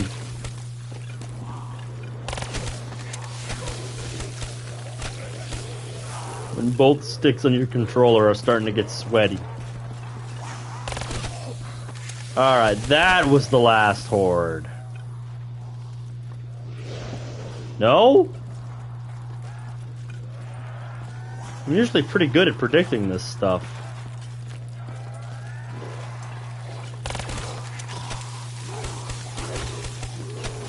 My God.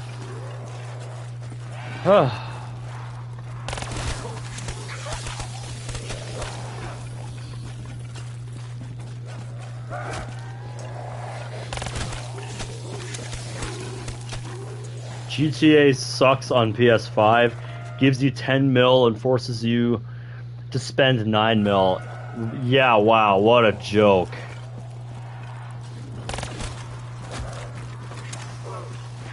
Because I'm guessing, in the grand scheme of things, you can't do jack shit with 1 mil in GTA 5.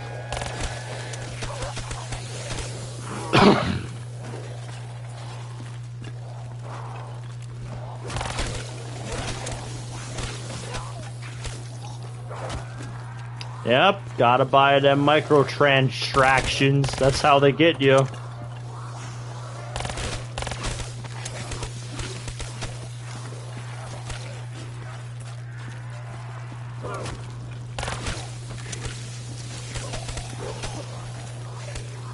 $1 mil is like buying a car for $30K in real life.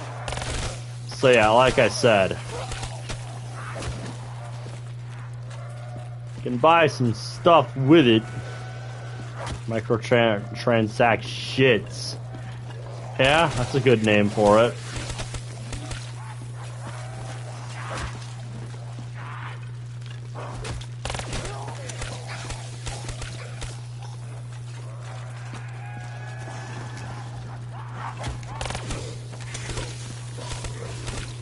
Oh, dude, you can feel my deflation as I'm realizing how long this round is right now.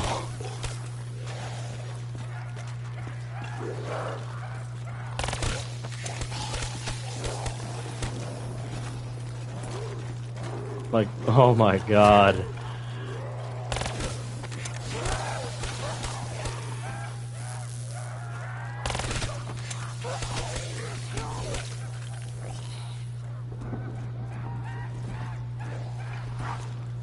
That's finally it. Oh my God. That was, yeah, 25 minutes on the dot.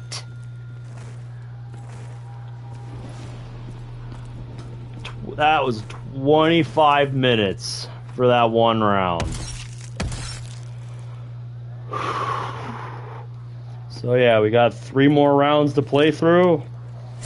Hope you're ready for another hour and 30 minutes or so of stream.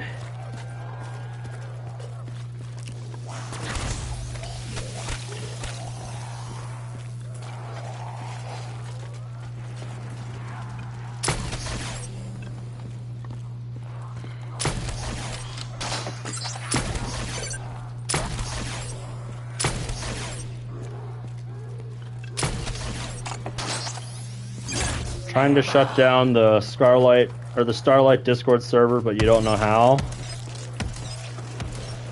Huh.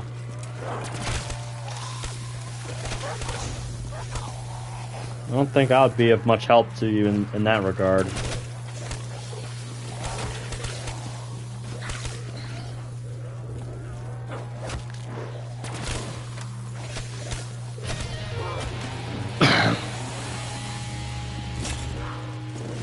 Zach, you got anything on that?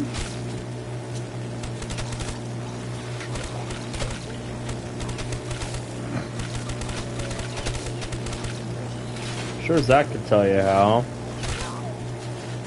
No, you don't know either? Damn.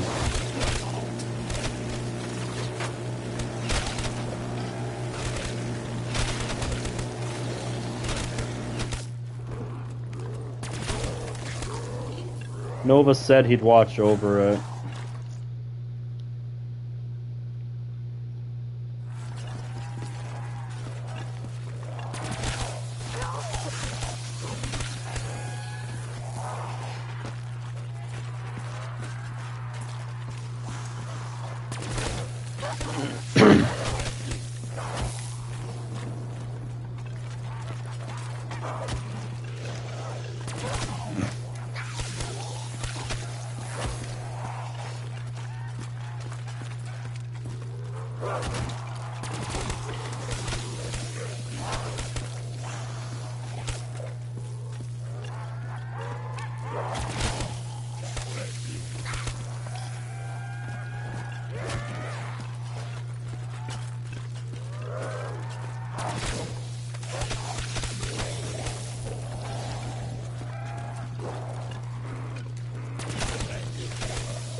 Ooh.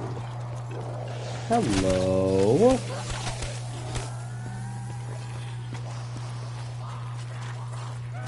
I'm gonna do something to try and help speed this up somewhat.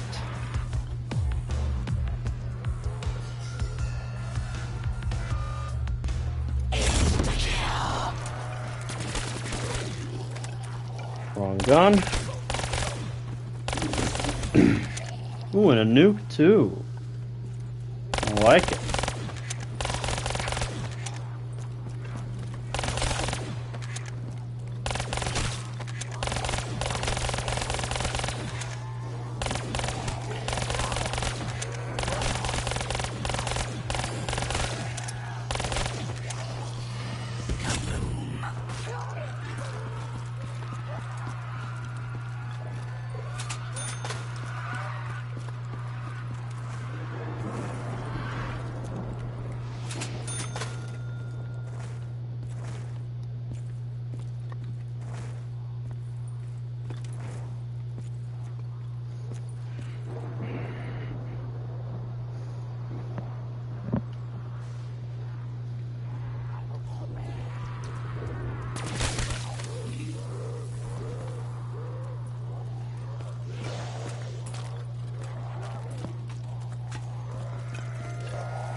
That is very weird.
Yep, that's true.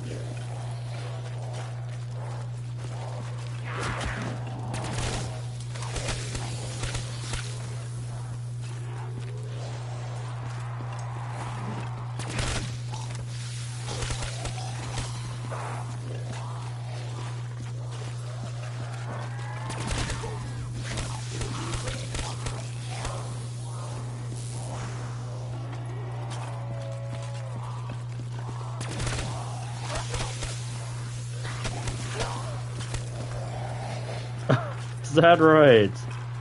That's crazy.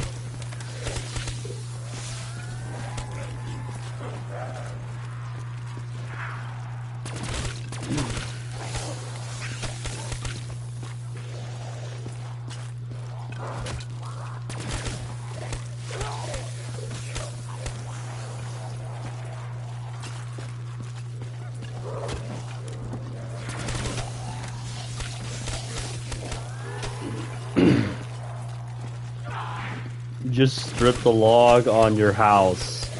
And I'm guessing you weren't trying to do that, were you?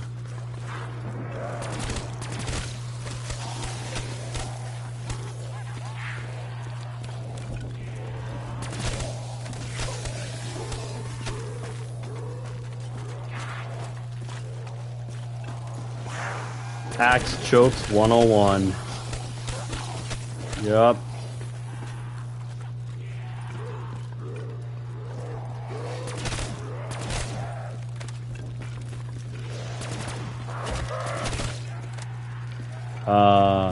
Hello? Deadfire? Jeez. Did not want to trigger right there. Jesus. Pep effects are fickle mistresses, man.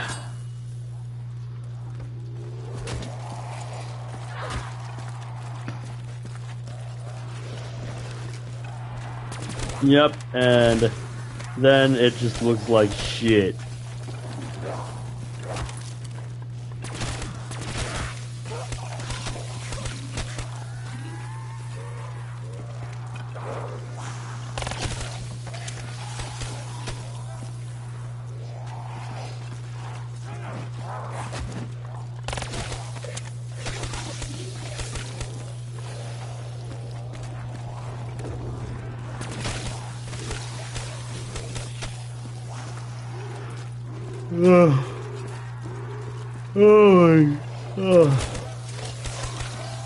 Dude, I'm gonna be hearing the sound of dead wire popping off. I'm gonna be hearing the sound of dead wire popping off in my sleep tonight.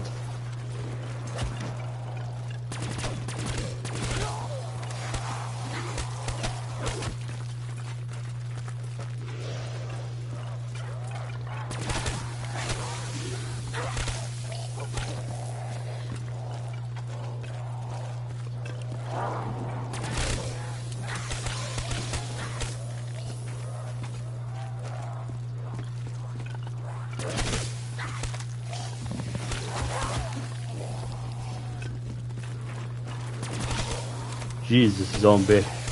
Let me fix my headset in peace!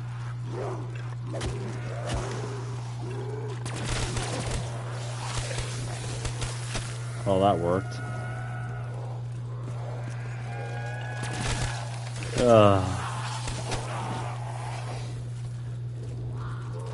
Yeah. I think once I finish this session, we're gonna be taking a big fat break from this game.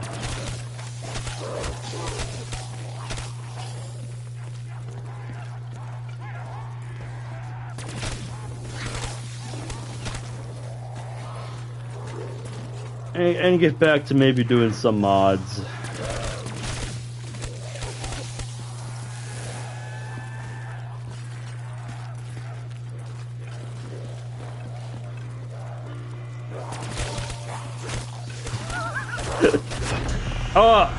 Oh, are you kidding me?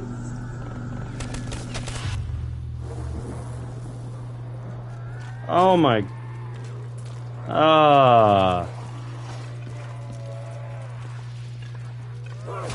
Yeah, you see why. Yeah, I think you can see why I'm not going for much beyond 115.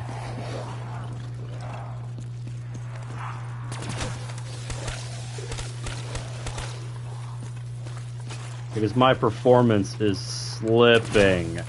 That just should not have happened, period. Oh my god. That just should not have happened, period, dude. I can't believe I didn't get the shot off.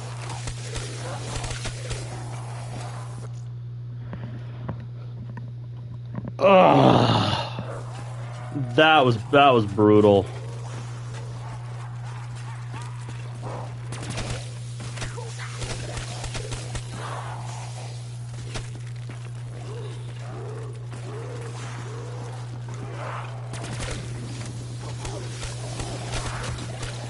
I really don't want to have to use another one.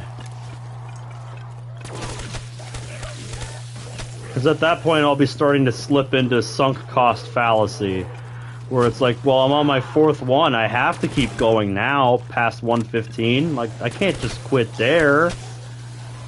And I just don't want to fall into that trap.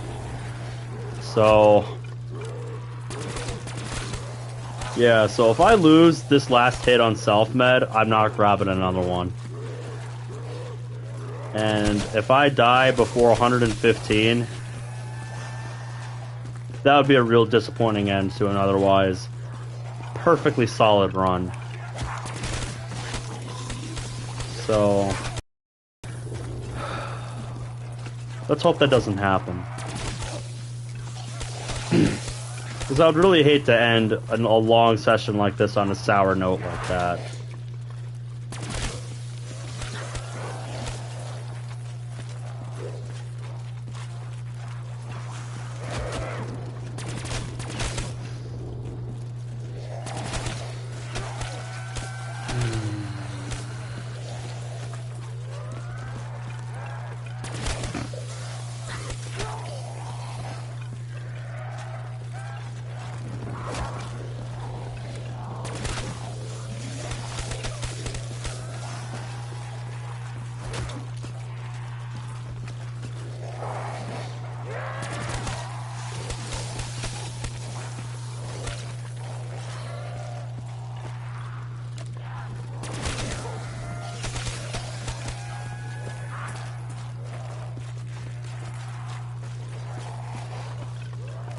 I'd ask you what you're watching, but I don't want to know. Ha!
Muscle memory, don't fail me now.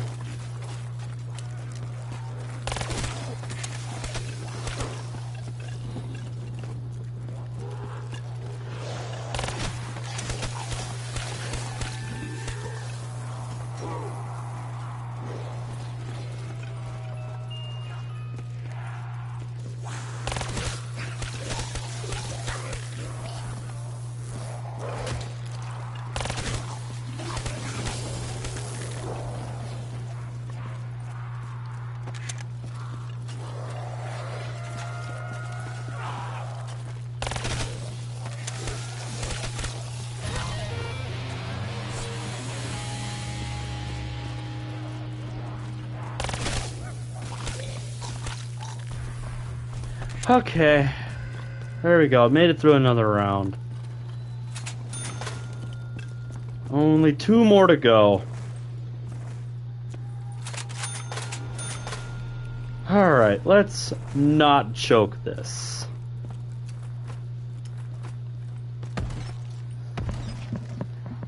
Oh, man.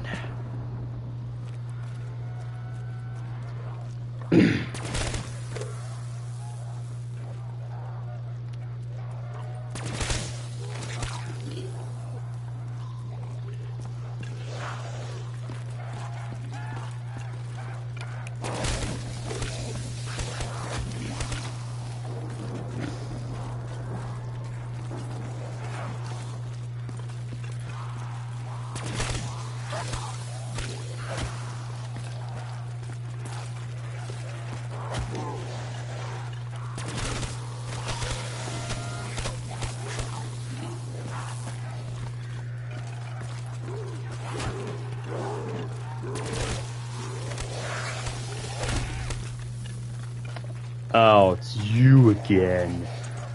Had to be right in the center stage, too. Right in the middle there, where I do figure eights. Great. Oh, go away. Go away, Carpenter.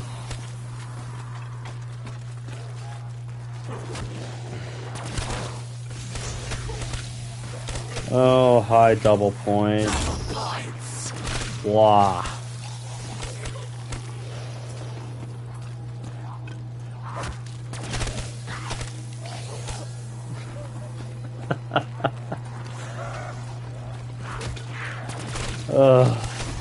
Not on this. Oh my god. Oh my god, the drops were not kind to me this round. 2 double points and a Carpenter in 1 round.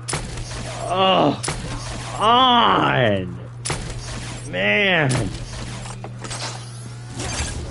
that sucks. Barely getting any help from drops this round. It's gonna make the round take even longer now. Just to let you know.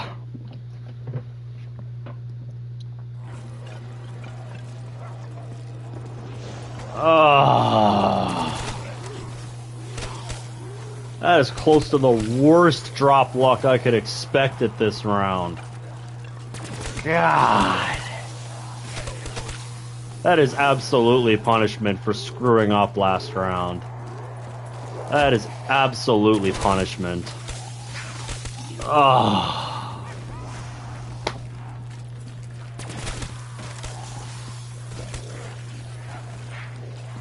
Not like I have any control over that, though. Them drops are literally just luck of the draw.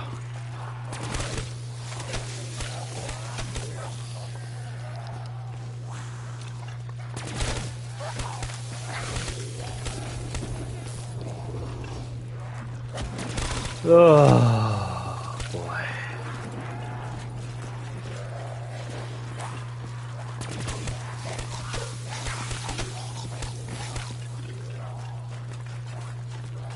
What are two movies I really want to watch but know everything about? Excellent question.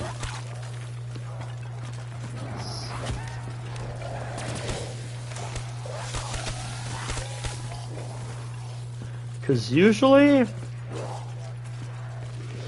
Sonic 2 and the 2021 Scream movie. Yeah, usually if there's a movie that I know I want to watch, I deliberately avoid watching anything related to it.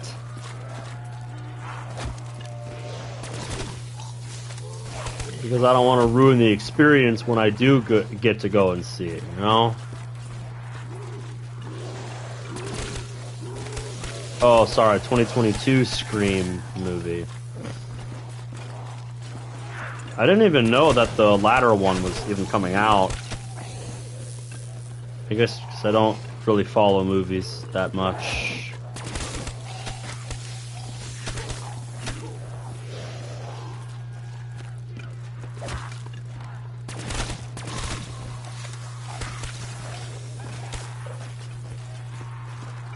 Ugh.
I sent a text in a cute way and I don't reply for 7 fucking days.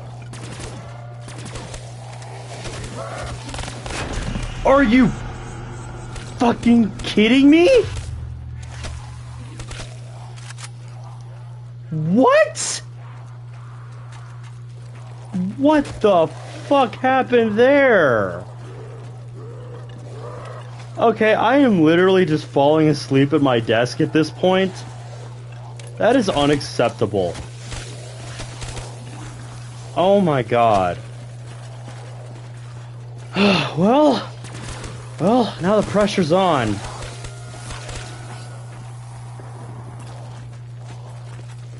No, it's not you, mate. No, I'm literally just falling asleep at my desk, apparently. Oh my god. Those Yeah, numbers 8 and 9. Those should never have happened. I am literally just falling asleep at my desk. I have been at this for so long.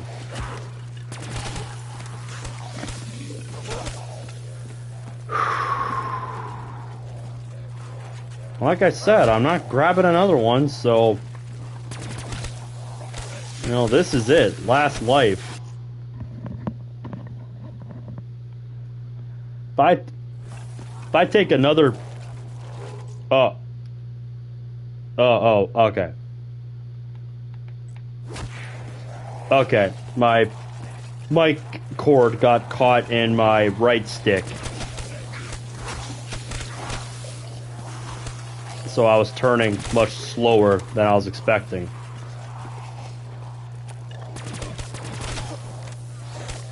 But yeah, like, I have no idea how I allowed that to happen.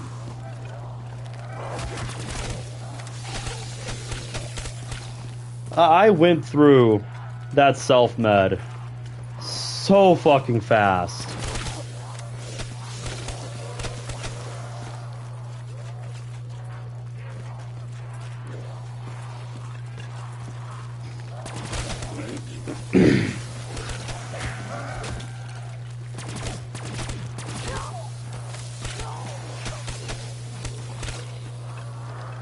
Well, oh man, we still got a ways on this round to go. Yeah.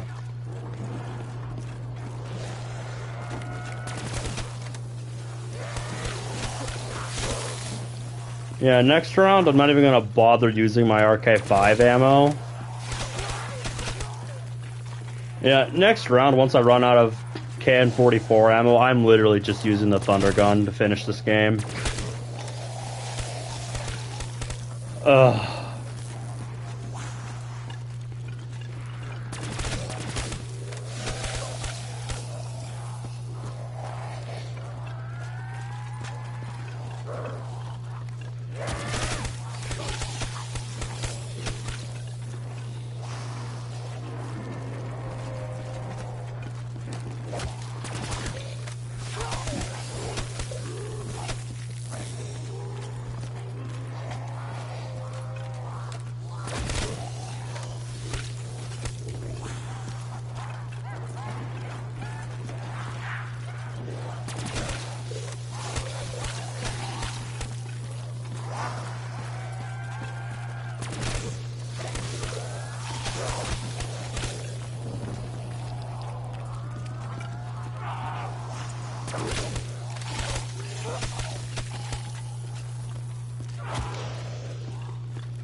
Oh, yeah.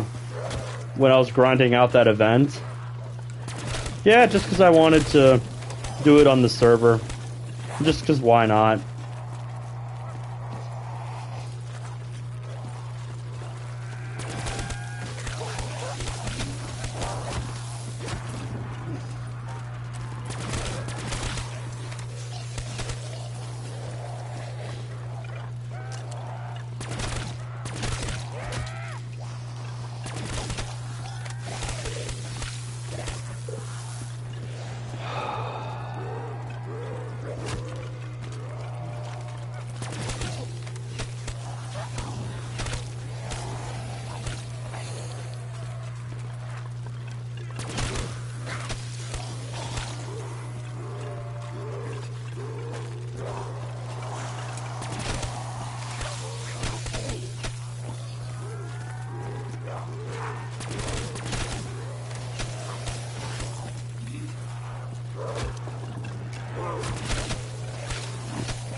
Alright, that's it for the KN.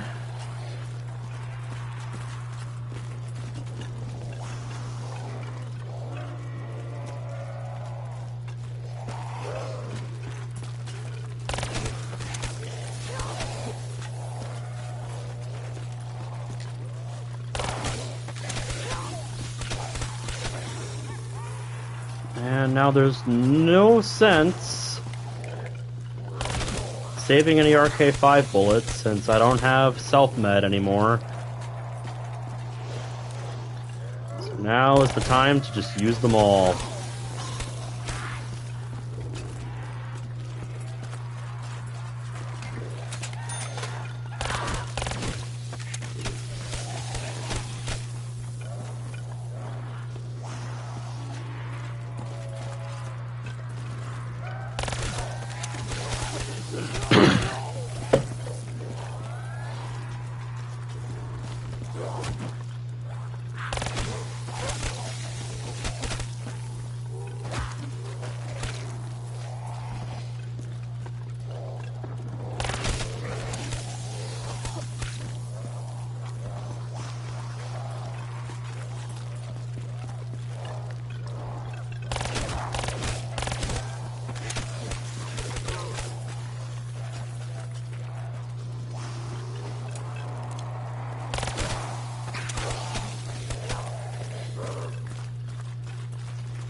Alright, sounds good, mate. Hope you enjoy.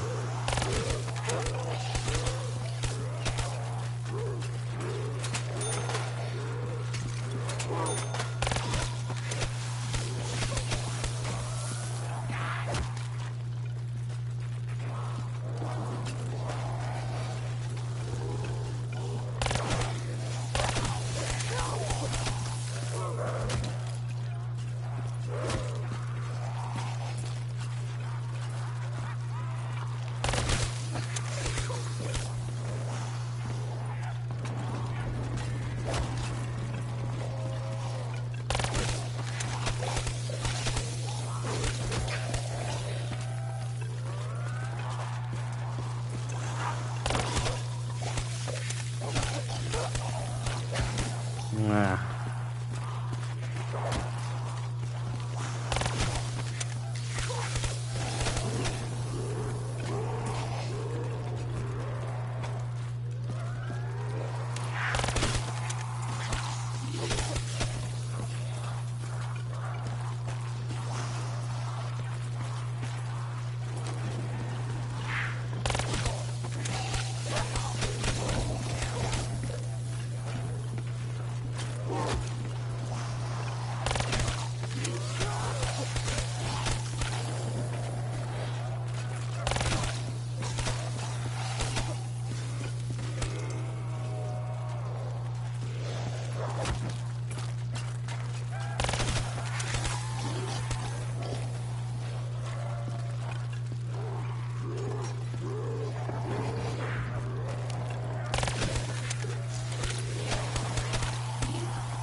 If this round isn't over by the time I'm out of ammo for the RK5, I'm gonna be impressed.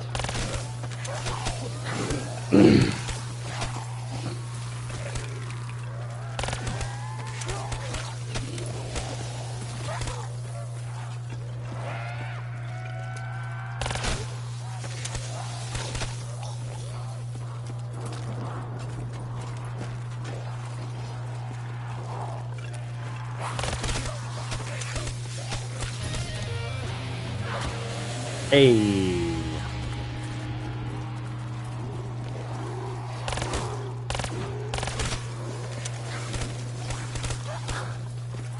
Two clips.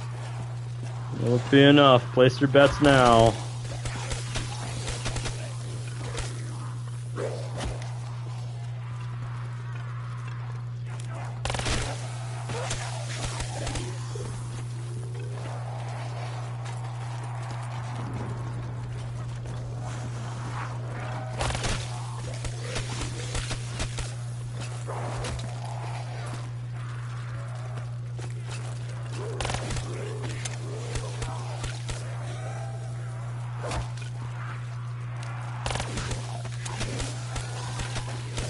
Oh my god, it might actually happen. Maybe.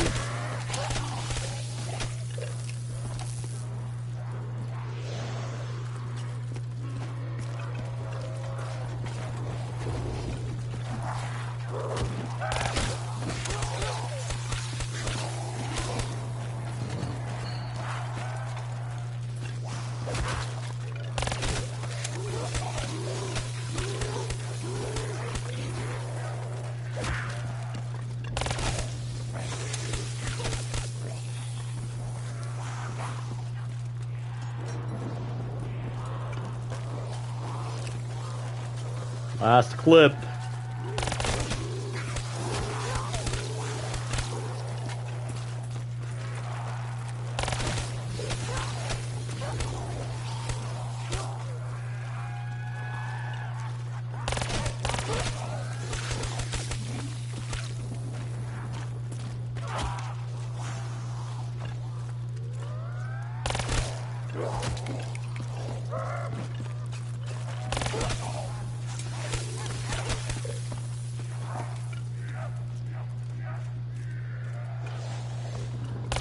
Wow.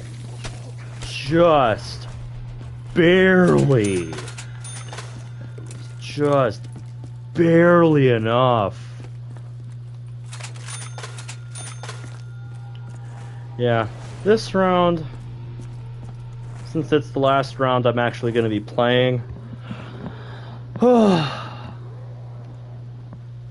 once the KN-44 ammo runs out, rather than use the RK-5, I'm just going to use the Zeus cannon. Give it the send-off it deserves.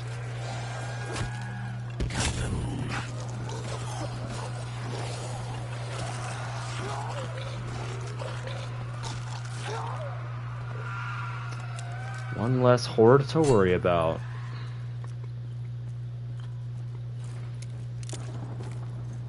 Well, thanks to you.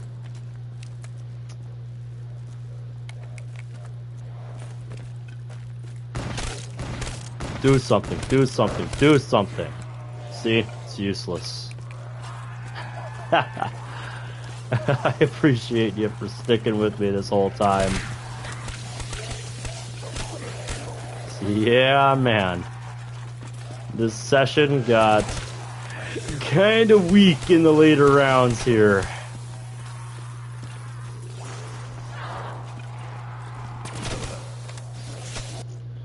That's what happens when you spend your whole day doing something.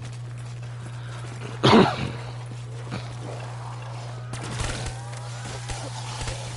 of start to lose focus after a while.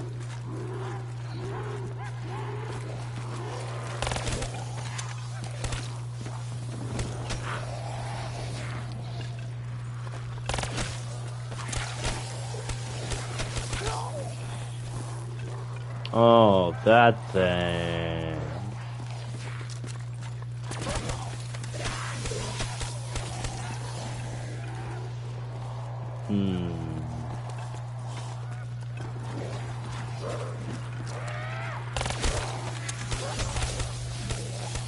Hey, I can use that.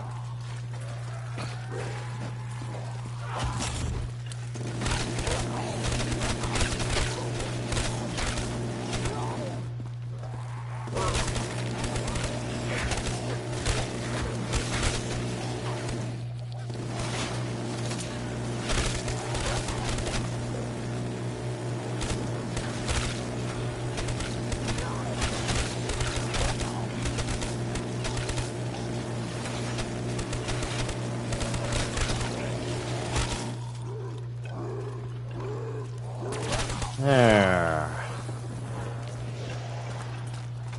think that was only, what, drop number 2 this round?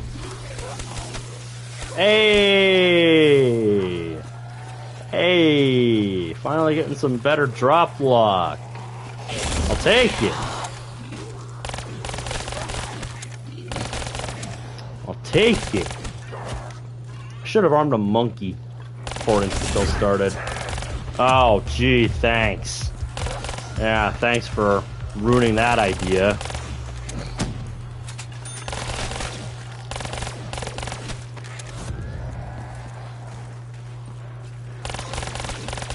think I still have...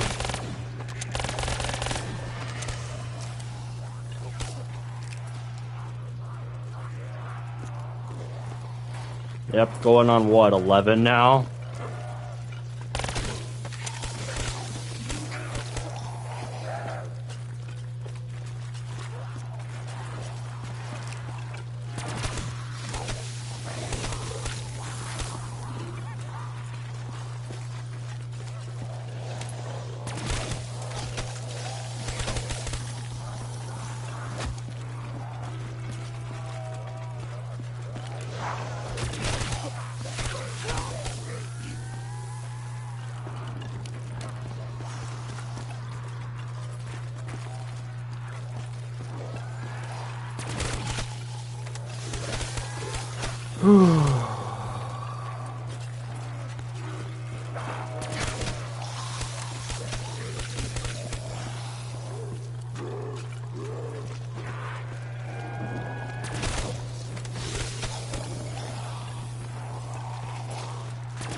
I'm impressed it took one of them that long to spawn at the hole in the wall.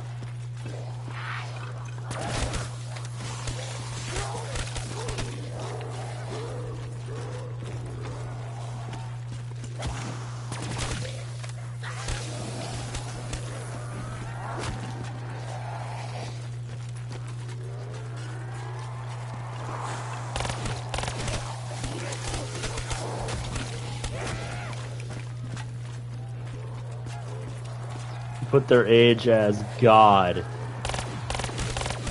and 14.77 billion years old.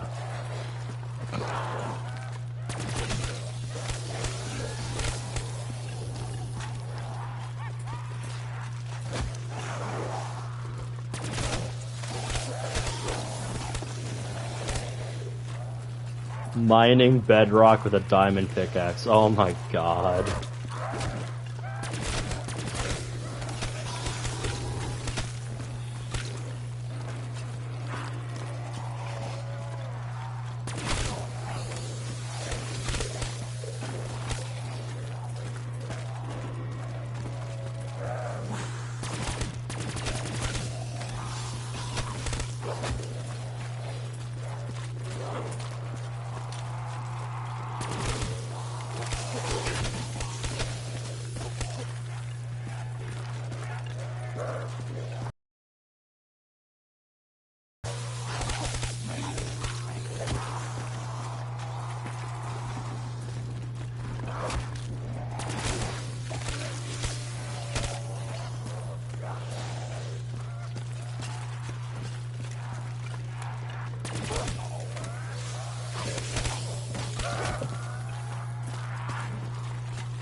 How about no?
Oh, hey, Raygun.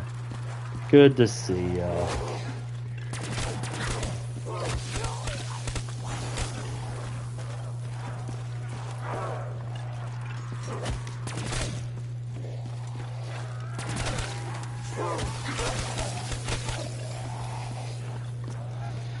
Yep, we're getting there. Gone through most of my KN ammo. So I'd say we're like... So I'd say we're like 60 to 67% of the way there, based on how the rounds have been going. Probably more than that, more like up to 3/4.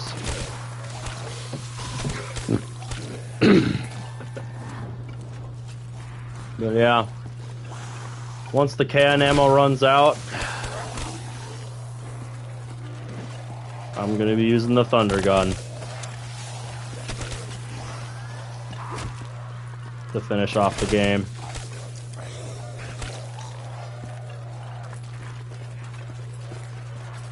Yeah, in fact, let's just use a shot now.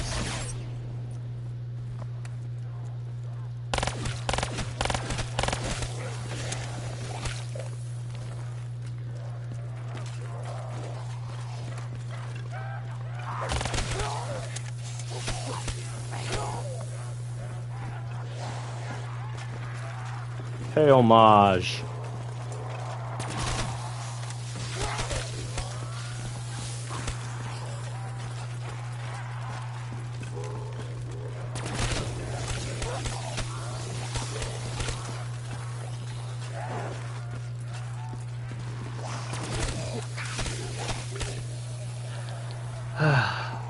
We're gonna make it.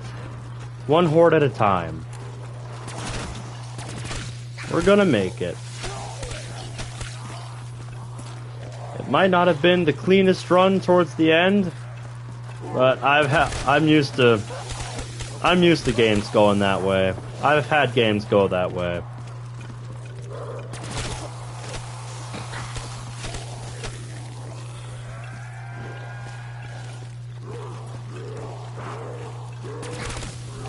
That is just the way the cookie crumbles sometimes.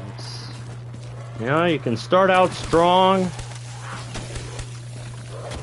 but then your performance just dips as the amount of time goes up. The more time you have to spend on it. Because it's really only once you've spent,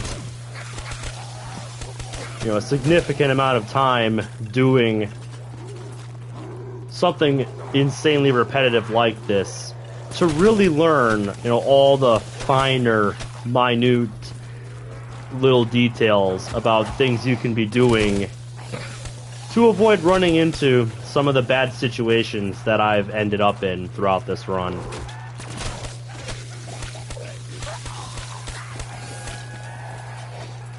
You know, learn how to factor in some of those really edge case scenarios that only ever happen once in a blue moon. That you really start to get elite at a map.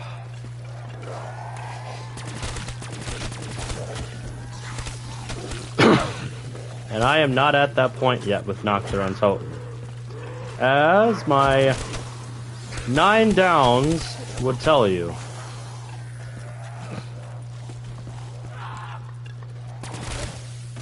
Which, I mean, it could be a lot worse, too. I mean, I could have double digits.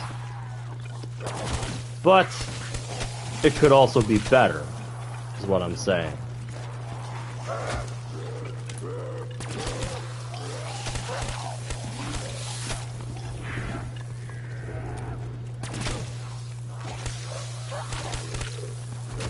Alright, KN is almost done. My KN-44 is almost spent.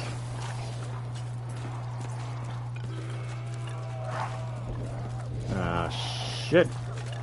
There.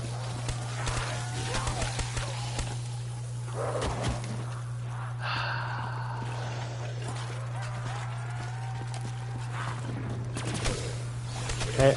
Yeah, my KN-44. I'm proud of you, buddy.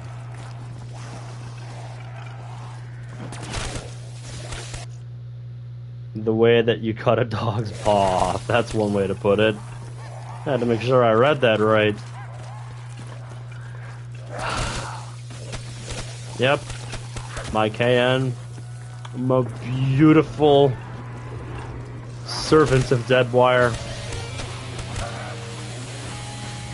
You've put in so much work this run.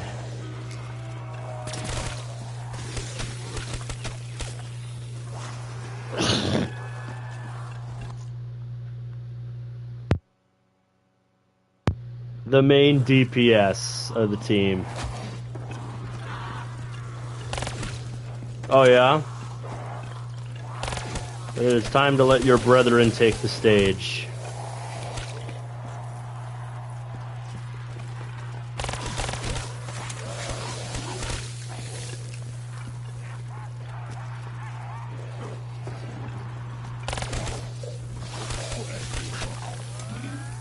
It is time for the Old Testament Thunder Gun to take the stage to close out this run.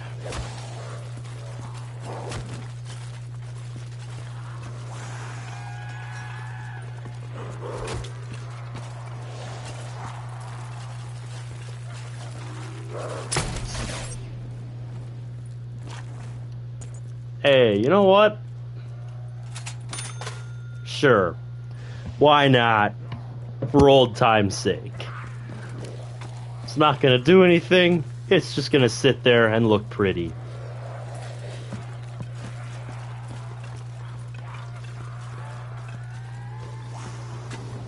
Because this is the Thunder Gun's time now.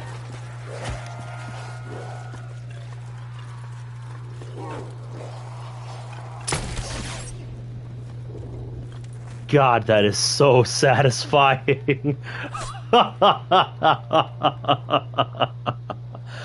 That is so immensely satisfying. You have no idea. Just blasting zombies with a thunder gun.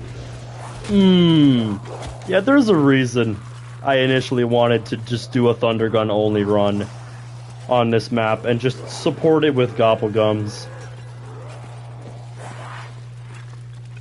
It's because that sound does not get old.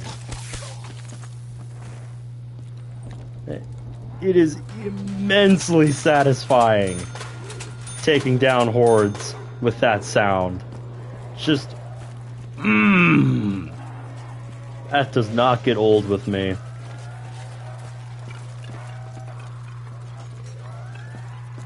Loved it when I was a kid. I still love it now.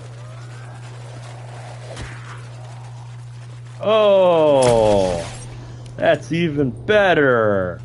Come here, old buddy. Be reunited with your longtime friend. Woo!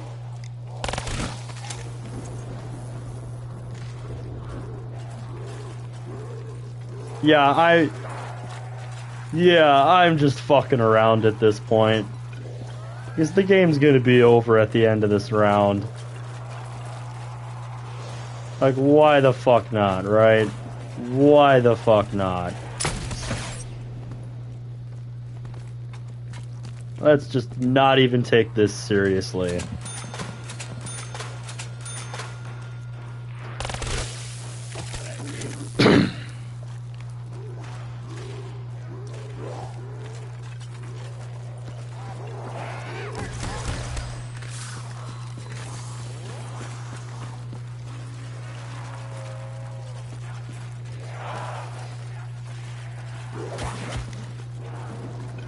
Alright, that appears to be all of you.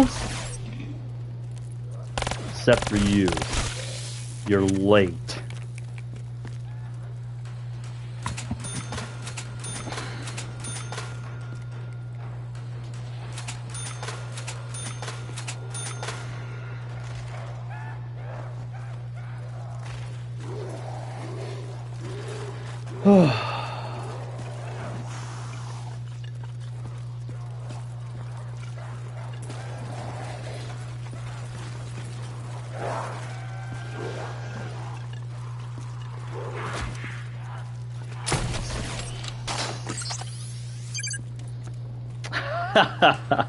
I love that reload sound.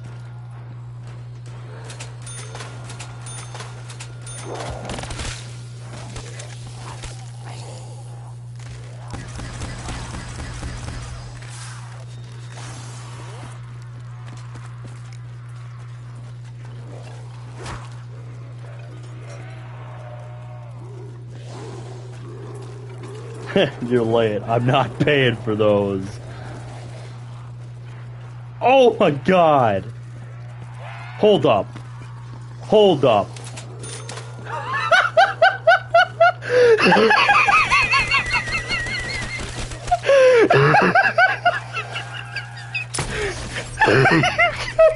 this shit? What a beautiful way to end it. Oh my god. What is this? Oh. Oh my god. Yep, this is the swindler camo in this game. This is what happens when you leave your game running for multiple days and then pick up a gun that has this camo. Oh my god.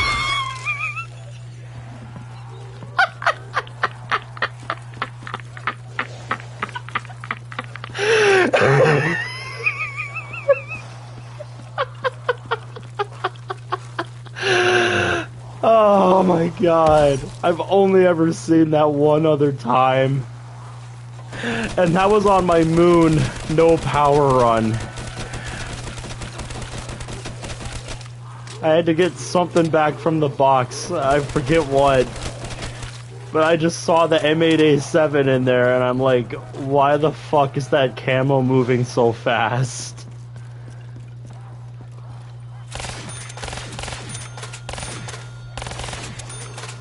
I don't think I'm getting another liquid divinium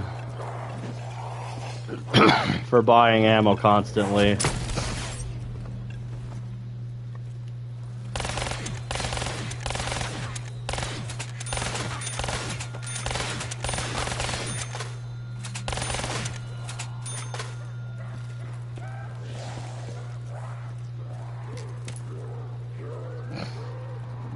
Here.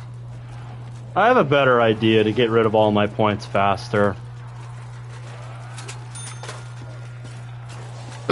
Nah, you know what? I'm not even gonna bother. It's probably not gonna give me another liquid divinium, so. Hey! Ray, buddy! Come here! There we go. And now, there's only one thing to do. There's only one thing left to do.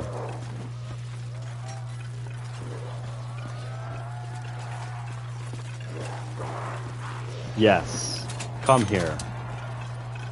Now, let us go to the spawn room. Monkey, do your thing.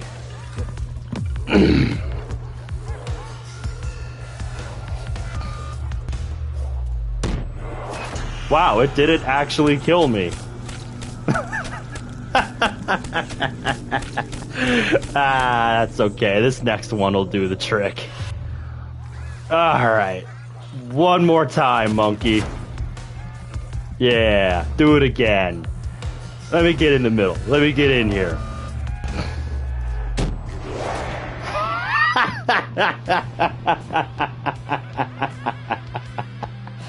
Oh, what a run.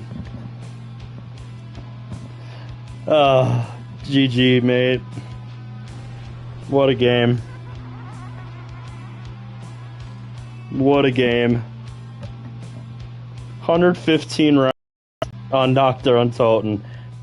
Now let's see if my results screen, if I got so many levels that the results screen just fucking breaks.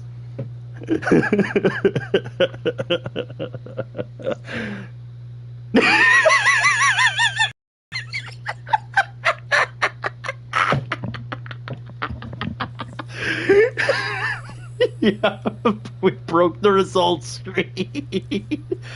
19 liquid diviniums. Let's fucking go. Oh no, here we go. Now we can see everything. Look at all those levels. What a game. What a game, man. Yeah, here we go.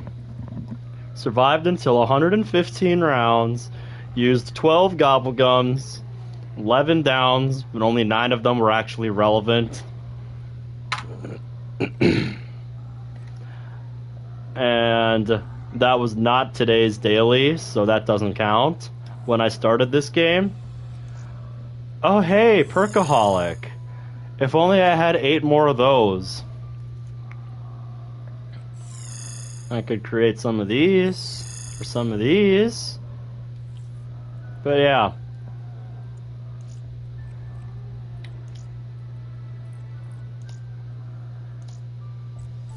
Yep, that bumped the KN-44 up to the same level as the HVK.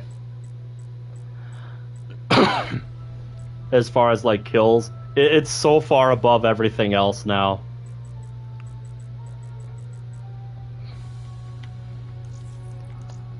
Oh, yeah, look at that. 7 round 100s on this now. That looks so good. Get a picture of that. Oh, yeah. Now, the last thing.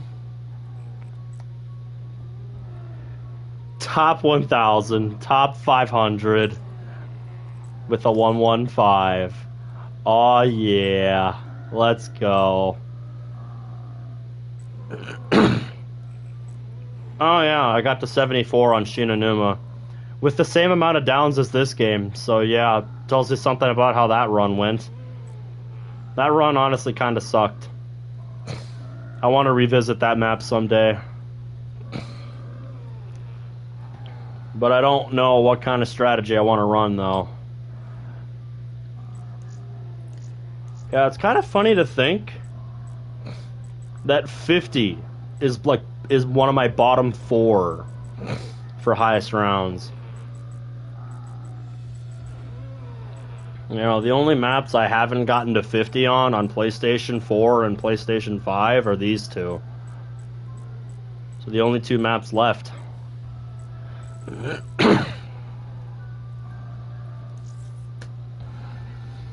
But yeah, let's spin these before we call it a night.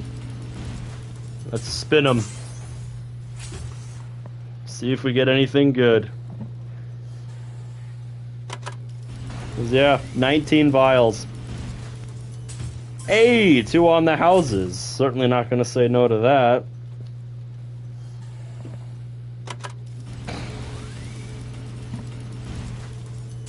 Hey, times 2.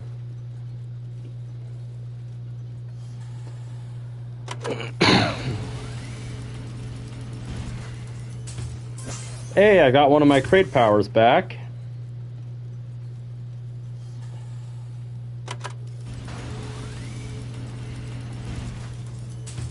Two unquenchables. Hey, I got my crate powers refunded. Nice. Hey, I got my perkaholic refunded. Let's fucking go. One more. Can I get a 2 for 1? No, I can't. But I'll take a Phoenix up. Always handy to have those for co-op.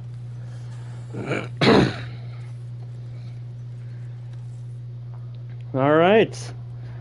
Well, that's gonna be it for this long-ass zombie stream. And I can turn this pack into something else now that I'm done with Nacht.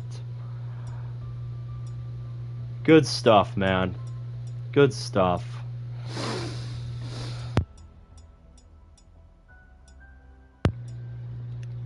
May not have been the perfect run.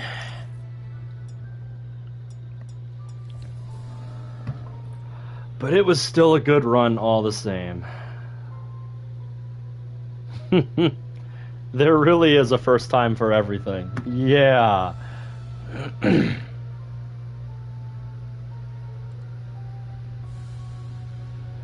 Yeah, and I just realized I may have forgot to do something on my computer.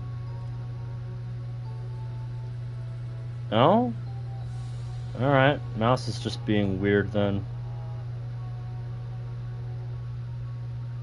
Well, I'm glad you enjoyed the session. 'Cause yeah, this was a lot of fun. I don't always get to devote, a whole day to just zombies like this. So yeah. I'm glad you enjoyed it.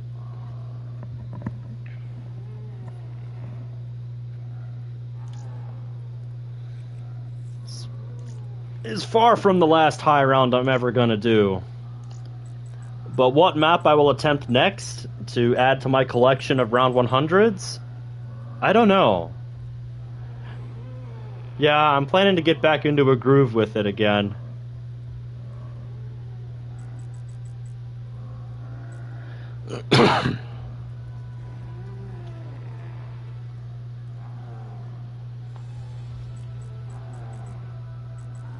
Once I get some kind of schedule put together on how I want to do these streams from now on. But yeah. Right now,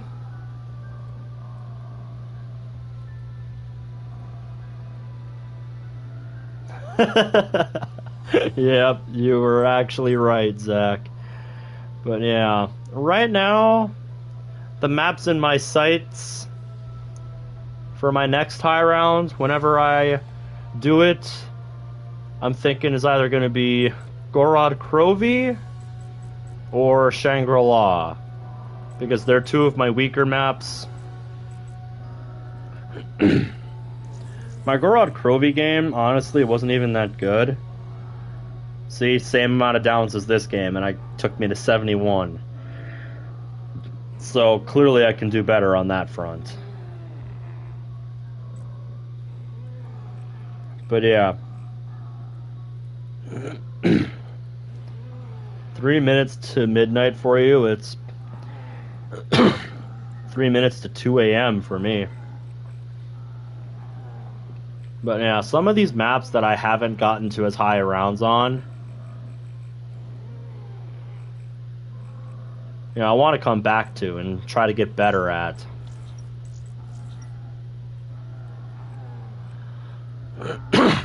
Oh my god, I actually surpassed this. I actually surpassed some of these guys that have been above me on the kill rankings for so long.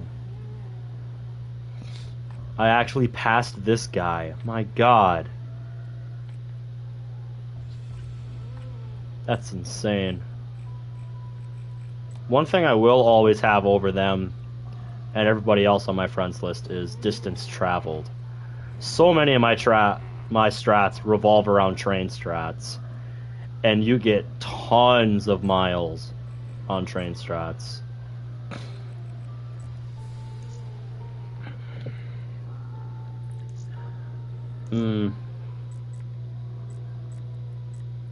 Cannot wait until level 900 when I can equip the most nostalgic set of perks as my icon. Man, being able to set Juggernog as my icon, that's going to be sick. I'll probably set my icon as probably double tap, though, because I like double tap a lot more. Or maybe stamina, because I like to go fast.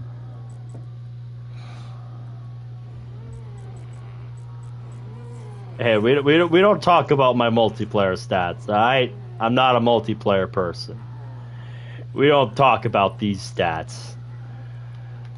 I'm primarily a hardcore player, and not the best one at that, so... yeah, we don't talk about that. I do like that on this DLC map there was just a fucking dragon off in the distance, though. I'm like, that's fucking cool. Hey, I did win a lot, though. You can't take that away from me.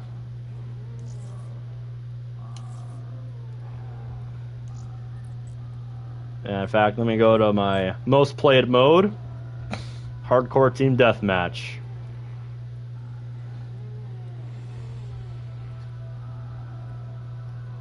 I spent a lot of time in this mode. I wish it would show my win-loss for this mode. Yep, Hardcore TDM is where it's at for me.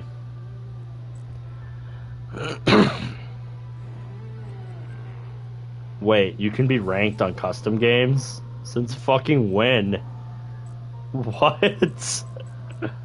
Since fucking when?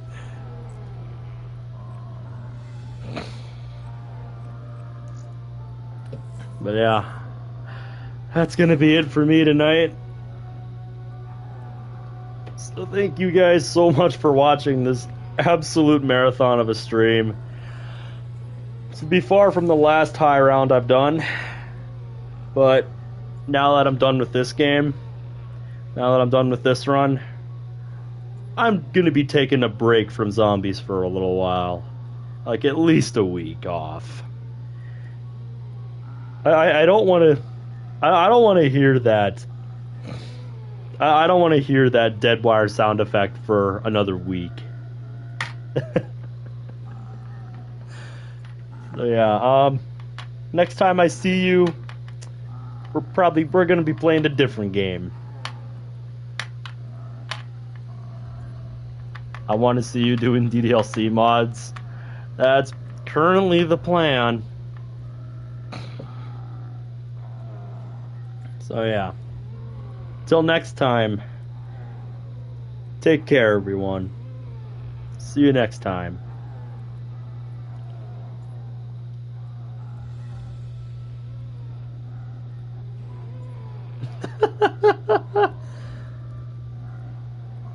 Cheers, mate.